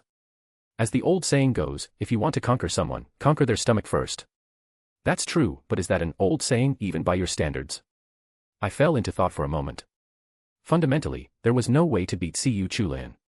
In a head-on confrontation, no matter how I thought about it, we were at a disadvantage. Even if I tried to set a trap, it would be difficult to catch him in Mad King mode, even if it might have worked on the original Siyu Chulian. Then what if I dealt with Med first? In the first place, what was currently reinforcing Siyu Chulian was the Holy Grail Med possessed. If I dealt with Med and retrieved the Grail, Siyu Chulian would lose his infinite magical energy. Dealing with Med wouldn't be easy either, but if Siyu Chulian was running around trying to find me like he was now, there was a chance Med's guard would be surprisingly loose. Med might have the Grail, but just like Gillis de Rice in the first Singularity, Orleans, there wasn't much need to be overly cautious of it. Just like then, Med would be using most of the Grail's resources on Siyu Chulian. No, is it the other way around in this case? It's not that it's better to hit Med first. I must deal with Med first. Even if I somehow managed to defeat Siyu Chulian by lining up multiple miracles at once, at that point, the Grail in Med's possession would become free. What if she pulled something else crazy then? The worst-case scenario would be her summoning Siyu Chulian Altar again. If that happened, it was over. I had to kill Med first, somehow. And I had to seize the Holy Grail. If the opponent is an invincible existence, the rule is to prepare something that pierces that invincibility or to deactivate it. First, deal with Meb, who has the Grail. By doing so, Siyu Chulin would weaken, even if only slightly, due to the loss of Meb and the Grail. In that opening, we launch an all-out war. It seemed best to head in that general direction. Master. Sita suddenly called out to me, and I turned to look at her. She had a worried face. I could only manage an awkward smile. I was very grateful for that consideration of not asking anything. Even if she asked, there was nothing I could tell her. Servants aren't fools, and Chaldea's vital checks aren't stupid. They could probably notice the sudden changes in my condition immediately. Yet, because I said nothing, they asked nothing. They believed that I would give them a proper answer someday. Please, cherish everything about yourself. Your complexion is not good. Yeah, I'm just not feeling great. Well, I'm someone who's made it this far one way or another. I have to do what I can until the end. And please stop looking at me with those sorrowful eyes, it's very distracting. Master. This Kyohi always looks at you with such eyes, so why only for her? Yours is closer to lust than sorrow. That is a misunderstanding. Now, honestly, he's not wrong. This conversation is getting tedious, so let's stop. Wait a moment. Okita-san. If we don't settle this clearly, Kyohi's image in Lord Rudolph's mind will. It's already too late. How could you? Okita pulled Kyohime away a little bit. Sorry, but she's right. The image of you in my head is already fixed. I think it'll take more time and a lot more change. No, I don't think you're a bad person now, okay? You've saved me many times, and I don't doubt for a second that you truly love me. You're trying hard enough just by calling me by my name instead of master, probably thinking about what I said before. I really can't believe you're a berserker. Like a woman who truly lives and dies for love, you even overcame mad enhancement with love. You're amazing, but you know. You get it, right? When you say something is a gesture of goodwill, my first instinct is suspicion. If you give me a bento, I feel like there's something in there that shouldn't be. At that point, the taste doesn't even matter. First, meet up with that side. Meet up. Rudolph. What is it? Another servant reaction. No, it's not that. You're okay, right? Your face looks less lively than a corpse's. If it's really so hard you feel like you're going to die, tell me. Why? You gonna do it for me? If that were possible, I would. Those words were probably the director's maximum possible consideration. The feeling that she wanted to take my place if she could was clearly conveyed. But that couldn't be realized, and from my personal standpoint, I didn't want it to be. As I cleared the singularities, I realized that this place was a pure demonic realm. It shared characteristics with hell, tearing a person's body and soul to shreds. Even a moment's lapse in attention led to death, and even if it didn't, it resulted in fatal wounds. The fact that my body was a wreck despite being able to turn back time and erase the wounds themselves showed just how hardcore the singularities were. That was why I didn't want the director to walk through such a world. Even though it was impossible anyway, I didn't want her to fight in this hell if there was any choice. It wasn't just the director, it was the same for everyone else. If someone has to bleed, if someone has to hurt, if someone has to suffer, if someone must absolutely go through hardship, then I'll do it. As long as I keep my mouth shut, no one else has to know the pain. Wouldn't that be closest to a happy ending? If I can say, it was tough, but I succeeded perfectly on the first try, then I'll call that a happy ending. When I get back, make me some food. Fine. I'll feed it to you myself so you can die of embarrassment. In our industry, we usually call that a reward, ma'am. While we were talking nonsense, the servant reaction became very close. A castle came into view. It was a castle that shouldn't normally be in America. If my memory was correct, they had built and were residing in a castle because the Celts had taken the White House. They weren't very cooperative at first. That was why I had tried to find the resistance first. Because there was no guarantee they would cooperate. They had refused for some reason I didn't quite understand, though I didn't remember the exact reason. I just knew that Helena and Karna, who were nearby, also knew that Edison was possessed by an obsession. If I could somehow exploit that point, it might be possible to get everyone working together. Commander, we're almost at the gate. What shall we do? All right, charge. What? Wait a minute. Master. Charge. Toward that gate. Hold on. That's a bit strange. Right. Everyone. This Kyohi follows Lord Rudolph's choice. As expected of Master. Breaking down the door is the standard way to enter. You know your stuff. Ha ha ha ha ha. You're just going to ram in without knowing if they're friend or foe. Excellent. I like it. Very well, let us charge. As they rode, Sita had a face that said, what on earth are these people talking about? Vroom. The mystic code let out a louder roar as it accelerated. If Marie had been here without being desummoned, she would have been clutching her stomach and laughing with a face unbecoming of a queen. At least, the Marie I knew was that kind of person. I don't know about the writer-summoned Marie with a proper personality. Since her essence is the same, she might laugh, or she might stop us. It was hard to judge since I hadn't met her directly. At least, if she was similar to the way our Marie acted in Orleans, she wouldn't stop us. Sita, listen well. It's standard to turn away strangers at the door. Besides, we have many heroic spirits. They might be wary and drag out the conversation in circles. That may be so, but what does that have to do with breaking down the door? If they won't open it, we have to break in. You just skipped about 3 steps of logic. Master. No. This time, the commander is right. If they won't open up, you must break in. I once broke into a warehouse and took supplies myself when the superiors refused to give them. Conversation comes after. You have to put out the fire first. The death that calls for a patient won't stop while you're busy talking. Sita's mouth fell open at the head nurse's words, and she soon shouted while waving her hands and face simultaneously. That's different. Patience and conversation are different. This isn't right. Master. Please think again. Doesn't matter, here we go. They might become hostile because of this. Then we'll say her hand slipped. Okita's. Okita-san isn't even writing on that mystic code. Use that body as a shield for Master. Okita. Don't say such trashy things. Okita-san will tell the truth immediately. Then it can't be helped, let's say the Celtic army did it. We're the ones charging in right now. Master. Whatever. I don't have the mental capacity to think about this after having my chest pierced by Cu Chulayan and spears erupting from my whole body. First, charge. Vroom. Making a loud noise, as soon as they reached the gate, Krakoom. They smashed through the castle gate and intruded inside. Assassination is technically called assassination as long as you kill everyone without anyone knowing. Then, as long as I enter through the gate, doesn't that count as being polite? At least I didn't break the castle walls, I came through the gate. Therefore, I'm a well-mannered young man, unlike the youth of today. What? An attack? Is it an enemy raid? To think they would come so boldly through the front. They're enemies, but I must say they are brave. They don't seem to be enemies. Elena Blavatsky, Thomas Edison, and Karna spoke in turn. In the midst of it, Karna seemed to have realized we weren't enemies. Unlike his somewhat lethargic-looking eyes, his pupils seemed to burn with a flame that no one could touch. That was the Karna that Arjuna was so obsessed with. Karna, the son of the sun god and known as the hero of charity.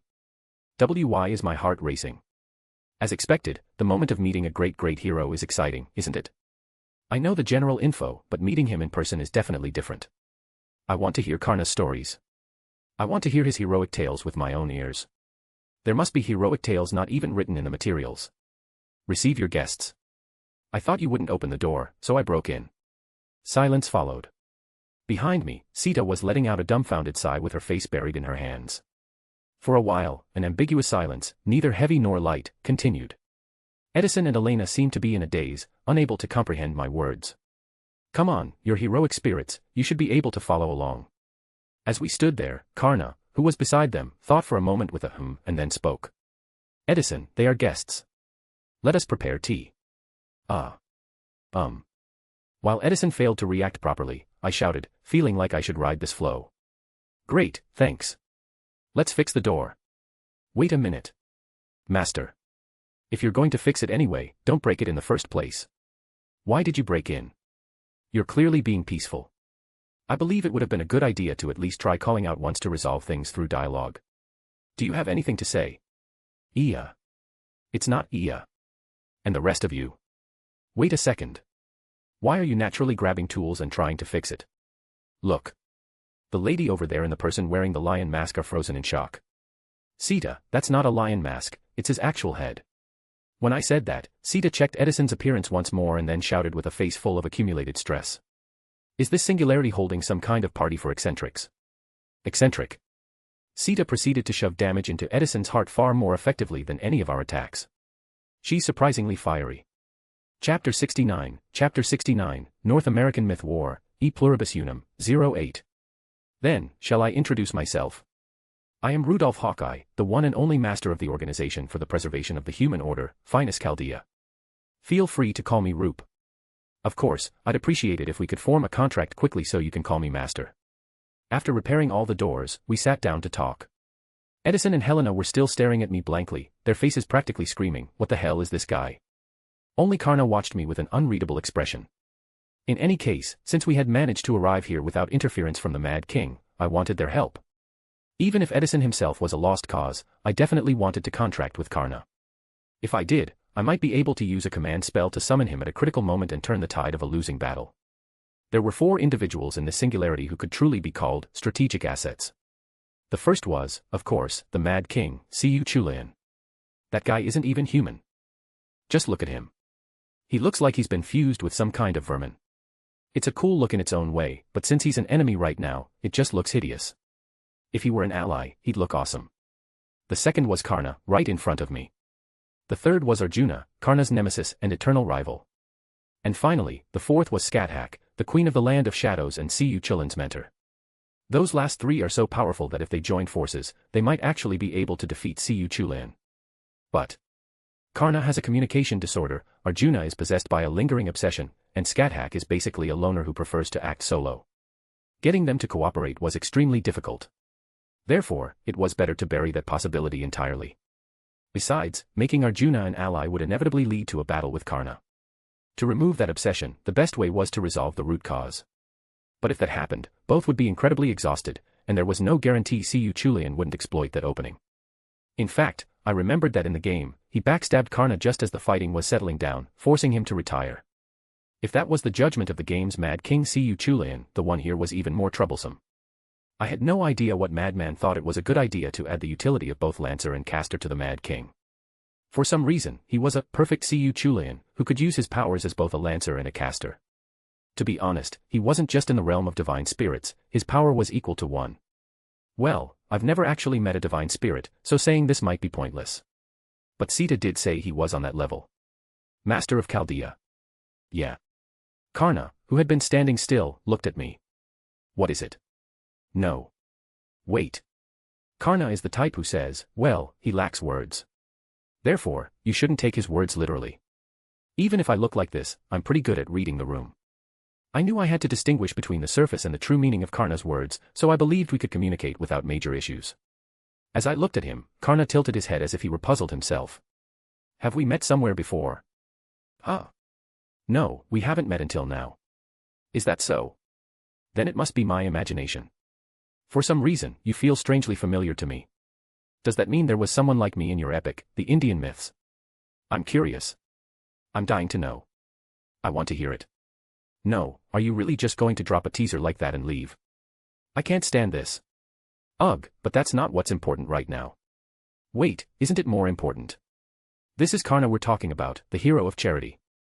If there's someone like me in Karna's legend, what could possibly be more important than that? I slowly calmed my racing thoughts. Taking a deep breath, I drank the tea sitting on the table. TSK, I clicked my tongue, set the teacup down, and spoke. Chaldea officially requests your cooperation in investigating the singularity. But the Mad King is a formidable foe. No matter how much of a servant you are, he can be terrifying, and you might not want to fight him. That's why I'm asking this as a favor. I'm weak, and even though I have all these strong and reliable servants with me, there's a part of me that says I have no confidence in beating the Mad King. That's the truth. So, I'm asking for your help. I understand the situation. However, I refuse. At his refusal, Helena, who was standing beside him, made a slightly distorted face. Karna had his eyes closed, looking like he wouldn't participate in this discussion. I looked at the servants around me, signaling my intent to handle the conversation. The director, who was about to say something over the comms, seemed to sense my resolve from my expression and stepped back. Perhaps because it's been so long, I can't remember Edison's reason for refusing. I only remember it being some absurd, ridiculous reason. Anyway, if I didn't know the content, I couldn't even begin to argue against it. May I ask why? Even if it's an emotional reason, like being afraid of Siyu Chulian, that's fine. No, it is not for such a reason. Cooperating with you up to a certain point might not be bad. However, this era is fine as it is. Defeating the Mad King Siyu Chulian, up to that point, our goals are the same. But if your intention is to treat this world as a singularity and erase it, then I reject you. The incineration of this era must be prevented. It is enough for the world of America to remain while the rest perishes. What is this crazy lionhead talking about? Master. Sita stopped me just as I was about to let out a string of curses. No, what is this lion head saying? So, he's saying he wants to become the new cause of the singularity instead of the Mad King, just in a roundabout way. Ah, right. Now that I think about it, Edison wasn't just summoned normally, he was summoned as an existence mixed with the grudges and will of all the past US presidents, wasn't he? So that's why he's spewing all this nonsense with direct current flowing through his brain. If it is cooperation you seek, I can provide it. I can offer 3 servants and countless soldiers who will not lose to the Celts, in other words, sheer quantity. You have more servants than we do and a master who can properly support them with magical energy. At the very least, it might be possible to cooperate until the powerful Celts are crushed. What say you? Maintaining the singularity means the entire world, except for this country in this era, will perish. Not just the nations of the current era, but everything from the past to the future of the world outside of here will be negated and vanish. If that happens, I doubt this era could even be properly maintained as a singularity. You need not worry about that. Thud. I slammed my prosthetic hand onto the table. Cracks spread across the surface, and the atmosphere changed instantly. I had tried to solve this with words as much as possible, to keep things pleasant and lighthearted. I thought that even if we didn't get their cooperation, we would end up working together since we shared the same enemy. But what kind of bullshit is this crazy lion head spouting so casually? What I'm saying is, I'm talking about countless people dying just to maintain this era. Eras die. People die. They're treated as if they never existed and vanish. Knowing that, you're standing there with that crazy lion head of yours, thinking rationally and saying, there's no need to correct the singularity. Thomas Edison. Lionhead. You really understand what you're saying, right? I didn't mishear you, did I? Damn it, I can almost understand the Celts using the Holy Grail for their own desires better than this. Under the name of saving someone, you're going to literally annihilate the majority just to let a minority live smoothly. They say hypocrisy is better than doing nothing at all, but what you're doing can hardly be called good. The Celts understand that what they are doing is evil. But you probably have no doubts about what you're doing. Because you're developing a better America to maintain the world. You believe that's good, that it's better, that it's more perfect. That is correct. Under my inventions, America will flourish. By modifying the Holy Grail, this era can be maintained. A nation of eternal progress, building a society with the help of mechanical soldiers. Though some sacrifices may occur. Thump. I stood up on the table and glared down at Edison. Some sacrifices may occur. Is that something a heroic spirit etched into the shadow of the human order should say? Is that something someone who claims to save the world should say? Shall I give you a prophecy? Even if you defeat the Celts and get your hands on the Holy Grail, you will definitely fail. And you'll repeat the same words all those damn failures blinded by ambition always say. You'll say, this can't be happening, and blame the situation without ever considering your own incompetence. All while ignoring the countless sacrifices it took to get there. It is only natural for a patriot to love his country. If that patriotism results in the world being maintained despite its destruction, it's not called patriotism, it's called obsession. Yes, Commander. Well said. As I spoke through gritted teeth, Nightingale, who had been watching from the side, stepped forward with a calm voice. She looked so peaceful that no one could react. She walked slowly until she was right next to the seated Edison. There was no killing intent, not even a hint of hostility. Everyone watched blankly as she showed no sign of any particular will. Then, Nightingale suddenly lunged and struck Edison in the face with her fist. Crack! The sound echoed as Edison was sent flying back against the wall. Eh? I felt the heat of my anger instantly dissipate. You are a patient, Thomas Edison. A patient. Countless lives are vanishing. Eventually, a moment will come when the number of lives saved exceeds the number of lives lost. The endless struggle linked in a spiral will surely meet its end when that moment arrives. No, it must be brought to an end. That is my mission as a summoned servant. Thomas Edison, one who tries to lead a nation with only their own correct heart will inevitably ruin things with a flaw they failed to see. A leader must not merely be correct. No one calls someone a leader if they turn their eyes away from what is wrong and simply discard it. That is obsession, just as the commander said. One day, you will say, I didn't intend for this, blaming the situation instead of your own actions, rendering all the sacrifices thus far meaningless. It's a bit awkward when she catches exactly what I was trying to say. My anger had completely cooled. I let out a short sigh and approached Edison. I was worried Karna or Helena might react, but they didn't. Even if they did, our strongest assassin would surely intercept any surprise attack with her unblockable Mumio Sandenzuki. No matter how strong Karna was, there was no one in America faster than our Okita. Even that mad King Cu Chulayan couldn't see Okita's Mumio Sandenzuki and had to resort to the insane method of grabbing her after being stabbed. Thinking about it, even considering she was a heroic spirit from the modern era, Okita was truly incredible. Aside from the flaw of being a saber who couldn't fire beams, she was a perfect heroic spirit. And since she was an assassin now, she was even faster. It wouldn't be an exaggeration to say she now had unavoidable on top of unblockable. Unlike unblockable, unavoidable wasn't a skill effect, it was just that. It was like, oh, try to dodge if you can. When someone moves faster than the speed of sound and you find yourself stabbed before you even realize it, how are you supposed to dodge that? E pluribus unum. Do you know what that means? It was the founding motto of the United States. Right. Translated, it means, out of many, one. Well, it refers to the federal system and has various complex implications, but ultimately, the many are for the one, and the one is for the whole. Everything comes full circle, or so I think. What exactly is your country revolving for? You're not even a king. A country is defined by both its positive and negative aspects. Can you call it patriotism to negate such a nation and try to change it into something else? Especially in a nation built upon a sea of blood. That is, unexpected. I thought that even if you had some ulterior motive, you would cooperate with me on the surface. When Edison said that, I spoke from beside him. Once I decide someone is an ally, I trust them absolutely. I believe in them no matter what. Even if they fail, that's my fault for not creating a future where they could succeed. They're all great heroic spirits, so why would they fail? It must be because their master is a wicked amateur.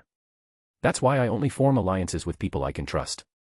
Even if it's an alliance that might be broken, I only accept those as allies if I can think, at this moment, I want to believe in this person. I guess you could say I only trust people where I can say, I was the crazy one for trusting this guy, even if I'm betrayed. That's why even though I was shocked when Marie betrayed me, I wasn't particularly angry.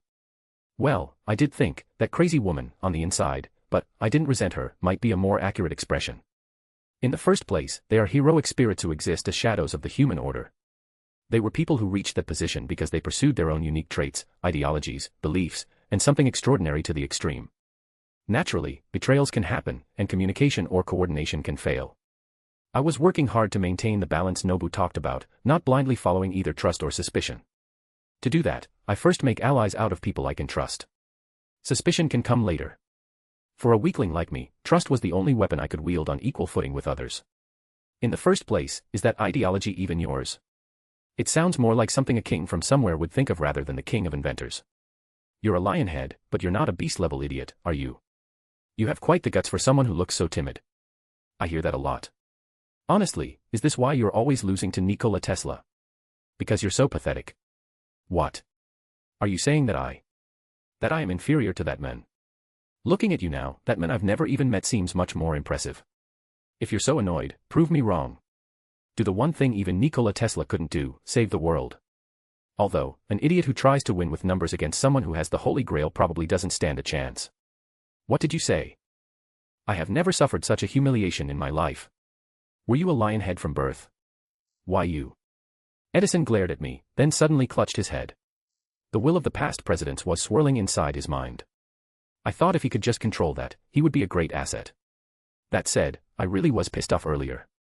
People who call themselves good while talking about using people's lives as collateral are somehow more annoying than villains who just throw lives away as if they have no value. Of course, hypocrisy is still better than evil, and good is better than hypocrisy. It's just that the way he shamelessly claimed he was right while trying to destroy people's eras and lives really pushed my buttons. So, looking back on those words that sounded like they came out of a lion's head, what do you think? It was a misjudgment born from deciding you couldn't beat the Celts, wasn't it? I understand. No matter what you do, you can't beat them alone. In terms of soldiers, the side with the Holy Grail obviously has the advantage. They can churn them out like they're breathing. And power-wise, it goes without saying, even if you exclude all the other servants, the Mad King Cu Chulian alone could overturn everything. So your mind had to turn towards something strange. It might have been different if it were just you in that head, but there are other entities in there too. You, just how much do you know? I don't know much. If I knew everything, my body wouldn't be in this state. Now then, even a weak modern human like me is fighting hard to save this era. Surely the man called the King of Inventors isn't planning to just sit around sucking his thumb, right? If you do, then no joke, you'll be losing to Nikola Tesla for the rest of your life. Ugh. Edison was hit with the cold, hard truth. It was super effective. But, it's a fact that Nikola Tesla is more impressive. In FGO, they're portrayed as rivals, but in reality, it's a total defeat, or is it? Hee hee. I wanted to say that, but I decided against it since Edison might just demanifest if I went that far. There's no point in speaking harshly to someone who's going to be on your side. Well, he's going to be on our side. Edison's mechanical soldiers were very efficient. Plus, having Karna and Helena join us was even better. And Edison himself wasn't weak. To break through the Mad King, we needed as many servants as possible. Saving only America won't save the world. If you can't save the world, the remaining parts will eventually vanish no matter how much you struggle. Severed limbs are bound to rot, no matter how well you tend to them. No matter how strong a barrier you set up to maintain this era, that barrier will wear down like a rock under falling water. And isn't true patriotism acknowledging all the regrets, flaws, and foolishness? If you try to strip those away, you don't want that country, you just want to build a new one. Now, shall I be the one to reach out? Edison's lion face stared at me intently. Looking at just his face, he's actually kind of cute. If you look further down, though, it's a bit much. I reached out toward Edison with my hand, the one that was still human, not the prosthetic. I could see the spot where the vice commander had punched him starting to swell and turn red. Vice commander, just how hard did you hit him? Now, shall we go save the world, something even that Nikola Tesla couldn't do? I need your help. Hey, hee. Fine. I shall fall for those sweet, candy-like words. He's easy, this lion head. Did you just think something unpleasant? Impressive. You're right. I believe it is proper etiquette to deny it, even if just for show. Since we've opened up to each other, wouldn't you say we're past the need for such things? We just met. So did Sita and Beowulf over there. But now Sita looks at me like I'm the winner of some eccentric person competition. Then please use some normal judgment. Master. Hey, everything turned out fine in the end. I eventually persuaded Edison, and this means the mechanical soldiers and 3 servants are on our side. Plus, one of them is one of the 4 strategic assets I had in mind. This is a huge catch, no matter how you look at it. I've gained something massive without even having a proper battle. Hope is starting to appear. If I can just have a proper conversation and form a contract with the resistance side, I'll have contracted with most of the servants I can in the current America. Well, there are still loners like Li Shuwen and Scathach left, but since they lack cooperativeness to begin with, it might be better to give up on them. Roop, there's a servant reaction. You're not saying the Mad King is charging straight here, are you? No, it's a bit of a distance away, but there's a servant reaction to the north. It's quite large, too. I'm analyzing the spirit origin, but it's extremely complex. To the north, she said. I turned my head north and walked toward the wall. While everyone was wondering what I was doing, I swung my prosthetic leg and kicked the wall. Boom. The wall crumbled, revealing the scenery outside. Please just use the window right next to you. Master. Ignoring Sita, I used my mystic eye to look straight ahead. I covered one eye and zoomed in. If I could see her appearance, I'd know who it was. The singularity was starting to change haphazardly, so it wouldn't be strange if someone who shouldn't have been summoned was here. Who is it? I zoomed in quite a bit, and her form came into view. The first thing I noticed was her long, purple hair. The woman standing there turned her head and looked this way, as if she had noticed my gaze. Her lifeless red eyes seemed to recognize me, even though I shouldn't have been visible. True to a Celtic spear wielder, she was walking in a bodysuit. Recognizing her, I immediately deactivated the zoom function of my mystic eye and spoke. Karna. Since we've agreed to cooperate, can you help me out? Depending on the situation, this might lead to a physical fight. I see. Simple and direct, I like it. In that case, I shall assist you. It's Scathach. She was one of the 4 strategic assets I had identified in this American singularity. That makes 2, after Karna. Excluding Cu Chulian and Arjuna who are currently with the enemy, Scathach is the last strategic asset. If we can get her help, she would be an incredibly reliable ally. Despite having lost some of her humanity over her long life, she was still a hero. She was a heroic spirit and fundamentally an altruistic person. She was such a good person that even though her goal was death, she gave up on it to help Fujimaru Ritsuka and MASH because she knew the incineration of the human order was a threat. If that's the case, I might not be as charming as Fujimaru Ritsuka, but she might help me a little too. Then, since persuasion, physical, might be necessary, let's go. She was a person of character as a hero, so she'd at least listen to what I had to say. Whoosh. A demonic spear grazed my cheek. Eh? What? What the hell? From the hostility filling Scathach's eyes, I realized something had gone wrong. Her eyes were conveying an emotion closer to disgust than mere hostility. I froze, raising both hands to show I had no hostile intent or will to fight. Her cold, lifeless face glared at me. I don't know what's going on, but I have trauma regarding demonic spears. Anyway, could you please spare me? Why are you doing this in the first place? You, what are you? What is that incredibly ominous aura you're giving off? Big sis, please save me. I thought I could cooperate with Scat-Hack, but instead, I was met with a Scat-Hack full of killing intent, ready to stab me if I made a wrong move. Seriously. Can't we just take the easy way for once? The Celts alone are enough of a headache. And this lady is a Celt too. Then I guess it can't be helped. Damn it. Chapter 70, North American Myth War, E Pluribus Unum, 09. Scat-Hack's eyes were fixed on me. And my eyes were fixed on Scat-Hack. We stared at each other, neither of us fully grasping the situation. Scat-Hack, too, seemed unable to comprehend what was happening. To be precise, her expression suggested she couldn't understand the nature of my existence. Even when she suddenly thrust her spear at me and called me ominous, I didn't understand what she meant. In fact, I was the one who wanted to ask what that was supposed to mean. I didn't possess the kind of power that would warrant being called ominous or special. My strength was utterly unremarkable, neither exceptionally good nor exceptionally bad. And yet, Scat-Hack was looking at me as if she were looking at a monster. It felt somewhat similar to how my face must have looked reflected in the hollow eyes of the King of Knights back in Fuyuki. That look, the look of seeing something that exceeded her scope of understanding and the capacity of her vessel, slowly wavered between hostility and outright murderous intent. Even when I raised both hands to show I had no hostile intent, Scat-Hack's expression didn't soften in the slightest as she continued to glare at me. Hey, mademoiselle. Could you calm down for a second? Relax those eyes, will you? I don't know how I look to you, but I don't have any significant power. Forget wounding you, I'm at a level where I should get a good job sticker just for managing to touch you. Keeping your guard up this high against someone like me is just going to tire you out. Meanwhile, your student is currently on high alert, scurrying all over this vast America just to find me. I really wished she'd let her guard down a little. No matter how much the timeline shifted, a main singularity was still a main singularity. The difficulty level was in a different league compared to something like an event story. I felt bad for Nobu, but the pressure Cu Chulayan exerted far surpassed hers. That crazy berserker was spamming the noble phantasms of both a caster and a lancer, for crying out loud. I feel an indescribable evil emanating from you.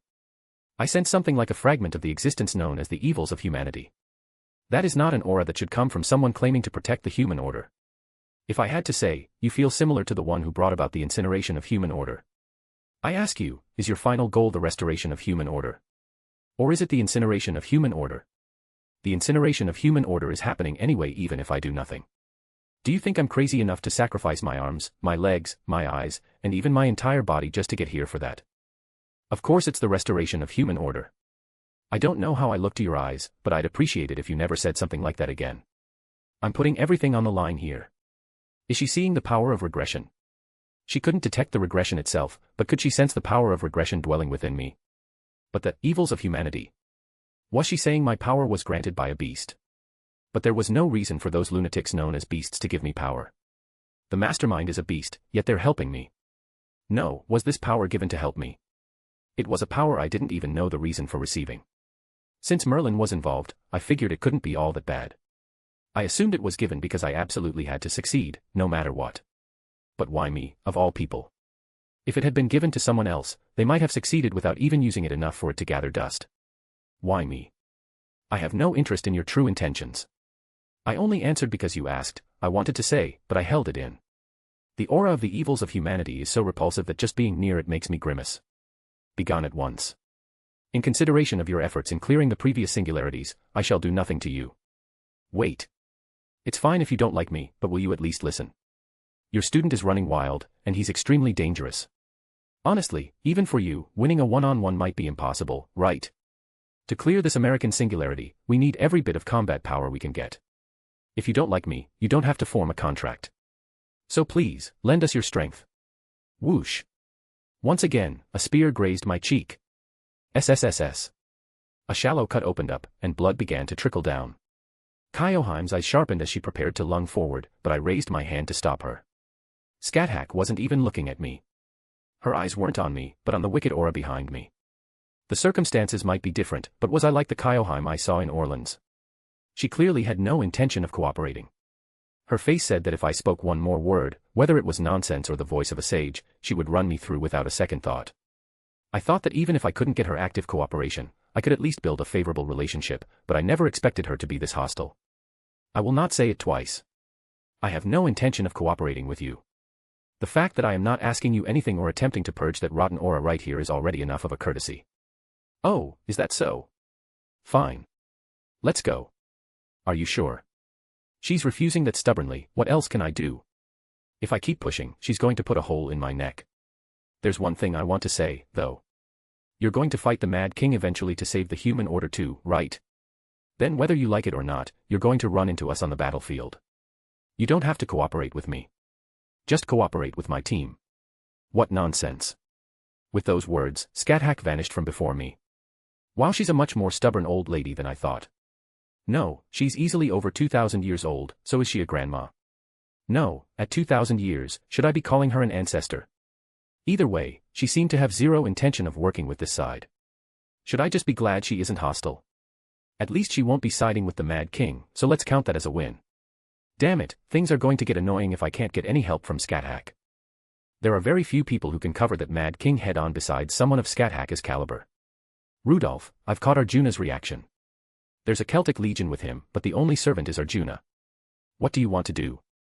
Karna, do you have the confidence to settle things with Arjuna through dialogue?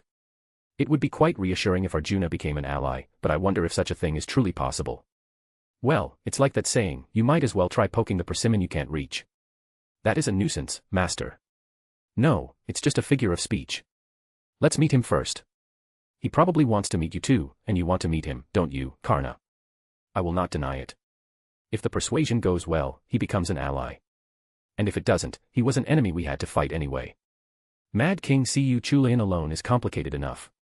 If I could retire Arjuna quickly, it was better to do it sooner rather than later. If things are complicated, let's handle what we can, one step at a time. First, I'll take out as many Celtic servants as possible, maybe that'll change the situation. At least, I wanted to believe that. I wiped the blood from my cheek and muttered. She's definitely gone senile with age. Spitting out a curse, I moved toward Arjuna. Ah, there are too many of them. It's going to be a mess if we clash. The Celtic unit Arjuna was leading wasn't small in number. If we sent out the mechanized soldiers with Edison's help, it would turn into a total clusterfuck.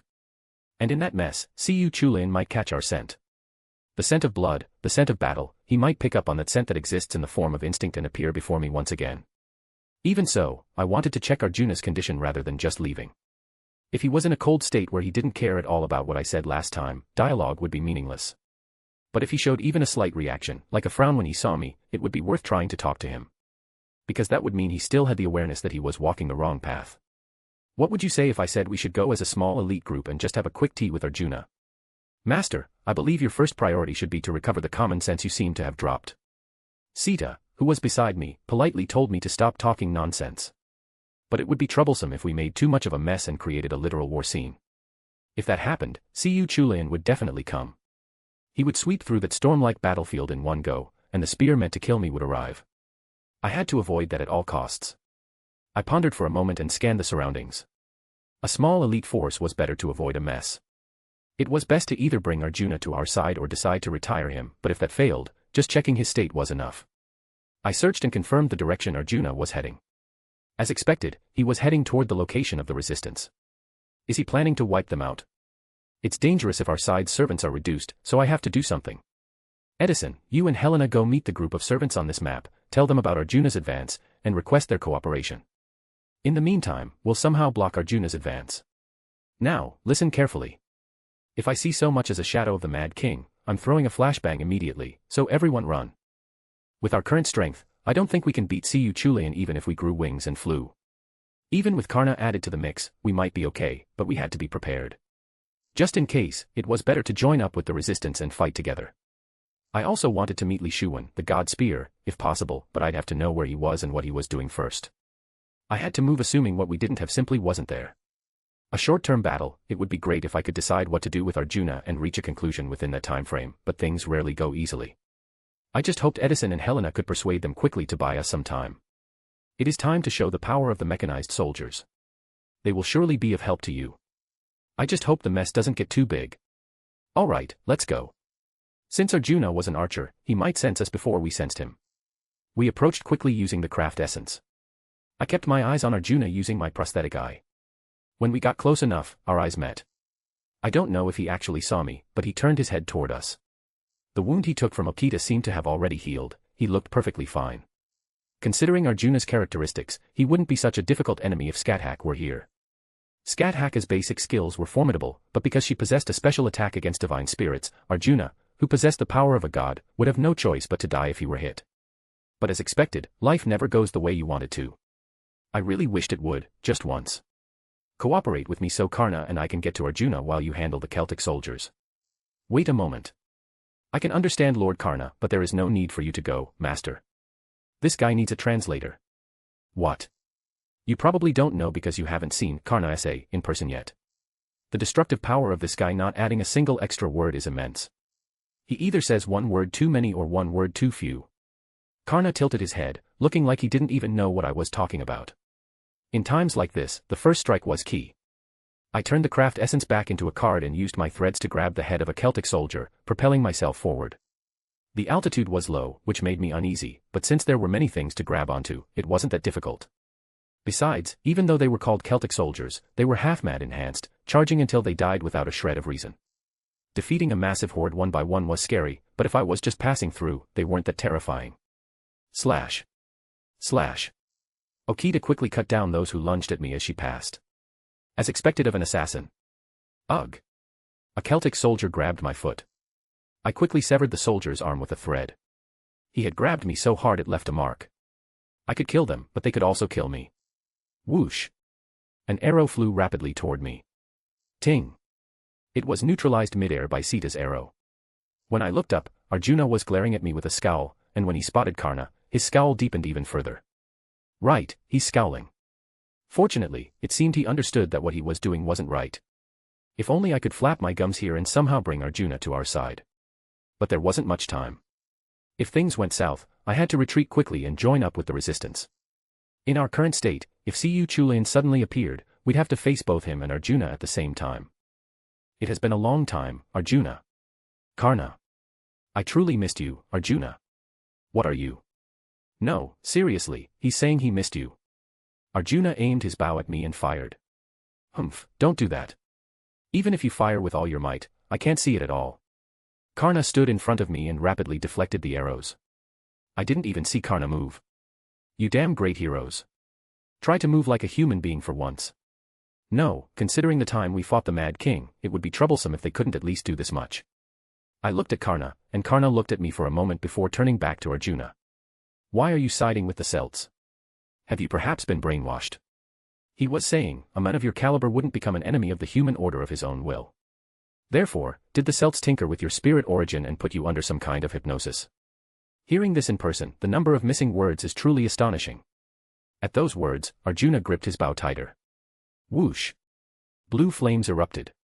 Arjuna's eyes were becoming further consumed by obsession. Ah, this atmosphere is taking a turn for the worse. Are you trying to mock me? Karna, do you, a man called a hero, intend to mock me for choosing to become an enemy of the human order for personal reasons?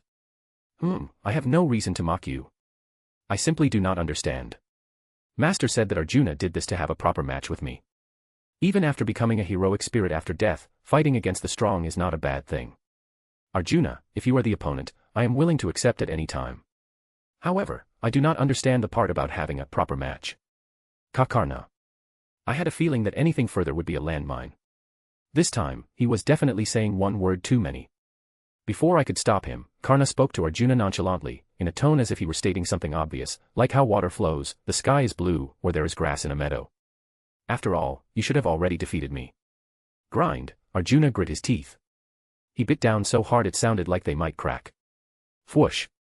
The flames erupted violently. Ah, this is the "we're screwed" pattern. Should I have just spoken for myself from the beginning instead of leaving it to Karna? Karna looked so confident that I decided to trust him.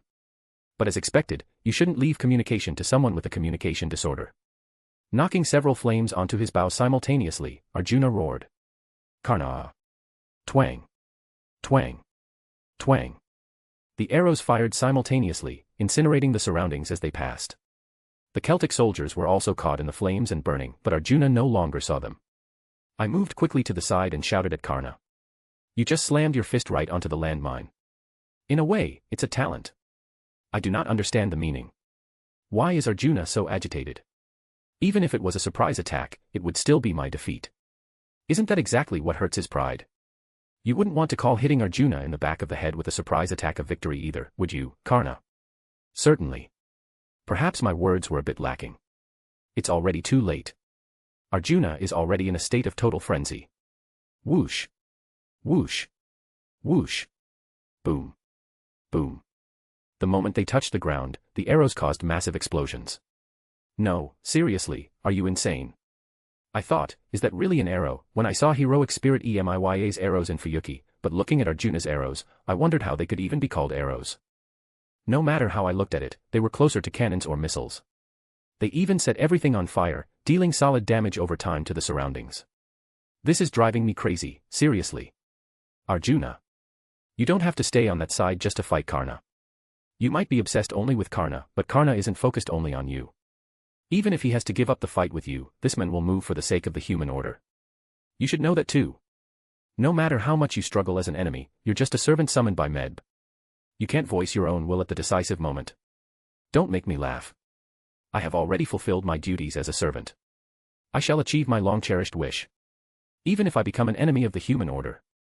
Even if you call this foolish. Do not step back. Karna. Fight me. Take up your weapon once more and face me head-on. This is madness. I pulled out a bomb and threw it straight at Arjuna. Flash. A brilliant light erupted, engulfing Arjuna. But Arjuna is an archer. Even if he lost his sight, he could easily determine the opponent's position through sound or other means. His accuracy likely wouldn't drop just because his vision was slightly impaired. That's why I immediately threw a second bomb. K-boom. A powerful shockwave blew through, pushing Arjuna back. Hup. Karna quickly cut down a Celtic soldier coming from behind. If I could retire him like this, I had to do it. Arjuna had nothing left but his obsession with Karna. There was nothing I could do for him even if I wanted to. If I could cut the enemy's limbs, I had to cut them.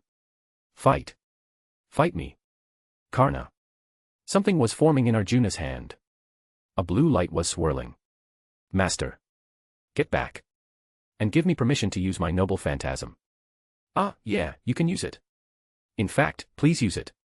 This time, flames flickered around Karna. Ah, you're going to use it here? Shouldn't I back off a bit? If you two clash with everything you've got, will there even be anything left in the vicinity? I think it's better if I'm not here. With that thought, I quickly moved backward. No matter how I looked at it, I didn't think Karna would have the leeway to protect me while facing Arjuna. It was more efficient to retreat quickly and join up with the other servants. Pashupada. It was Arjuna's other noble phantasm, a divine construct from the age of gods. The most terrifying part of that noble phantasm was the horrific physical firepower that came along with its instant death effect. In other words, it wasn't a noble phantasm you could win against just by luckily surviving the instant death. First, you had to survive the physical firepower, and then there was an instant death check that tested your luck like a coin toss. Only after passing that could you barely survive Arjuna's Pashupada, hand of the god of destruction. I remembered that the higher the divinity, the higher the probability of instant death, and conversely, the probability was lower for anti-heroes. It would be extremely dangerous if he teleported it to detonate on Karna, but the fact that he was throwing it head-on made me feel Arjuna's significant trauma regarding surprise attacks. Vasvi Shakti. His armor shattered, and a vast amount of magical energy condensed like a diamond. By releasing its true name, it was possible to fire an extremely thin and sharp bolt of lightning. This lightning was said to incinerate the very concept of existence. No matter how giant it was, or if it was a spiritual body that refused physical contact, it burned everything. Once he used this, it would be extremely difficult for Karna to use his noble phantasm again while manifested. One might even say it was impossible. But I couldn't survive Pashupada, hand of the god of destruction here. I wouldn't even make it to the instant death check, I'd just die from the physical force. K-boom. As the noble phantasms of the great Indian heroes clashed, the surrounding terrain was instantly transformed. No. The master is right here. I'm going to die. I'm really going to die. This is exactly what they mean when they say the shrimp's back breaks in a fight between whales. I'm dying. I'm really dying. Run. Run. My legs. I have to endure. Beep, beep. A communication suddenly came in. I'm about to die, what is it now? I quickly pressed the button. What? I'm a bit busy right now. Rudolph. Get out of there right now. From that spot. Hurry. What? Get out. I would have done that already if I could. More importantly, what? Thump. Amidst the chaos of Arjuna and Karna's noble phantasms clashing, a single man appeared calmly before me. Before I could even think who, the man spun the spear he was holding and thrust it straight into me. Swing. Forget dodging, I couldn't even perceive it. My heart was pierced with precision, and I coughed up blood. Mad King Siyu Chulian was there. Since he had been searching for me, it was only natural for him to come amidst the chaos. The moment he realized a battle was taking place here, he had come running. He came believing that I would definitely be in this spot. He ran to give me no time. He stood in my way to prevent me from creating the miracle called victory. That vigilant strike, which showed no sign of carelessness, would surely not stop even after my life was extinguished, it would burn even my corpse to ashes. Only then could Siyu Chulian return to being Medb's Mad King. I had no idea what part of me he saw that made him so wary. Rudolph. The director's voice, filled with dazed despair, rang out. It hurts. Why haven't I died instantly even though my heart was pierced? If I had died instantly, at least the pain of approaching death would have been less. Strength slowly faded from the hand gripping the demonic spear. My breathing gradually grew shallower until it vanished. My entire body turned cold, and my consciousness began to drift away, yet the physical agony was so great I couldn't even scream. Siyu Chulian simply watched me and spoke. It's your loss, kid. Squelch. As he pulled the spear from my heart, my life also slipped out of my body. Ha! I collapsed, my body trembling. Clutching my chest where my heart was, I remembered the Siyu Chulian who had suddenly appeared. The cold sensation of my heart being pierced still lingered within me. The surrounding servants looked back at me in surprise, but I didn't have the luxury to care about that. Ha, ha, ha. A hollow laugh escaped me even as the pain made me feel like my mind was going to break. He really didn't let his guard down. The moment he felt my presence, he leaped straight at me. I felt his resolve to never let me win. If the King of Knights in Fuyuki felt like saying, "Overcome me if you have the strength to win," Siyu Chulian felt like he was crushing my head, saying, "You cannot win." Ah. Damn it, don't think about it. I can't think about it. That I can't win. That there's no way. I can't think about it. I felt like I could hear the sound of my mind slowly cracking. Chapter 71, North American Myth War, E Pluribus Unum, 10. I could feel myself slowly breaking down. The deeper my thoughts went, the more I felt backed into a dead end. My brain, my senses, and every possibility told me that this was the inevitable truth. If Siyu Chulian were merely existing there as Medb's Mad King, evil and arrogant, I could have prepared. I would have had a chance of winning. I could have met various servants, listened to their stories, and built mutual trust. I could have whittled away the Celtic faction's strength through battle. If I were lucky, I might have even been able to prioritize taking out Medb. But right now, Siyu Chulian was searching for me without rest. Even in a battle that had lasted only a few minutes, he had found me instantly and lunged. And he had killed me without hesitation. He was sprinting across this vast America for that sole purpose. In that moment, he wasn't a king, he was a warrior. Even though Medb had used the Holy Grail's power to create and remodel him based on her memories, he was prioritizing being a warrior over being a king. That was why Siyu Chulian said it. He said that by killing me, he would return to being the Mad King. By killing me, he would completely erase the Siyu Chulian who was a warrior, a comrade, and a fighter. By doing so, the evil, arrogant, reigning, and dominating Siyu Chulian would return. In other words, Siyu Chulian would only truly reign after he killed me. He exists as a king. Until then, he continues to hunt me as a warrior. He moves solely to kill me. Scathach is hostile toward me, and I don't know how to persuade Arjuna. I have no way of knowing where Li Shuwen is. The resistance certainly has many servants, but... A voice seemed to ring in my ears, saying, "You can't win." It felt as if every possible means was being used to crush my spirit. Anxiety surged, and a mixture of irritation and despair swirled within me. Perhaps because I had just died, a sickening psychological fatigue was added to the mix, making my mind feel warped. There was no time. No time to stop. I couldn't stop now. I had to fight. I had to move. A little faster, faster, even faster. No, I won't know unless I try. First, let's think after meeting the servants in the resistance. After that, I just have to deal with the enemy servants one by one while somehow escaping from Siyu Chulian. Is that even possible? He reached me in just a few minutes. There was a chance he just happened to be nearby, but even so, he had crossed a distance where he wasn't even in sight in an instant, found me accurately amidst the chaos, and killed me right then and there. His clear killing intent was aimed not at Chaldea, but at Rudolph Hawkeye alone. The only one Siyu Chulian was wary of was me. He wasn't even properly on guard against the other servants. I wondered what kind of man I was to him. Master. As I stood there dazed, Okita approached me. Giving up on persuading Arjuna is probably the right call. I didn't feel like I could do anything in the current situation. To begin with, I had gone to Arjuna and was promptly stabbed to death by Mad King Siyu Chulayan, who arrived within minutes. Coming up with an answer that would satisfy Arjuna in those few minutes was no easy task. At least at this point, it was impossible. It was better to join the resistance to bolster our forces. Let's go toward the resistance. Since Arjuna is alone right now, I think going that way is one option. Siyu Chulayan is roaming around nearby. We don't have time to persuade or defeat him. Arjuna isn't a weak servant either, Okita looked at me with a surprised face. What am I doing right now? I am sorry. I grabbed my head and grit my teeth. Don't take your anger out on them. They don't know anything, and they haven't done anything wrong. Was I going to get mad because they couldn't protect me?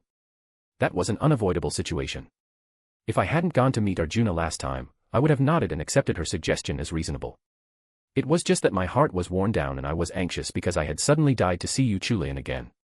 That was no reason to take it out on others. Self-loathing for being such trash welled up inside me. Because I was immature, because I was a fool, because I failed to make the right judgment again, I lost. I have to do this right. I have to. Because I'm the only one who can do it, because if I give up, everything ends. I have to stand up again. Surely this pain and this anxiety will get better with time. Don't they say time is the best medicine? The pain, the suffering, the unbearable bitterness, the fear, all of it will become dull after a long time has passed. You could even say I'll get used to it. I just have to endure and wait for that time. I'm good at enduring. I think I have more patience than others. Therefore, it's okay. I'm okay. I can fight. There are still means I haven't used, and forces that haven't joined the battle yet. Fight. Fight. Without fail. Master. Before I knew it, Okita was in front of me. Even though I had spoken to her as if taking my anger out on her, Okita smiled as if it were okay. That smile had a lively feeling, as if she were free of worries. Okita leaned down to match my eye level as I sat slumped and said, "Are you exhausted? If you're tired, please tell me anytime. I know you're doing your best, Master. I won't say I know better than anyone, but I think I know much more than you think. So, you don't need to make a face like you're so miserable you don't know what to do. Rather, I think you've endured well on your own without showing it to others until now. Okita-san's heart isn't so fragile as to be hurt by that much, you know. Shouldn't questioning it come first?" I was acting strangely even though there hadn't been any particular turning point. It wasn't like I had suddenly been attacked by an enemy, lost something, or been injured. My body and mind were fine. Nothing had happened. No incident had occurred. Yet, I was suddenly shouting, unable to control my emotions. I had a face that looked like I was carrying the world's anxieties alone. Then wouldn't it be natural to find it strange, to look at me as if I were crazy? Why did you, and everyone else, try to understand first? No matter how much I thought about it, no matter how many times I died and turned back time, I couldn't understand that part. But I couldn't even ask. I couldn't even ask why they didn't ask anything. If I were asked to explain after questioning them, I wouldn't be able to say anything. That consideration touched me to the bone, and I wondered how they could be so considerate. I hesitated for a moment, clenching my fists. What would happen if I said I hated this now, that I didn't want to do it anymore? Nothing would happen. The damn human order would simply perish. That would be the end. Nothing would remain. People living their lives without knowing anything would have everything taken away without knowing why. Their entire lives. I grit my teeth. Let's go. First, let's head to the resistance. What will you do, Edison? If you are going there, I shall continue to produce soldiers here. I cannot offer much, but I will provide some support with the troops. Got it. Good. Things seem mostly settled. There's no time, I don't know when Siyu Chulayan might lunge in again. I have to join the other side as quickly as possible and deal with as many servants as I can. If possible, I want to prioritize taking out Medb. By killing Medb, who possesses the Holy Grail, it's possible to weaken Siyu Chulayan even a little bit. If that's possible, weakening him even slightly was worth it. And as I deal with the Celtic faction, I might even run into Li Shuwen depending on my luck. He wasn't fundamentally hostile either. No, come to think of it, Li Shuwen was a lone wolf. I don't know if he just doesn't like group activities, but he didn't join up in the game either. If even Fujimaru Ritsuka failed, there's no way he'd come over to me. I just had to think of him as a joker I might be able to use someday. Commander. When I looked back, the vice commander was watching me. Her eyes met mine as I approached with slightly forced steps. I felt as if the emotions deep inside me were being grabbed and pulled right up to the surface. Her eyes, which wouldn't have been strange if they were clouded by mad enhancement, were still clear and transparent, reflecting me. Rather than being empty, I felt a strong, full wool from them. That indescribable wool didn't become a hollow, empty shell even with mad enhancement, though it might have become a bit more aggressive. That was why she became a heroic spirit, and why she became a legendary person called the Angel in White. People who have experienced numerous hells on the battlefield often dilute the value of life. It might be the lives of their enemies, or it might be their own. Though they seem like polar opposites, for some reason, both have the same eyes. Commander, which side have you forgotten? Ha, ha, ha. If I were to forget, it would be the enemy's life. My life is precious, after all. I'm saying this sincerely, I think dying once in a lifetime is more than enough. Just once at the very end to mark the successful conclusion of one's life is plenty. So, if my eyes looked like those of someone who has roamed such battlefields, I must have started diluting the value of others' lives. That's troublesome. I'll have to be more considerate of others. I just took my anger out on Okita for no reason earlier. I'll be careful. I see. So, Commander, you are diluting your own life. Who was I even talking to just now? Are you the type who mumbles to themselves to organize their thoughts? How did you interpret what I said to reach that conclusion? To begin with, one shouldn't dilute the value of their own life or the lives of others, but wouldn't a normal person naturally dilute others first? Only special people like heroes would go out of their way to dilute their own lives. Since I don't have that kind of specialness, even if everything were to be diluted eventually, others would be the first. I certainly shouldn't forget to be considerate of others. After all, I'm receiving so much consideration myself. But ignoring my thoughts, the vice commander approached me and reached out to stroke my cheek. There is no reason for you alone to endure pain as if you are special. Do not bury emotions that are like a dam about to burst in your heart forever. Then. I started to speak, then stopped. Then, if I whine and cry, will it be solved? If I give in to my emotions and cry as if giving up on everything, despairing that I don't want to do this anymore, what will happen to this situation? It's not just some trivial matter. It's not something that ends with being rebuked for being a bit irresponsible. It's not something that ends with a fine. It's not something that ends with a prison sentence. There was no way to repay the debt of my irresponsible abandonment in any form. The moment I give up, the human order ends. And yet, how can you say that to me? What do you plan to do if I really give up on everything and start wailing? If the probability of success were higher without me, I'd gladly let myself break. I'd cry as much as you want, and I'd shut myself away and tremble as much as you want. But that's not it. You actually need me. Even if I'm pathetic, a master is essential for a servant.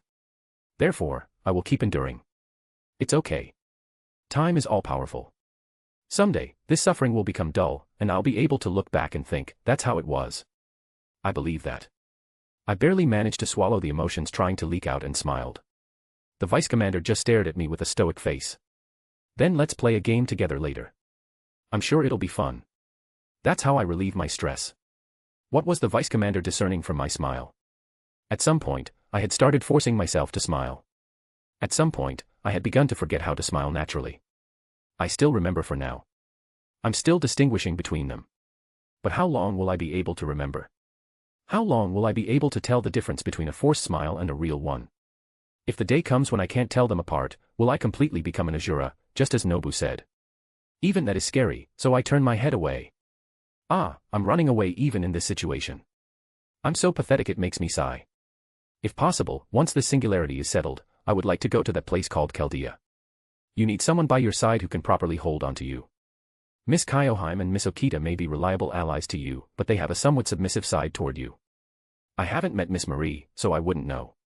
Marie was quite far from being submissive. If it were Rider Marie, that might not be entirely wrong, but Avenger Marie basically talks in sarcasm. You're really doing that? Like that? I'm starting to worry about Master's head. She uses a tone that makes my blood boil. But regardless, if I push for it, she follows along saying, fine, fine while grumbling. And in the end, she helps me and saves my life. In every moment of regression that Marie doesn't remember, I've been saved many times. In fact, even here, Marie and Rama burned their lives for me. Then shouldn't I do the same? Alright, let's head out for now. As I got onto the craft essence, I let out a deep breath. After a bit of time, my heart, which had been pounding loudly, seemed to have calmed down. Maybe the tranquilizers I took were taking effect. Anyway, I let out another deep breath. Let's do what I can. Even if I stay still, hanging my head in gloom, the situation won't change at all. The enemy won't understand my circumstances one by one, nor will they be considerate because of them. I have to clearly recognize that. Master, please slow down before we arrive. If you charge in again, I'll be angry. That depends on the situation. It shouldn't. You are a civilized person living in the modern era. They say when in Rome, do as the Romans do. I'll follow the laws of this era. Such behavior isn't normal even in this era. If there's a servant with a somewhat fiery personality over there, it might lead to a battle. I get it. Let's just go. Anyway, the more allies we have, the better. One by one. Our forces are clearly gathering, so why hasn't the anxiety in my heart disappeared yet? Is it because I personally think we can't win? I gripped the handles and moved forward with a vroom. As I moved forward, the wind blowing against me seemed to slightly relieve my stifled heart. You have quite a hideous face. Suddenly, my face was dissed by a shorty with a nice body wearing clothes that were a bit tight to be called a wedding dress. Nero Claudia said that as soon as she saw my face. This time, as Sita had suggested, I got off normally and requested a conversation normally. Geronimo took the lead in accepting the dialogue, and they understood that we had to move because Arjuna would soon be coming with a large army. Instead, it was suggested that we wait until the servants who had gone out for a bit returned. They said they'd be back soon, so as I was waiting, Nero suddenly appeared and said those words the moment she saw my face. Kyoheim, who was behind me, stepped forward and said, "A hideous face. Please call it the face of a survivor who has been through all sorts of hardships. Kyohi, you're not shielding me, you're beating me with the shield. That's not a comfort, it's a finishing blow. This Kyohi thinks even Lupsama's face like that is lovely. That way of thinking is so unique I don't even know what to say. Haha, you play quite extravagantly. If you and I join forces, we could probably destroy a whole country. Well, I have already destroyed a country myself. Wait, why are you stabbing yourself with self-inflicted damage?" Still, she seems more composed than I expected. Putting aside fate/extra, in FGO, Nero was, to put it nicely, an emperor, and to put it bluntly, a whining child. That point was criticized quite a bit. Because they tried to force the image of an emperor loved by all onto a tyrant, that criticism leaked out. Well, strictly speaking, Nero herself didn't do anything, but things around her kept breaking down strangely, which made that aspect even stronger. A representative example was Boudica's nonsense about some unknown heroic spirit or whatever. In the final chapter, Nero actually had a face that didn't know what to say to Boudica, though. In that sense, the Nero before my eyes now had a proper awareness that she had destroyed her own country. As expected, when the character went from a game to reality, her personality and everything about her transformed into their proper forms. So, is someone with a hideous face like me disqualified from being a master by your standards? The situation is not leisurely enough to nitpick over such things. And if we're just talking about your face, it's not like I can't call it beautiful. If you had a bit more life in you, wouldn't it be a pretty good face? A hideous face usually stems from a hideous heart. A weapon held with a mangled heart will aim for your throat while covered in blood. And that blood-stained sword will somehow be held by yourself. Now, let us end the small talk here. I cannot refuse a master's request to save the human order, so I shall specially become your servant. The discrepancy is quite something, seeing a shorty much smaller than me wearing such a mature smile. Is this Nero one who remembers fate/extra? She's quite mature. The Nero I knew had a more childish impression, always yapping. Is it because she's bride? No, bride and the original aren't that different, are they? Rather than a different side being summoned, isn't it closer to her just changing clothes? Anyway, by contracting with Nero, I had contracted with everyone in the resistance here. Geronimo, Robin Hood, Billy the Kid, Elizabeth Bathory, and finally, I contracted with Nero Claudius. And as a side note, Bathory remembered me. She had memories of meeting me in Orleans. Come to think of it, she had so much push that there were rumors of her being the hidden daughter of FGO. Maybe that's why she couldn't be used seriously and mostly appeared in gag scenarios, but seeing her like this, she appeared twice even in serious main singularities. Phew, that's one task finished. Next, I have to move to cut off the Celt's limbs. I don't know when Cu Chulain will charge in again. Somehow. Thwack. Someone slapped my back. Hey, you crazy bastard. Do you even know how strong a servant's strength is before hitting me? When I looked back, it was Nero. My bent back straightened, and I let out a scream, "Ugyak," at the sharp pain shooting through my waist. Nero smiled proudly as she looked at me. Where does that proud smile come from when the situation is so bad? I wanted to learn that positive mindset. Since you have become my master, straighten your back and stand tall. Otherwise, even I, who am with you, will look hideous. What does my face have to do with you? You're completely selfish. At my words, Nero let out a chuckle and looked at me with narrowed eyes. Ha ha ha. You don't know anything, master. Originally, a tyrant is selfish. That is why they are called tyrants, and why they became heroic spirits with such records. Well, if you ask if there weren't parts where I went too far, I can't say there weren't. I'm suddenly feeling gloomy. Can you not talk to yourself and then get gloomy on your own? Ouch. Of all things, I couldn't even reach the spot. Seeing me like that, she laughed, ha ha. This tyrant Umo. Anyway, it's about spirit. If you're my master, do it properly. I'll try. When I went outside, everyone was already on standby. There were this many servants. And each individual's capability was by no means low. They were all strong people. They were all servants who would be reliable allies in any situation.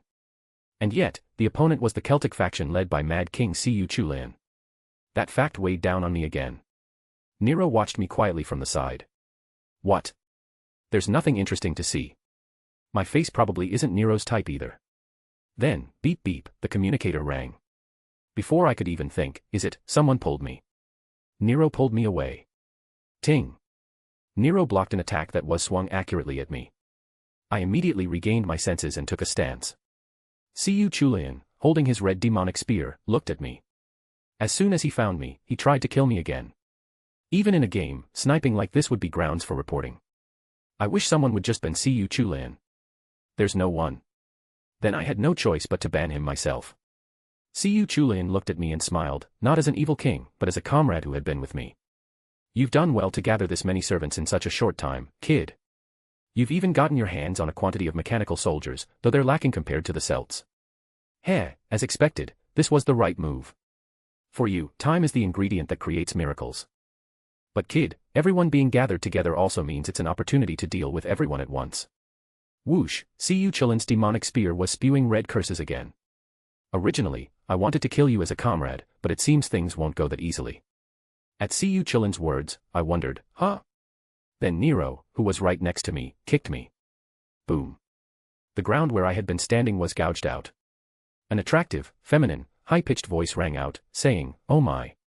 You avoided it. Well, it doesn't matter. Siu-chan. It's disappointing if you roam around alone like that. Meb. This might be an opportunity. If I retire Meb, who has the Holy Grail, Siu Chulian will be weakened.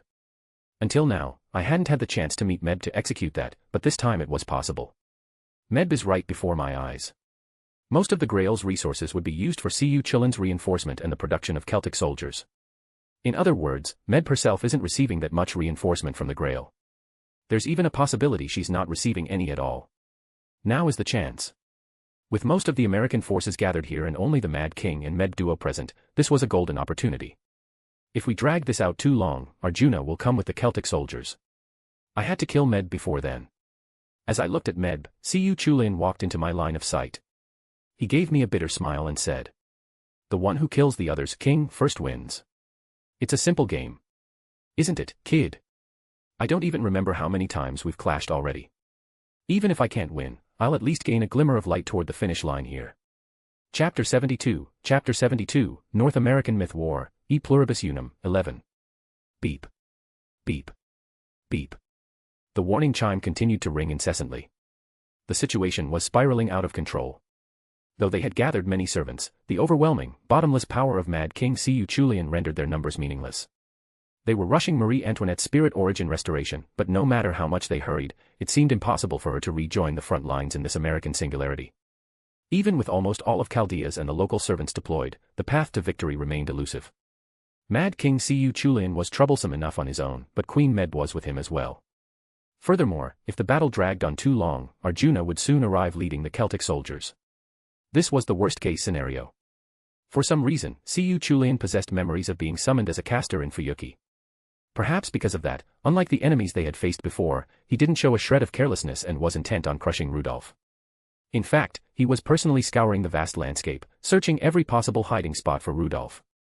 He acted less like a king and more like a soldier, or perhaps a warrior eagerly anticipating his nemesis. Beep. Beep. Beep. Director. I know. The warning chime currently ringing wasn't because of Siu Chulian. Olga Marie slowly reached out and checked the monitor. All red. His mental stress was reaching its limit. Since arriving in America, it had spiked multiple times. No, it wasn't limited to America. It had been like this in Fuyuki, in Orleans, and even in the Edo period. Suddenly, without any warning, his stress levels would skyrocket. Then, Rudolph, who had seemed stable, would suddenly fall into a state of panic. The way he endured it without saying a word made it feel as though the hell Olga Marie was witnessing was not the full extent of Rudolph's misery. Olga Marie tentatively reached out and gripped a craft essence. Rudolph was still fighting. Even in a stable situation, the success rate wasn't high. Using it now, in the heat of a violent battle, was practically suicide. Olga Marie bit her lip.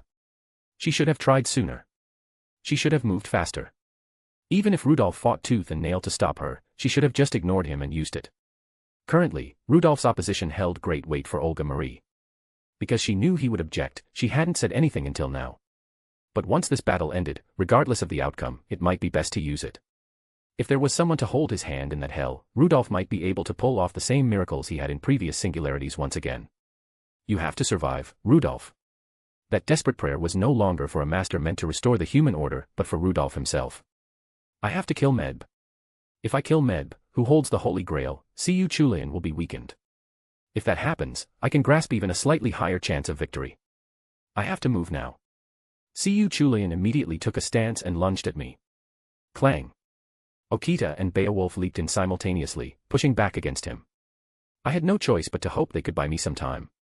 I might lose a few servants, but if I could defeat Medb and secure the Grail, our advantage would be massive. While it was difficult for me to use the Grail directly, a servant could use its infinite mana. Specifically, if Karna had the Grail's infinite magical energy, he could use it to restore his armor and spam his noble phantasm. Either way, in the current situation, Medb was a higher priority than Siyu Chulian. Furthermore, in the worst-case scenario, even if we defeated Siyu Chulian, that cheese bitch might just create him again.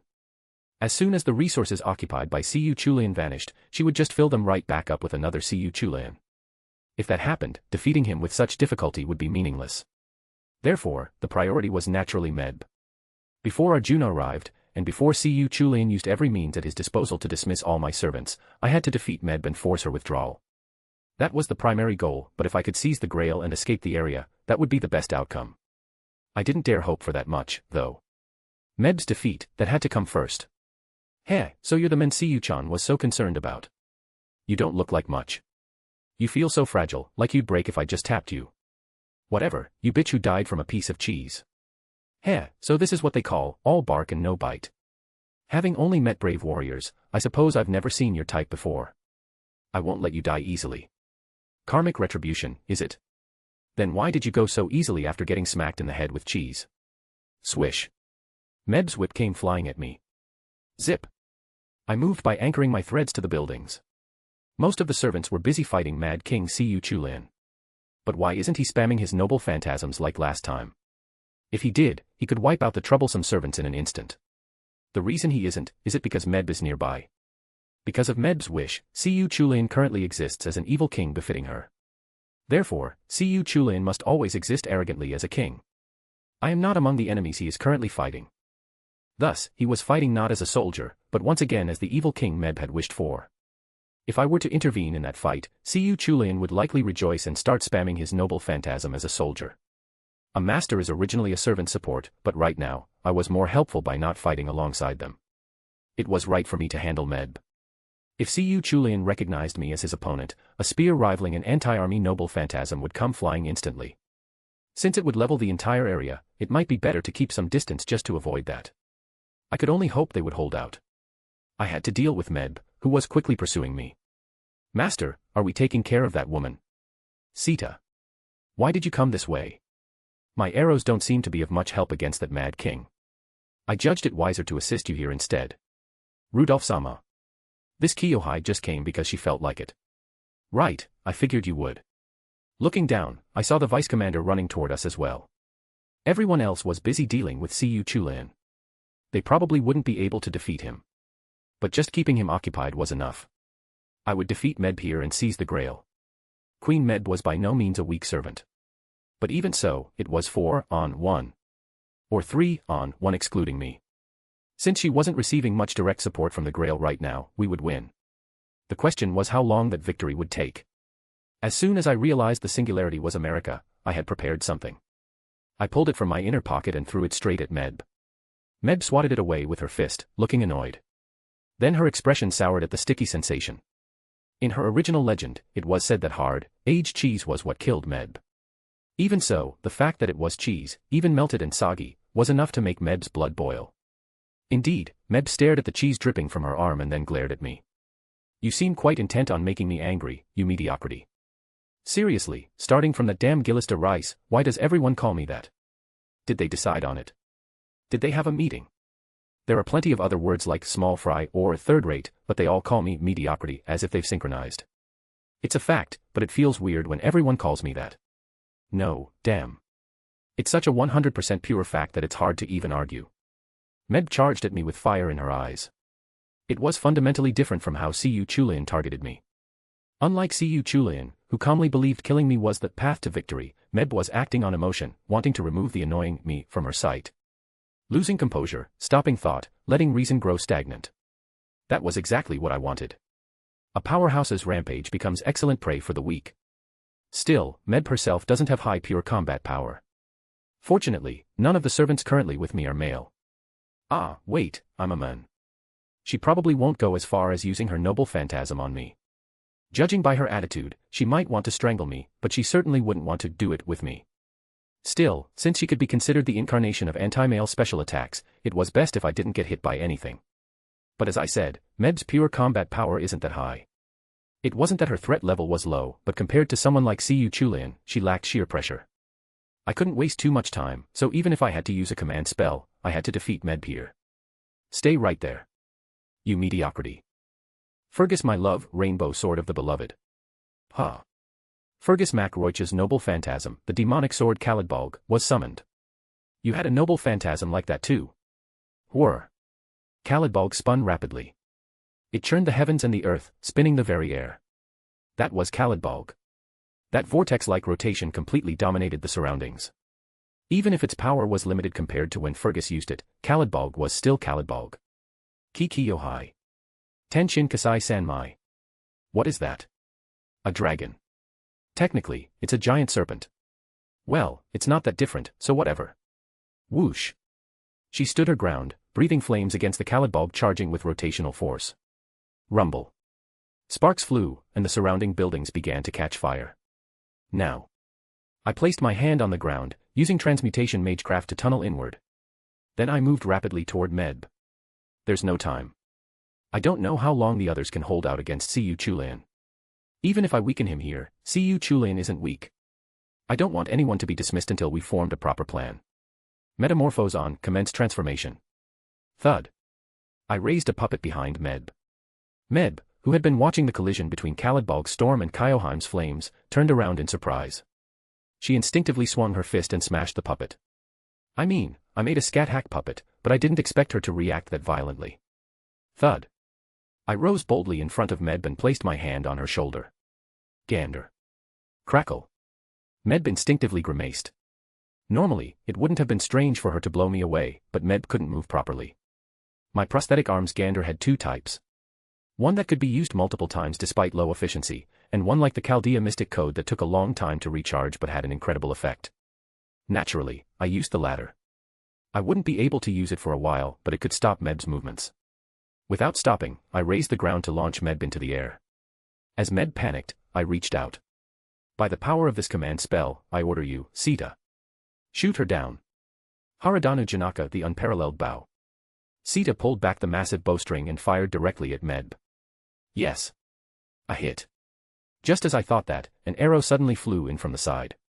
An arrow wreathed in blue flames collided with Sita's arrow. Boom. An impact echoed in the sky. Meb, unable to move due to the Gander, fell in an awkward posture. Then, someone caught her and landed safely. The arrows that collided in mid-air eventually vanished. Even an arrow from a mighty hero couldn't completely stop a true name-release noble phantasm reinforced by a command spell. But it had managed to halt its progress for just a moment, preventing Meb from being hit. Arjuna is here. But the Celtic soldiers aren't with him yet. Did he come alone first, sensing the danger? If so, there's still a chance. We still have the advantage in numbers. It is against my inclinations, but I shall join this fray as well. Is that so? Thwack. Before anyone knew it, the vice commander was behind Arjuna, swinging a fist at his face. What was I supposed to think, seeing a great hero of India take a clean hit from a nurse's punch? Even Med was watching from the side with a "what the" expression. This was an opportunity. That Med was, in the end, a queen, not a warrior. How could you look away in the middle of a fight? Your beloved Cu Chulayan would never look away. Zip. Threads moved rapidly around Medb. Snap. They bound her just like that. What is this? Is restraint play your thing? What nonsense. My taste is having sturdy, brave heroes groveling beneath me. You don't have to be that kind and tell me everything. My fake madness lost to her genuine madness. I can't believe she actually blurted out her real preference. I pulled the threads, dragging Medb off the roof. Medb snapped the threads instantly, shouting, "Threads like these." But at the shadow that immediately loomed over her, Medb's expression hardened as she looked back. There was our cutie, Kiyohai, flickering with blue flames. Whoosh. She exhaled flames, covering the entire area in blue fire.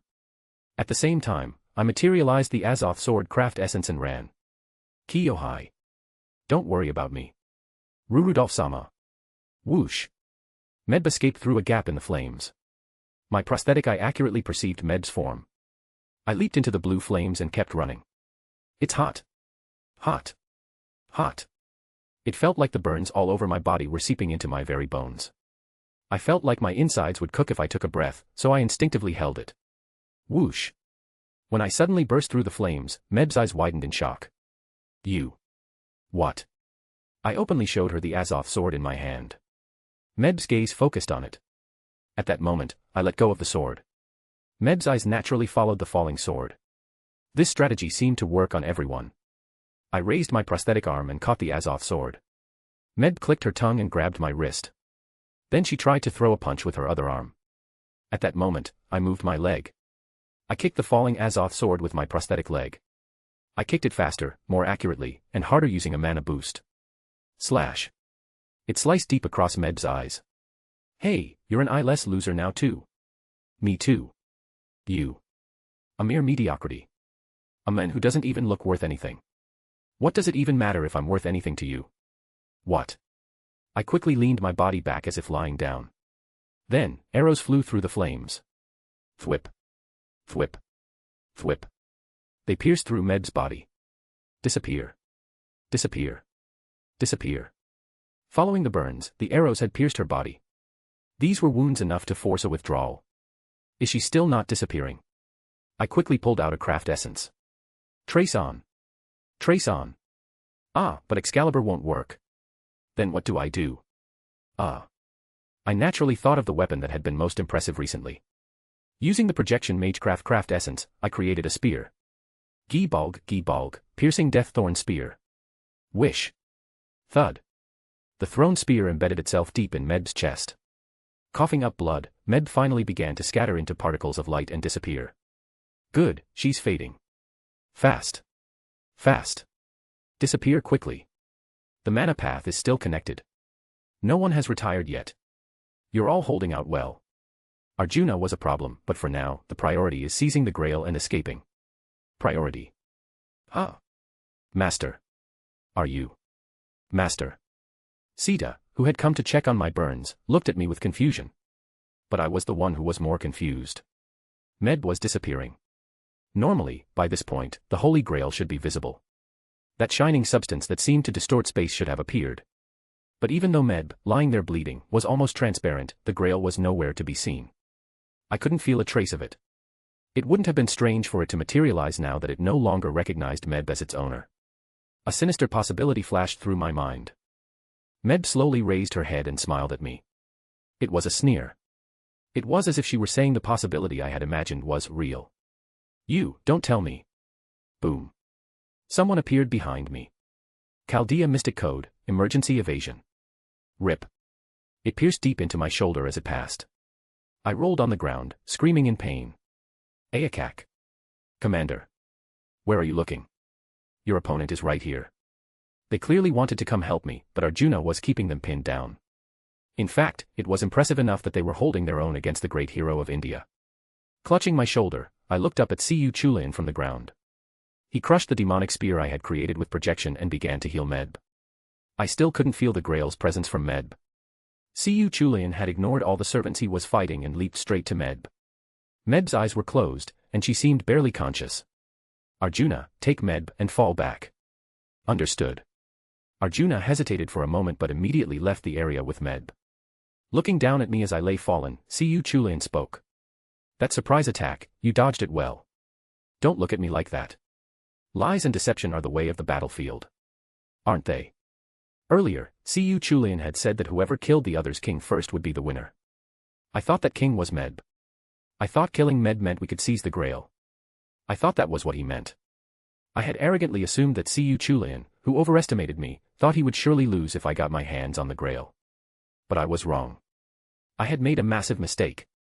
Medb never had the Grail to begin with. No, she might have had it at first. I don't know when she stopped having it. That wasn't what was important right now. What mattered was, if it wasn't Medb, then who had the Grail? The answer was simple. It seems you've already figured out the answer. Yes, I am the one holding the Grail. It was the worst possible scenario.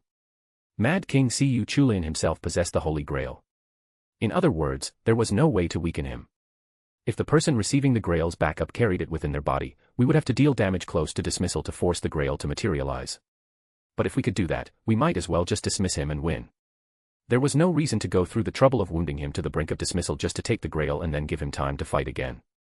In short, this was checkmate. Skathak was uncooperative, and Li Shuan's location was unknown. Karna was bound by his karmic tie with Arjuna. In this situation, what on earth? No, don't give up. Not yet. There are still servants left. Not yet. They're coming. Wait, did he plan this? All the servants were rushing toward us. They were in a straight line. One could say it was a very favorable situation. No. Karna. Your noble phantasm. No, if he used it now, I would definitely die. I wouldn't be able to withstand the power of Karna's noble phantasm. Knowing that, Karna wasn't using it. But Siyu Chulian was different. He had no reason to care about my life to begin with, and the attack wasn't coming toward me, but flying from here toward them. Therefore, it wouldn't place a great burden on me. Gi-balg, soaring spear of piercing death. Boom. The demonic spear flew, splitting into multiple paths. It pierced toward the hearts of its targets and simultaneously caused explosions. Its power was by no means weak, and the power Siyu Chulian possessed as the Mad King rivaled an anti-fortress noble phantasm. I could tell because I saw it directly. Its range was beyond imagination. At the same time, Siyu Chulian reached out. Wickermen, burning cage of flame. As if to block the servants' escape routes, 3 wicker men appeared simultaneously around them. He was using noble phantasms without limit. He was using them solely to subjugate his enemies. With infinite magical energy in his body, he was utilizing it to the fullest. Purely to kill his opponents. And then he created another demonic spear. He targeted Karna. Karna, who was worried about the nearby servants, the wicker men, and me lying on the ground, was spread too thin. Great hero of India, you are the most troublesome. I'll take that heart. Gi-balg, piercing death thorn spear. The quietly thrown spear traced a red line as it flew toward Karna. Karna noticed too late and tried to dodge. At the moment it seemed to miss. Thwack. The spear that had clearly passed Karna was suddenly embedded in his heart. As an attack on fate itself, that spear always hits. It somehow creates a future where the spear has pierced the opponent. Such a causality reversing attack wouldn't vanish just because it narrowly missed. The curse definitely reached Karna's heart. As soon as Karna's heart was pierced, the Gi-balg, soaring spear of piercing death belatedly struck the other servants, and the wicker men simultaneously erupted in flames. Seeing this, Siyu Chulian leaped up. Then he grabbed his spear again. Wriggle, demonic spear of the 4 poles.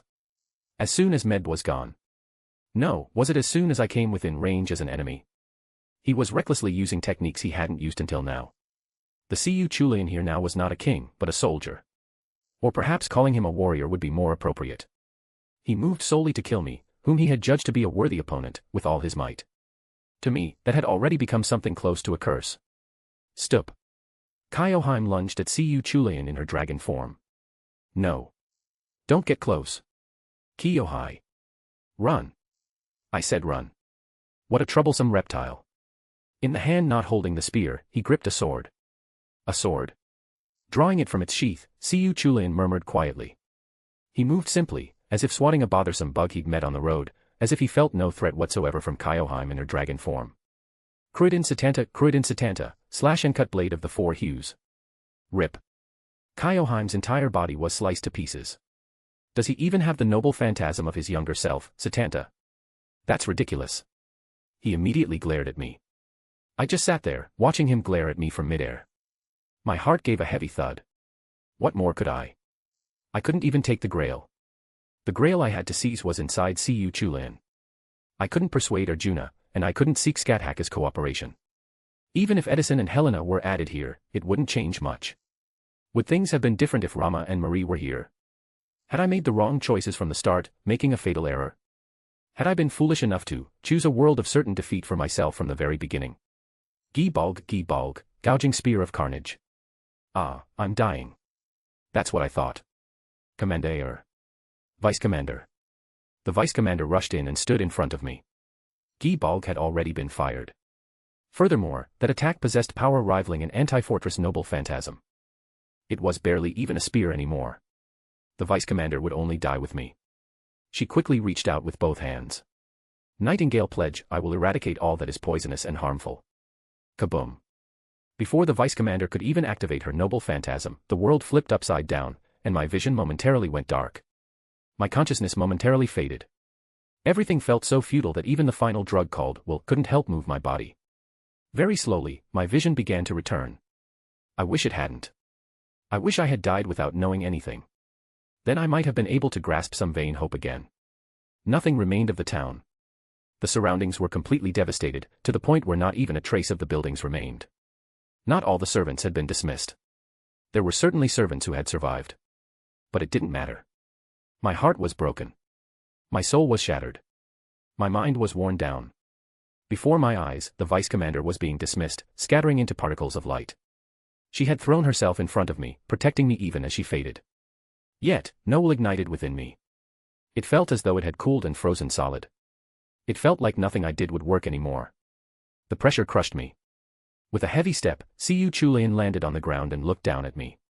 His gaze was that of someone who no longer expected anything. He seemed to have learned a lot from my face, from the look in my eyes. He looked as though he understood my feelings even without me saying a word. That was surely the influence of his memories of us as comrades in arms. Spinning his demonic spear, Cu Chulainn spoke. You're a disappointment, kid. Once I kill you, I will once again rule this America with terror as the Mad King. As the King Med desires. Still, the reunion was enjoyable in its own way. Thrust. He plunged the spear into my heart without hesitation. It was a casual thrust, I might have been able to dodge it if I'd tried.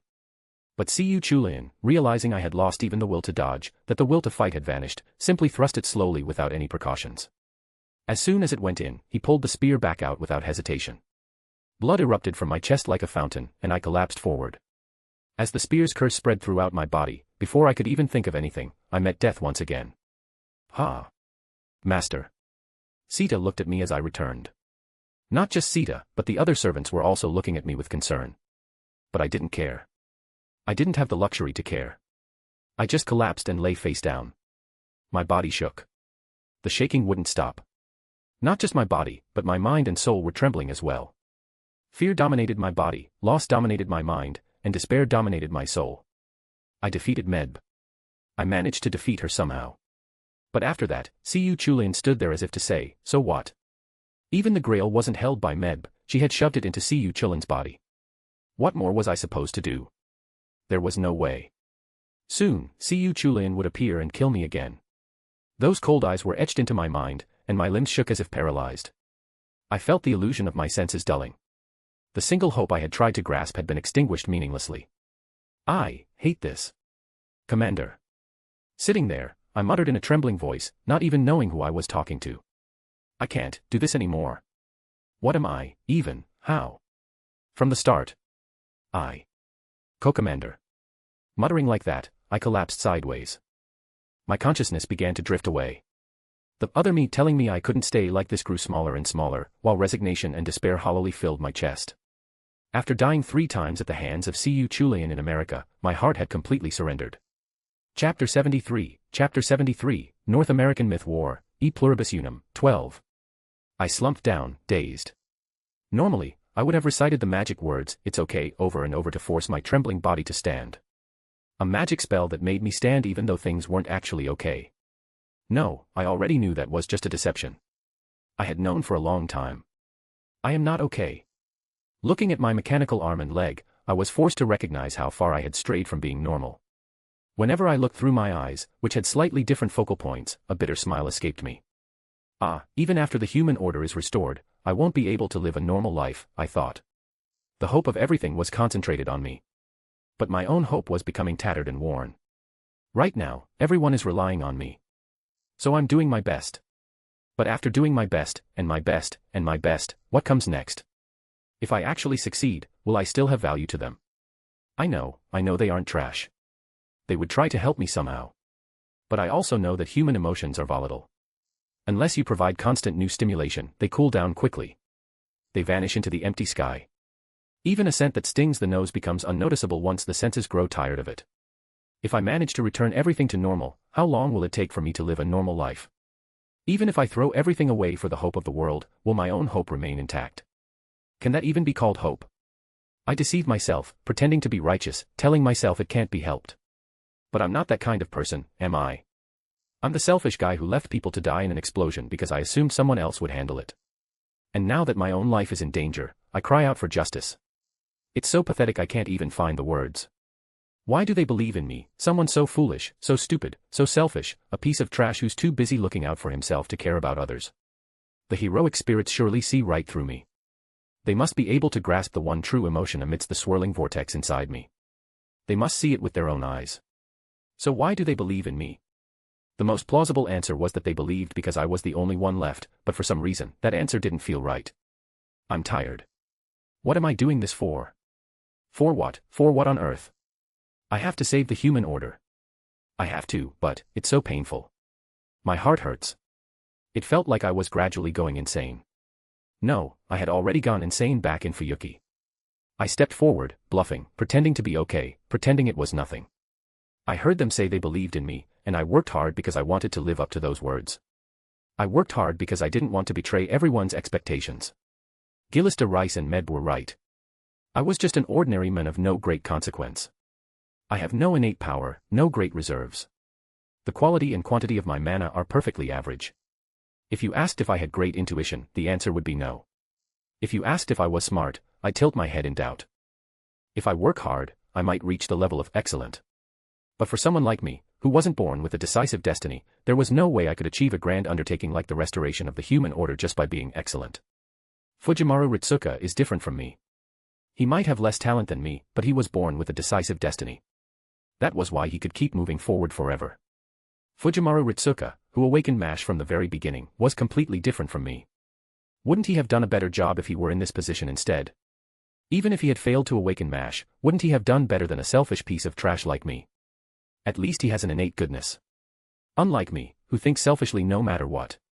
Unlike me, who thinks irrationally, to put it nicely, by weighing future possibilities even when helping others, wouldn't it have been better if he were here?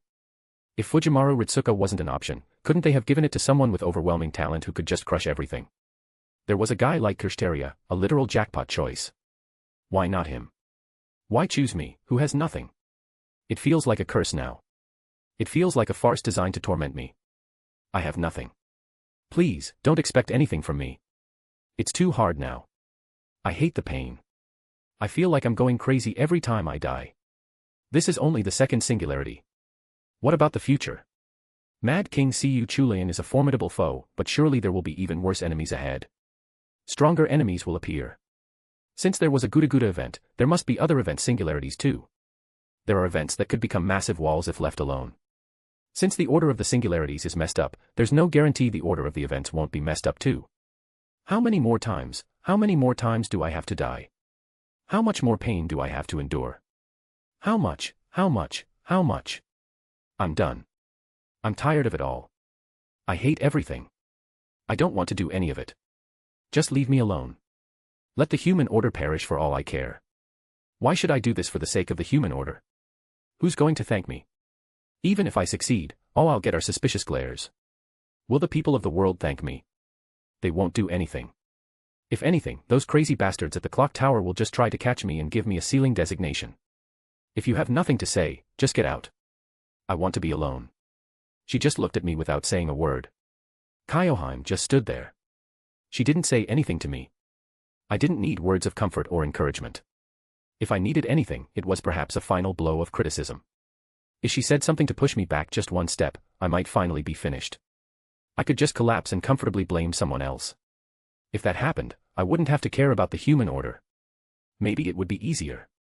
If I broke completely and could view my own life and pain like a third party, that might be easier in its own way. Even in this moment, I find myself thinking, at least the restoration of the human order would be possible that way. I try to be a good person by pretending to care about others, when I'm not that kind of person at all. Lord Loop. Kyoheim spoke, sounding a bit sad. The Kyoheim from FGO might not make that kind of face even if I became like this. She might say she doesn't care what I become, or even that I don't need to care about the human order. That was the Kyoheim I knew. She prioritizes her destined love over things like justice, evil, or the human order. Surely the Kyoheim here isn't much different. And yet, she didn't say the words that would accelerate my collapse. Kyoheim, whom I thought would say something to support my retreat, spoke with a face that seemed like she didn't even understand herself. I believe Lord Loop will stand up again. I will believe in you forever. I believe in your promise to properly look at Kyoheim's heart once the restoration of the human order is over. Therefore, for this moment, I will simply stay by your side. Kyoheim believes that you are someone who will definitely be able to stand up again. I said that's enough. What do you want from me? Please. Just leave me alone. My heart is pierced. A curse spreads from that spear, making my whole body ache with pain. The feeling of spears erupting from my entire body, starting from the point of impact, is indescribable. Do you have any idea what I think about as I die, and die, and die, and die? My pain is eternally mine alone. I can't tell anyone, and no one understands. It will be mine alone until this restoration of the human order is finished. I am solitary within this pain. I am alone forever. No one can reach out a hand to me. No matter how much they love me, no matter how much they believe in me, no matter how highly they think of me, a hand that cannot be reached simply cannot be reached. How can they reach out when they don't even know they need to? The impossible is impossible. That's why I wanted to be left alone.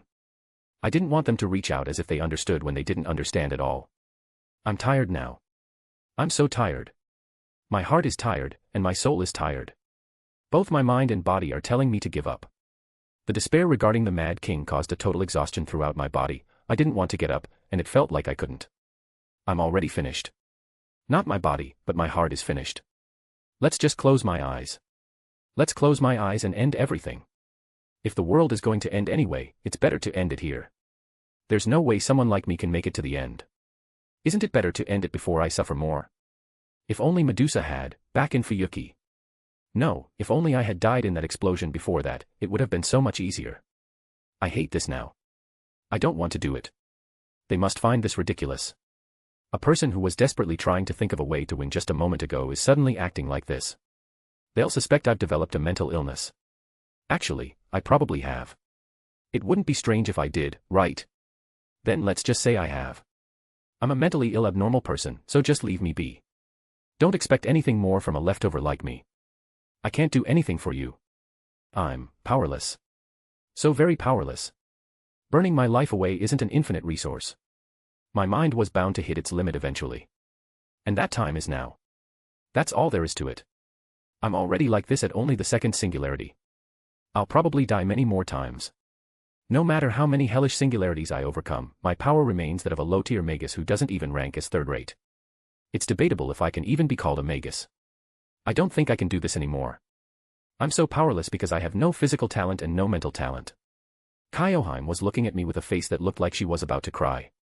Within my collapsing heart, a fragment of conscience, a shard of affection, stabbed me. What do you see in me? How can you speak of love to me? That's enough, let's rest. Close your eyes and end it all. Fine, then it can't be helped. It was a familiar voice. It sounded sharp, yet somehow strong. And at the end of it, a faint kindness seemed to shine through. It was a complex voice like that. My collapsing heart came to a dead stop. It couldn't be. Feeling a sense of shock, I wondered if I was finally hearing hallucinations. As I slowly turned my head, someone was standing there. Long, voluminous silver hair that looked like it would be soft to the touch. Golden eyes that shone even in the dark space, as if representing a strong will. If eyes represent both will and emotion, then she surely possessed a will that always looked forward, unlike me. She acknowledged me with eyes that never wavered. She recognized me and looked at me.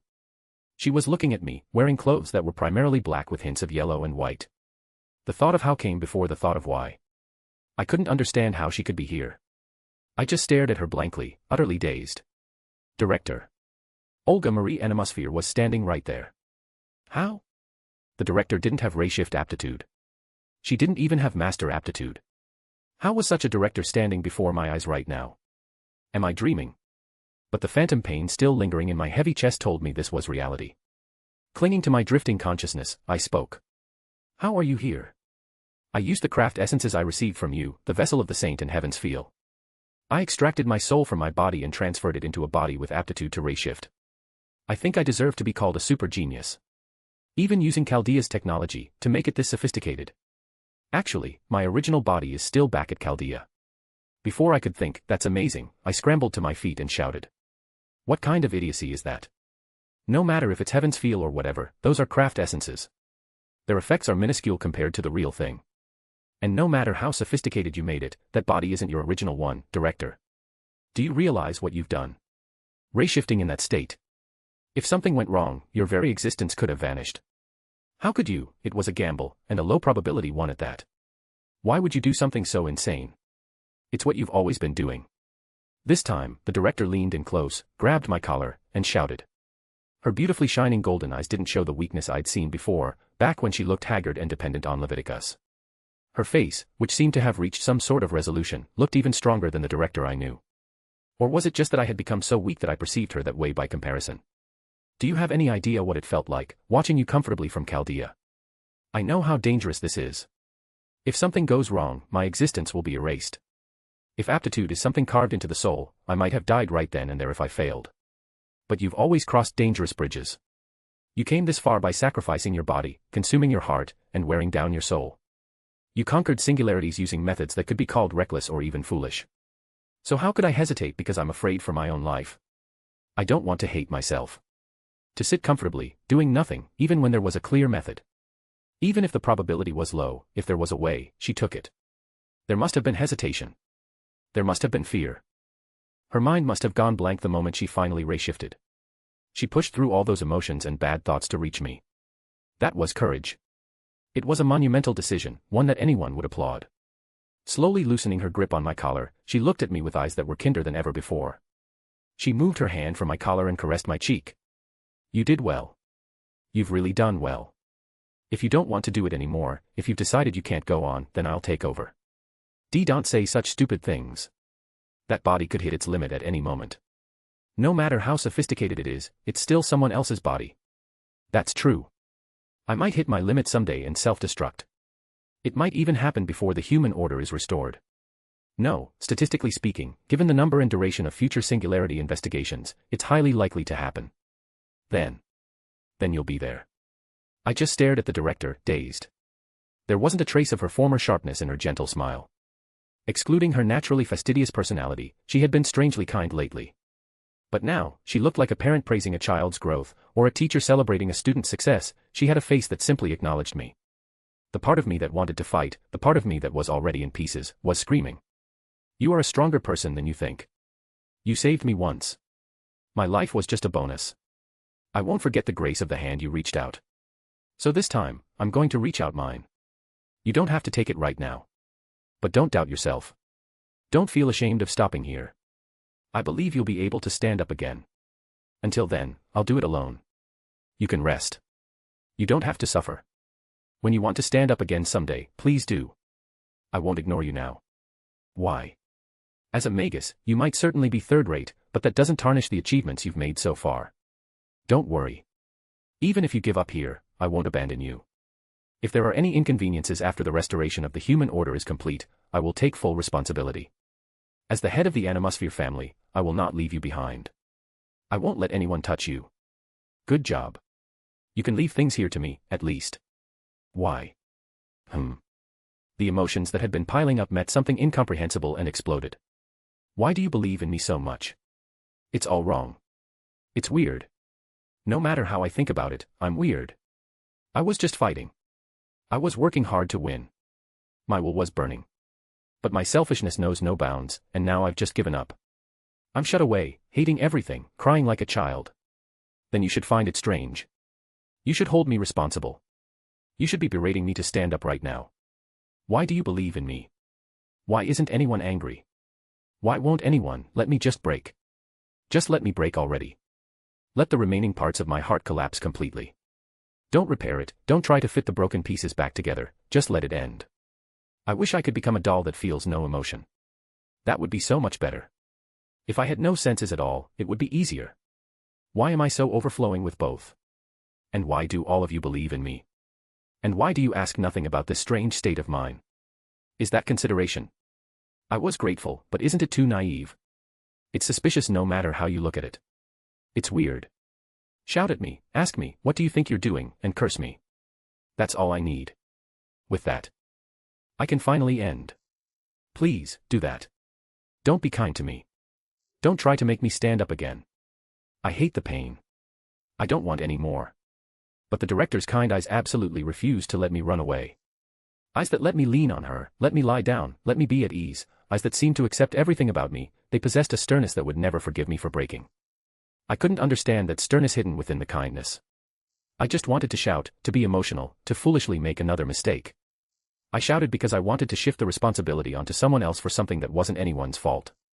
Until the very last moment, I was thinking like trash, wanting to be broken by someone else rather than myself. You gave me hope. The director's smile faded as she spoke to me. What hope?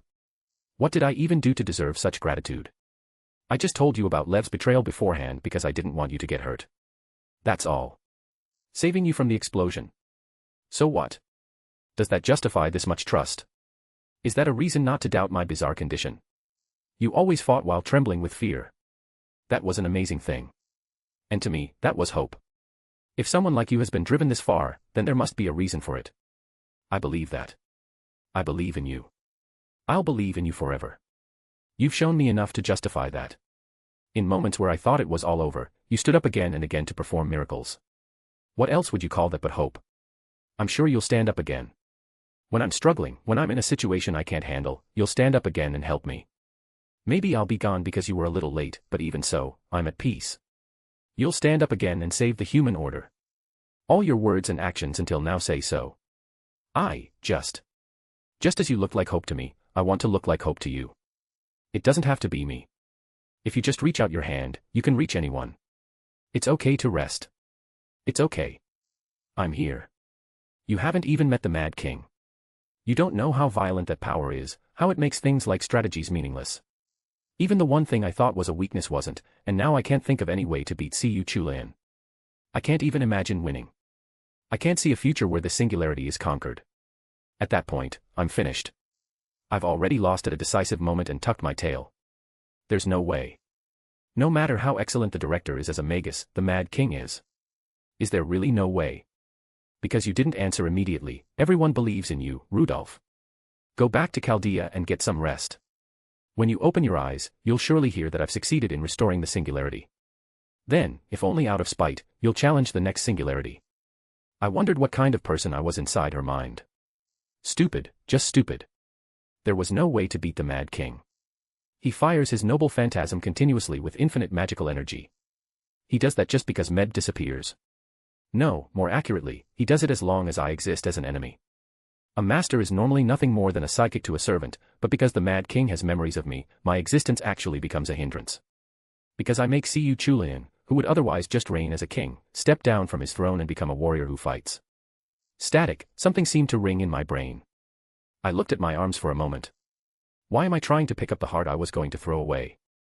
Am I an idiot? There's no chance of winning, it's impossible. It's easier if I give up. It'll be so much easier. I can just go back to Chaldea as if it's someone else's problem. Then they'll handle it. Isn't the director, who is more talented than me, saying she'll do it?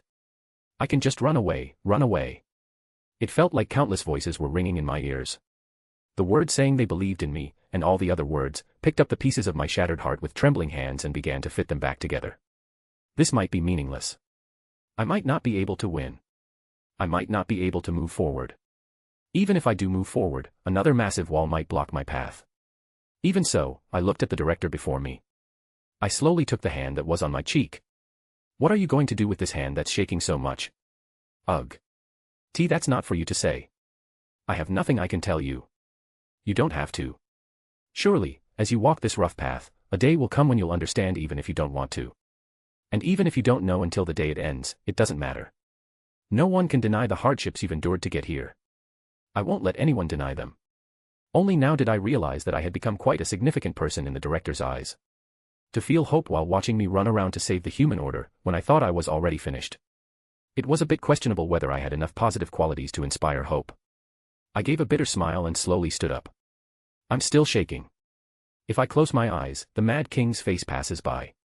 I remember the pain in my heart, and I feel the sensation of spears piercing my skin and erupting throughout my body.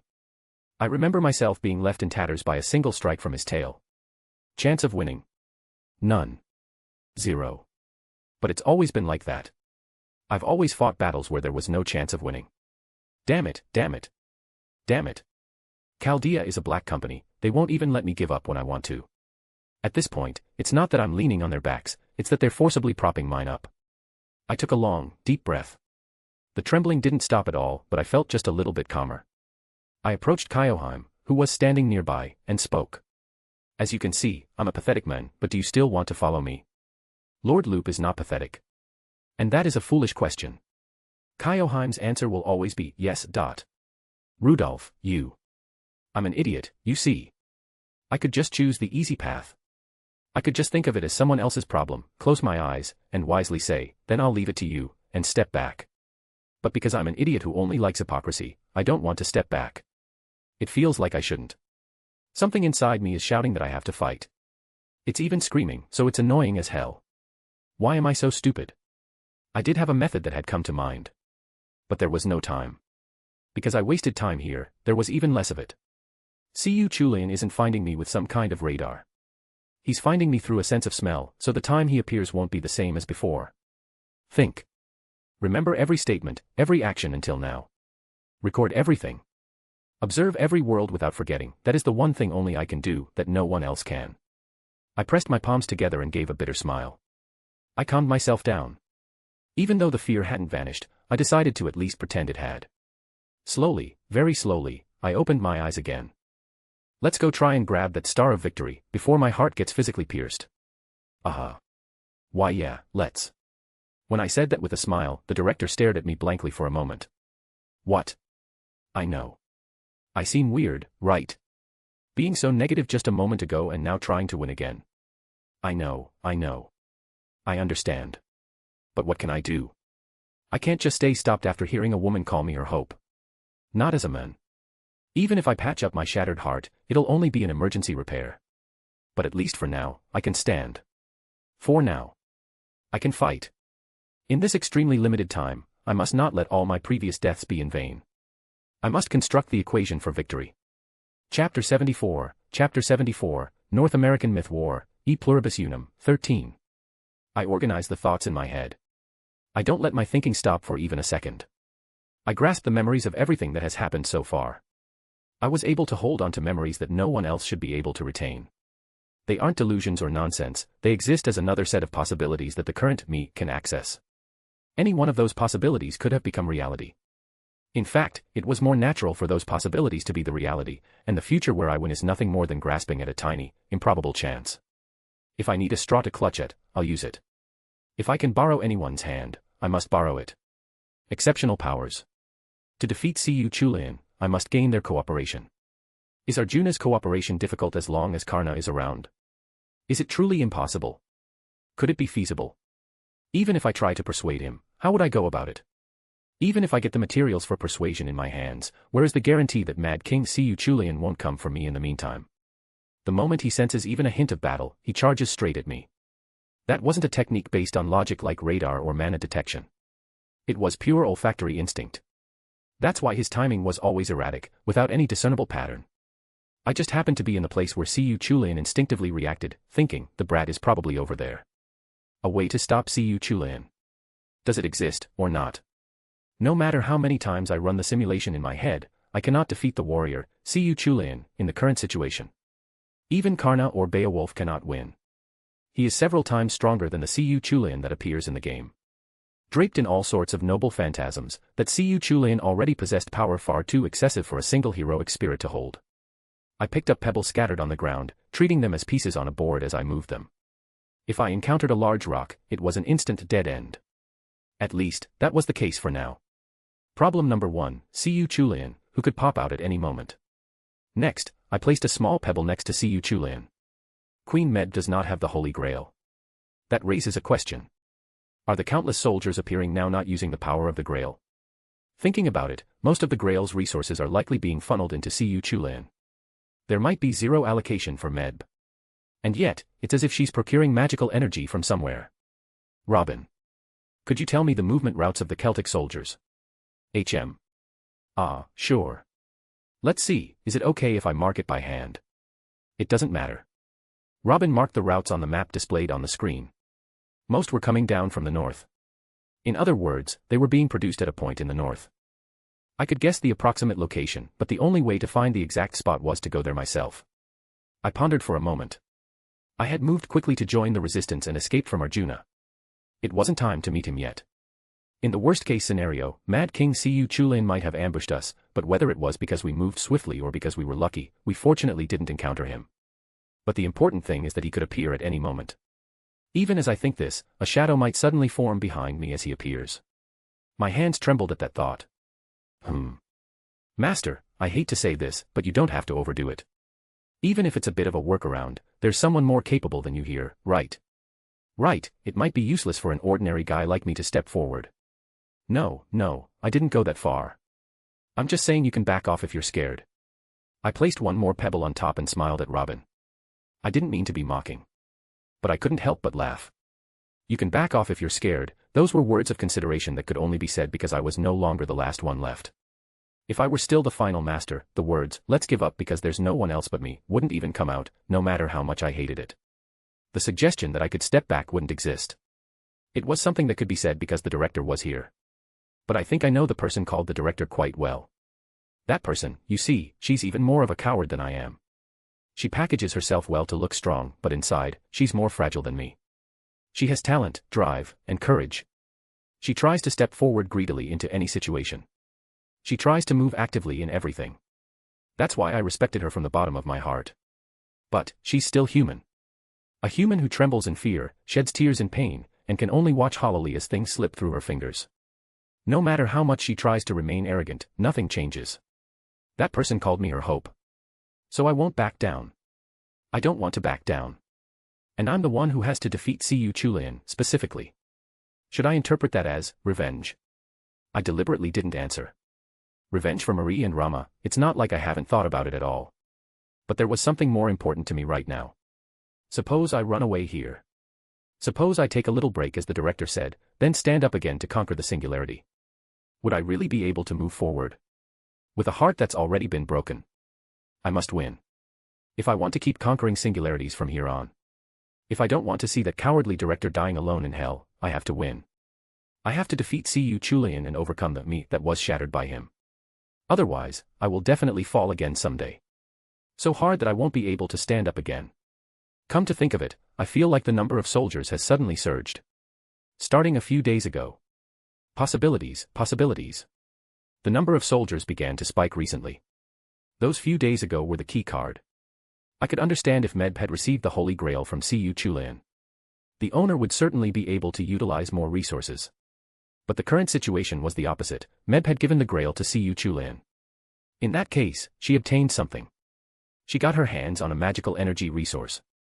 She was using it to summon soldiers. She was performing that summoning somewhere in the north. In other words, Medb herself isn't summoning them, she separated her summoning skill and sublimated it into a single object. By doing that, the use was already completed, so she wouldn't waste resources. But conversely, that meant it might be possible to forcibly stop the summoning of Celtic soldiers without having to defeat Medb. There's no confirmation, it was merely an inference based on the fact that Medb doesn't have the Grail and Robin's testimony. It was all deduction, a speculation pieced together with messy logic. Still, what if it succeeds? We wouldn't have to struggle with sheer numbers anymore. It would be possible to eliminate a major headache. ZZT, the situation connected in my head. A method, it's all a gamble. Every single one has a low probability. I wonder what the success rate is. Exceptional powers. Li Shuwen's location cannot be specified. Arjuna is currently hostile, so time is far too limited. Then the only one left is. I carefully recalled Skathaka's face. That face full of loathing and hostility, what on earth is she seeing in me? But if I'm going to do this, she's the only one. To clash head-on with the Mad King right now, her help is necessary. Even if she doesn't fight on the front lines, I wanted her to provide at least minimal support. To do that, I had to move. I can't give up. Unlike Li Shuwen, her spirit origin pattern remains in Chaldea. There is a clear record of us meeting. I can find her. Whether I die upon finding her or succeed in persuading Skathak was a secondary issue. First, I move. I'll think after I've moved. From now on, I'll be moving separately. I'm going with a very small group. Just because your master isn't here, don't skip the cleaning, and make sure to eat properly, okay? Wait, what are you thinking? Siyu Chulin fights as a warrior because I am present. In other words, if I'm not there, he fights as a king. Normally, a master being close by is dangerous but helpful. Mana transfer is smoother, and they can catch situational changes immediately. But this time, the situation was very different. My presence as a master was a hindrance. Siyu Chulin's trigger changes. His state shifts, and the king who merely kills arrogantly and evilly becomes a warrior who must absolutely annihilate his foe. He doesn't hesitate to use his noble phantasm, he doesn't look down on his opponent, and he kills with everything he has. That is the Siyu Chulin who stands before me. Is that significantly different?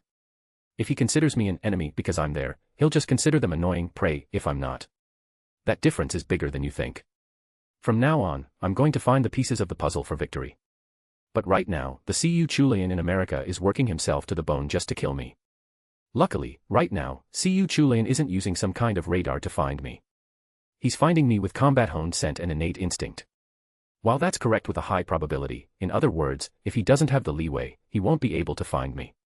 We have to keep Siyu Chulin as nothing more than an evil king. In that sense, Medb's early elimination is also dangerous. If Medb dies, the necessity for Siyu Chulin to remain as the evil king who suits Medb disappears. To be precise, it weakens. If that happens, even if he isn't in the middle of fighting me, he will try to annihilate everything as the warrior Siyu Chulin. If it comes to that, it's already over. I walked slowly and stood before the vice commander. I looked into his eyes and spoke. Protect everyone, even if you have to kill.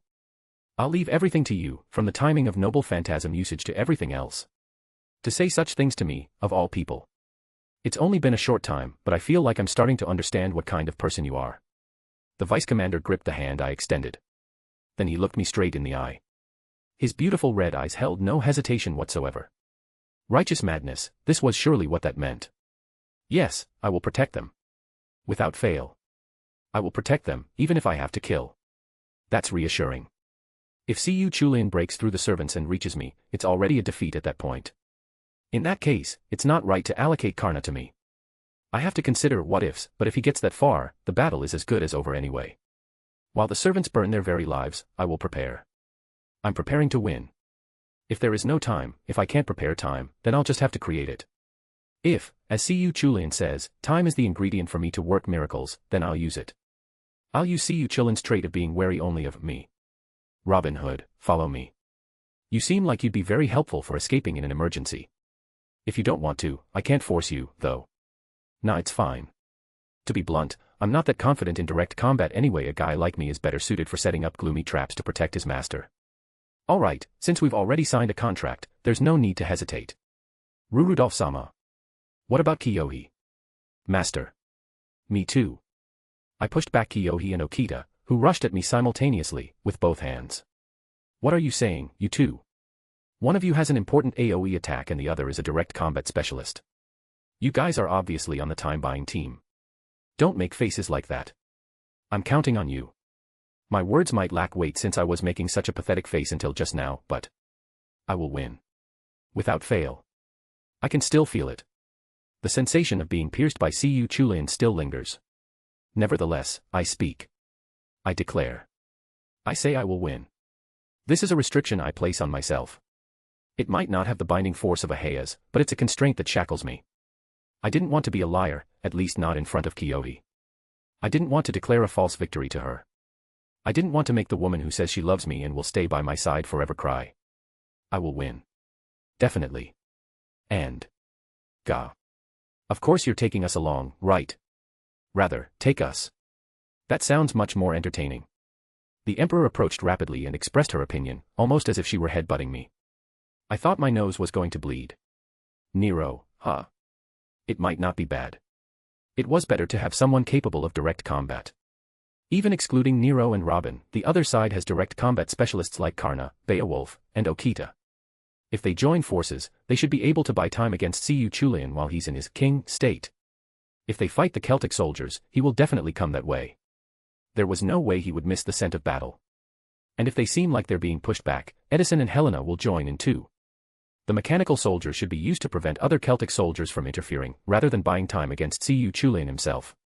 If the numbers get that high, he might start firing Gibog to wipe them out. It was better to avoid that. Alright. Nero is fine. Just stop shoving your face in. It hurts, okay. Umo. To have such a top-tier beautiful girl approach you. Shouldn't you be happy? I'm sorry, but my survival instinct is currently stronger than my sex drive, okay. Since you've decided to follow me, you'd better protect me properly. Brace yourself. I'm more of a glass cannon than you can imagine. Such confident weakness. Umo. Not bad. I exhaled a long breath and looked around. Where is the Star of Victory? Did I choose the right direction this time? They are all heroes. As heroic spirits, they are incredible people who have carved their achievements into the world. And yet, I cannot win even with such people. No matter how much I struggle, it all leads to defeat. That fact felt like it was proving my own patheticness. Is this right? I agonize over it in my head repeatedly. Am I making another foolish choice? Am I stupidly missing something again? As I was thinking that, someone's finger touched my forehead. Poke. It pushed very lightly. When I looked up, the director was looking at me. Didn't you say let's go win? What are you doing? Let's go. Wait. Why are you naturally trying to come with me? No. Stay with the others. You can provide mana support even from a distance, director. What are you planning to do with that body that could fail its proof of existence at any moment? I'm go ing. Don't start throwing a tantrum, it doesn't suit you. No, wait. The director naturally materialized the craft essence that was in my inner pocket and hopped on. No, wait. Does she even know who I'm going to see right now? Depending on the situation, things might change bit by bit, but, the Queen of the Land of Shadows, the great hero of India possessed by obsession, the Celtic camp's hideout. There are many places to stop by, and no time. I had to move like a runaway train. And yet, she's going to move with me, not even in her own body, but as a doll made to look like her. Are you out of your mind? Sita approached carefully and whispered to me. Master, unless I use my noble phantasm, I won't be able to land a proper effective blow on the Mad King anyway. It might be better for me to come along and protect Olga Marie-sama. Hired. Don't overextend yourself. Got it. It sounds really unconvincing coming from you. I'm fine. But you're not. Double standards. So what? Anyway, no. What are you going to do about my double standards? No means no. I'm worried, but it might be better than having the director's location discovered by Cu Chulainn. I took a deep breath and spoke to the servants. From now on, I'm going to collect the pieces of the victory puzzle. And when I return, if you guys are still holding out without being desummoned, the path to victory will be almost complete. Maybe. It's a maybe, then. I'd like you to be a bit more certain there. I can't help it. I'm doubtful whether we can win even if I work myself to death collecting those puzzle pieces. I don't know. I'm just trying to do everything I can for now. I have no choice but to use all the information I've gained so far. Someone believes in me, someone loves me, and someone calls me their hope. If that's the case, I'll do my absolute best. You could call this the absolute last run.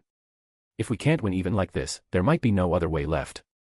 I'll decide whether to break down or not when the time comes. If I think positively, I can think positively. I'm betting everything. That's the mindset I'm going in with. The one here is a third-rate Magus, the probability of winning is honestly atrocious. Objectively speaking, I'm a foolish guy who isn't even smart. But you guys are incredible people. You are heroes. You are the protagonists of stories. You are amazing people whose very existence is carved into the world. I will lead you to victory. It's not me winning, you guys will walk the path I've created. Therefore, you won't lose. There's no way you amazing people could lose. So we win. Right here. We conquer this world. Cu Chulainn. We will take him down. Commander. We walk the path you created. If we win that way, then we call that our victory.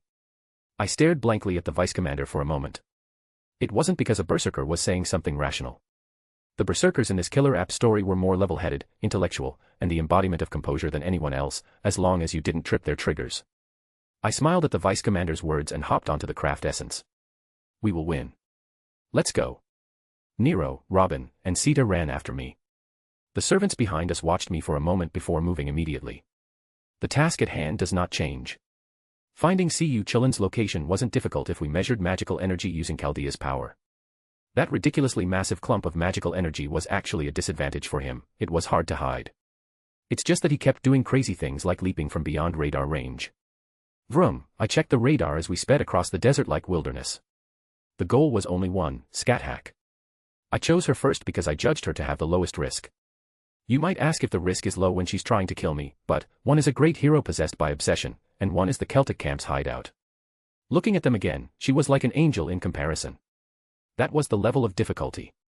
By the way, Lancer, you do have a way to persuade that woman Scat Hack, right? I'm going to try crashing into her first. You miss 100% of the shots you don't take. But that shot said she'd kill you. As if I'd let myself be killed by a shot. Well, I mean. I probably would be killed, though. Still, I'm not charging in without thinking. I just have to do the best I can. In any case, it was fine whether the persuasion of Scat Hack succeeded or failed. But I wanted to succeed because I wanted to start off on the right foot. Fortunately, Scat Hack wasn't very far from our current location. Soon, we were close enough to recognize her back. Scat Hack recognized us immediately, but she turned her head as if uninterested and tried to move away. That woman. Is she trying to run? You're insanely fast. That agility wasn't given to you for that. Damn it, I can't let her run away here.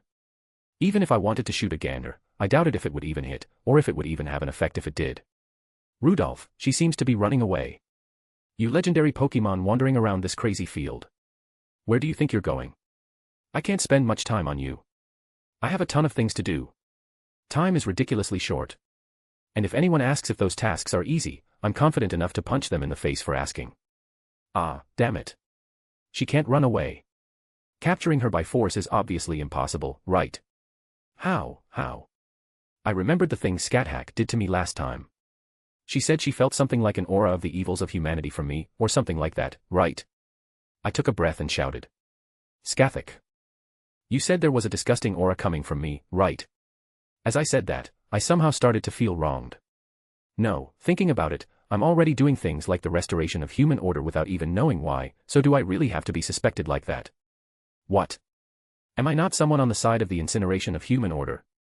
Is that something you should say to a person who's restoring the human order while losing limbs? I'm not asking for recognition, but still, that's not right. The dam of my emotions broke without me realizing it, and I shouted in a voice filled with irritation. Is that my fault? You senile old hag. That's why you're still not married at your age. Scat Hack, whose movements came to a dead stop, slowly turned her head. A sharp glint in her eyes recognized me. Wait, did I just step on a landmine? Well. Even so, my words might have been a bit harsh. Therefore, let's apologize. I just have to say, I'm sorry. Shouldn't we talk first? If it can be resolved with words, nothing could be better. That's why I smiled at Scat Hack and said. Did I say anything wrong? You crazy woman. I believe I told you never to show your face again. You said, never again. That's why I came to see you just one more time. Scat Hack was looking at me, who had approached her, with a face that said, what is this guy? I got off the craft essence and approached Scat Hack. I heard the director's panicked voice calling Rudolph from behind, but I stepped forward anyway. There's no point in being intimidated in front of Scat Hack. Because I'll die either way. If that's the case, I decided I might as well step forward and pretend to be brave. She might see through it anyway, but the fact that I took such an action was what mattered. I need your help. Help me. Cooperate with you. Don't say such foolish things. Don't make my consideration go to waste. I don't think that was consideration. In fact, I got my cheek cut while listening to nonsense. I'm sorry, but I'm backed into a corner too. I must have your cooperation. If you truly cherished Cu Chulian as your student, don't you have any thoughts about what to do with the Cu Chulian who was magically remodeled by that woman Meb? Or will you turn your eyes away from that too, saying it happened because Cu Chulian was soft? How long are you going to keep turning away? Are you going to stay here doing nothing until this world ends? Doing nothing? Then wouldn't it be better to just go back to the land of shadows right now? You have a silver tongue. Scat-Hack pondered for a moment, then created a wooden spear. It wasn't Gibalg. I won't kill you. However, if you want something from me, seize it yourself. If you can land even a single blow on me, I'll count it as your victory. In exchange, I have to fight alone. Yes. Since this isn't about looking at you as a master, it's meaningless if a servant gets involved. Did you get your head pierced by Gibalg? That thought almost popped out of my mouth. But it was a waste of time to argue every little thing. If Scat-Hack had already decided that, I had no choice but to go along with it. Besides, at least on the surface, she was giving me an opportunity. Scat-Hack probably thought it was meaningless since she believed it was absolutely impossible, but I'll show her. It was truly unpleasant that I couldn't move forward without the help of this senile woman. But still, I couldn't hold back. I had to make Scat-Hack withdraw her suspicion. I was on the side helping with the incineration of human order. Then what about the servants who have believed in me so far? The people who supported me? Are they all stupid? Did they all believe in me without being able to see through my true nature? I don't care about being insulted. I've done things worthy of being insulted many times. If you insult someone, you should be prepared to be insulted back. Therefore, I am angry about something else. I materialized the Azoth sword and spoke. Well, that's very Celtic of you. It's so Ulster-like that I like it. Old hag. I'll start by correcting that habit of yours. I feel bloodlust. But excuse me. Honestly, if you're over 2,000 years old, shouldn't you be grateful that I'm not calling you ancestor? Chapter 75, North American Myth War, E Pluribus Unum, 14. K-boom. Crash. Error. I screamed as I ran. Is this person a human or a charging bull? Every strike she leveled at the ground caused an explosion-like impact. She was generating that kind of force through pure destructive power alone. Scat-Hack, the legendary warrior and queen of the Celtic Ulster cycle. As the queen and gatekeeper of the Land of Shadows, a haunted realm beyond the world, she is said to be an unparalleled genius in spearmanship and rune magecraft. In fact, she was a woman even Siu Chulainn couldn't kill. A woman with the temperament of a king who wielded a demonic spear, she had trespassed into the domain of the gods with a human body. However, whoever passed judgment on her clearly didn't find that act favorable. As punishment, she was cursed to no longer be accepted as a human. She closed the gates of the Land of Shadows, which overflowed with countless spirits, and ruled that world with absolute power. At the same time, she was a highly capable mentor, often referred to as Shersho. Regardless, she was top class as a teacher, having raised numerous warriors and magi. The most prominent example was none other than Siu Chulainn. It said she took quite a liking to him, passing on all her techniques and even giving him her favorite demonic spear. In other words, one could say she was the original owner of Gibalg. But it couldn't be helped. Casterbro is just like that, you can't help but like him. I was confident I could agree with that sentiment faster than anyone. He was reliable as an ally, and if he showed up as an enemy, he was at the level where I'd want to beg, bro, please have mercy. I know you're holding back. I know you don't intend to kill me. But if I get hit, I'm going to the afterlife anyway. Just because Scat-Hack was holding back didn't mean I could do anything about it. Just because she didn't intend to kill me didn't mean I could see a path to victory. Out of her many strengths, Scat-Hack was using only speed to attack me. She repeated a cycle of lunging strikes and pursuing me whenever I tried to escape. Those dead-looking eyes of hers didn't seem to hold any expectations for me. It was as if she didn't care whether my body gave out first and I fainted, or if my heart broke first and I gave up. Don't make me laugh. I can't give up, even if I die. I've died so many times to get this far. I've thrown away every life and picked up my shattered heart over and over to reach this point. I have to at least try to challenge the last boss. That's the only way I won't feel completely cheated. Damn it. Crack. She shattered the Azoth sword I had swung. Did she just destroy a mystic code with a wooden spear? While I was reeling in shock, Scat-Hack swung her spear without hesitation. Thwack. It hit my shoulder, and I coughed up saliva involuntarily. It felt like even my stomach acid was being forced out. Thud. I was sent flying and tumbled across the ground. As if she didn't care about my pain, she charged toward me while I was still rolling. She used rune magecraft to reinforce her body. I slammed my hand onto the ground. Metamorphose on, transmutation start. Rumble. Rumble. The ground around me surged and rushed toward Scat-Hack. Scat-Hack read the movement instantly and lunged forward, slicing through every single obstacle. With a wooden spear, no less. She wasn't using any special techniques, she was completely playing with me using casual movements. She reached me in an instant and kicked me in the face, sending me flying again. Ugh. While flying, I slammed my hand against the ground again. Boom. Boom. Boom. Rising Rocks tried to seize Scat-Hack. But she immediately broke free and lunged at me again. My forehead, where I'd been kicked, split open, and blood began to flow. One side of my vision was dyed red. I placed my hand on the ground and pulled out a doll. The moment she saw the doll, Scat-Hack gripped her spear in reverse with an exasperated look and stabbed the Chulian doll I'd created. The strike passed through it and reached me right behind it. Gah. She pressed the butt of the spear hard into me. Cough. I vomited blood as if emptying everything inside. Crumble. The Chulian doll collapsed pointlessly. How fragile. Perhaps it would be better to call you incompetent. I wonder how you manage to clear singularities with such weakness. I will acknowledge that you have performed miracles. However, you are not the right vessel at all. Know your place, you fool. It felt like my consciousness was about to snap. But I took a deep breath and grabbed Scat-Hack's spear. Scat-Hack looked down at me. To have her drill in things I already knew, she was truly kind. Then I should repay that kindness. I glared up at Scat-Hack and spoke. It's just as you said. I'm fragile. Yeah, I'm incompetent too. Clearing the singularities until now has been a series of miracles born of coincidence and the results of the servant's hard work. I myself have only done what anyone else could have done.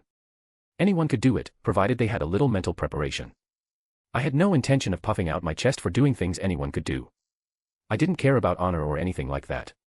But that was exactly why I glared at Scat-Hack. You. What on earth are you doing? Knowing yourself so well. And yet. Before Scat-Hack could say anything more, I shouted at the top of my lungs. I coughed and spat out blood. It looked like the director behind me was about to rush out at any moment, but Nero was holding her back. Yeah, keep holding her. It'll be a problem if she stops this now. At the very least, she shouldn't stop me while I'm still conscious. As long as I haven't fainted, I haven't given up. I haven't lost. I'll keep going. I won't stop. I have to do this here. Even someone as weak as me. Even someone as incompetent as me is fighting. But what the hell are you doing? Scat-Hack's eyes widened as she looked at me. Ah, yeah. I've wanted to say this from the start. If you were just an enemy, I could understand. If you prioritized your own desires over the restoration of the human order, that would be fine. Because that's the way of life for those who exist as evil, chaos, or disorder. I wouldn't accept it or empathize with it, but I could understand it. I could accept that as the essence of what heroic spirits are. But you. You're not like that. You're not evil. You know how cruel and wrong the incineration of the human order is, and that it needs to be dealt with before anything else. The things I'm doing while struggling, bleeding, and sacrificing my whole body, you could handle them with ease. Even if there were 100 of me, you alone are stronger. You stand above a wall that can't be overcome by numbers alone. You're that strong. You're that capable. You possess power bordering on omnipotence and omniscience. And yet, what the hell are you doing here all by yourself, acting so leisurely? I'm powerless. I can't do anything. I can only watch as everyone gets hurt. If I'm left alone, I can't do a thing. I'm helpless. I'm incompetent. I can't do anything. I'm already worried to death about how I'm supposed to clear singularities with these abilities. I just want to slump down. That's how little power I have. I have nothing. No matter how much I squeeze my lacking brain, there are domains that absolutely cannot be reached. Even if the human order is incinerated, that wall will never disappear. But. You're different, aren't you? You have the power to play with most servants, let alone someone like me. You can wield spearmanship stronger than even the usual caster bro. You're a genius of rune magecraft. From the moment you met caster bro, you already had a strength carved into your body that surpassed humanity. You entered the domain of the gods with a human body. You surpassed humans and ghosts and even killed gods with those hands. You can even kill or defeat divine spirit class beings. My grip on the spear tightened even more. I wasn't thinking about gaslighting or anything like that. I just shouted. The feelings of being cheated and frustrated exploded. It was by no means Scat-Hack's fault that she hadn't helped me. Therefore, this was just a petty vent. If that despair, the despair of being unable to do anything, stems from my weakness, then what on earth are you looking at, you who possess that strength? Even if you've become weaker by being summoned as a heroic spirit, you still have the power to fight the Mad King. Even if you can't win, you can at least face him. Depending on the situation, victory might even be possible. So why the hell? Why aren't you doing anything? What the hell are you waiting for? What are you doing? I am prioritizing the elimination of Meb. Scathach said that as she looked down at me. Efficiency and such were secondary issues. Scathach's eyes weren't saying that. Did Scathach know that Meb didn't have the Holy Grail? Even if she did, those eyes filled with steel-like resolve didn't seem like they would change. I spoke to Scathach with an intuition that lacked logic. So you're saying you want Siyu Chulian to kill you as a hero, not a king? Grind. The spear pushed a bit deeper. Ugh, I grimaced. My consciousness began to fade from the sensation of even my internal organs being crushed. You think that by killing Meb, the Siyu Chulian who is no longer Meb's wicked king will kindly kill you? Ah, yeah. You know. You know that if Meb dies, he'll act as a warrior instead of a wicked king. Even if Siyu Chulian has the Holy Grail, the Mad King himself was created by Meb. You think you just need to kill Meb, who is at the center of the cause. But don't be mistaken. That's not for your sake. It's not to kill you. If I had to say, it's to kill me. Siyu Chulian was remodeled by Meb. That's why he became the Wicked King. Even his memories as Siyu Chulian have long since been tainted by it. Even if he meets you, he won't feel a thing. No words will shake him. Because the one over there isn't the Siyu Chulian you know. In fact, as soon as Siyu Chulian retired, or rather, disappeared from the scene, he became a warrior who killed me. Oh, so you're saying he thinks so specially of a fellow like you, whom he only fought alongside for a brief moment. That's because Meb doesn't know the Siyu Chulian who fought in Fuyuki. That's why she couldn't remodel that part. Since she didn't know such a thing existed in the first place, she couldn't taint it. Normally, even if he were summoned, he shouldn't have remembered. There was no way he could have known. Nevertheless, Siyu Chulian possessed the memories of clearing Fuyuki with me. And since Meb didn't know, she couldn't remodel those memories. As a result, his recognition of me and his spirit origin as the Wicked King clashed, completing the current Siyu Chulian.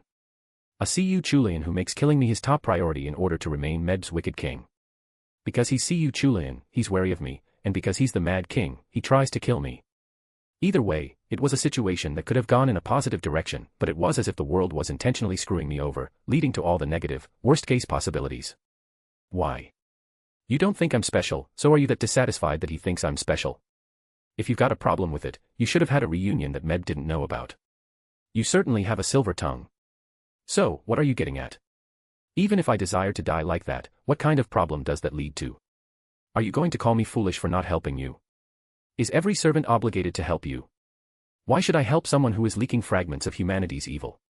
Then you should have moved toward your goal immediately. Siyu Chulian is currently roaming America to find me. Meb isn't by his side. For someone like you, killing Meb without Siyu Chulian would be easy. You could kill her just by throwing that fancy demonic spear from a distance. You're just worried. You don't want to meet the Siyu Chulian who would appear before you as a king even after you kill Meb. It's just a girlish worry. You old hag. If you're going to do it properly. I glared at Scathach. If you're going to kill Meb, move now. If you're going to fight the Mad King, rush out now. Are you planning to just walk around aimlessly and watch the end of the world? You don't do anything and only hesitate, so what are you so confident about? You don't fight, you don't back down, you don't say anything about your own opinion, and you only show hostility. What more do you want me to do? She is a person of character. I know that. Despite her humanity having worn down significantly over the long years, and even if her personality has become no different from the underworld and magical beasts, she doesn't betray. Even though the death she so desired might come through the incineration of the human order, she chose to help Fujimaru and Mash to prevent it. She stands on the side of the protagonist, participates in the restoration of the human order, and considers humans precious and lovely. She clearly possessed affection for humanity. Normally, she should have just become an ally participating in the restoration, but my existence was preventing that. Her repulsion toward humanity's evil made Scathach hesitate. It was preventing her from going in either direction. If she helps me, the fragment of humanity's evil is too bothersome. On the other hand, she doesn't want to join the Celtic side either. Even if she leaves them alone, Chaldea won't give up and will try to restore the human order. Countless heroic spirits are trying to help with that. So, isn't it okay for her to achieve her dream? Scathach was lost in such thoughts. I need your help. I can't do anything on my own. Help me. If I try to do anything suspicious, you can just kill me right then and there. You just have to drive that spear into my heart. Even with numerous servants around, that kind of thing would be easy for you. Even if we're here. Even if Chaldea does its best. Even if the heroic spirits lend their strength, we still need your power. We're powerless, so we can't carry out the restoration of the human order unless someone helps us. You must think you can finally achieve your goal. Finally. The thing you've been wishing for over 2,000 years, you can finally achieve it with those hands. Surely that must look sweeter than honey. How do you know such things? I recalled the image of Siyu Chulian. And I thought of those around him. My weakness, my foolishness, had manifested and caused everyone to be defeated time and time again. Because I was so lacking, because there was nothing I could do, we fell over and over. We were defeated countless times, and I died countless times. Tears flowed from the sheer frustration. I was frustrated, so frustrated, and frustrated again. I was frustrated by the fact that I couldn't win, frustrated by the fact that I had despaired, frustrated by the fact that it hurt, every single thing was frustrating. And yet, I was frustrated with myself for thinking that giving up was the best option. Hup! I lunged forward, grabbed Scathacker's shoulders, and pushed. Our positions reversed, and this time I was on top while Scathach was on the ground. The blood flowing from my forehead covered my face, merging with my tears to become red tears flowing down. I'm this powerless, but you're not. You can do it. Please, I'm begging you, help me. My consciousness began to fade due to the pain in my abdomen. Scathacker's face became blurry. I could tell that my own consciousness was failing. I staggered within my fading awareness. Scathach could achieve her dream. She could finally die. Only this way could her dream come true. Chaldea was here, and she didn't want to help a fragment of humanity's evil. That's why she thinks. Isn't it okay for her to achieve her dream? If she doesn't feel like helping and doesn't feel like interfering, wouldn't that be better? But even so, if she's going to die, she wants to die at the hands of the Siyu Chulian who isn't the Mad King. All those hesitations and thoughts about her dream had made the current Scathach dull. In the end, because I was the master, Scathach didn't come to this side. That's what made her dull. Haha, a man like me was useless to the very end. Even though you have such strong power. Even though you hold power bordering on omnipotence and omniscience beyond mere competence. Why are you, so, powerlessly, doing nothing? Thud. I collapsed to the side. I couldn't breathe properly. Damn it. I looked up to see Scathach looking down at me. A complex expression entered my sight. I grabbed Scathach's hand with my trembling hand. In a filthy voice soaked with tears and snot, I muttered. He help. I need your strength. Please. With those words as my last, I lost consciousness. You're awake. As soon as I opened my eyes, I saw the director's face. Is this the so-called lap pillow? I felt a rough sensation in my abdomen, but I didn't feel much pain. It seemed the director had treated me. Did I lose? More than just losing, I had pathetically fainted and wasted time. I pushed myself up. Did Scathach eventually leave? Well, I didn't even have proper bargaining chips. Of course it would fail. It seemed I had only wasted time. There was no time now to reflect on failure.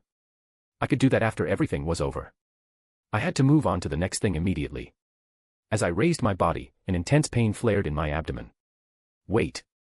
Don't move too recklessly, even if you've been treated. I'm fine. No time to be crying. I have to move to the next step. Damn it, that old hag. She really pressed down hard. Who are you calling an old hag? Huh. I turned around to see Scathach. Without hesitation, she grabbed me by the collar and flipped me over. Unreasonable. Well, not really, but I still feel cheated.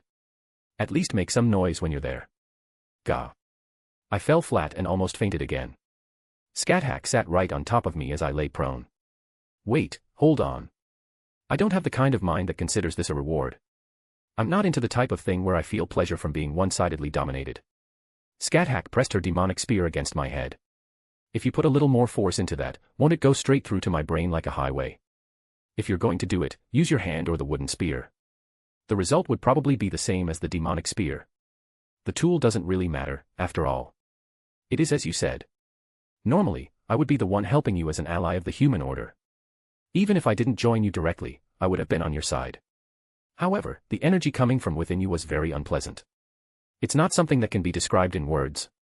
It gave me a sense of incongruity many times here in America. It was just a hunch, but I understood that the incongruity was coming from you. That's why I was wary. And as you said, I hesitated between my goal, which was like a sweet dream, and my duty as a hero to restore the human order. That wasn't Scathach's fault. But it wasn't my fault either. I mean, it's not my fault that I have that damn energy, is it? But it was something she had wished for 2,000 years. Even if it was a goal that was incomprehensible no matter how much one thought about it, wishing for it is a person's freedom and individuality.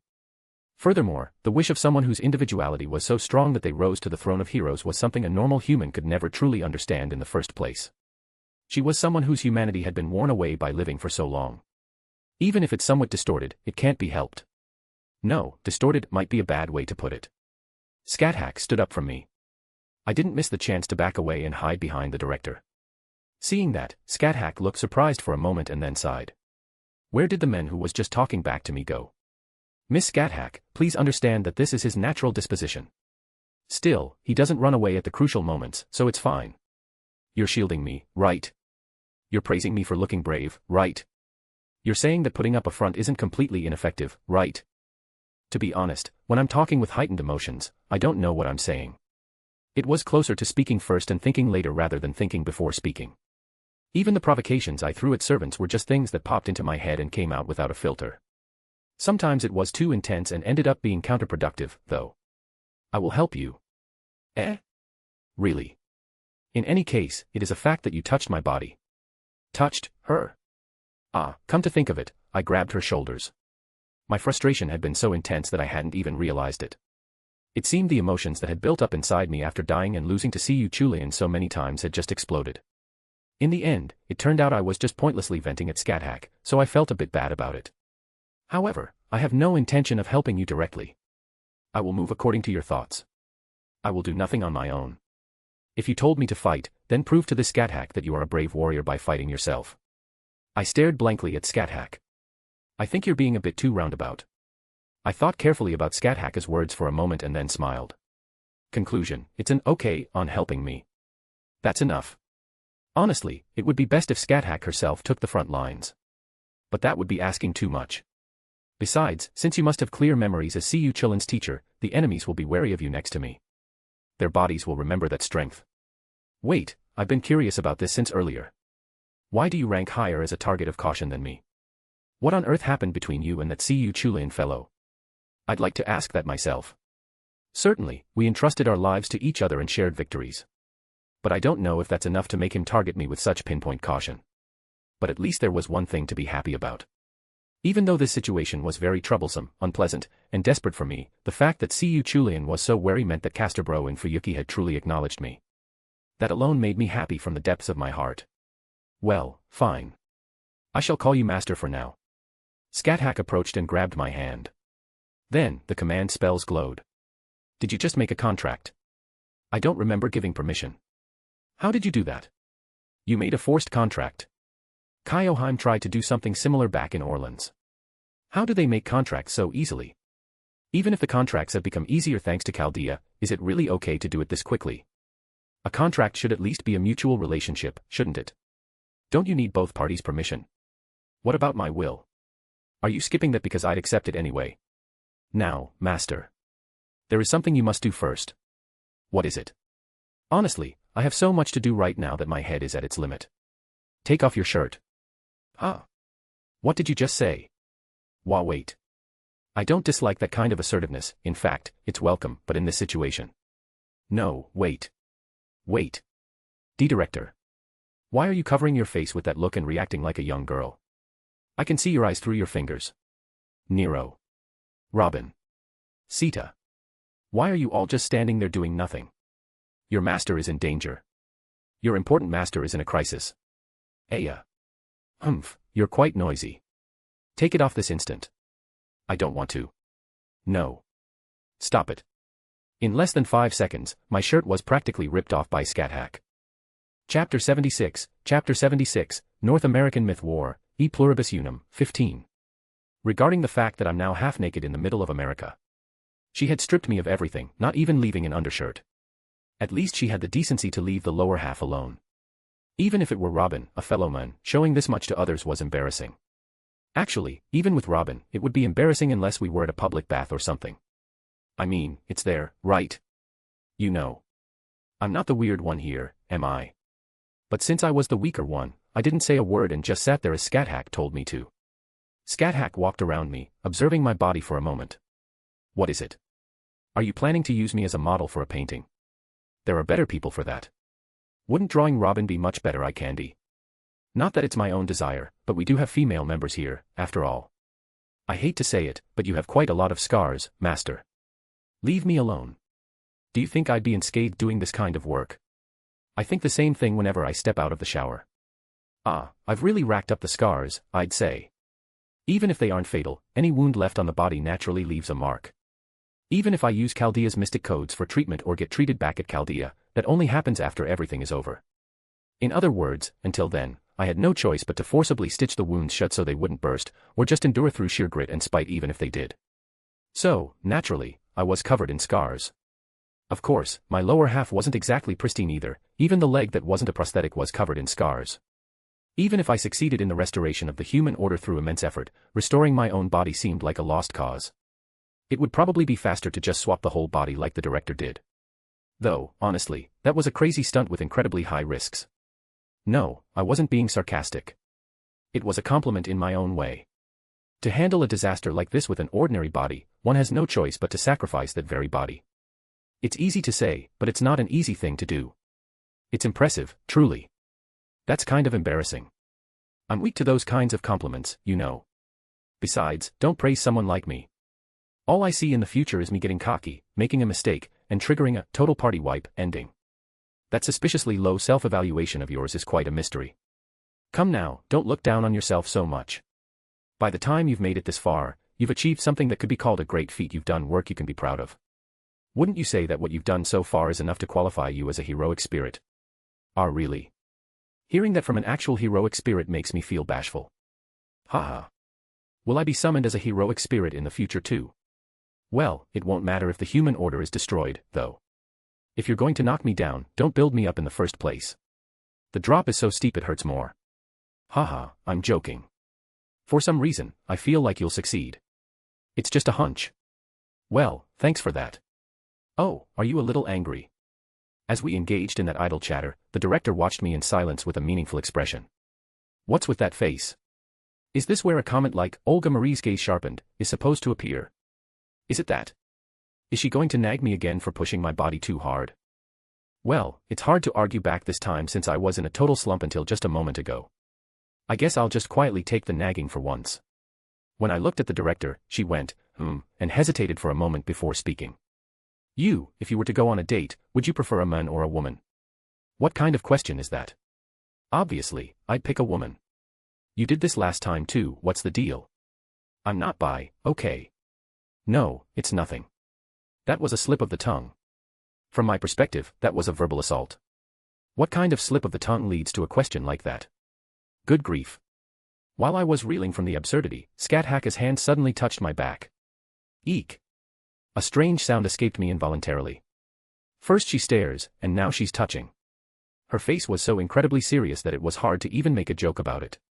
You know how it is, if you make a silly retort to someone who's being dead serious, you just end up feeling pathetic or awkward. I felt like someone who worked that hard deserved to be acknowledged and rewarded. I'm suffering a lot too, so I'd like a reward later. To be blunt, I want it in cash. I wanted enough money to live the rest of my life playing and eating. Anyway, Scat Hack seemed serious, so I decided to be serious too. You're surprisingly ordinary. Leave me alone. What is this? Did you all get together today and decide to make fun of me? Besides, I've known that for a long time without you telling me. Increasing your direct combat capability will be more helpful than magecraft. Your instincts, at least, aren't at a bad level. Wait. Do I actually have talent in that area? Between a 50 and a 55 isn't bad. I'm telling you. If you're going to drop me anyway, don't raise my hopes. The drop hurts.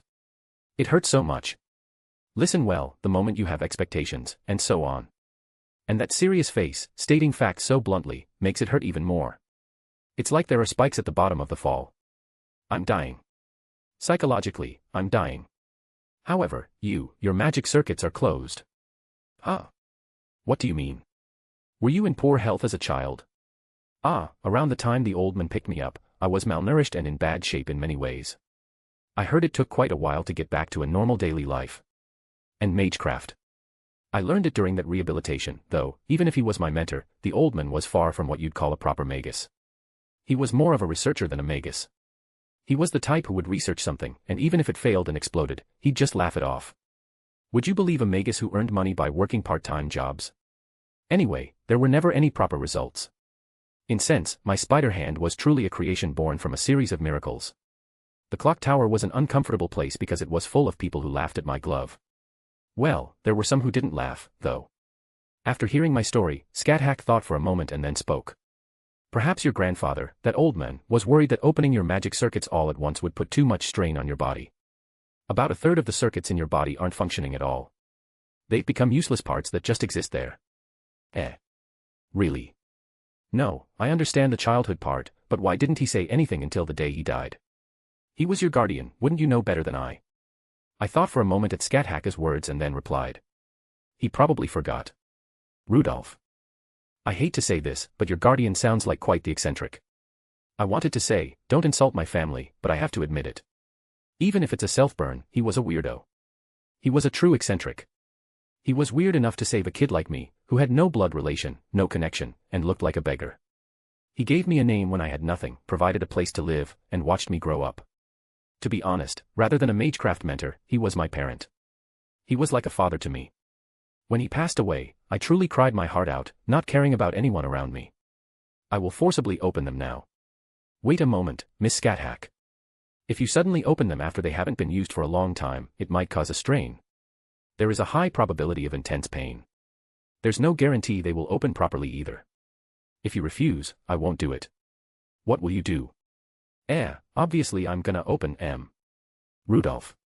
Hey, why are you so surprised? Of course, it's not like the absolute amount of my mana will increase, but the more magic circuits, the better. It meant I could obtain more favorable conditions for using magecraft. Even so, my magic circuits aren't that many, so even if I increase them by that third, it's not like I'll suddenly be able to battle servants. But if it could turn the 1 second I buy into 1.2 seconds, that alone was enough. Just, can you make it quick? We don't have time, even as we speak, the Reaper is coming to reap me with his scythe. Hey, doesn't that Reaper carry a spear instead of a scythe?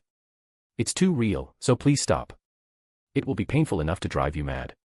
Then take the mad me on your bike and let's ride. You really think of nothing but winning, don't you? If I don't, I can't win. Scat placed her hand on my back again. Phoo. I took a deep breath. At Scat word, here I go, I tensed my body. Thump. Starting from my fingertips, it felt as if every nerve in my body was being sharpened to a point. Guh. I couldn't even scream as I collapsed forward. My body was burning. This was different from the pain of death, but if you asked if it was okay, it definitely wasn't. I felt the sensation of closed circuits being pried open. Scat still had her hand on my collapsed body. What? It's not over yet. Thump. Just when I thought I was losing my mind, it felt like something else was being forced in. It felt like my veins were bulging and something was running wild throughout my entire body. Hot. It's hot. It's so hot. I was overwhelmed by the feeling that my whole body was melting. I could feel the blood circulating through my body. No, is this mana? Is this the feeling of mana circulating through me? This is insane, I've never felt anything like this before. They say geniuses can feel the mana flowing through their bodies as if it were part of their own physical form. So this is what everyone feels. Do you have to be able to stay calm while feeling this to be a true genius? Does the director feel this too? Or is it because it's being forcibly liberated that I'm feeling it so intensely? Ha. I gasped for breath. Rudolph. Are you okay? I see, so having come this far, you're used to pain. While I was opening your magic circuits, I modified one of them. What about the owner's permission? I'm asking for it now. Besides, you would have given it anyway, so I thought it unnecessary, wouldn't you agree? Old hag, do you even know the word courtesy? She immediately grabbed me by the collar and threw me over her shoulder again. Gah. This time it really felt like my back was going to break. After throwing me, she sat on top of me again. I'm getting a strange sense of déjà vu. So I'll say it again, I don't have that kind of hobby. It's not my thing.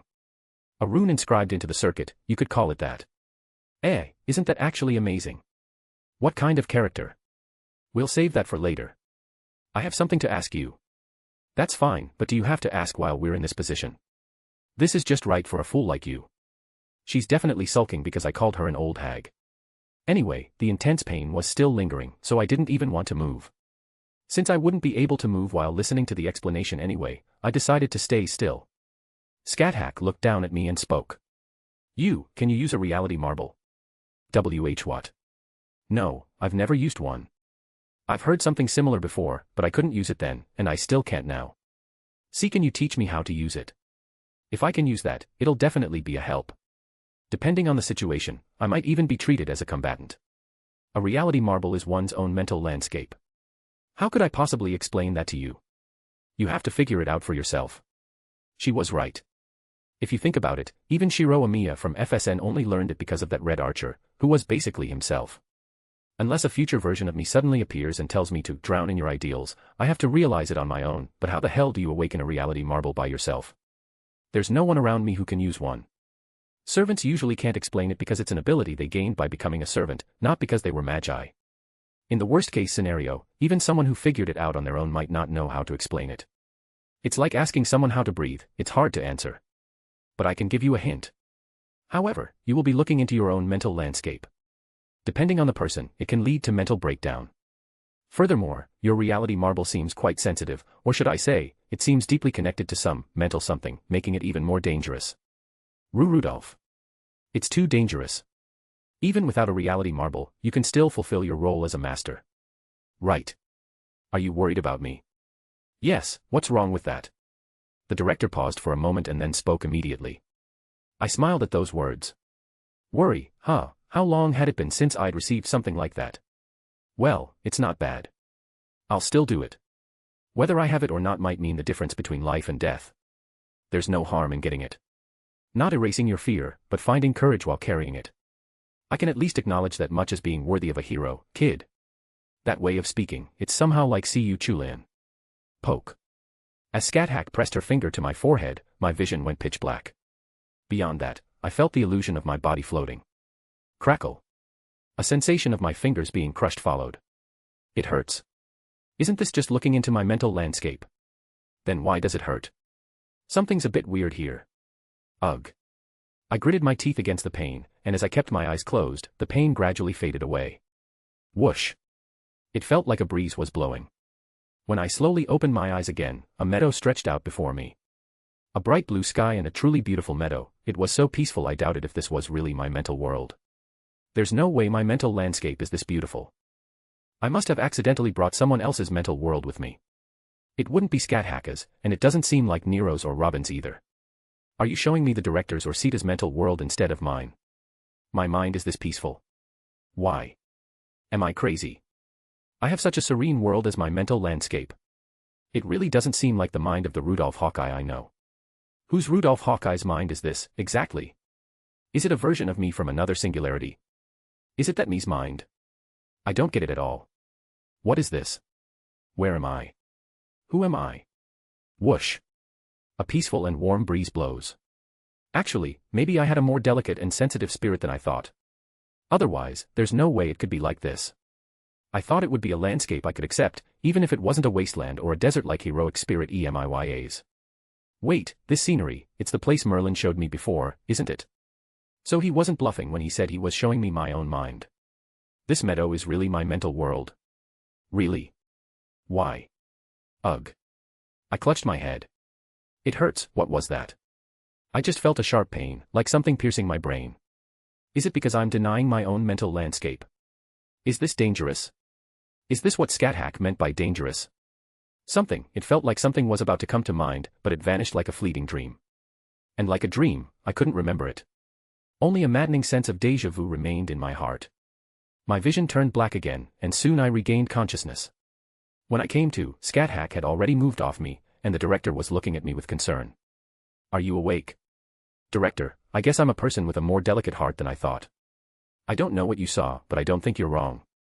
Come to think of it, the director was always checking my vital signs back at Chaldea, wasn't she? Now that I think about it, no matter how much I bluff on the outside, my heart rate is displayed, and my stress levels are visible. I started to wonder if my bluffing even had any meaning. Still, that bluffing isn't so much to deceive others as it is to deceive myself, so I'll keep doing it. Even if this mask of bravado never comes off my face, if it allows the master for the restoration of the human order to make it to the final battle, it's a sacrifice I'm willing to make. Taking it off can wait until everything is over, even if it takes a long time. So, did you see anything? I have no idea. Honestly. I'm doing something I wouldn't normally do even if asked, and yet you still don't know anything. I miss the days of students who could learn 10 things from being taught one. Those students you taught are all famous heroes who became heroic spirits, aren't they? It's a bit much to compare me to them. Last time Merlin compared me to the King of Knights, and now this. Why do all these mentors love comparing so much? Is it that comparing is bad when parents do it to children, but good when mentors do it to students? I don't know, but is that how it works? Still, since all these capable mentors do it, I guess it must be right. Rudolph, it's a servant response. Someone is approaching us. See you, Chulian. No, maybe Medb. No, it's Fergus. Wait, you know him. Besides, if it's Fergus, does she mean Fergus MacRoich?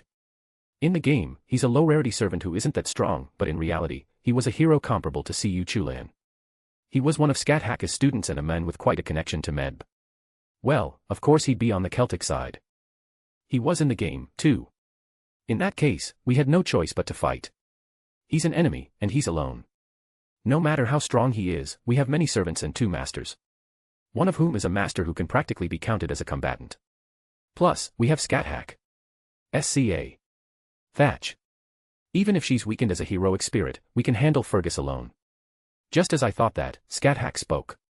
By the way, I will not participate in this battle at all. If you want me on your side, prove it with your valor. If you can't even defeat one Fergus, there's nothing to talk about. Well then, I'll see you later. Whoosh. And just like that, Scathach vanished. Excuse me. This woman. She really left. No, this old hag. She's really going. Since we were under contract, I could tell through the mana path that she was moving far away. Even if I called her with a command spell, she could just leave again, so it was pointless. Even if I wanted to force her to fight, Chaldea's command spells don't have that much binding power, and would they even work on Scathach in the first place? Even if they did, I'd be too scared of the aftermath to try. Therefore, I decided to scream internally again. You damn old hag. What? If the enemy is alone, we have to fight too. Besides, I suspect a man like Fergus would know the location of Medb's hideout. If we find it, we can raid the main camp immediately and stop the summoning of Celtic soldiers. What do you think? My genius idea. I don't know if Fergus will talk honestly, but fine. He's an enemy we have to defeat before the final battle anyway. I felt a strange heat rising. Is it because I opened my magic circuits? Right now, it doesn't seem like much has changed. Wait, didn't she say she modified one of my magic circuits? Did she literally carve a rune into my body? She should have told me what it was before leaving. Am I supposed to figure it out by instinct in battle? She's really a damn old hag, she must be going senile. I guess it can't be helped since she's lived for 2,000 years. Is this something I have to be understanding about? I'm going to call her an old hag next time we meet. Definitely, yeah. Oh, so you valiantly waited for me. No, you don't look very valiant. Don't correct yourself. Rudolph. I spoke to Fergus while hiding behind the director. What? So what? The director knows how to make barriers and stuff. This is better than me acting out in front. Why, what? I don't see what the problem is. Am I supposed to stand valiantly in front and get sent flying by Fergus? That's not it. So this is better. Yeah. Exactly. I have not a shred of shame. Besides, it's weird for me to say this, but this is how a master is supposed to be. It might be strange to hide behind the director, who isn't even a heroic spirit, but even if she uses reinforcement magecraft, I can't beat her.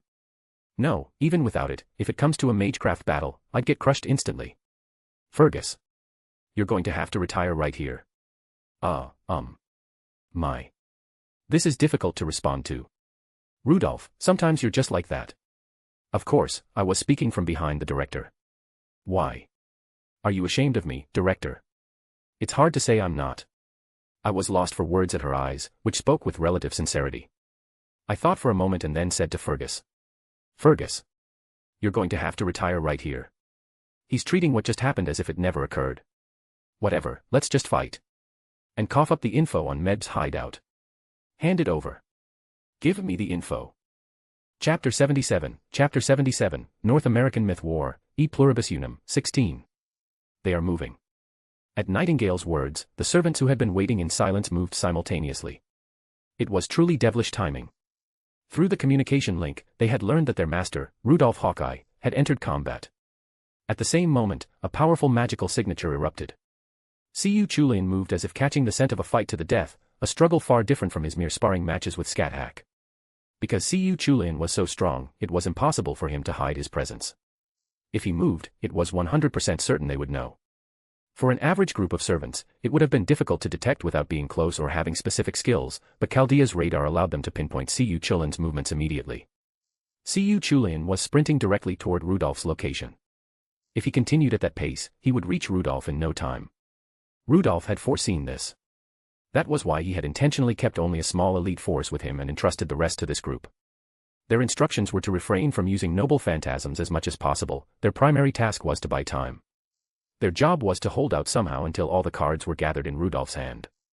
He had told Nightingale to protect everyone, but that was a command meant for all the servants. Stay alive, Rudolph was telling them. Aside from Okita, numerous heroic spirits were charging forward. Just in case, Olga Marie was handling the mana supply for everyone except the regular servants, Kyoheim and Okita. Not knowing the full details of the situation, the others seemed to have concluded that both of them are masters. Okita grit her teeth as she ran. She recalled Rudolph's appearance. Seeing him look as if he might crumble and vanish at any moment, Okita hadn't been able to say a word.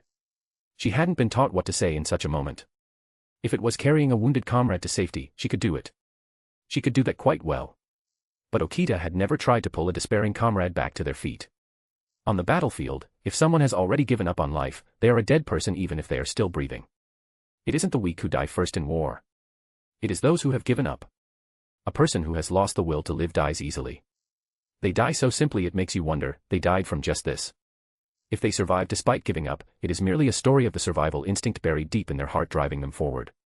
That is why she never bothered to reach out to those who had given up. And that was why she didn't know what words to say, what expression to wear, what action to take. Okita didn't know at all. It was incredibly frustrating. She could do nothing but leave that spot. Her memories as a saber further drove her into a corner. Master entrusted everything to me on that cliff. Trembling, moving away from the Okita who had attacked him, he had begged to be saved. In that moment, Rudolph had already become more than just a master to follow, he had become her lord. She had decided she would follow him no matter what. With that heart, that sentiment, and all those feelings, the current Okita stood here. That was why the fact that she could do nothing while Rudolph was in such pain was so infuriating. And she thought Kyoheim, who had the courage to stay by his side, was amazing. Finally, she felt a completely new emotion toward Olga Marie, who had pulled Rudolph back when he looked utterly despondent, wearing an expression one usually only sees on a battlefield. It was a type of jealousy born from affection. As a girl with a man she loved, it was a natural emotion, but Okita didn't understand it and had never known it before. Confusion and a stifling irritation had built up inside her. She didn't show it because she didn't want Rudolph to dislike her, but she felt like her insides were twisting. The moment the Mad King, Siyu Chulin, entered her field of vision, Okita lunged straight at him.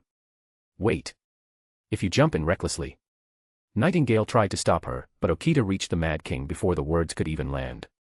Boom. Siyu Chulin, who was running toward Rudolph without even glancing at Okita, managed to block the attack at the last second. However, the force of Okita's high-speed charge gained a slight upper hand in that instant, pushing him back. Thud. Siyu Chulin slammed into a rock but straightened his body with an indifferent expression. Okita, landing on the rock Siyu Chulin had hit, immediately tried to thrust her sword, but, clang. He blocked it narrowly. This time, it was Okita who was pushed back by sheer strength. Even though you were once with Master, do you really intend to kill him? Siyu Chulin looked at Okita as if she were worthless, but at the mention of Rudolph, a faint smile touched his lips. Then, he laughed, not as a cold and evil king, but as the hero of Ulster. Ha ha ha ha. Siyu Chulin laughed, unconcerned whether the other servants appeared to surround him or not. Okita could only frown in confusion. Seeing her reaction, Siyu Chulin rested his demonic spear across the back of his neck, draping both hands over it. The time I spent appearing before that brat was very short. That brat and I have only met once in this America. Yet, he's already finished his preparations as if he knew I would launch a surprise attack. As if he understands that I won't give him any time and will target him immediately. They say comrades on a battlefield can read each other's thoughts just by making eye contact. Surprisingly, that's possible even for someone who hasn't fought until they're rotten to the core.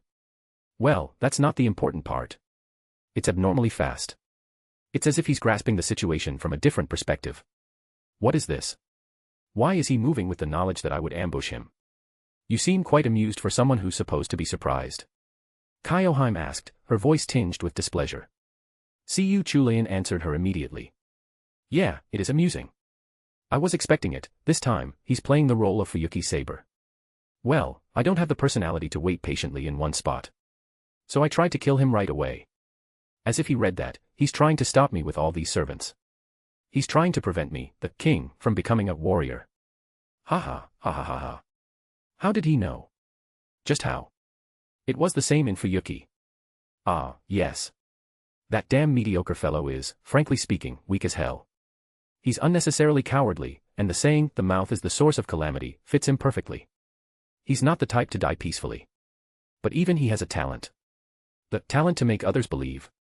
People like Geronimo or Billy the Kid, who had parted ways with him almost as soon as they met, couldn't understand. But most of the others could. He was cowardly, his actions were so desperate it was hard to believe he was on the side of justice, and he didn't care about the means or methods he used. Even so, for some reason, he had that power. Whether blood was pouring from his body, his bones were broken and protruding, or his voice sounded like his life was fading, no matter what, his spirited cry of "let's win" had a strange charm. For some reason, you just wanted to believe in him. As heroic spirits, they wanted a human of the modern era to do their best in this crisis. In that sense, Rudolph perfectly embodied what those heroic spirits wished to see. The talent to make others believe, it wasn't a wrong description. Even though there were stronger and more amazing people, his words of victory carried a weight that no one else's could match. Okita didn't like having to agree with Siyu Chulian, but she had to admit it. If there was one thing Rudolph excelled at more than others, it was exactly that. It's a strange and mysterious thing. The level of trust you and I have in that brat right now probably isn't that different. We trust him equally. But you follow him because you trust him, while I am more wary of him than anyone else because I trust him. Because his memories had been distorted by Medb, his memories of meeting Scathach and others had been pushed back behind his state as the Mad King. However, the memories of Fuyuki, which Medb knew nothing about, managed to exist on equal footing with the Mad King. The most unexpected factor for Medb was that the remodeled Siyu Chulian she summoned had been summoned with his memories of Fuyuki intact. I like that man's smile. I like that face when he laughs without a care. But when you are here, when you stand in his way, Master doesn't smile. You are the enemy. Okita-san. Please do not forget Rudolph-sama's words. Even as she spoke, flames were flickering around Kyoheim. Clearly, Kyoheim was only saying that outwardly, she likely wanted to charge at Siyu Chulian this very second. It wasn't because they had been told anything directly. No one knew the cause of why Rudolph had ended up like that. But whether it was a lingering sensation or the intuition of a woman in love, Kyoheim and Okita were feeling it simultaneously. They could instinctively understand it was because of Siyu Chulian.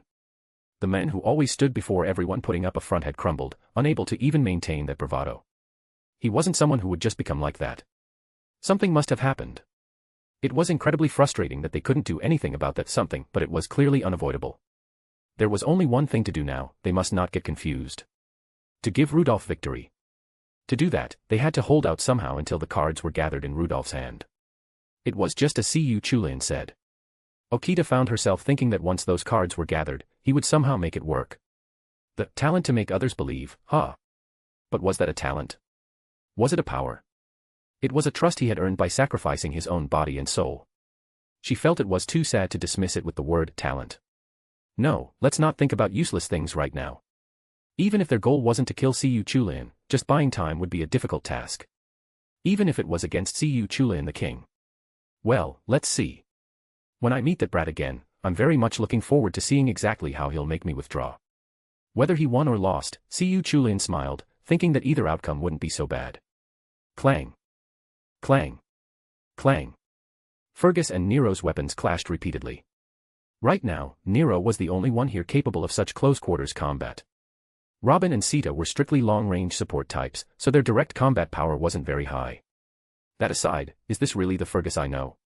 No, I don't mean his personality or the possibility of him being someone else. I mean, he didn't have this kind of performance in the game. Nero was clashing with him, but she was clearly being pushed back. If this continued, she would definitely be overwhelmed. Even with Sita and Robin providing covering fire from the rear, he was dodging and parrying everything while pressing Nero hard. This won't do.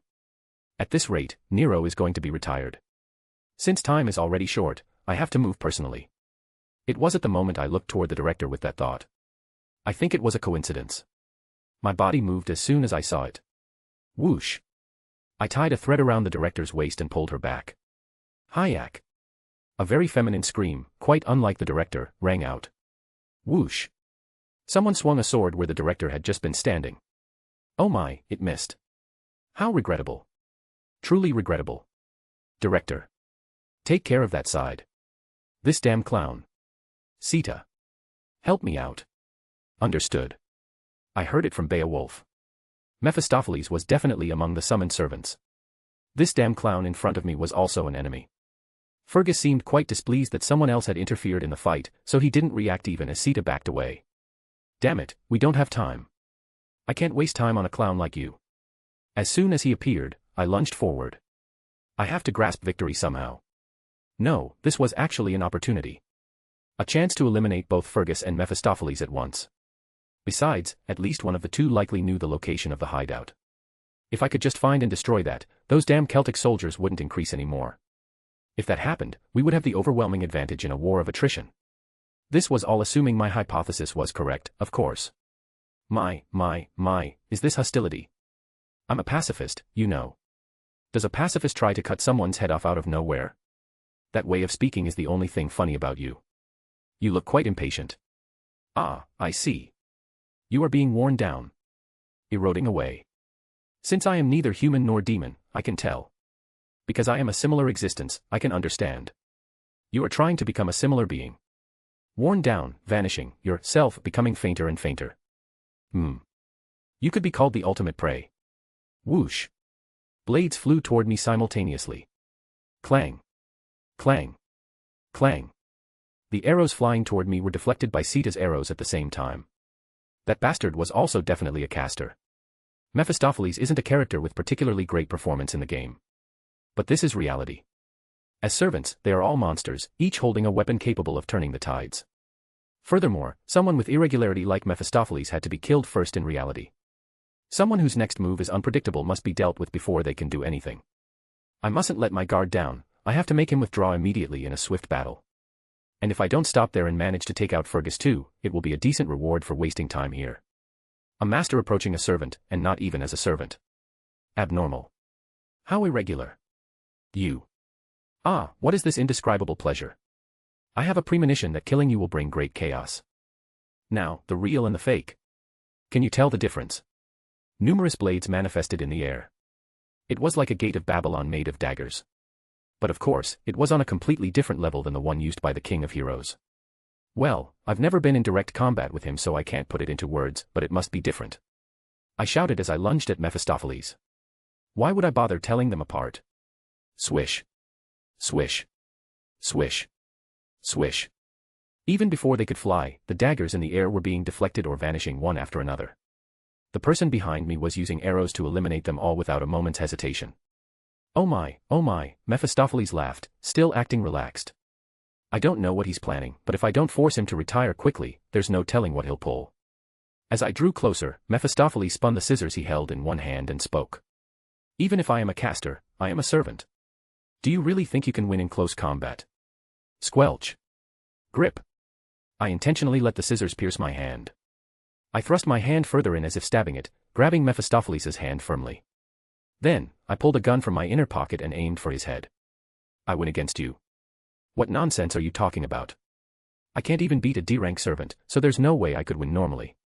But as long as you are a caster, I can kill you. With the origin bullet that came out last time. Mephistopheles didn't understand the situation for a split second, but he seemed to grasp the danger immediately after. Thud. He kicked me in the abdomen, sending me flying.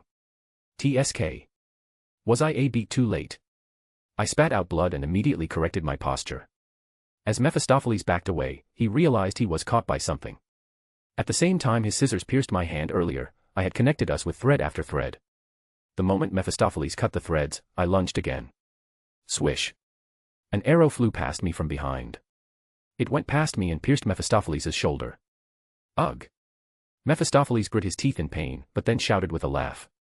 That hurts. Then how about you experience the same pain? Tick-tock bomb, the sleeping bomb. Many bombs appeared in the air. Thinking I would be intimidated by that, Mephistopheles laughed loudly. However, I lunged straight in. I charged forward, not caring whether the bombs floating in the air touched me or not. I already knew that the visible bombs were just a distraction. Since he had already performed the true name release, it was too late no matter what I did. Therefore, what was needed was decisiveness, nothing else. Only when I was almost right in front of him did Mephistopheles widen his eyes in shock, exclaiming, "What?" And at that same moment, both my arms exploded. Kaboom. The prosthetic arm and the non-prosthetic parts exploded simultaneously. It hurts. It hurts. It hurts. This was closer to a curse, wasn't it? Damn it, hell. It hurts so much I feel like I'm going to die. My consciousness began to fade. Since it was a prosthetic, you might say one arm was fine, but the explosion had occurred above the prosthetic part, closer to the shoulder. But, even so, move. Move. Move. Move. Ah, damn it. I said move. Hup. Mephistopheles swung his scissors toward my face as I charged. Swish. Another arrow pierced his arm. But he didn't care and kept swinging. His power had decreased, but it might have been enough. I activated the Chaldea Mystic Code's instant enhancement and reinforcement via Rune Magecraft, then opened my mouth. Without hesitation, I caught the scissors with my mouth. Ryup. They dug deep, tearing both my cheeks. I was sure I looked like the slit-mouthed woman from the old ghost stories. No matter how strong a human's bite force was, it was impossible to withstand this without injury. But my arms weren't in any condition to move right now either. They had been trembling since the explosion. I had no arms left to use for defense. Mephistopheles, who had been laughing cheerfully until a moment ago, widened his eyes at my actions and just stared at me blankly. You, to be that worn do. Thump. I pressed my prosthetic arm against Mephistopheles' chest. Apparently, the number of bombs that can be placed on one person is 5. 2 had just exploded on my body, so if 3 more went off, I would die. The bleeding from both my arms was no joke. The only reason I hadn't been killed instantly was because I was reinforced by Rune Magecraft. Under normal circumstances, it wouldn't have been strange if both my arms had been blown off. I couldn't let 3 more of these go off. With my hand on his chest, I shouted internally. Gander.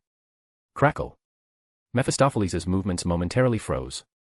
Not missing the chance, I moved my trembling hand, the one that could still function, and aimed the muzzle at his head. It was almost zero range. No matter how stupid I was, I wouldn't miss at this distance. Mephistopheles couldn't move properly because of the gander anyway. Still, if he put his mind to it, he might detonate the 3 bombs inside my body right now. I had to shoot and kill him like this. Mephistopheles smiled as he looked at me. He let out that unpleasant, clown-like laugh until the very end. Before he could even open his mouth to say something, I slammed the origin bullet into his head. Bang. It tore through his skull. Soon, the magic circuits throughout his body began to swell, and particles of light started scattering from Mephistopheles' body. I immediately used the Chaldea Mystic Code to treat myself. Good, the bleeding has stopped. That's enough. As long as I don't die, it's fine. Just as I was about to turn my gaze toward Fergus, Mephistopheles muttered something. He can still talk even with his brain pierced. I guess a servant is a servant. I misjudged my evaluation. You aren't being worn down. You are already worn out. Whoosh. Mephistopheles vanished. His words were broken, so I couldn't quite understand him. No, never mind the guy who's already retired. Damn it. I've consumed the origin bullet too, so I'm practically out of weapons on this side. I still have projection magecraft left, but I wonder if projecting something like Gibog would actually work properly. It wasn't bad to keep it as a joker, but it was better to use it only for surprise attacks, like a jack-in-the-box. Especially since it was through a mystic code, the effect was weaker than the original. Master, are you alright? I'm fine, the bleeding stopped. Explosions had occurred inside both my arms, and both sides of my mouth were torn open. However, as if the saying that Chaldea's technology is the best in the world was true, the mystic code's treatment had stopped the blood from flowing. There was still some slight bleeding, but it wasn't enough to kill me. It hurt, but it was fine. I was still okay. It was still bearable. It might be because a massive amount of adrenaline was being secreted in my brain since I was in the middle of a battle. Screaming in pain could wait until everything was over. Therefore, I fight now. If my body was capable of fighting, that was enough. Sita watched me silently. I paused for a moment and spoke. What's wrong? We have to go help over there quickly. Mephistopheles wasn't that strong as a servant, and I had the origin bullet which is his natural counter, but that guy over there is a hero among heroes, equal to Cu Chulan. Go quickly. Whoa, blood is leaking out. Fortunately, the pain isn't too bad. Good. No problem. Let's go. Understood. I think I can roughly understand Nightingale Sama's words now. Righteous madness, was it? Damn it, aren't they being pushed back over there? Come to think of it, I forgot to ask about Meb's hideout. I'll have to get it out of Fergus. Chapter 78, North American Myth War, E Pluribus Unum, 17. Rumble. A cloud of dust billowed into the air. Olga Marie watched the scene blankly. The difference between watching through a screen and actually being on the scene was beyond imagination. Fergus was a great hero on par with that Cu Chulainn. Even now, while dealing with Nero, he was dodging all of Robin's cover fire and improvised traps, even launching counterattacks against Robin himself. If it hadn't been 2-on-1, the battle might have ended already. It wasn't a one-sided slaughter, but it was true that the situation was gradually deteriorating. Crack! The ground split, and rock fragments flew toward Olga Marie. In that instant, someone kicked Olga Marie's legs, knocking her backward. Wah! As she let out a dumbfounded sound, she realized a stray rock had just whistled through the space where her head had been a second ago. Olga Marie took a deep breath. What are you doing just standing there? Are you crazy? Rudolph. Wait. Your face. And your arms. Rudolph and Sita had returned after defeating Mephistopheles. But strangely, Sita, the servant, had no notable injuries, while Rudolph's body was a wreck. Both of his cheeks were slashed open as if by a blade. It was a sight straight out of a ghost story, but seeing it on Rudolph, the impression was more haggard than chilling. Furthermore, there were burn marks on his shoulders near his upper arms, looking as if something had exploded from the inside. His right hand appeared to have been pierced by something sharp. The command spells seemed to have been pierced as well, but Chaldea's command spells wouldn't have an issue with just that. As long as the hand itself wasn't severed and the command spells weren't separated from the master, they would function properly. Regardless, the important thing right now was Rudolph's condition. However, Rudolph just looked at Olga Marie as if she were saying something ridiculous. Taking down a servant for this price? It's an absolute steal. More importantly, look at Fergus. As expected of a hero on the same level as Casterbro, he's terrifying. He had become brave again. Even though he had been trembling behind Olga Marie just a while ago, the shaking in his eyes had stopped at some point, replaced by a singular focus on defeating the opponent. Was Rudolph Hawkeye always a man with such competitive spirit or a burning philosophy regarding combat? She didn't think so. Olga Marie, who didn't know much about Rudolph before the great undertaking of the human order restoration, couldn't be certain, but that was her intuition. He was changing as they progressed through the singularities. Given the circumstances, change wasn't necessarily negative. There was no need to see it negatively, probably. Fergus. Clang. Fergus, who was clashing weapons with Nero, looked toward Rudolph at the sudden call. If we use your relationship with Cu Chulainn, we might be able to defeat him. So, how about it? Want to cooperate with us? It's not like you're on that side out of loyalty anyway, right? Well, you're not wrong. Even if the current Cu Chulainn has been magically modified, his core is still Cu Chulainn, so I expect the Hayas to function properly. Therefore, I might be able to win. Still, I find this side more enjoyable, so I've taken this side. Haha, what's this? Just a moment ago, I thought you were the type of man I disliked most. But now, your eyes are burning with a hot fire. Fergus laughed. He immediately understood the man named Rudolph Hawkeye. No matter what, a mere coward couldn't have cleared two singularities and stood before Fergus here. Servants with incredible legends, heroic spirits just like Fergus, wouldn't trust Rudolph otherwise. He was a type sometimes seen on the battlefield. The enemy you thought was the easiest target standing before you as the most troublesome foe, that was a story that had been told far too many times. Judging by the situation, Mephistopheles had already been dismissed, and Rudolph's condition was worse than before. And yet, his eyes were better than before. Fergus smiled despite himself at that discrepancy. He had thought this was his least favorite style. He had thought he was a hollow, insignificant husk of a man. But it was the opposite. He was the most troublesome, the most annoying, and the most likely to give Fergus a hard time, the style he liked most. The moment the psychological switch is flipped, fear and all other emotions are pushed aside. He pursues only victory. One must not mistake this, he pursues victory, not survival. He could see why Cu Chulainn liked him so much. He was certainly fragile, but he felt like a brave warrior of Ulster. And based on the types Fergus had fought, he was definitely the troublesome kind. You think he's weak and try to finish him off quickly, but he stands up again. He stands up again, and for some reason, he stands up yet again. With a blood-stained face, unable to even speak properly, in a state where his consciousness should be fading, the venom in his eyes does not disappear, his killing intent does not vanish, and his fighting spirit is not erased. Truly, the word hero suited him. Even as an enemy, he could call him magnificent. A similar feeling emanated from Rudolph. This feeling of settling down is quite good. Before they knew it, Nero and Robin had also put some distance between them and were targeting Fergus. It was as if they were saying the real battle started now. There was no moment more pleasant than this. The moment when each other's fighting spirit clashed right before battle was so fun and delightful that he couldn't stop laughing. Unfortunately, that fragile hero didn't seem to have enough mental leeway to enjoy such a thing. He probably hadn't even experienced combat until now, so even if his innate disposition was similar to Fergus or Siyu Chulayan, the environment he grew up in was far too different. It couldn't be helped. The influence of the environment built upon his nature had made him forget how to enjoy battle. Therefore, all that remained was a grit that could be called stubbornness, the flame of a hero, and the fear crushing his heart. That was why Fergus looked Rudolph straight in the eye. 3 seconds. That was the time Fergus needed to defeat the Rudolph he was seeing now. In that time, he could pierce his heart and body with Kalidbolg and end it right there. With just that, this story would reach its curtain call. However, Fergus did not let down his guard and gripped Kalidbolg tightly. He had always been like this towards such fragile heroes. There were times when he thought it would end quickly, only for the enemy to consume a massive amount of time, and times when he had been wounded. His teacher, Scathack, used to sneer at him, calling him a fool who won the battle of flesh but lost the contest of wills. At first, Fergus didn't understand those words, but after living, dying, and returning as a heroic spirit, he understood them perfectly. Now then, who should I conquer first? Conquer? You. Us. Rudolph's emerald eyes locked onto Fergus. Those deep eyes were emitting a very murky light. He was in no way in a normal state. But Fergus didn't necessarily evaluate that state negatively. He had no intention of criticizing someone with the eyes of a hero. Even if that power and direction were something the person himself hadn't even realized. Rudolph pulled something like a syringe from his inner pocket, stabbed himself with it, and wore a somewhat distorted smile. He wouldn't go so far as to call him a great villain, but it wasn't the kind of smile a hero of justice restoring the human order would show. From Fergus's perspective, he liked it even more.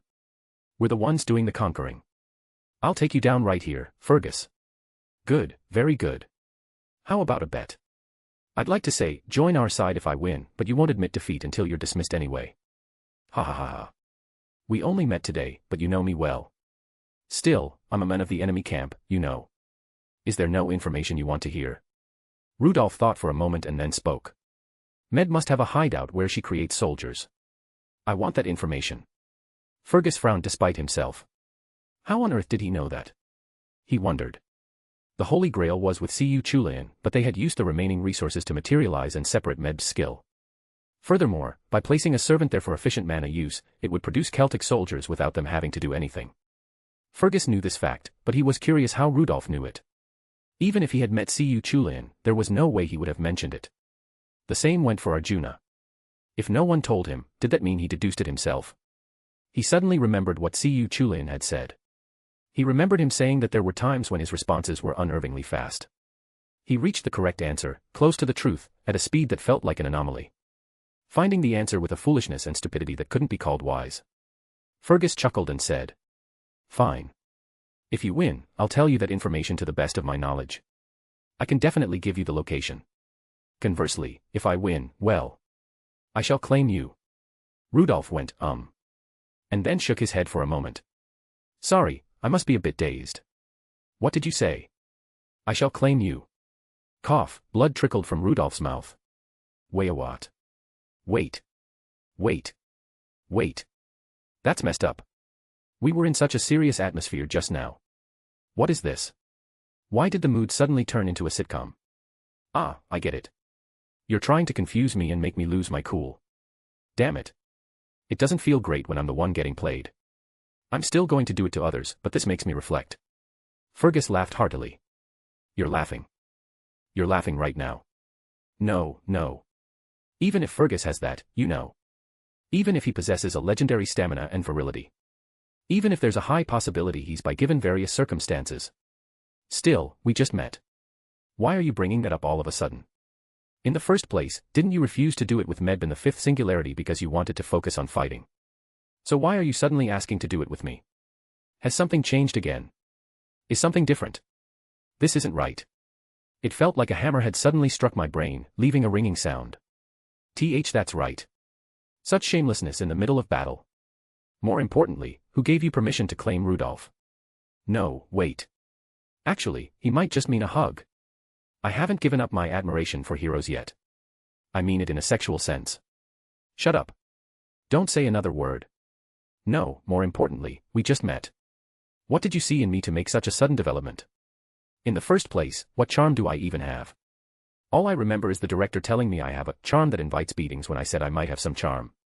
All I remember is some ill-mannered blonde brat at the clock tower telling me, you have a charm that makes people want to tease you. Don't screw with me. I'm the type of person who likes equality and doesn't discriminate against love between men. But I'm straight, okay. Being the one on the receiving end is a whole different story. Exactly. Most of all, we're fighting with our lives on the line right now. Even as a joke, it's in bad taste, and if you're serious, it's even worse. The director was also shouting in excitement. Yeah. I'm not overreacting. The servants were watching with enjoyment as if they were seeing a good show. You guys are my servants, right? Defend me. It looks like your master's back door is going to be breached before his front door. Sita was shaking her head as if our fight was too lowbrow. No. This isn't my fault. The lowbrow one is that middle-aged man who looks like he'd cook a meal for you anytime. You charming lady over there. Is this master your man? I'm not opposed to taking what belongs to others. In fact, things burn more intensely when you have to snatch them away. I can't take it. Ulster's way of thinking doesn't connect with modern logic at all. If you take it, the one who was robbed is a loser, and the one who took it becomes a hero. Damn it. That Med woman had a similar mindset. Why was a hero like Casterbro born in such a world? He's an irregular. Haha, if we're just talking about relationships with women, C.U. Chulian might be more promiscuous than me. Aya. I can't hear you. I can't hear you. I can't hear a nithing. Don't toy with me any longer. No. Wait. This guy isn't my man or anything. In the first place, he's not my type. That hurts in its own way. What's wrong with me? Fergus licked his lips as if it were a shame. Scary. Seriously. He's terrifyingly scary. In a way, he gives me more goosebumps than the King of Knights or the Mad King. I absolutely cannot lose this fight. Even if I die and loop back, the experience of being taken will remain inside me. Don't screw with me. I don't want to restore the human order with that kind of experience. Ah, damn it. Why are all these Ulster people bullying me? Casterbro turned into a berserker and is trying to kill me. Scathack is a senile old hag. Fergus says he's going to take me. Medb is practically a saint in comparison. Does this even make sense? Phew. Keep your promise, okay. Of course, I'll make sure you feel good. Not that one. You don't have to keep that promise. In fact, I'd prefer if you didn't. Damn it, but there's no way an Ulster warrior would break a promise he made with his own mouth. If I win, you have to tell me everything about Medb's hideout. Now, let's go. To protect my purity. At my grand declaration, Nero was laughing in the back, even showing tears. Ha ha ha. Ha ha. Look, you green fellow. This is our master. He's quite amusing. If he had been around in my lifetime, he would have eased my headaches. You look like you're about to get a hole in your stomach, though. Absolutely not. If I could lose my virginity normally, I'd say thank you and let it go. But I can't lose my purity like this. I can't let that go. My dignity as a man. Even if I die afterward and it's treated as if it never happened. I don't want to carry that experience of loss with me. No. I don't want to lose. Click, Fergus's feet were suddenly bound. Fergus stumbled in surprise. While talking, I had preemptively created thin threads and moved them toward his legs. A surprise attack. Get him. You really are. Fair and square.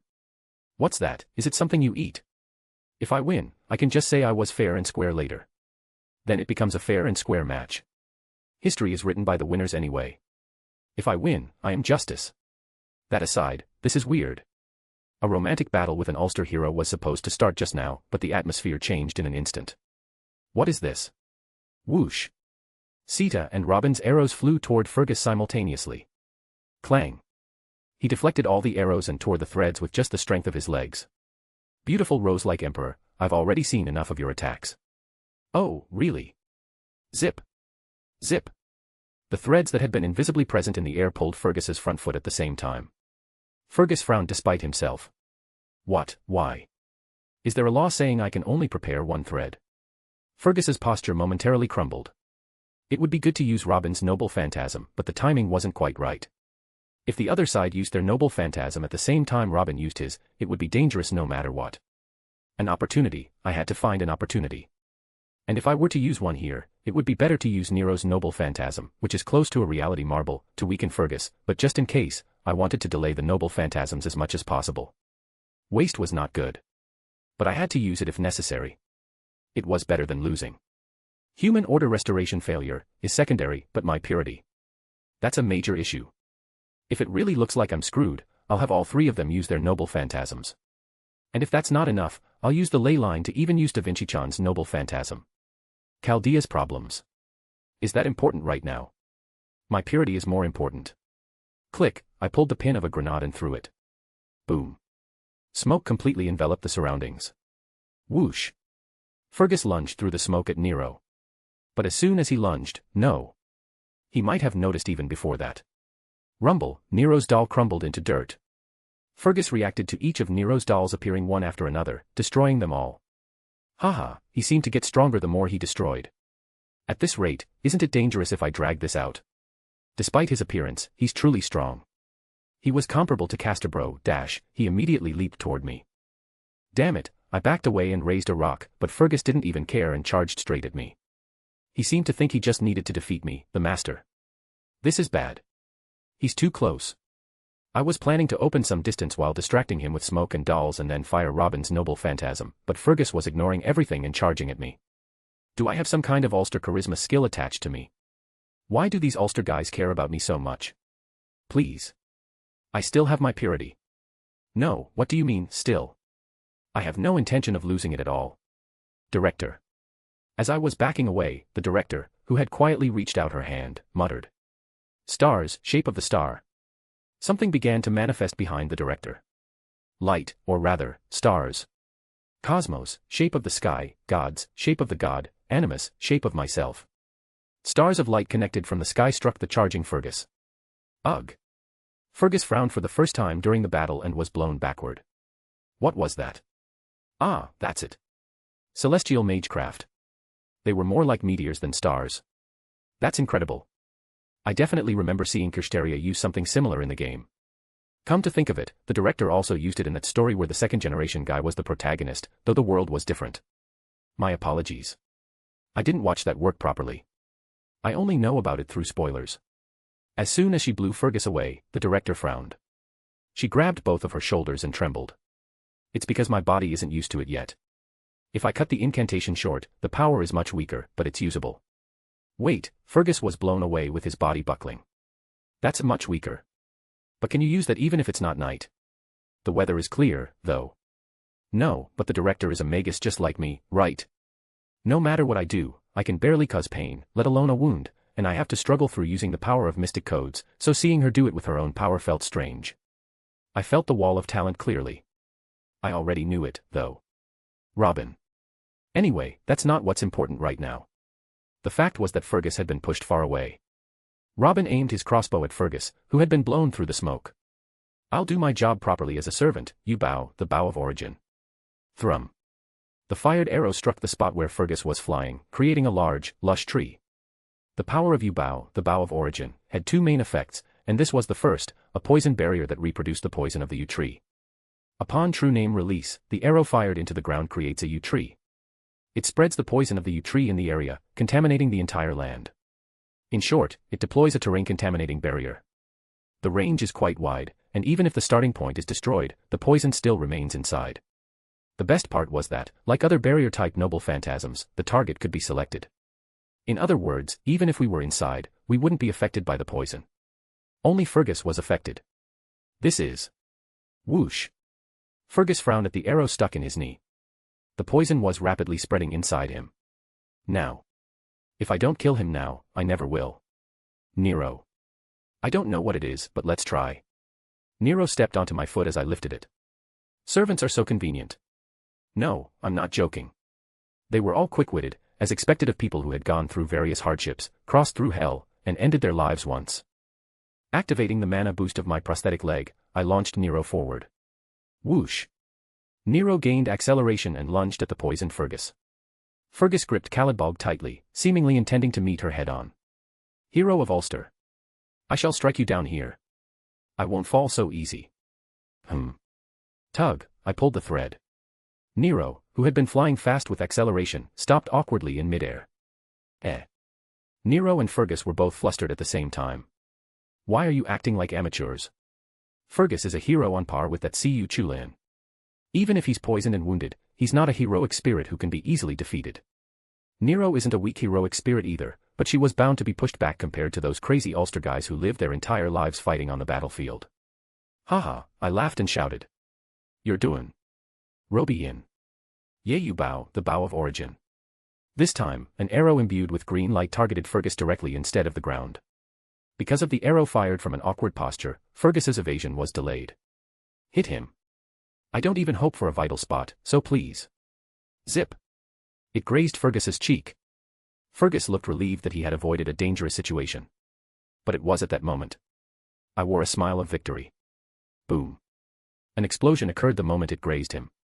The second effect of Robin's U-bow, the bow of origin, was to amplify, leak, and explode when the arrow touched an enemy with impurities, including poison. It amplifies those impurities, including poison, and even if the poison was somehow mitigated, it explodes the moment it touches. Not just the body, but even armor explodes upon contact, so if you're poisoned, even a graze is fatal. Hey. Master. My cool moment. That was supposed to be the scene where I brilliantly cut down the enemy. That's a secondary issue. Brilliantly cutting down enemies is for when I have leeway. Where is there room for that when I have no leeway? You have to annihilate the enemy by any means necessary. Think about a cool finish for the enemy later. First, annihilate. Annihilate. Absolute annihilation. Think after killing them. And he wasn't just any heroic spirit, he was a great hero of Ulster, on par with Cu Chulan. Am I crazy enough to go easy on him? Am I crazy enough to sit there and fight fair and square? Why did you naturally think I'd defeat him from the front? Of course I'm going to backstab him. Fergus emerged from the smoke of the explosion. Yes, exactly. Leeway is for the winner. I like that very much. The poison is making me feel like I'm dying. But I can still fight. Isn't that right, Master of Chaldea? Don't let your favorability toward me go up on your own. That's not why I'm doing this. It should be going down instead. It should go down because I'm using cowardly surprise attacks and backstabbing. On the battlefield, those who are caught off guard are the pathetic ones. Those who lose are the fools. If any strategy kills the enemy, it is wise. I didn't kill you yet, though. So don't let it go up. Why are you naturally giving me such a high evaluation? Stop it. Don't let it go up. It shouldn't go up. It might have been nothing to you. But over here, we're having an emergency meeting in our heads. Fergus straightened his posture and smiled. Khaled, Rainbow. Only then did Fergus notice the anomaly. No, but he's fast. He noticed faster than I thought. Fergus tilted his head at the fact that Sita was missing. Whoosh. Sita's arrow pierced Fergus's heart and passed through. Whoosh. At the same time, the arrow was erupting in crimson flames. Fergus coughed up blood. You wouldn't see it. Because I sent her quite far away. If she were within Fergus's sight, she would surely be caught by the inside of mind's eye, true. So I used the fact that she was an archer and sent her far away. Far enough that the inside of mind's eye, true, wouldn't reach. No matter how great Fergus is, if his heart is pierced. Balg, sword. Clang. A vortex billowed, and Khaled, the rainbow sword, was flying toward us. Is the heart just like a finger to you servants? Why do you attack naturally even after being stabbed? It doesn't make sense. What are we going to do about this? It's coming from the front. The range is insane. It looked lame in the game. But the noble phantasm is no joke. The range and the intensity of the vortex are stronger than when Meb used it. This is dangerous. Humph. How troublesome. Open the path. It is the Emperor's flower path. Estis Domus Aurea, invitation to the Golden Theatre. The theatre Nero built in Rome during her lifetime, a theatre created with mana embodying her desires. It was similar to a reality marble in that it manifested her inner landscape, but it was different.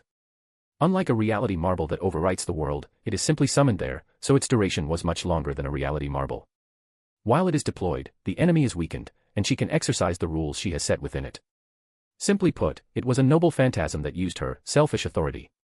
Nero summoned it and used it as a shield to block Khaled, the rainbow sword. Rip. She ignored the tearing wounds appearing on her body and blocked it with a frown. Even though his heart was pierced, Fergus's energy did not diminish. If anything, it seemed to be increasing. This is already out. Do not look at the ground. My drooping head immediately snapped up. Nero was continuing to block the attack. Come to think of it, Fergus must be receiving continuous mana support from the Holy Grail. In contrast, we were short on mana. It wouldn't be strange for the Golden Theatre to crumble at any moment. But no matter how great Fergus was, there was no way he could endure after having his heart pierced. A vortex was also swirling around Fergus. It seemed that firing arrows would be meaningless unless they were noble phantasms. Nero shouted at me as my mind was about to stop. Agonize. Think. Keep worrying. You must do so. If you don't, you will regret it. How do I know? Because I am regretting it. Because I didn't agonize, didn't think, and didn't worry. Do not run forward while being completely impatient and unable to even see what's ahead. What can a fragile thing like you do even if you do? Charging out is not your role. Think. Think. The first thing I thought of was to get out of the range of that rainbow sword and attack Fergus by projecting a noble phantasm with projection magecraft. But the risk was too high. Getting out of here was the problem in the first place. My body wouldn't survive. But if we can win with that, isn't that enough? As more wounds appeared on Nero's body, I understood that the time limit was short. I thought, can I really do this, and then pulled a craft essence from my pocket and threw it to the director. Director. Please. I can't do it. I can't do this. Caladbolg, the rainbow sword, was rotating even more strongly. He said he'd claim me, but I wondered if that was even possible with me being torn to shreds into a lump of meat. Sita and Robin outside were trying to do something, but Fergus was already practically inside the storm of the rainbow sword, so arrows were useless. If even this didn't work, the only way was to pierce through by using noble phantasms. But the problem was that the noble phantasm had already been activated. Even if we defeated Fergus now, Fergus's attack that was already hitting us wouldn't disappear. Therefore, we had to block it. The director smiled after checking the craft essence. It's the first favor you've asked of me. The director threw the craft essence forward. Boom, the craft essence unfolded, and a barrier was deployed. It was a triple barrier. Since it was just a craft essence, it was hard for it to exert such a great effect. But as long as there was a barrier, that was enough. Antrim, the celestial body is a hollow. Rumble. The barrier was deployed even more strongly. We blocked it along with Nero's Golden Theatre. There was nothing I could do. I could only pray to be protected. I see, is this how the director and the others felt when they watched me getting wrecked in Chaldea? I touched my own face.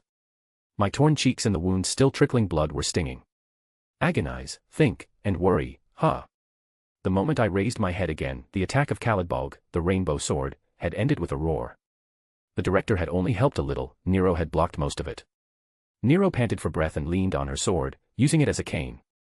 Fergus, realizing his defeat, laughed weakly and fell forward. A person with a pierced heart threw a full-power noble phantasm. Once again, I realized that servants are not human. I shouldn't put them in the same category as humans. I hesitated for a moment and then looked at the director first. The director was sitting down, panting for breath, and looking at me as if she were okay. Watching from the outside, the first thought that comes to mind is she really okay? I've never realized it before. I turned my head and walked toward Nero. You have a hideous face, master. I suppose so. Still, it's better than before. Do not stop thinking because of your own pain. If you do, you will never be able to come back. Haha, listen well. I ruined my country because of that. But you'll ruin the human order, so you'll be even more of a mess. I'm not a king, you know. By the way, do you have memories of the moon? The moon? What moon are you talking about? So she doesn't. She was so much more mature than the Nero I knew, so I thought maybe she had memories of Fate/Extra. But it didn't seem to be the case. Then what was it? Was the character Nero originally like this? There were descriptions that she had a sense of guilt for her ruined country behind her confident attitude. Well, in FGO, only her confident side was emphasized, so she didn't receive very good evaluations. There were also voices saying she was being pushed too much, similar to Musashi in Part 2. Unlike Musashi, who personally devalued herself, Nero was different in that she did nothing, yet those around her favored her to an unusual degree. Well, since the game has become reality, that might not matter. I said, no, never mind if you don't know, and walked toward Fergus, who was disappearing into particles of light. I ended up sending you off with nothing but backstabbing. Sorry. Ha, ha ha. I told you. If I couldn't break through any cowardly strategy, it's my defeat. And I don't call surprise attacks or deceiving the opponent in a fight cowardly. If I had to call it something, I'd call it wise. If you go to the northern end, there is Medb's hideout. Celtic soldiers are being mass-produced from there. According to Robin, the number of soldiers suddenly spiked. Do you know why?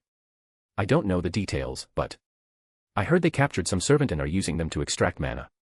Honestly, I thought it was just Medb's bad taste, so I wasn't interested and didn't look into it. Man, if I knew this would happen, I should have asked in more detail. Is that how you're supposed to talk when you're selling information to the enemy? It's information I spat out because I lost, Med will understand. Ah, that aside, it wasn't bad. The fact that I won. You won. Fergus looked me straight in the eye even as he was disappearing. I didn't really do anything. In fact, wouldn't the credit for this victory go to the director? I just conveyed what I thought to the servants. It just worked out well. If the director hadn't been there at the end, I would have been torn to shreds and died without a doubt. Whether he read my thoughts or it was just a simple guess, Fergus spoke as if he had looked into my heart. The teeth of your strategy reached me. It is your victory, your victory. He spoke more firmly than during the battle. Did this guy forget I'm the enemy? Or does he just not care if I'm the enemy? I sat down next to Fergus and watched his dismissal. I wanted to do at least this much. This is all I can do for someone I couldn't fight fair and square, and for whom I couldn't even find a reason to do so. Some might find it offensive, but Fergus didn't seem to. Instead, he was smiling as if satisfied. Goodbye, Fergus. In this singularity, we will, ahem. We will win. Yes, indeed. It's not bad. It's the face of a hero, and it's not bad at all. Fergus said that and disappeared from the spot. A hero, me. He's overestimating me. But I'm grateful. It didn't feel bad to be evaluated like that by someone who was a hero. I smiled awkwardly and tried to get up, but sat back down again. My legs gave out. At some point, the director had approached me from behind. It seemed she had stabilized now. Since it was a hastily made body, its performance was naturally lower than the real director's. I should make sure she avoids using magecraft as much as possible. Director, try not to use magecraft as much as possible. Ow. The director smacked my head. Excuse me. Stay still so I can treat you. No. The bleeding stopped. So we should use the information effectively first. Information is all about timing. Ah, Sita. I just remembered some really good news from that information. Agia Jayag. The director grabbed my shoulder hard. Her expression was similar to when the doctor and I were caught chatting during work hours and he came to get us. No, it might be even more ferocious. The director spoke in a low, growling voice. I said, I'm treating you first. Yes, ma'am. Her pupils are dilated. Scary. Chapter 79, North American Myth War, E Pluribus Unum, 18. You, please. I'm begging you, could you at least try to take care of your own body? Olga Marie sighed as she treated the area around his mouth. According to Sita, he had layered every possible reinforcement on his body and then caught a servant's attack with his teeth. Naturally, it didn't end cleanly, both his cheeks were deeply gashed. They were torn so badly he looked like something out of an urban legend. Not only that, but both his shoulders were scorched. Since the explosion had occurred from the inside, it was a wound difficult to treat within a singularity. The best they could do was take measures to ensure his insides didn't rot before they returned to Chaldea. It was absurd that the hole through his palm was considered his most minor injury. An ordinary person would have collapsed and screamed in agony. It was a situation where anyone would be forgiven for lying down, shedding tears, and pleading for relief from the pain. And yet, Rudolph was doing nothing of the sort, merely wearing a somewhat bitter smile. He was gradually becoming accustomed to the pain. Perhaps it was necessary to conquer the remaining singularities, to walk the thorny path where hellfire blazed. From the perspective of the director of Chaldea, the fact that Rudolph was becoming nearly immune to pain wasn't a bad thing. In fact, it could be called an advantage. But Olga Marie recalled the Rudolph who used to laugh carefree anywhere before they began conquering the singularities. Was he even aware? His smiles were becoming increasingly awkward. The frequency of his laughter might have increased, but conversely, those smiles were painfully unnatural. The smiles he forced to show he was okay were instead becoming indicators that he was anything but. And he had begun to wear a detached expression that he rarely showed before. It was a cold look that made it impossible to tell what he was thinking, and his eyes were growing dull. Rudolph looked as if he were standing on the edge of a cliff. His humanity, his personality, his morality, everything had reached the precipice. If someone noticed his state and gave him even the slightest push from behind with a sickening grin, Rudolph would fall. As a magus and the director of Chaldea, that was a situation she should have welcomed. Rudolf sometimes claimed to prioritize efficiency, yet he would often choose a harder path over a better one. For example, in the first singularity, if he had seen through Marie's identity, he could have avoided a direct confrontation and attacked with another servant after a prior agreement. Yet, he insisted on fighting Marie head-on to seize victory. Furthermore, while he claimed that being called cowardly or underhanded was a compliment, he held on to strange stubbornness in odd places, even if it hadn't led to a fatal mistake yet. Rudolf held an admiration for heroic spirits. One might even call it a hero obsession. It might be that very heart that kept him from falling off the cliff. If he were to fall, someone would have to catch his hand. But could anyone else even see the view from that same cliff? As a human, Olga Marie wanted to reject Rudolf's cold expression. She didn't want to see a Rudolf who could no longer smile after everything was over. For this story to be a happy ending, Rudolf had to be smiling at the end. If he saved everything but lived on unable to smile or even shed a tear, then even if he saved the world, it wasn't a happy ending. This should be enough. Just so you know, when I say enough, I mean only for right now. This is just basic stitching, so you must receive professional treatment later. My heart wants to send you back to Chaldea this instant. And what would you do with that body? Just using magecraft once put such a burden on you. It's impressive that you made such a sophisticated vessel in a hurry, but as expected of the genius director, it seems that body can't keep up with your magecraft yet. In that sense, you're not much different from me. I am very different. Don't you dare lump my celestial magecraft in with your transmutation magecraft, which you only use for tricking opponents. I could use your transmutation magecraft too if I put my mind to it, you know. I just don't because it's incredibly inefficient. If one were to compare the talents of Olga Marie and Rudolf, it was the difference between heaven and earth, genius and mediocrity. Olga Marie was one of the heads of the families representing the clock tower and the woman sitting in the position of director of Chaldea.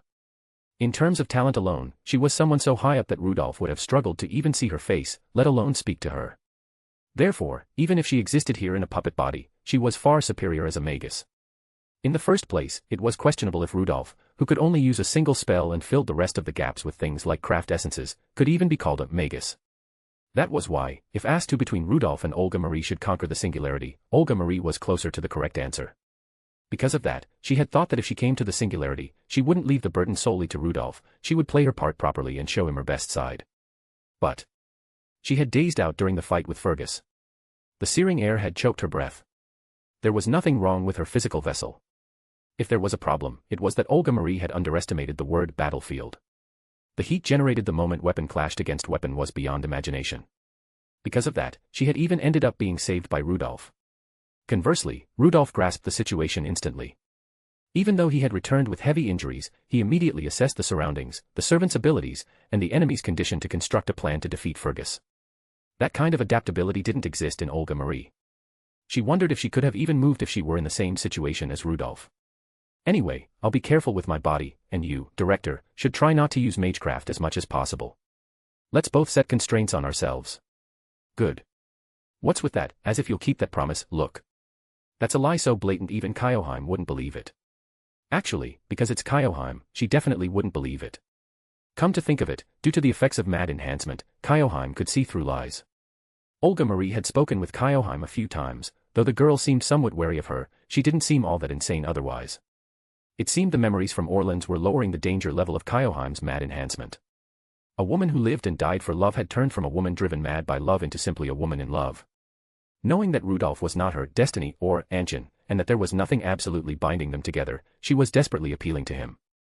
At the same time, she was extremely wary of any women who approached Rudolf. If anything, that part could be called berserker-like, but it felt perfectly natural for a woman in love to be wary of other women. So, Master, it seemed you had something to say to me earlier. Ah, right. According to Fergus's info, Medb is mass-producing soldiers at the hideout. To be precise, it's something created by manifesting Medb's skill through the Holy Grail.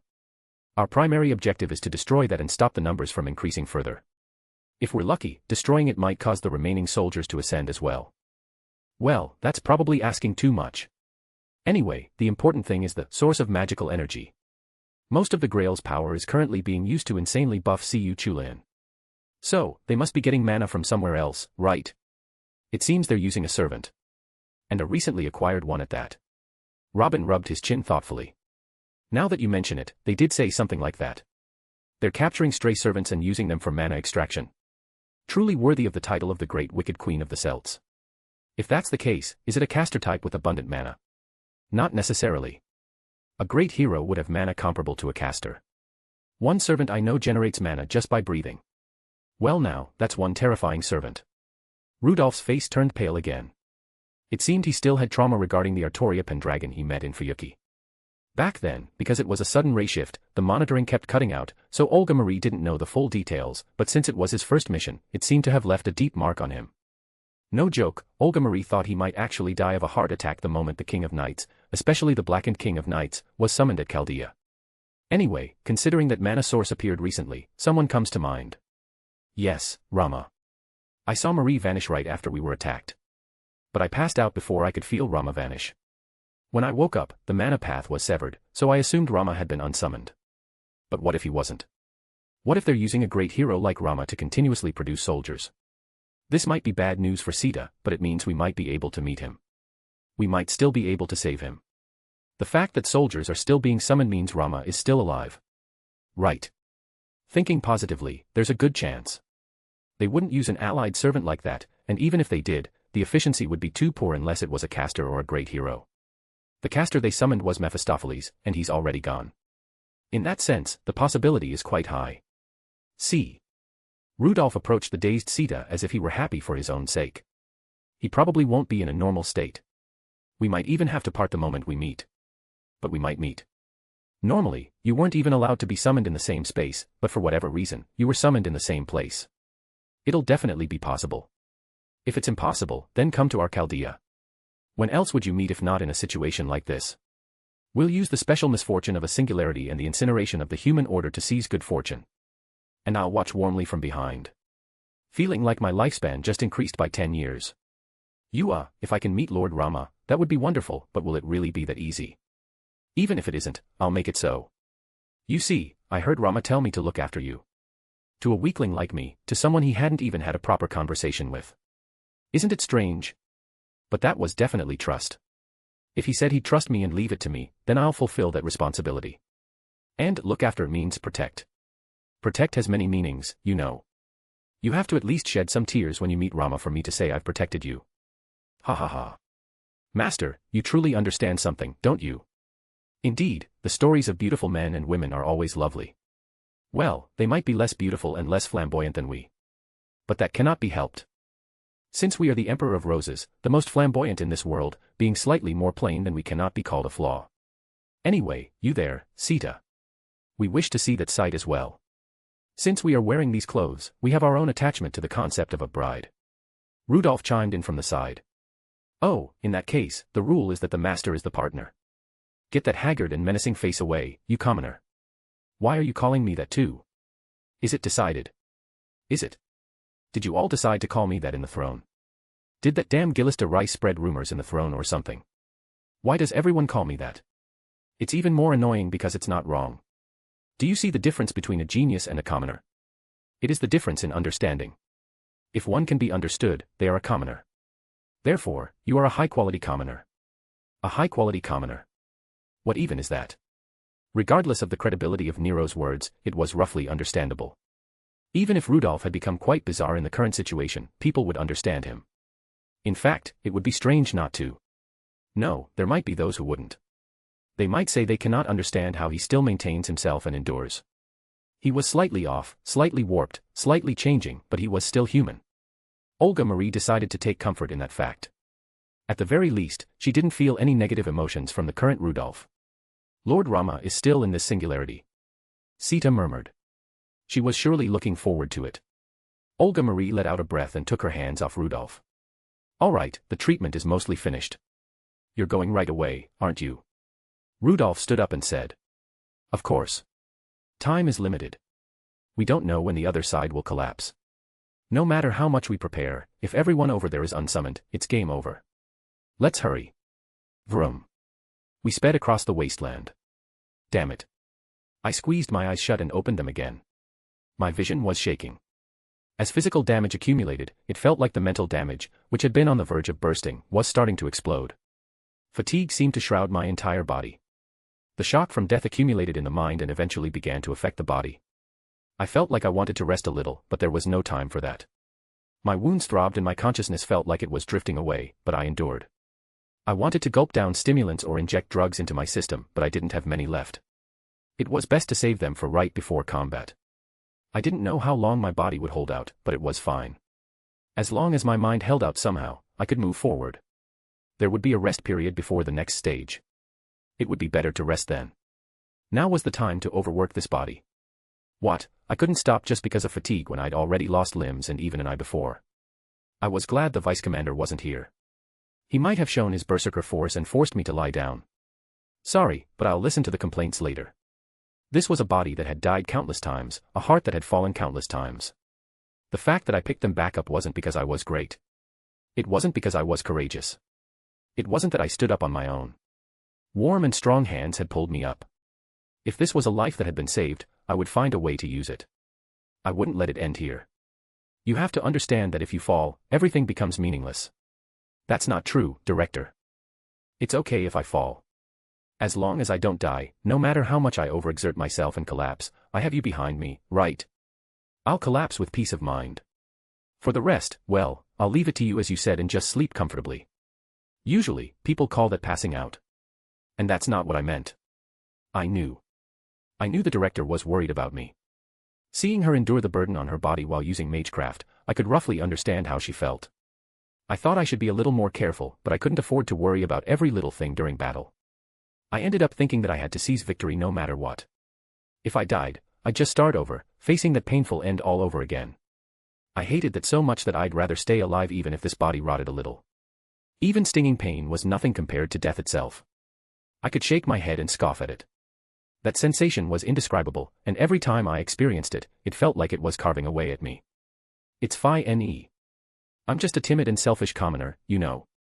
Right now, I'm only here because there's no one else, but if you think about it, I used to be such a delinquent employee that people wondered why I hadn't been fired yet. You don't have to worry, I've survived this far, haven't I?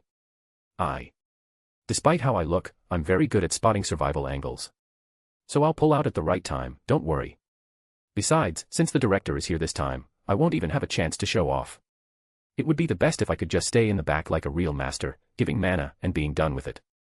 If Kyoheim were here, she would have glared and asked exactly how many lies I just told. But strictly speaking, it wasn't entirely untrue. I had died in many worlds, but in the end, this world was the one where I survived. I was the one alive here. Therefore, it might be correct to say I had never died.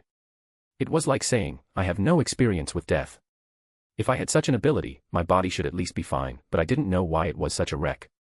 Fine, I won't argue further. More importantly, Rudolph, servant signatures. There are 3 servant signatures. 3 gatekeepers. Let's see. I recalled the servants summoned on the Celtic side.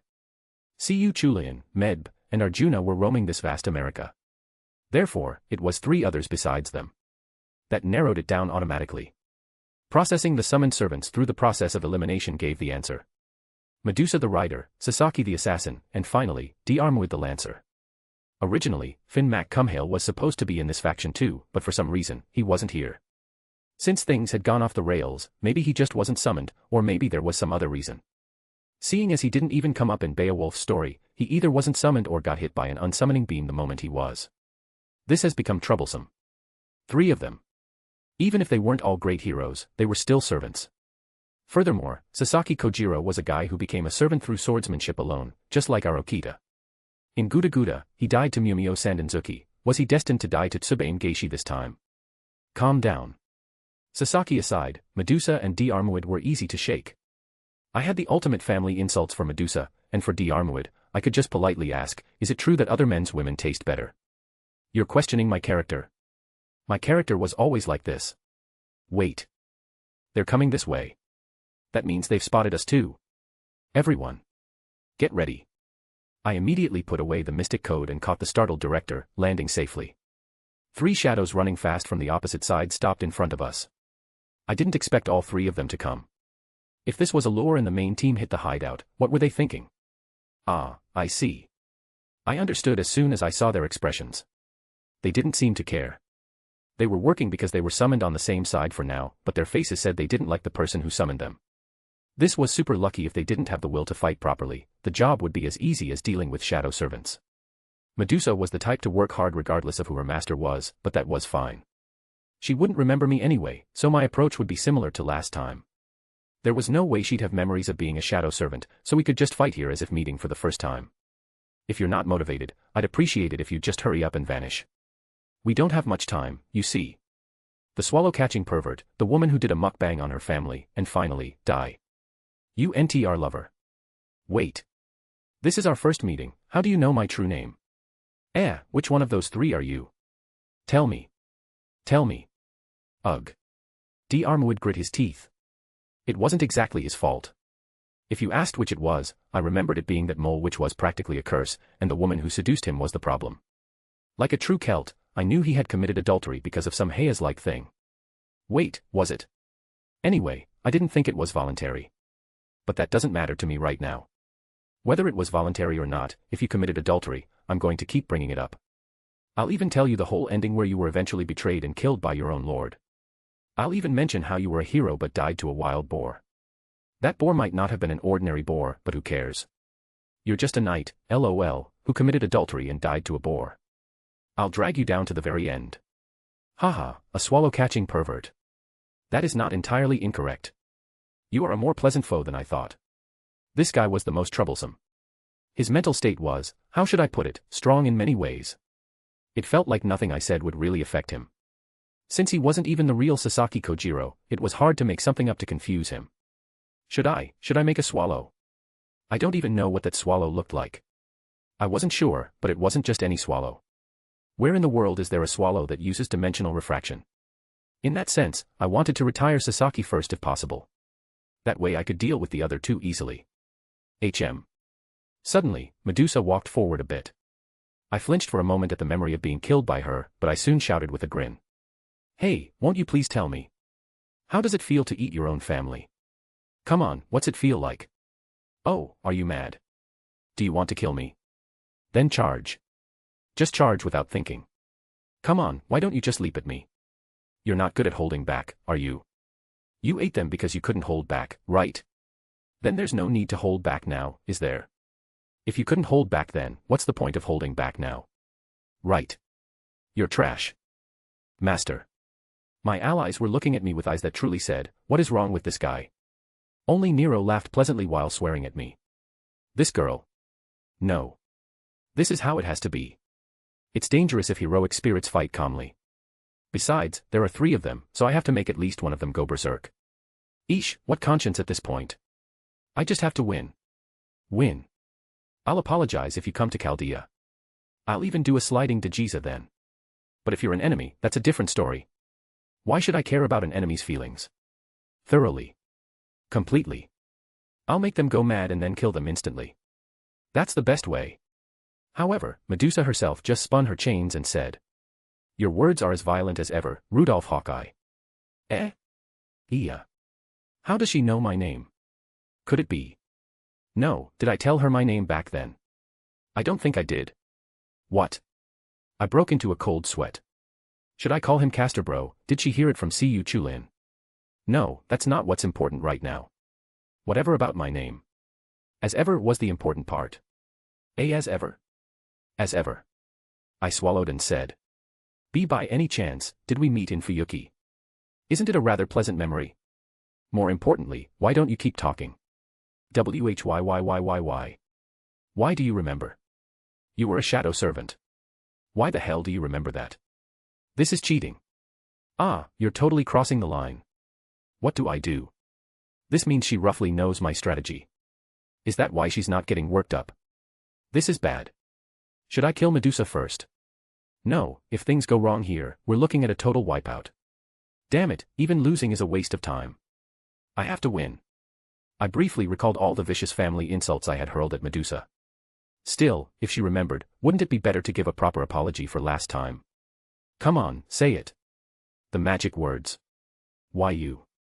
You crazy bitch. It's a fact. Didn't you do a mukbang? Thinking about it, she was still an enemy right now. The moment I finished speaking, Medusa lunged. Chapter 80, North American Myth War, E Pluribus Unum, 19. Chains spread through the air. This might not be the most ideal space for Medusa. While it was wide, there weren't many obstacles. To fully utilize her speed, a place like the vast cave where she fought in Heaven's Feel would have been better. But the same applied to me. On flat ground like this, my spider hand couldn't exert much power. It wasn't that it became exceptionally strong under specific conditions, but it was true that its use became restricted and inconvenient here. However, unlike me, the opponents were masters among masters, superhumans who had reached the realm of heroic spirits. As Medusa's chains swirled through the air, Sasaki and D'Armuid charged forward. Their individual combat power might not be at the level of great heroes, but they were troublesome nonetheless. The mystic eyes Medusa possessed could even affect the Blackened King of Knights to some extent. Due to the defensive power of her mystic code and her psychological alertness, she wouldn't be petrified instantly, but if those eyes were used, our statuses would be forcibly lowered, making movement difficult. Furthermore, Sasaki Kojiro was a man who had reached the realm of true magic through swordsmanship alone. His personal stats weren't threatening except for his agility, and the attack power of his noble phantasm was just his own strike, but the problem was that it was a simultaneous attack. Not almost simultaneous, but literally simultaneous. Tsubain Geishi was an unavoidable attack. If Mumio Sandenzuki was an unblockable thrust, Tsubain Geishi was an unavoidable slash. It was absurd that he reached that level through pure swordsmanship. Finally, in the case of D'Armuid Ue Duibni, while his direct combat power was quite high, the noble phantasms he brought when summoned as a lancer were a nuisance. He carried Gi Dirge, red rose of exorcism, and Gi Bid, yellow rose of mortality. Gi Dirge could pass through any armor made of magical energy, and any magical enhancements or additional effects engraved on a weapon were temporarily nullified when facing it. It was essentially a noble phantasm-killing spear that could only be defended against by physical means. But why does he only bring spears when he's a lancer? When he's a saber, he doesn't have the spears, which is technically correct, but isn't it a bit much? In this world where archers who shoot bows are mocked, he was honorably bringing only the weapons that matched his class. As an enemy, it was quite welcome, but still. Anyway, his second noble phantasm, Gi Bid, inflicted wounds that could not be healed. No matter how much one struggled with healing magecraft or regenerative abilities, the wound would only recover to the point of being wounded. This curse couldn't even be dispelled, one had to either destroy Gi Bid or defeat D'Armuid himself. In Zero, he used this to wound the King of Knights' hand. But according to later lore, the King of Knights could still beat D'Armuid even with only one hand. I decided not to argue whether the King of Knights was that amazing or if D'Armuid was just a pushover. The story might change again if the world building gets updated later. Still, he wasn't a weak heroic spirit. Those two spears in particular were so unique that a single mistake could mean death. Remember, we aren't the King of Knights. We aren't that crazy monster. We aren't that living tank. Therefore, we had to be careful. Even worse, the enemy wasn't just D'Armuid, there were two others with troublesome powers. Sasaki was charging straight at me. That crazy bastard. Clang. Nero blocked Sasaki's attack and spoke. Did you think you could defeat our trash master so easily? Hey. If you're going to correct yourself, do it properly. You didn't fix it at all. And trash. Call me a degenerate instead. That sounds like I at least have some convictions. If I'm just a trash, it makes me sound like a scumbag who mindlessly rips into people's hearts. Not that it's wrong. It's not exactly incorrect. But we're on the same side. We're allies. You don't have to understand me, but at least accept it. This method works surprisingly well, you know. When people get agitated, their vision narrows and their judgment blurs. Surprisingly, this applies whether they're gods, heroic spirits, or humans. Even beasts are the same. Therefore, I am not wrong. Is my opponent a woman like a brilliant flower? Honestly, it's not to my liking, but since I've been summoned, I have no choice but to stand on this side. That boy back there feels strangely familiar. I feel a sense of kinship. Omo, our master does have that kind of impression. Are you saying I look like a social butterfly? As I stood still, D'Armuid immediately lunged at me. These guys are all targeting me as if they planned it. I'm not saying they should target the director. But do I look that easy? Of course I do. If they kill me, the game is halfway over. But unlike Sasaki, who's quite cool about life, don't you have a lot of lingering regrets? For a guy like that to try a frontal breakthrough against me, you're 100 years too early. You should at least throw away all those regrets and sorrows before coming. Well, don't actually throw them away. Those things are what make you a heroic spirit. It's funny coming from me since I'm the one exploiting them, but if you throw them away, you lose your charm. There's no romance in that. Thump. I quickly placed my hand on the ground and chanted. The one I summoned was Grania. D'Armuid, who was about to thrust his spear while charging, froze on the spot. Even if his flight was due to a geis, he must have had some feelings for her. Either way, anyone would be flustered if the cause of their deepest yearning appeared before their eyes. Armwood was momentarily dazed, but like a true heroic spirit, he immediately regained his composure and leapt past Grania toward me. You degenerate. I don't know how you found out, but do you intend to shake my heart? It won't be that easy. It's easy, far too easy. Didn't that woman play with you just as easily? Was it love? Or maybe she just hated her situation so much she used you to break free. You, do not insult her. Even if it was a mistake, I do not deny a woman's love. He's actually getting angry now. But so what? Stopping here is meaningless. They say you should stop when someone gets truly angry because they'll become calm. No, that's wrong. That's just them becoming momentarily numb.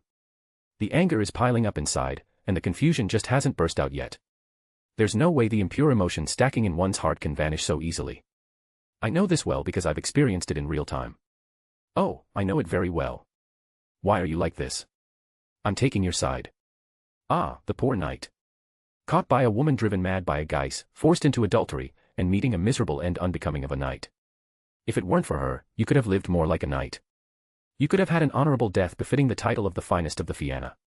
If I were you, I'd resent that woman, Grania. And that foolish lord, Finn, who left you to die because of such a woman. Shut that mouth. How much do you have to insult me to be satisfied? Do you wish to insult my life and my chivalry that much? I let out a wicked laugh. Objectively speaking, whose side was justice on right now? I was starting to wonder. Your lord and your wife were the ones who insulted you. They took a strong young man with a bright future and completely broke him. To the point that it remains in your heart even after becoming a heroic spirit. Why are you making that face? In the story, you're the victim of a tragedy. You don't need to look like that. The ones to be blamed in that tale are the dull, thick-headed lord who didn't realize he was trash and the woman who wagged her tail just because of looks. Grit. Armwood's expression twisted as he lunged forward rapidly. Easy, he's easy to handle as long as he's shackled by his past.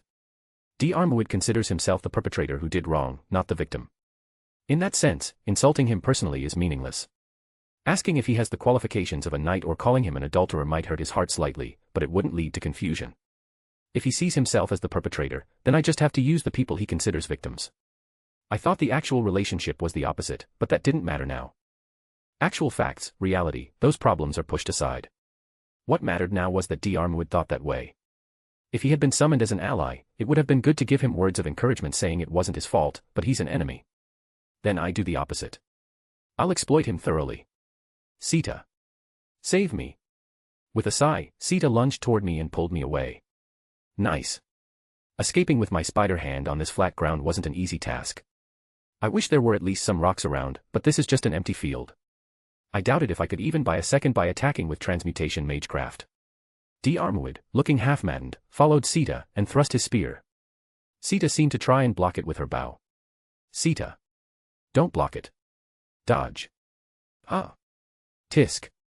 Sita held a momentary doubt at my words. In my hanging position, I touched the ground. Rumble. The ground shifted backward, moving Sita with it. Whoosh. Sita must have seen the spear piercing through the space where her bow had been. She narrowly avoided being skewered and retreated. If she had been hit, it would have pierced right through her face. That wouldn't do, Sita shouldn't be unsummoned yet. She needs to show me that, lovey-dovey scene when she reunites with Rama. If a modern person did that, I'd curse them to explode, but if heroes do it, I can watch with a warm heart. No, actually, show it to me. That scene. To me. You, what on earth?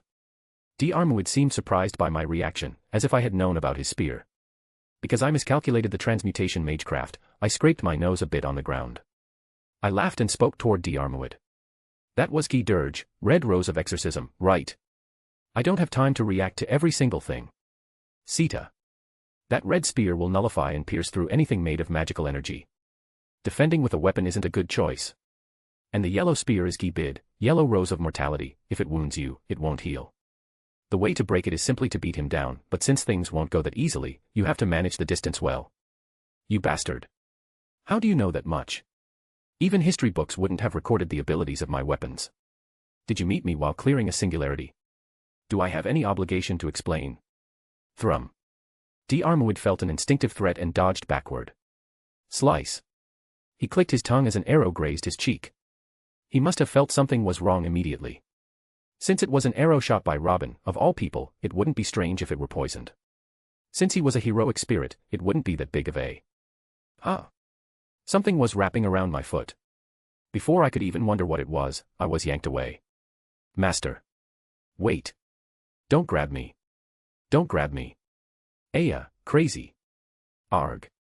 Startled, Sita grabbed my arm, while the chain tied to my leg pulled me in the opposite direction. Aya. You crazy bastards. You're superhumans. And both of you are pulling on my normal limbs, not the prosthetics. Are you insane? Are you crazy? It hurts. It hurts. It's going to snap. It's snapping. Beyond the concept of muscles or bones, it's just going to snap off. See, Sita. Let go. Let go for now. Trust me and let go. Stop making that trust you. Who? You, face. Arg. Let go. Do you want to see a grotesque scene of my limbs being torn off? Sita let go as if she had no choice. Whoosh. I flew through the air, heading straight toward Medusa. Come to think of it, Nero and the director were dealing with Sasaki, and Robin and Sita were dealing with D'Armwood here, so naturally, Medusa was unmarked. In fact, it was a mystery why she had just been watching without doing anything until now. Fortunately, she wasn't as bad as D'Armwood, but she was easier to deal with than Sasaki. Honestly, the detached type like Sasaki is the hardest to handle. To put it nicely, he had a strong mental state, to put it bluntly, he was a pain to deal with. Gander. Medusa immediately twisted her body to dodge. What the hell? Is that posture even physically possible? Big sis. That flexibility isn't human. While flying, I used transmutation magecraft in midair to knock my body to the side, dodging Medusa's foot before it could reach me. As I tumbled on the ground, she pulled the chain again. This chain was immune to transmutation magecraft. There was no way my transmutation magecraft would work on a servant's armament in the first place. In that case, I grabbed the ground and used transmutation magecraft. Boom. I launched Medusa into the air. Despite being suddenly tossed upward, Medusa didn't care and pulled me toward her again. Ah, I guess the insults about her family really crossed the line. She seemed hell-bent on killing me. I activated my prosthetic leg while being dragged. Since it had come to this, I had to land a blow. As I got close to Medusa, I activated the mana boost and swung my leg. Thump. Medusa caught the attack aimed at her face with one hand. Her status increased. She definitely had a skill called Monstrous Strength. She had temporarily boosted her physical strength. Wait, I feel like you could have caught it even without using that. Were you being cautious? Either way, this is bad. I reached out my hand. Clang. The chain swirling in the air moved rapidly, striking my hand upward and changing my direction. No, how is that kind of manipulation possible in midair? Let me learn that too. In the air, Medusa drew closer to me. Oh, you have a nice scent. Why? Did you suddenly awaken to love through the suspension bridge effect on the battlefield? That mouth of yours still moves right up until the moment of death. It's almost awe-inspiring. Then shall I speak as one who is inspired? Just go back to being a sin quietly. What should I do? Should I use a command spell to call a servant? I didn't want to use even a single stroke until I faced Siyu Chulian. Even if I used one, it should be when fighting Arjuna. Using it here was too much of a loss, no matter how I looked at it. They weren't weak heroic spirits, but I didn't want to use command spells on people who weren't even great heroes. Since the director's body wasn't a complete vessel yet, she seemed to have master aptitude but hadn't been able to manifest command spells on her body. So, she was literally acting as a mana battery. I had to find a way out of this situation somehow. Should I touch her and use Gander? But the full power Gander was still recharging after I used it on Mephistopheles earlier. As I was agonizing over it, Medusa spoke to me leisurely. Why are you restoring the human order? What you gain will be nothing compared to the hardship. What is this woman talking about? I'm doing this to take back what that bastard stole from us. Do I look like I'm being greedy? Do you call it greed when I'm trying to find my stolen goods? What sin did the people who vanished without knowing anything commit? For what reason, for what thought, I don't need any of that. Whatever the reason, the ideology of the bastard who did this can't be sane. I'm going to punch him in the face and take it all back. That's why I'm here. It's not for what I'll gain. I'm doing this to take back what I already had. So I can't lose here. I can't die here either. I know my own mind well. If it's wearing down this quickly, I'm already worried if I'll still be myself next time. If I had some time to rest, it might be different, but I recognized that dying right now was dangerous. I tried to twist my body somehow, but Medusa smiled at me. There's no hostility. I got that feeling for some reason. As I wondered what was going on, Medusa spoke. You haven't changed. Thud. She punched me right in the abdomen. Cough. This bitch. To attack after lowering my guard. I was sent flying and crashed toward the ground. Just before hitting the ground, the chain prevented me from crashing completely. Hack. Blood spilled from my mouth and covered my face. I got a sense of déjà vu for some reason. It felt just like this when I first died to Medusa. After hanging in the air for a moment, I fell to the ground. Thud. Medusa landed in front of me. Master. Arg. Don't get in my way, you samurai. Everyone was finding it difficult to come over due to their own battles. I didn't expect her to go this far without even using her mystic eyes. If I had more time, I could have come up with a strategy, but that was just an excuse, it was a plain defeat. That aside, for someone who activated her monstrous strength skill, the damage wasn't that high. It wouldn't have been strange if my body had been pierced through, but I was intact. Of course, blood was flowing from my mouth, and it wasn't like there was no pain. It was just weak for a punch from Medusa. As I looked up, wondering about that fact, Medusa spoke. I had some doubts, and it's true I was annoyed, so I hit you for now. But I see. I thought you were just pretending not to know to tease me. But it seems you truly don't know. You're much weaker, too. What? What have you been talking about? I will keep my promise. Perhaps it was a promise made with this in mind from the start. It's a promise I don't have to keep. I could just say there's no promise to keep to someone who said the words I hate most, but it is only right to keep a promise made to someone I once respected. I couldn't understand a single thing she was saying. What has she been talking about? A promise? What promise? I made a promise with her. I have no such memory. I had turned back time many times, but the only time I met Medusa was in that burning Fuyuki, and we didn't even have a proper conversation. Yet I couldn't understand what she had been saying. I stood up, grimacing at the pain from the hit. Medusa looked at me with satisfaction and took a stance. Like a leaping beast, she charged forward. Wait.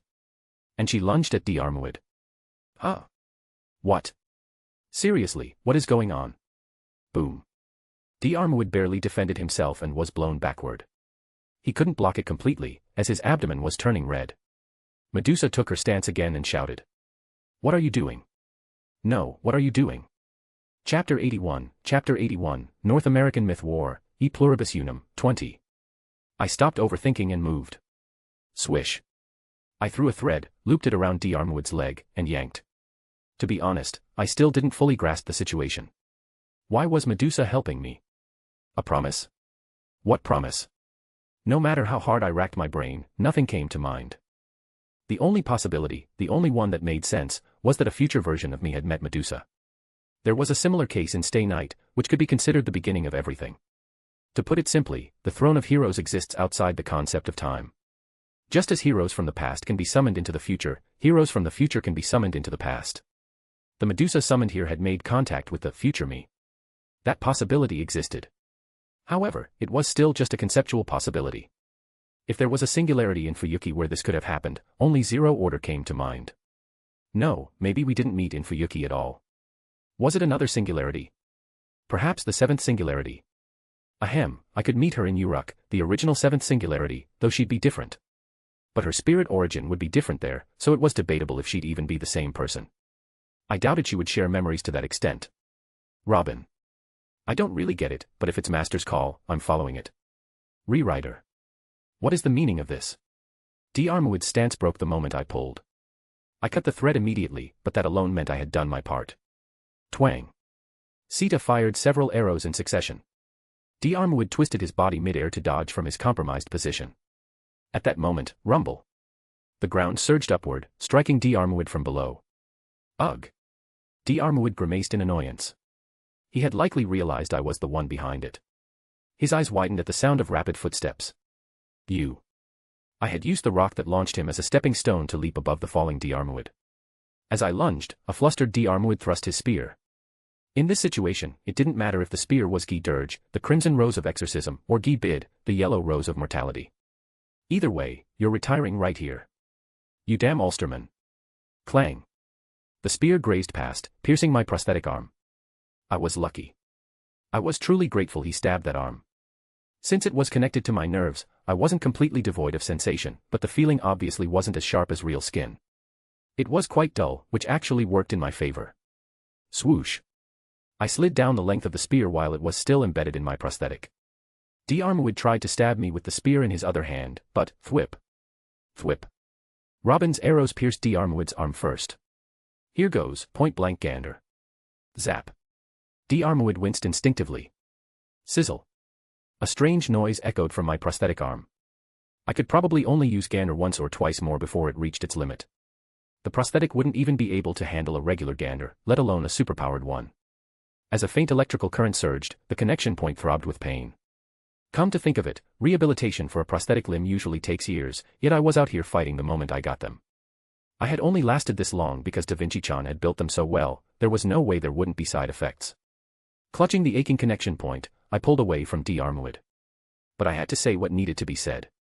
If I didn't say it now, I never would. I spoke as I fell back. I'm sorry. Thud. Thud. Thud.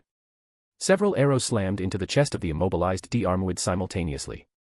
Rather than his wounds, D'Armwood stared at me as I retreated while clutching my arm. His dazed expression soon softened into a distant, understanding look.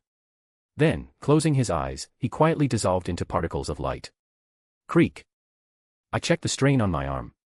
It hurts. It hurts. It hurts. Damn it. This is no joke. The prosthetic was vibrating unnaturally, and I felt a crushing pressure on my nerves. Drip. Blood was seeping from the connection joint. Twitch. My fingers wouldn't move according to my will. The pain surging through my nerves was so intense that I couldn't even focus on my landing. Ugh. In that moment, Medusa caught me. Me Medusa. You fight such a difficult battle. Why not use your reality marble? If it were your reality marble, you could have handled the three of us somehow. No, considering the total risk, perhaps it is the correct judgment to save it for the final battle. Even if it is somewhat painful. Wait, reality marble. No, you met me in Fuyuki, right? That is correct. I have no memory of meeting you anywhere other than Fuyuki. And that Fuyuki was the burning Fuyuki, right? Burning. My apologies, but I have no such memory. What? Then that Medusa remembered wasn't from the flame-contaminated city Fuyuki. Does that mean I'll meet Medusa in Fuyuki again in the future? No, more importantly, according to my memory, the Fuyuki story only consists of the prologue and Zero Order, even including events. But Zero Order is a story of the Fourth War, not the Fifth, right? Did something else happen in Fuyuki? I can't remember. I thought there was nothing else, but I have no idea what's going on. If I don't know anyway, let's just move on for now. Even if I ask, I doubt I'll get a proper answer. More importantly, she said something that bothered me even more. Wait, then what's this reality marble? Is it powerful? Powerful enough that you thought I could take on 3 servants with it? To be honest, seeing you collapse while coughing up blood after using it, even if I put it nicely, it looked like nothing more than a self-destructive move. Is that a good thing? Wait. Still, how great is it that I can self-destruct against servants? Whether I spill blood or whatever, as long as I'm alive, it's fine. Future me. A hint. You must have passed a hint to Medusa, right? If you knew we'd meet like this, you would have. I believe in you, future me. If it's me, I would have been tactful and sweet enough to leave a hint. As I stared blankly at Medusa, she spoke with a perplexed expression. I do have one message to deliver. I can't be the only one suffering, so you should suffer too, he said. I do not quite understand the meaning. Isn't that guy a complete psychopath? This is the first time in my life I've felt murderous intent toward myself. Future me. What are you doing? What the hell are you doing? Are you telling me to figure it out on my own just because you did it without hints? Don't give me that time paradox crap. I'm not the type of person cautious enough to worry about things like that. If I'm going to regret it whether I do it or not, I'm the type to do it and then regret it. In other words, this wasn't for some grand cause, it was purely to screw me over. Future me. You bastard. You degenerate. You piece of trash. If you don't help me, you're an enemy of the human order. Are you okay with that? Are you? Since the future me would also be saving the human order, it was a meaningless echo. What a truly nasty personality. If it were me, I'd tell him. If I ever get a chance like this in the future, I'll tell him. Absolutely. Then what about Medusa? Did Medusa see my reality marble? I did not see it directly, but I did hear a rough description of it. There is a hint. What is it? A memory is a dream seen with eyes wide open, that is what he said. What the hell is that supposed to mean, you nerd?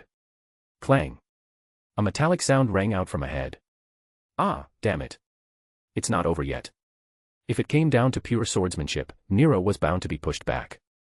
And gaslighting wouldn't work against a guy like that. Honestly, didn't he have the strongest mental fortitude among the participants of the Fifth War?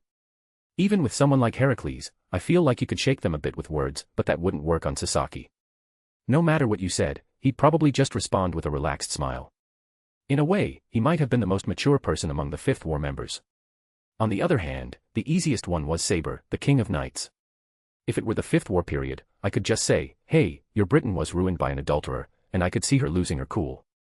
Or I could just tell her she's weak, and she'd get worked up. Of course, I wouldn't be able to handle the Excalibur that followed. Would a moment to handle that even come?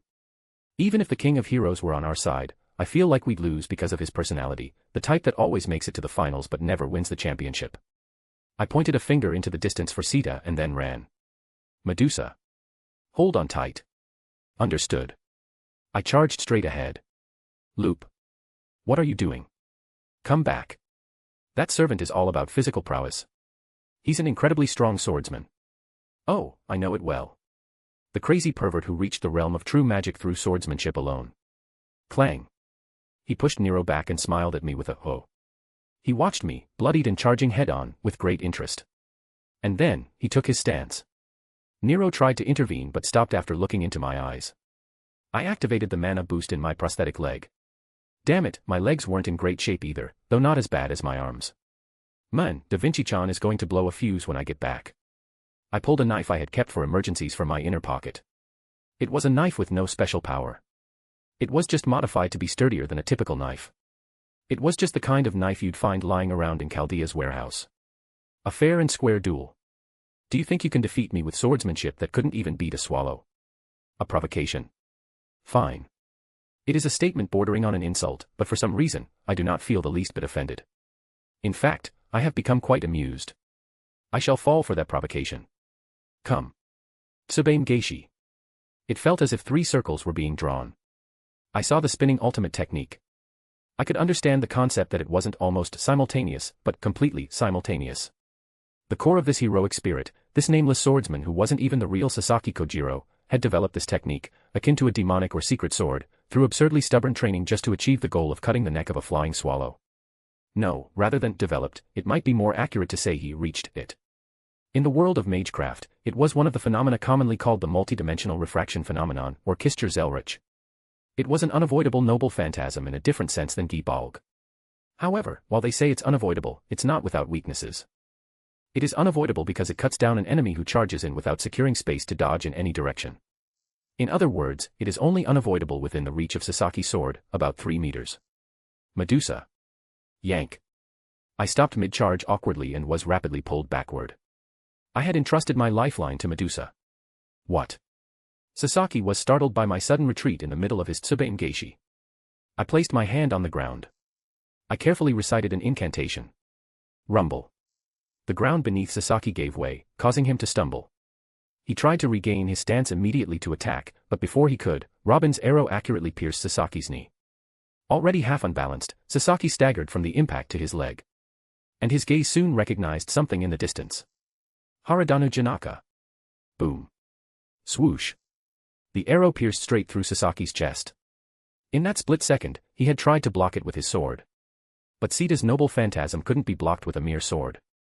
If that sword were something special and superior like a holy sword, it might have been different, but the sword itself was merely a well-crafted blade that didn't match his skills. It was insufficient to block Sita's noble phantasm, which carried the power of a god. Thus, the sword broke, and he was pierced simultaneously. If Sasaki's sword had been a blade capable of withstanding Sita's noble phantasm, even if it wasn't a divine construct like Excalibur, the outcome of this battle would have been uncertain. Phew, a defeat, then.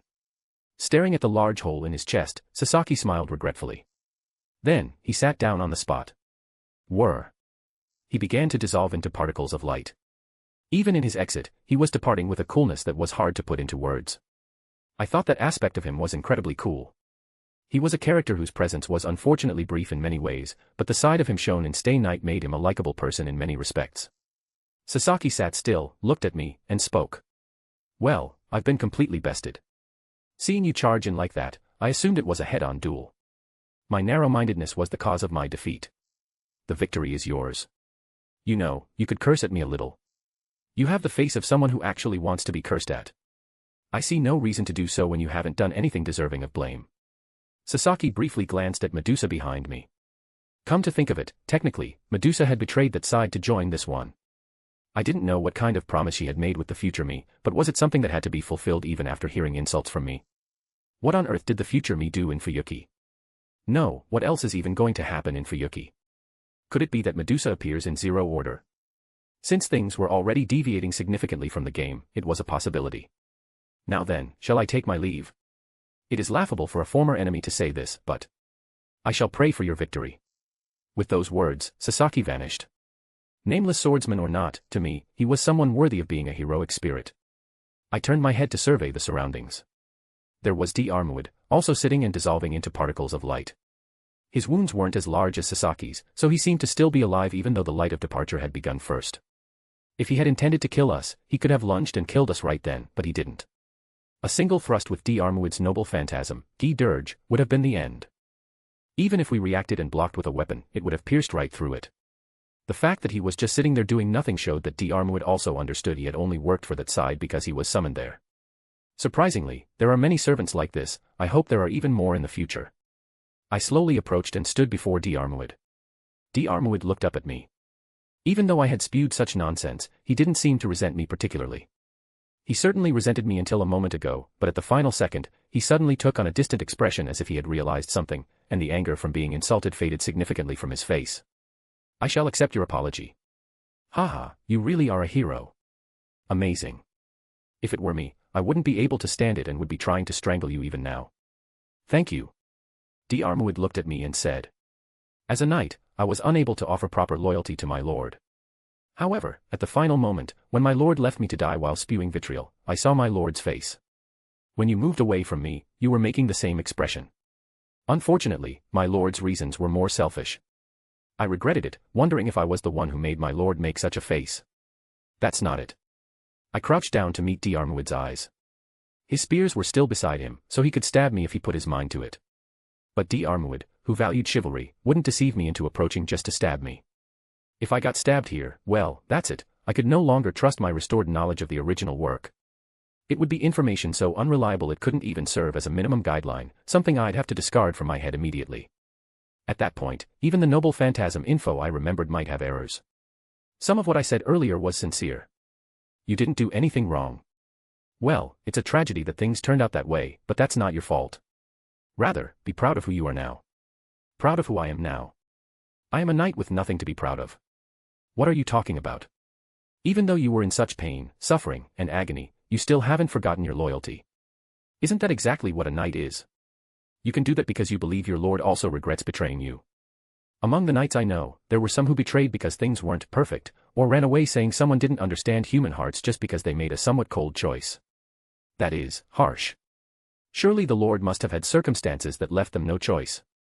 Right. In contrast, you're a knight. Loyal to your lord. I think that's plenty incredible. And we only retired you as a villain because things turned out this way and we had no choice. Your spears are really troublesome, you know. They're weapons that can retire even a great hero if handled well. Yeah.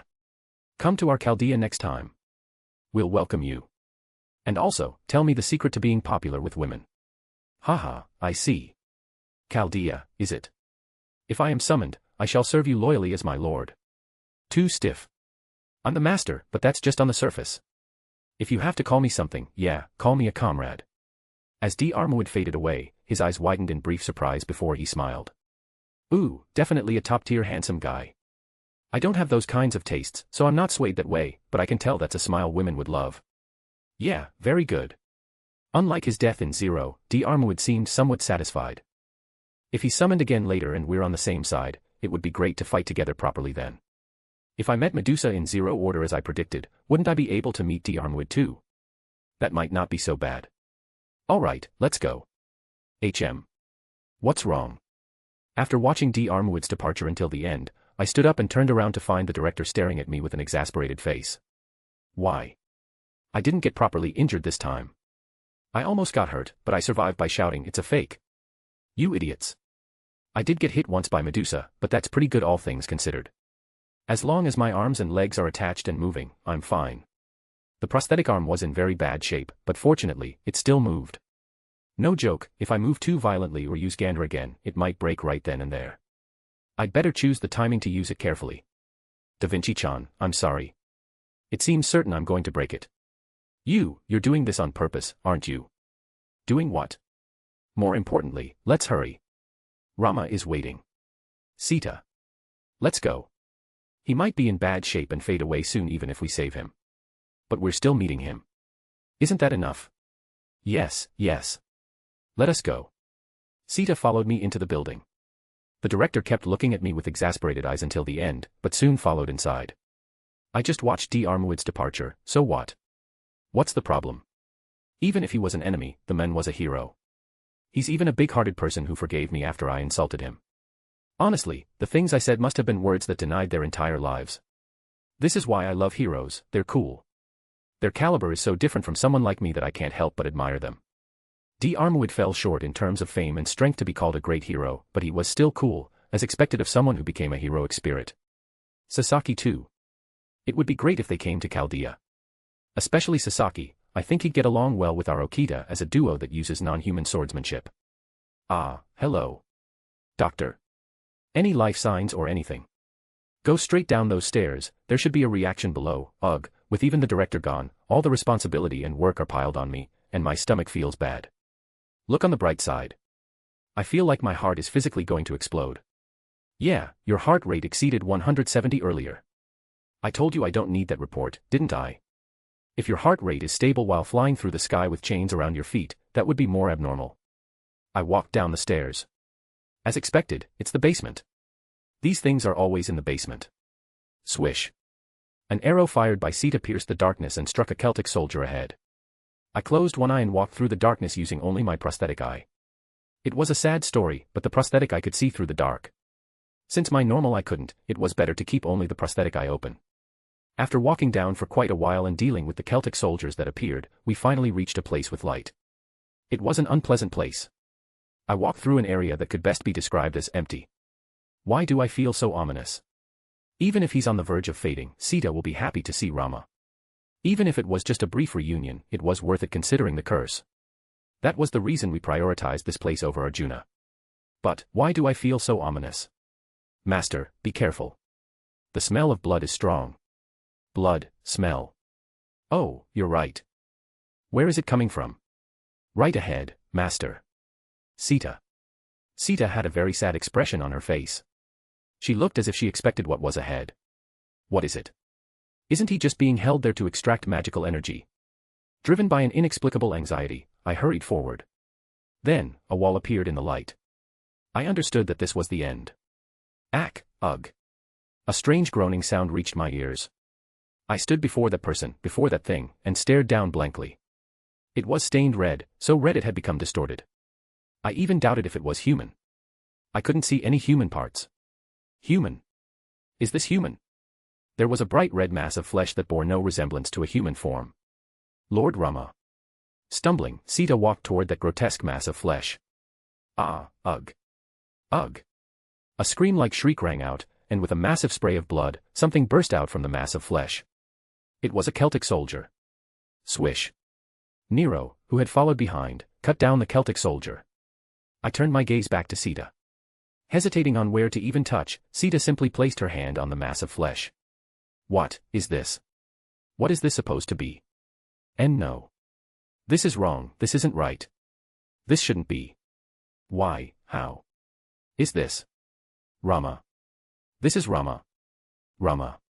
I had thought Med was using Rama's magical energy to create soldiers here. But I was wrong. Med had chosen a much more convenient method, one step ahead. She had combined Rama's and her own skills using the power of the Holy Grail. So that they would be produced automatically. Crack. I heard the sound of something collapsing inside me. Because I was defeated, because I lost so miserably back then, Rama turned out like this. Sita wept while holding the mass of flesh that didn't retain even a trace of Rama's appearance. Originally. I cannot meet Lord Rama. Even if we are summoned together, as long as the curse exists, one of us is repelled and flung elsewhere the moment we meet, before we can even recognize each other. But, the fact that we can be together like this means. The world did not recognize this mass of flesh as Rama. That was why the curse did not activate. That was why they were reunited. Ha, ha, ha. What is this? What is it? Because I lost. Because I foolishly lost there. No, no. It's not my fault. I felt like I could hear someone's laughter. I grit my teeth. I grit them so hard I thought they might break. It might be my fault. I will take that responsibility. Yes, there was only one responsibility I, as an ally, could take. I thought of the woman who had turned Rama into this. I pictured the face in my mind. Simultaneously, it was stained with blood. Loop. The director seemed to be calling me, but I didn't answer. My brain felt hot, and at the same time, it felt like it was being drenched in blood. My consciousness began to drift away. An emotion I had never experienced before bypassed my brain and reached my chest, then bypassed my chest and reached my entire body. My eyes narrowed instinctively, and a burning vitality seemed to be coursing through my entire body. I remembered Rama's face when he told me he was entrusting Sita to me. And at the same time, the mass of flesh entered my sight. I placed my hand on the wall and gripped it hard. Then I screamed. Medb. Medbeb. Medb. I will definitely. Definitely. You, of all people. Definitely. I'll kill you. No matter what it takes. I'll definitely kill you. You, ugh. I slumped down and, like Sita, placed my hand on the mass of flesh. Is this the form of a human? Is this really the form of the heroic spirit Rama? The powerful Rama? The Rama who had entrusted his final trust to me? There was no way Sita, of all people, would be mistaken. Even if the world didn't recognize this as Rama, Sita called this Rama. Therefore, this was Rama. I pulled the knife from my inner pocket. As I moved to stab it, Sita blocked me. Then, Sita pulled out a burning arrow and held it. Rama. Sita is here. Can you hear me? Sita is alive. She's here. She's still looking for you. You two still love each other. Forgive me for letting you become like this. And I will definitely take revenge on the one who made you like this. Definitely. Lord Rama. I am sorry our reunion turned out like this. Still, it makes me happy that you didn't forget me even after becoming a heroic spirit and came looking for me. You could have just forgotten me and found a new love, and that would have been fine. I am happy with just this. Just as Lord Rama trusted Master in his final moment, I also trust Master. As long as the human order survives, our opportunities are infinite. Surely, we will meet again someday. Next time, we will be able to see each other's faces properly. As Sita raised the arrow, I grabbed it from the other side. Sita didn't need to stab it alone. Squish. The mass of flesh moved as if to place a hand on my and Sita's knees. Though the form of a face was unrecognizable, it felt as if Rama was smiling. I felt like I could hear a hallucination-like voice saying, "I believe in you." Was that just my auditory hallucination? Was it a sound I heard because I wanted to put my mind at ease? But Sita was also shedding even more tears. Thrust. At the attack aimed at a vital point, the mass of flesh struggled briefly before dissolving into particles of light, just as a servant would vanish. Perhaps it should be called, that which was once a servant. Watching the vanishing Rama, I slumped down and wept. I wept out of frustration. He had done nothing wrong. He had saved me when I was about to die. He had trusted me as his master until the very end. And yet, this was all I could do for him. I could do nothing but make things a little easier for him. It felt as if someone was knocking on my heart from the inside. An unbearable, sticky emotion wrapped around me. I'll kill her, Medb. I'll definitely kill her. I'll kill her above all else. I'll definitely kill her. Maybe she could become an ally if I use her well. I don't care about that anymore. I'll definitely kill her. Definitely, definitely. Definitely. For the first time, a murderous intent toward a heroic spirit, going beyond mere hostility, was spreading within me. I cursed myself for thinking earlier that Medb was at least better than some others. Loop. A servant and life signs. Arjuna is charging this way, leading Celtic soldiers. I know you're sad, but... No, it's fine. I wiped away my tears and stood up immediately. Crack. The sound of something breaking echoed from within. I didn't care what kind of sound it was. I'll kill Medb. The unforgivable anger was finally turning into hatred. A flame was burning hot as if to consume me along with it. I'll kill, and I'll win. I won't hesitate to use any means to win. Yes, what I have to do hasn't changed. I have to take down Medb anyway. It's something necessary to restore the human order. I will kill Medb. Maybe it would be good for Sita to kill her. I felt a sensation as if something was shifting and catching inside me. Ignoring it, I turned around. Sita, I want to say something cool like, rest for now, but Arjuna is no easy opponent. And seeing as there are soldiers, it seems the ones already produced won't disappear just because we stopped Rama. Lend me your strength. Understood. Let us go. Thank you. Director, first, I'll explain the plan. HM. What's wrong? The director suddenly approached and looked me straight in the eye. And then, she looked absolutely aghast.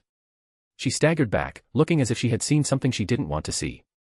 What? Even if my face is a mess, isn't that reaction a bit much? I'll admit I'm looking pretty pathetic in many ways, but it can't be helped on the battlefield. Besides, I've been in this state for a while, so why now? I looked around, but the others' reactions were also bad. I guess they're in shock because of Rama. Probably. Let's head up first. We don't have time, so I'll explain as we go. As I ran toward the stairs, Nero watched my retreating back and whispered softly. I wonder whether an unconscious righteous madness will head toward conviction or obsession. You are drawing closer to obsession, Master. Nero. Hurry. We don't have time. Understood, I am coming. Nero briefly stared at where Rama had vanished before running toward me. Once we deal with Arjuna, all that's left are Cu Chulian and Medb. It was best to think of this as the final turning point. Technically, Cu Chulian and Medb were like two bodies with one soul. In a sense, they were a set menu. Ugh, just grouping Cu Chulian and Medb together makes me feel repulsed. Rama, wait. We will definitely win. Chapter 82, North American Myth War, E Pluribus Unum, 21. Arjuna clenched his fist. Karna was fighting Cu Chulian. Cu Chulian was strong. Arjuna never thought he would say this, but the man was far stronger than even himself. He possessed a mental fortitude that remained unshaken in any situation, stats and infinite magical energy bolstered by the Holy Grail, and finally, a noble phantasm that transcended his class by grasping every possibility. He was no longer in the realm of heroic spirits. He was a kind of calamity that even a typical divine spirit would be helpless against. Until recently, that calamity had simply reigned as Medb's wicked king. Even if he did set out for battle, he would finish the job quickly and return to exist in his arrogant, malevolent splendor. However, ever since Rudolph Hawkeye, that man, arrived in the singularity, Cu Chulian had been roaming restlessly. He traversed America not as a king, but as a warrior. Arjuna had met Rudolph before, but he hadn't seemed worth such attention. Arjuna acknowledged that the man had more grit than an ordinary person and a strong sense of nerve tempered by battlefield experience. But that was it. He was a man who seemed unlikely to even be a supporting character, let alone the protagonist of a story. No brilliance, no light could be felt from him. Yet, Cu Chulian was laughing as if he were enjoying a reunion. He was fighting for the sake of that reunion. And Karna was there. If left alone, Karna might die. If even the slightest thing went wrong, death was highly likely. So what was Arjuna doing here? There should have been only one reason he stayed here even after betraying the human order. Could he afford to waste time on meaningless actions in a place like this? However, Cu Chulian had told Arjuna, I don't care what you do, as long as you settle things with the brat. In other words, as long as he killed Rudolph Hawkeye, he was free to do whatever he pleased. Killing an innocent human, killing a person who sacrificed themselves to save the human order, it was slightly painful. But at the same time, a distorted smile formed on his face despite himself. The suppressed evil within him squirmed. It was guilt, an emotion so foreign to Arjuna, the righteous hero, that he found himself craving it all the more. Medb had said that if he killed Rudolph, she would arrange a stage for him to have a true duel with Karna. Arjuna felt it wouldn't have mattered even without such a promise, but Cu Chulian's violent power was overwhelming. It might not be a bad idea to have insurance. As he led a multitude of Celtic soldiers, something was approaching from the opposite direction at high speed. Coming straight at him without fleeing. That was closer to recklessness than courage. Whoosh. Arjuna pulled back his bowstring. Thud. Suddenly, someone sat in front of the motorcycle Rudolph was driving. A man in a green hood leveled a crossbow toward him. Did he really intend to snipe Arjuna from that distance? It was amusing. To think someone would challenge Arjuna with a ranged attack, he would accept that challenge. Arjuna thought as much as he released the string. At that exact moment, the man in the green hood spoke. It seems my master's luck isn't so bad after all, yeah. This suits me much better. You bow, the bow of prayer. Boom. He aimed not at Arjuna, but elsewhere. Ping. The arrow Arjuna fired was deflected by Sita's arrow. The green-hooded man's arrow hit the ground and instantly sprouted trees, turning the surroundings into a verdant green. A bounded field-type noble phantasm. Thump. Though not severe, Arjuna felt a strange sense of discomfort. It was poison. But it wasn't a problem. At this level, it only slightly restricted his movements. Even that restriction wasn't significant. It was just a minor debuff. The Celtic soldiers would be affected too, but they were merely monstrous creatures meant to buy time rather than serve as actual combat power. He didn't want to believe that the actual warriors of the Celts were such monsters. V-Room. The motorcycle-like vehicle they were riding disappeared, and they charged from multiple directions simultaneously. Had they already completed their preparations to take down Arjuna? Indeed, splitting into multiple paths was the correct choice against Arjuna, who was an archer and was currently burdened with the Celtic soldiers. Coming from that direction meant Meb's means of producing soldiers had already been destroyed. If he fired indiscriminately over a wide area, the Celtic soldiers, who could no longer be resummoned, would fall like autumn leaves. A decent strategy, but he didn't care what happened to the others. Meb's promise only extended to Rudolf Hawkeye. In other words, as long as Rudolf died, it didn't matter what happened to the rest. A woman presumed to be a master, not a servant, had been added to the group, but Meb hadn't mentioned her. Therefore, if he killed Rudolf first, the problem would be solved. After that, he would move for the final battle with Karna. He was here only for that. Only for that. Arjuna had chosen the path of evil. Now, die. Guardian of the human order. He aimed for Rudolf. But the moment his eyes met Rudolf's, he froze for a split second. He had a different face than before. His eyes were somehow familiar. It was a face being swallowed by righteousness. That face, where something righteous seemed to swallow anger, hatred, and everything else, sticking it all inside, was like looking into a worn-out mirror. In that interval, Rudolf approached rapidly. Grab. He pulled out a bomb and threw it at Arjuna. Boom. A powerful gust of wind blew, and the surrounding Celtic soldiers began to be blown away. Even so, Arjuna could withstand it. The blast was strong, but the direct power wasn't great. Just as he wondered what the man was trying to do, he saw a familiar face right before his eyes. Oh no. He saw the eyes. Eyes that had cast off their blindfold at some point. Rudolf was smiling behind her. He had expected Arjuna to focus solely on him from the start. He knew Arjuna wouldn't spare a glance for the other servants. He had aimed for that. He had aimed for that single moment. It was a somewhat reckless plan, but because Arjuna had frozen for a second upon seeing Rudolf, the plan worked. Medusa's pink eyes stared directly at Arjuna.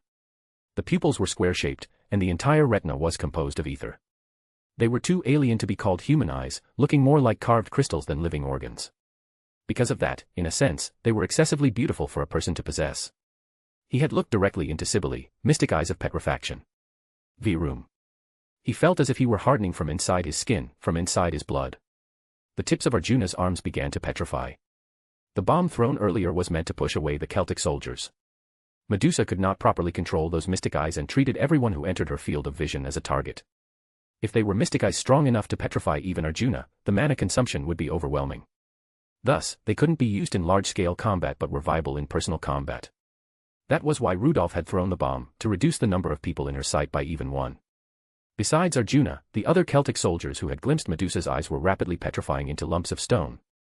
Arjuna decided he had no time. For some reason, Medusa was on that side. If he hadn't looked only at Rudolf and had observed the whole situation, he might have noticed. The time limit imposed by the Mad King, the desire to fight Karna, and his hesitating heart while walking the path of evil, all these factors were making the current Arjuna's thinking narrow. No. Regardless, there is no problem as long as I defeat Medusa. Karna. I will settle things with you. This time for sure. Rudolf's voice, which had said, "You already won," seemed to overlap with Karna's voice. If it were Karna, he might say that. Arjuna thought that even if it couldn't even be called a fight, Karna might still say such a thing. That was even more annoying. That made him even more furious. It would be easier if Karna spat curses at him, asking why he shot him, why he had to die like that, and saying he had lost everything after giving everything.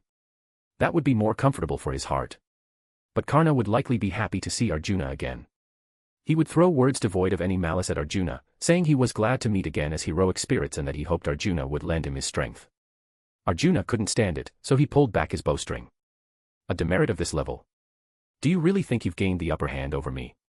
It's still my turn. As Rudolf shouted, a woman as brilliant as a rose descended from the sky. Open the gates. Let the curtain of my solo performance rise. Behold my talent. Hear the thunderous applause. And praise. Too long. Hurry up. The rest is omitted. Estis domus aurea, golden theater of the invited revelry. Rose-like petals fluttered as a magnificent golden theater suddenly materialized around them. Then came a bizarre sensation. Arjuna sensed an anomaly in his own stats. The gaudy, eye-straining brilliance of the golden theater Nero created had affected Arjuna's parameters. This might be dangerous. He was poisoned by Robin Hood's noble phantasm, petrified by Medusa's eyes, and his stats were lowered by Nero's noble phantasm. He was suffering from every possible debuff. Furthermore, this golden theater seemed to strengthen Nero as much as it weakened Arjuna. The shadow of defeat seemed to loom. Amidst this, Rudolph spoke to Arjuna. Can I ask you one thing? What is it? Stalling for time. Even if so, the petrification was no longer progressing. He couldn't understand the purpose of the conversation. But Rudolph's face was quite different from before. Back then, he felt something immature and somehow wavering. He felt the scent of a boy who hadn't yet become an adult, who hadn't yet made a choice. In contrast, how should he describe him now? He felt like someone who could cut away many things for a set purpose. It was a somehow familiar feeling. But if he had to put it into words, he just hated it. He didn't like those eyes being stained by evil for the sake of something righteous. What are you doing here? Arjuna, the blessed hero. If you were the men I know, you would have been fighting on this side. Or even if not, you would have been the kind of person to burn your life away fighting the Mad King. Ah, right. You must have some circumstances. It's something unavoidable as a hero, right? It's a righteous deed that anyone would say was unavoidable, right? Right, surely the great Arjuna. Surely the blessed hero isn't here out of some obsession close to a grudge or a lingering ghost. Even if you took on the role of an anti-hero, yeah. A villain. You must have had something you absolutely had to accomplish. And that deed surely saved more people. More people than those who died in this singularity. What are you trying to say? Are you condemning me? Condemning? What are you talking about? What were you listening to? Castor bro. I'm saying I believe in you. That the great hero of India, the blessed hero, would never betray the human order for selfish reasons. You have some circumstances, don't you? Medb and Cu Chulayan can't even enter this place. Cooperate with us. We have to clear the singularity anyway. Right. Arjuna's hands trembled. It wasn't because of the various restrictions placed on him.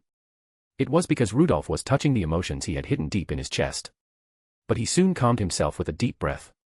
From the moment he learned Karna was in America and entered the Celtic camp of his own accord, his path had already been decided. He already knew that this was wrong, that countless people were bleeding, and that the lives slipping through his fingers would not return. He chose this path despite knowing that. If so, he shouldn't react to such trivialities now. It was clear Rudolph was speaking with the intent of provoking this kind of reaction from Arjuna. Therefore, he spoke while deliberately wearing a mask of composure. No, there is no reason. There are no pure reasons like the ones you're thinking of. My goal is only one, to fight Karna again. For that, I betrayed the human order. From your perspective, it must sound absurd. So if you wish to condemn me, I will accept it. But I have no intention of stopping. I have no intention of turning back. No, I have no intention of condemning you. What, stop the act? You want to fight Karna? He's trading blows with the Mad King right now. You'll be lucky if he doesn't get unsummoned. Why? Did a woman like Medb tell you she'd give you a place to fight Karna if you killed me? Oh, looking at your face, I guess I'm right. Do you trust those bastards? Be silent. You die here. I will kill you.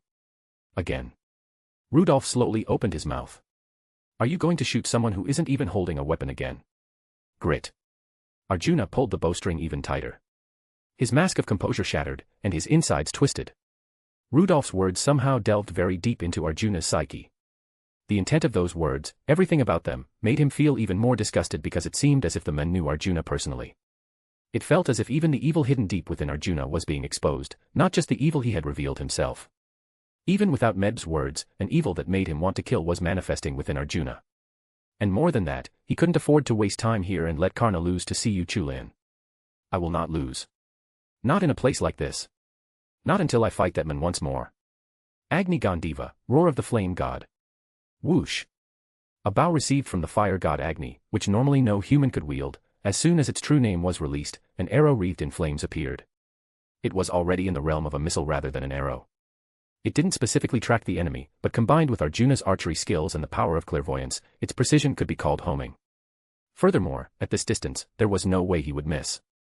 No, there was no need for complex calculations like distance or direction. He just had to sweep everything away. Since they were all in a straight line, he just had to fire Agni Gandiva at full power and erase everything in its path. Perhaps realizing this, they were backing away now, but it was too late. The Celtic soldiers blocked their path. No matter how many debuffs they were piled with, there was nothing they could do against overwhelming numbers. With this. Just as he thought that, Arjuna's clairvoyance spotted two women in the distance. They were pulling back a large arrow. Had they used the chaos to put some distance between them? But it was a futile effort. No matter how much Sita's noble phantasm was strengthened by command spells, it couldn't stop Agni Gandiva fired with its true name released. That was what Arjuna thought. A crackling sound reached his ears. Sita's arrow was wreathed in flames. Did she have that kind of power? Arjuna was bewildered. Rudolph, who was trying to retreat, was also surprised. What is that? Why are you the one who's bewildered? Did even Rudolph not know? She held an arrow wreathed in flames. He felt an absurd amount of magical energy. Just as he wondered where she was getting such mana, it seemed the woman behind her was supplying it to Sita. Two sides of the same coin, a curse laid upon a single person changes two people identically. Because of the curse, Rama and Sita were treated as the same person. And at the final moment, the small amount of mana Rama had left entered Sita. It burned, and burned, and burned. She just hadn't made it as obvious as Rudolph. There were emotions accumulating within Sita as well. TSK. Arjuna grasped the situation and released the bowstring. Simultaneously, Sita shouted while wreathed in flames. Brahma Haradana Janaka, the unparalleled bow that pierces and reminisces. It was Rama's flame, a power Sita normally couldn't use. But the curse treated Rama and Sita as the same person. Sita utilized that curse. If treating Rama and Sita as the same person meant they could never meet, it also meant that if the conditions were met, Sita could do what Rama could do, and Rama could do what Sita could do. The mana Rama gave Sita at the final moment wasn't a one-time thing that disappeared immediately. It became Sita's mana as it was. Similarly, because they were treated as the same person, it mixed immediately. Unfortunately, Sita's vessel wasn't as large as Rama's, so she couldn't use those flames to their full extent, but for the single moment she used her noble phantasm, she could. Boom. Boom. The colliding arrows caused an explosion. It was something that could no longer be called an arrow. Crash. Crash. Crash. Crash. As several successive explosions occurred, Arjuna stepped back. The explosions happened in series closer than he expected. Furthermore, it was dangerous because he was weakened by various noble phantasms. But the same would be true for his opponents. Since the opponents would also have retreated, if he sniped them from afar after reorganizing. Whoosh. A woman in clothes like a bridal gown, Nero, charged through. Her injuries are minimal. Did she use the Golden Theater for defense? Whoosh. He dodged by stepping back. An arrow that followed without stopping pierced Arjuna's knee. An attack that normally would have been useless was piercing Arjuna's body, which was weakened to the limit. If it came to this, he had no choice but to sweep everything away with his noble phantasm. The loss was somewhat heavy, but it was a small price to pay compared to being unsummoned here. Using Pashupata, Hand of the God of Destruction. Whoosh. A man burst through the dust kicked up by the explosions. At first, he thought it was someone else. Holding a knife in one hand, the man, Rudolph Hawkeye, charged at him. You're supposed to be a master. You're a master. What is this? He tried to swing the bow he was holding to strike him down. Before he could, Rudolph grabbed Arjuna's body and pushed.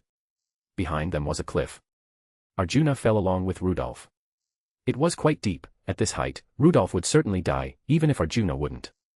However, even for Arjuna in his current state, it was a height where he had to expect some injuries, if not fatal ones. But that was only if Rudolph remained attached to him like this. If he just pushed Rudolph away and corrected his posture, he could land without difficulty. Just as he thought that, Rudolph looked up. His face, ruined by burns, held not a shred of dignity. The burning desire in his eyes stopped Arjuna's movements once again. You had a chance to kill me earlier, but you stopped. In that moment, I was certain. You are still the blessed hero. Arjuna. What are you? I am here for my personal desires. Let go. If we fall like this, you will die, even if I don't. Why are you worried about me dying? It was as Rudolph said. Arjuna had no reason to worry about Rudolph. He was already bleeding heavily, and the burns all over his body were severe. Even if left alone, his life would soon end.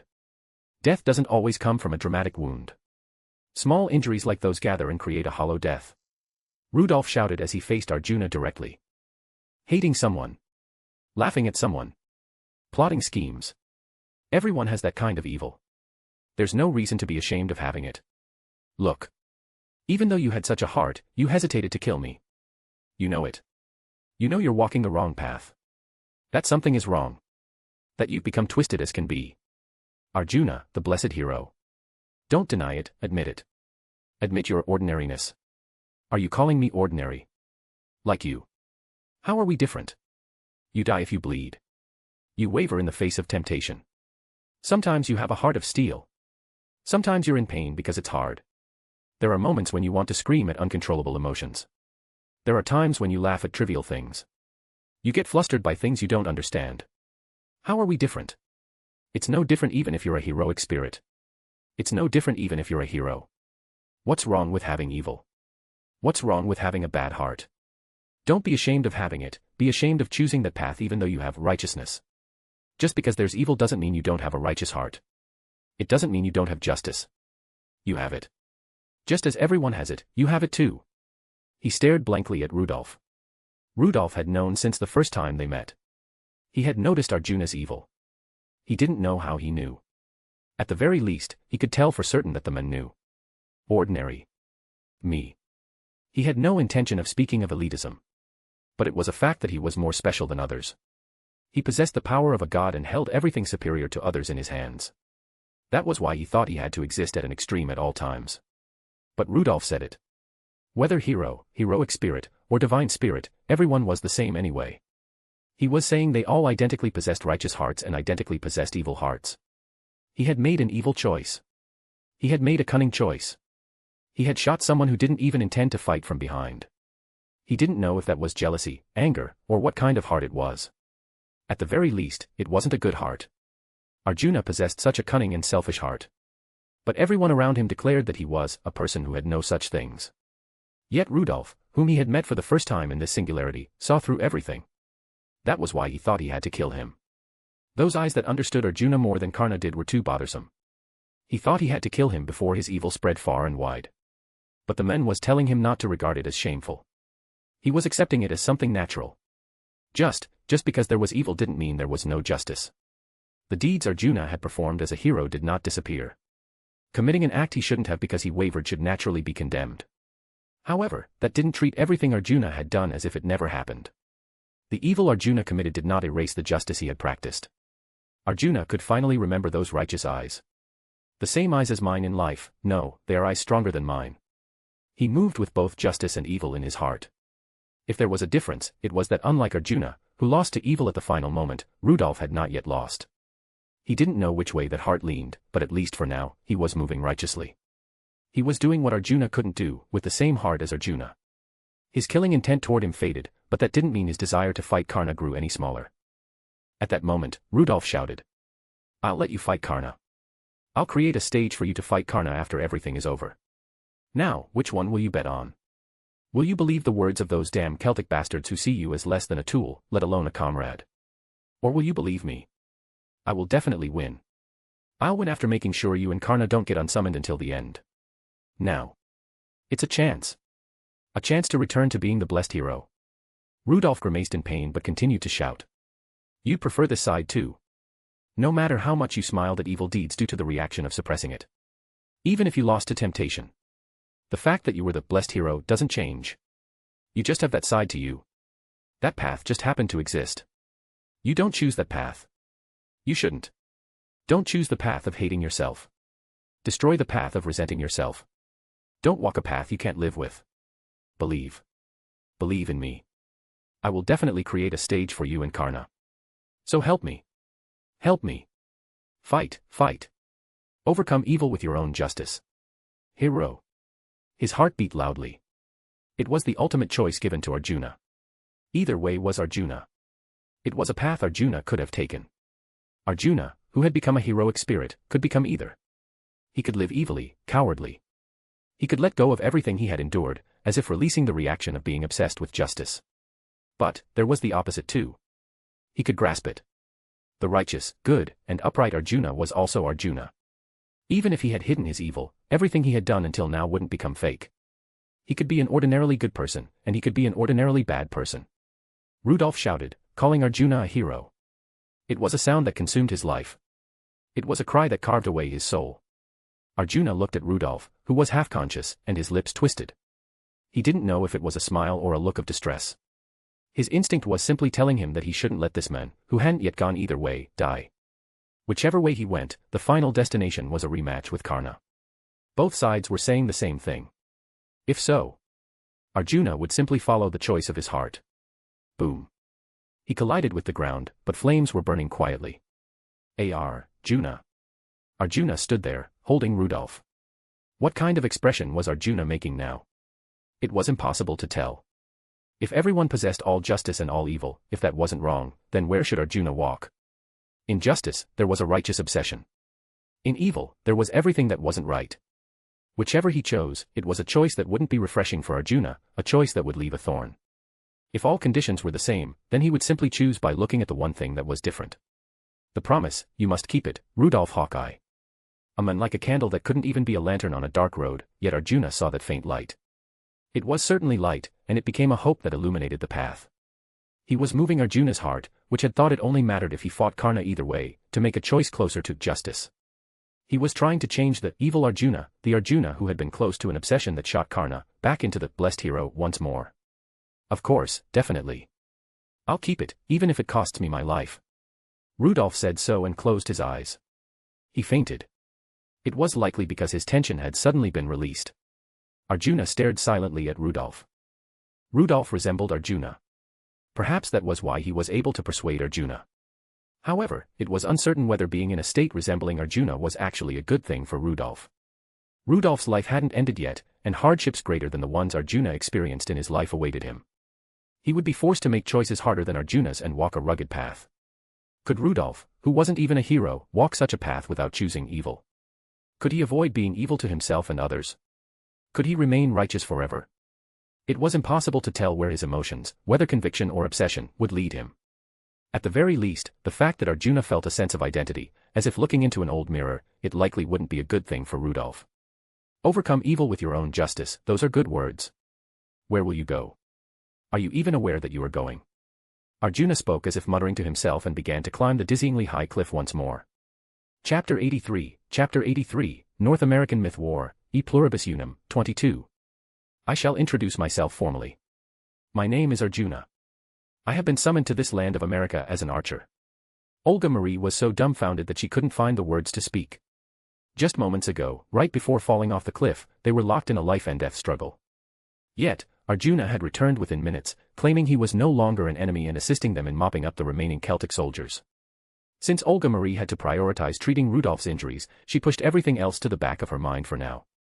She knew Rudolph was needed on the battlefield, but for a fleeting second, she found herself wishing he wouldn't wake up for the remainder of this singularity. Every time she treated him, every time she received a report on his physical condition, the same thought crossed her mind: is this even a human body? She only just realized that his prosthetic arm was radiating heat. To begin with, Rudolph's arm, leg, and eye were not his own. No matter how much genius Leonardo da Vinci had poured into creating them with her peerless sense and skill, to the point where there was almost no sense of incongruity, they were still not part of his original self. Even with modern technology, losing a single limb would require years of rehabilitation. Rudolph had lost three: an arm, a leg, and an eye, all at once, in a very short span of time. Even if he managed to cope by replacing them with substitutes, the dissonance remained. They weren't his, and they had been fitted in haste.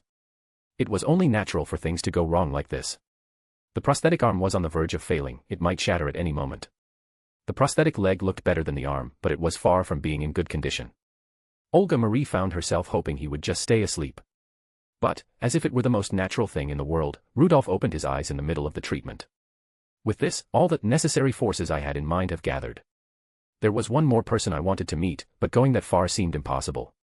I'm always amazed by my own misfortune. Still, having Arjuna on our side is a massive win.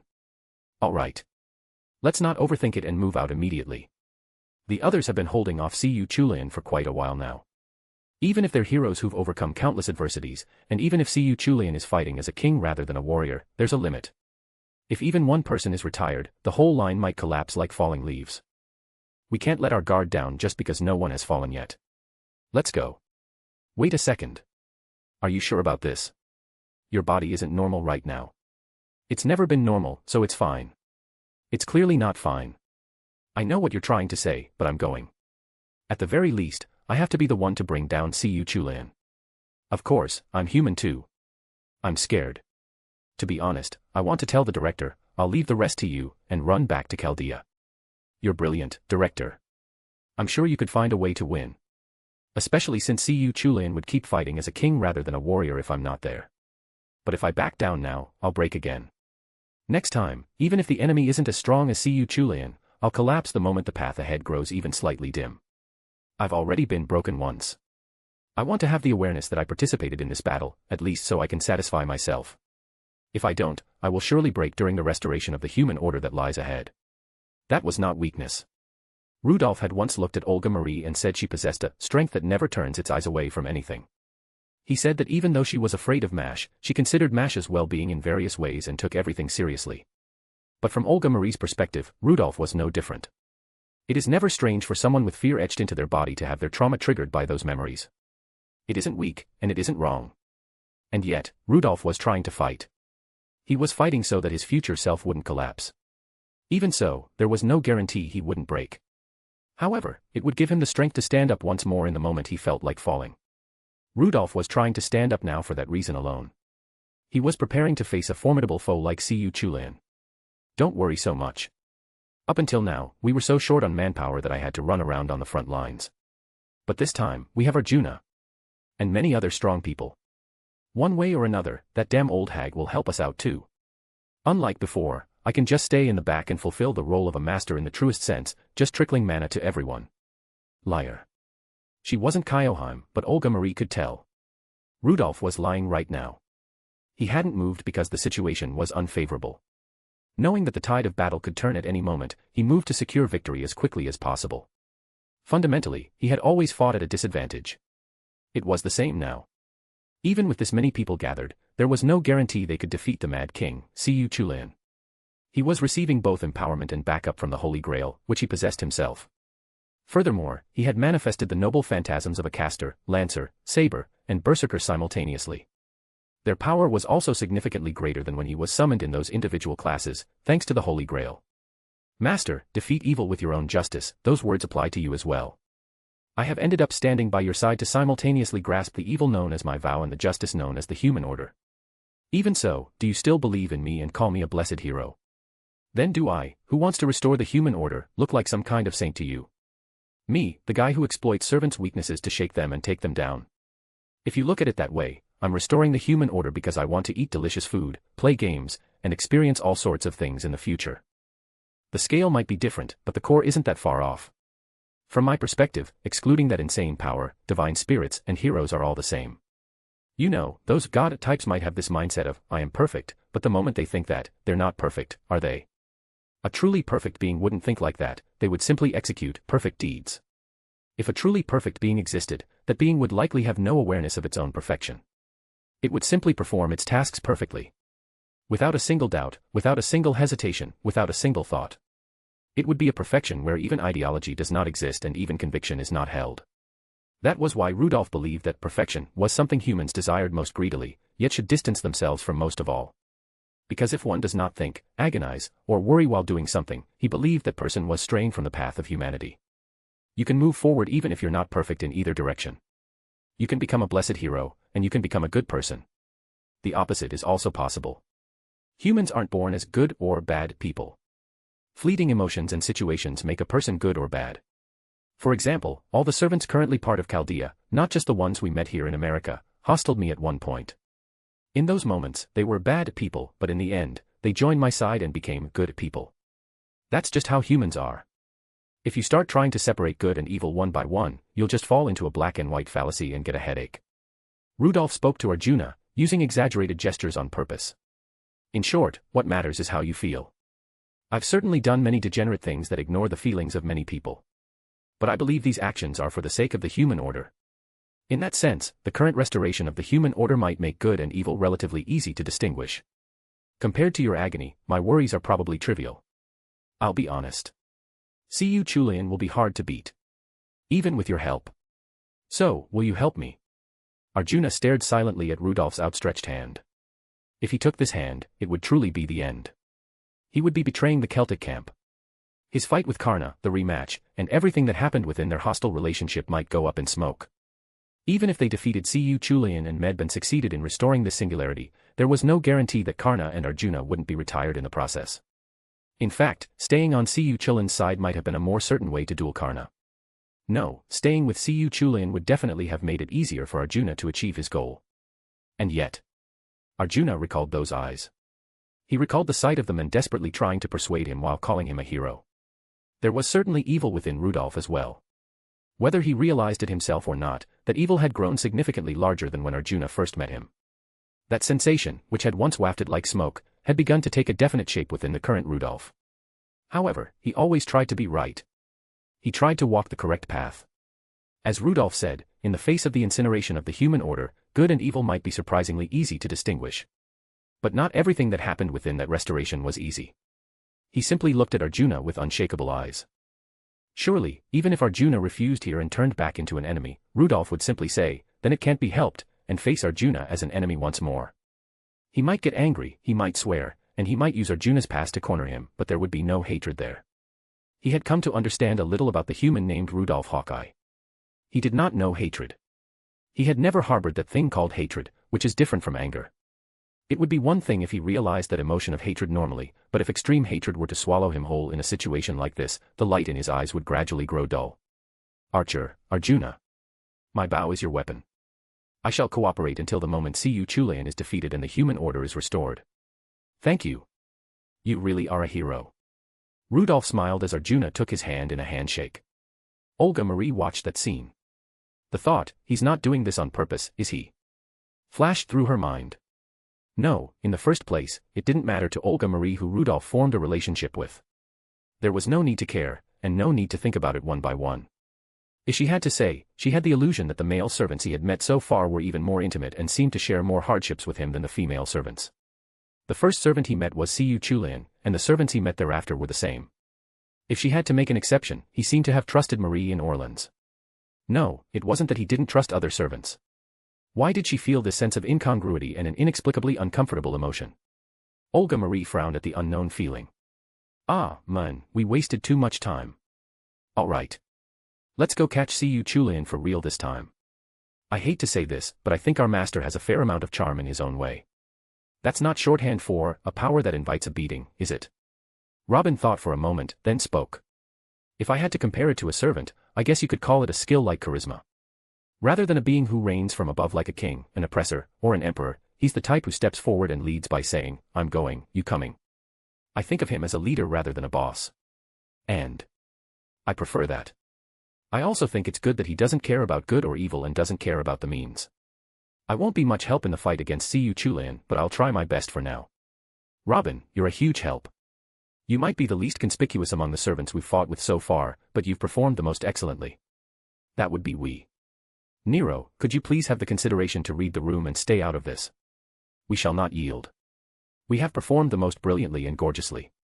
The past me who thought of you as even slightly mature was an idiot. Director, why are you making that face again? It's nothing. More importantly, didn't you say let's go? I won't stop you anymore, so let's hurry. But stay as far back as possible. It's more efficient for me to use magecraft anyway. The sun was starting to set. If Olga Marie pushed her magecraft to the limit and used her most powerful spells, it might be possible to deal some shock even to Cu Chulainn. She didn't know how much longer this body, which hadn't been created that long ago, could hold out, but she had to do as much as she could until the very last moment. Olga Marie, who would be cast out of this body with only her soul remaining, might disappear without being observed, but she had to cross that dangerous bridge. It was the same threat for Rudolf, but it was a bridge he had always walked. She thought it was a little scary now. Until a moment ago, she had executed a lay shift that might have been a gamble because Rudolf was in danger, but now she was trembling. As she trembled, Rudolf approached and took her shaking hand. It's okay. Take it from someone who's cleared 2 singularities. It's okay, we'll win. We'll move forward. We won't stop. We won't lose in a place like this, and we won't disappear. We have to take back our future. This isn't a choice, it's a duty. And you're in that future too, Director. At the very end, let's just laugh vacantly and say, ah, that was hard. Since we've both already come this far, there's no turning back. So let's both do our best and cooperate. We can win. Right. Rudolph's face was slightly shadowed by the setting sun. And yet, the smile he wore was somehow bright. Olga Marie stared blankly at that smile. The gentle smile felt strangely nostalgic. Before they started clearing the singularities, Rudolph used to smile like that. Olga Marie was dazed by his words and smile, which seemed to speak as if he had noticed her trembling. The trembling from fear stopped, but her shoulders shook in a different way. Her pulse seemed to quicken, and she felt a rising heat at the same time. She stood up, led by Rudolph's hand. Rudolph summoned a craft essence and said, "By the way, where is that damn old hag and what is she doing that she's nowhere to be seen? She didn't run away after saying she'd help, did she? Master is disappointed in Scathach. I have no memory of ever acknowledging you as my master.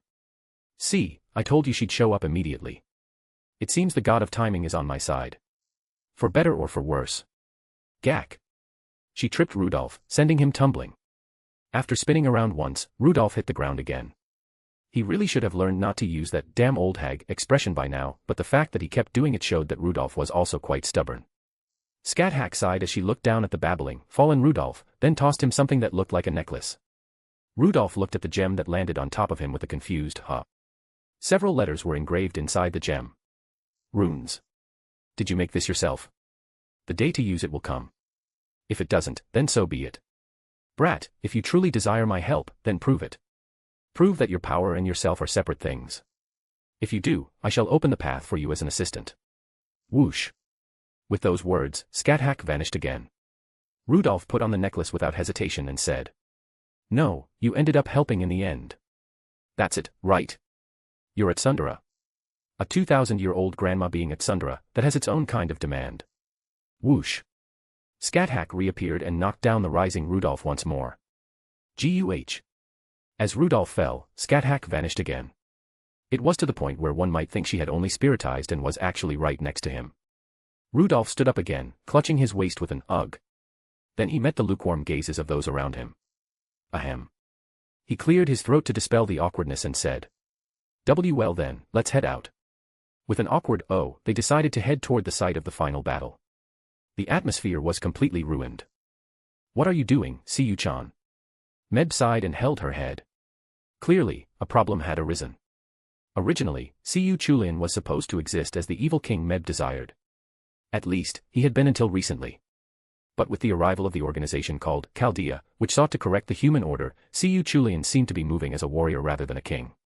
Surely, that lay in a part Meb hadn't been able to touch with the power of the Holy Grail. For example, the memories of the Siyu Chulin summoned as a servant. Meb also had knowledge of people like Scathach, and those Siyu Chulin had formed bonds within life, and since she was from the same era, it was easy to tamper with them. She could magically reconstruct them. However, Siyu Chulin, who should have manifested without any memories, had brought back memories of some Holy Grail war, and Meb had been unable to reconstruct those. Siyu Chulin had been waiting for that man, the master of Chaldea whose name he didn't even know. And as soon as that man arrived, he went looking for him. He tried to kill him, saying that the man would perform miracles if given time. At least, since the man wasn't by his side, Siyu Chulin had been fighting the servants to hunt them down as an evil king. But with that man intervening, he would return to being the warrior Siyu Chulin who had rejected Meb in life, rather than the evil king she wanted. Meb clicked her tongue in displeasure. If she killed that master of Chaldea, she could once again make Siyu Chulin look only at her, a Siyu Chulin just for her. Rather than going to Siyu Chulin now, she should just find that master of Chaldea and kill him. He seems more competent than I thought, though. Judging by the fact that her soldier-producing skill had returned to her instinctively, her hideout must have been discovered and destroyed. Furthermore, all the servants, including Fergus, had been dismissed. Arjuna remained, but his path had been cut. She couldn't tell if it was a betrayal or if it had been forcibly severed. If Arjuna was no longer available, her actual forces were down to just Siyu Chulin and herself. Still, she wasn't particularly anxious. The current Siyu Chulin was stronger than any other Siyu Chulin. He was the strongest Siyu Chulin. No one could stop him. Because Meb was certain of that, she didn't need to be obsessed with victory or defeat. After all, her side was the one that would win. And honestly, she was curious. She was curious about who this man, the master of Chaldea whom Siyu Chulin praised so much, actually was. Alright, then. Something flew at her. Something was flying toward Meb, who was about to head somewhere else instead of toward Siyu Chulin. Thud. The moment she recognized it was a person, a dull pain erupted in her abdomen, sending Meb flying. It was a surprise attack, and while there was a dull pain, it wasn't serious. Meb stood up as soon as she landed and shook her head. Then she looked at the men who had appeared before her. He stood atop a rock, looking down at Meb. Actually, this method isn't right. It would be better to use another servant to tie you down and deal with Siyu Chulin first. That's what I should do. It might be meaningless the moment I join the fray, but at least by doing that, I could leave Siyu Chulin as a king. That would make him easier to handle. Yes, this is a stupid move. Why did I have to see you on the way? Why of all things? Why? Why did I have to see you on my path? Bloodshot eyes looked down at Meb. Something beyond anger was directed at her. And she realized it instinctively. This man, who wasn't even a servant but had managed to land an effective hit on Meb, was the master of Chaldea. The emotion felt from his eyes was quite passionate. But other than that, he looked ordinary. She couldn't feel anything particularly noteworthy about him. He was so fragile that even with a surprise attack, he couldn't deal a fatal blow to Meb. Furthermore, his body didn't seem normal. It seemed like the Celtic soldiers alone, let alone Meb, could easily kill him. However, the master of Chaldea's eyes were somehow bothersome. You're the master of Chaldea, right? I didn't expect to meet you in a place like this. And to think you'd come alone. I don't dislike courageous people, but that's not courage, it's recklessness. Shut up. Don't open that filthy mouth of yours. The green eyes visible within his shadowed face grew dull. It felt as if the air around the master of Chaldea was changing as his emotions took shape. There was a sense of overwhelming atmosphere. An extreme emotion beyond ordinary feelings was spreading within the master of Chaldea. She understood that he disliked her.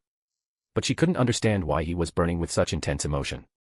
Meb was meeting the master of Chaldea for the first time here. She had never met him before, and all she had heard was a little bit from Siyu Chulin. It didn't seem likely that she had met him in the singularities he had cleared so far either. And yet, those eyes looked like they wanted to kill Meb. It was more hatred than anger. You intend to defeat me. With that body, and alone at that. You're insane, and annoying. It's not courage or anything. I don't like you. Hearing that you don't like me makes me feel like I'm living my life correctly. And do you even have the right to judge others? You, who died from being hit by a piece of cheese. At those words, Meb's beautiful eyebrows furrowed. Bringing up that story. Meb spoke without hiding her displeasure. Fine, if you want to die that badly, I'll kill you here.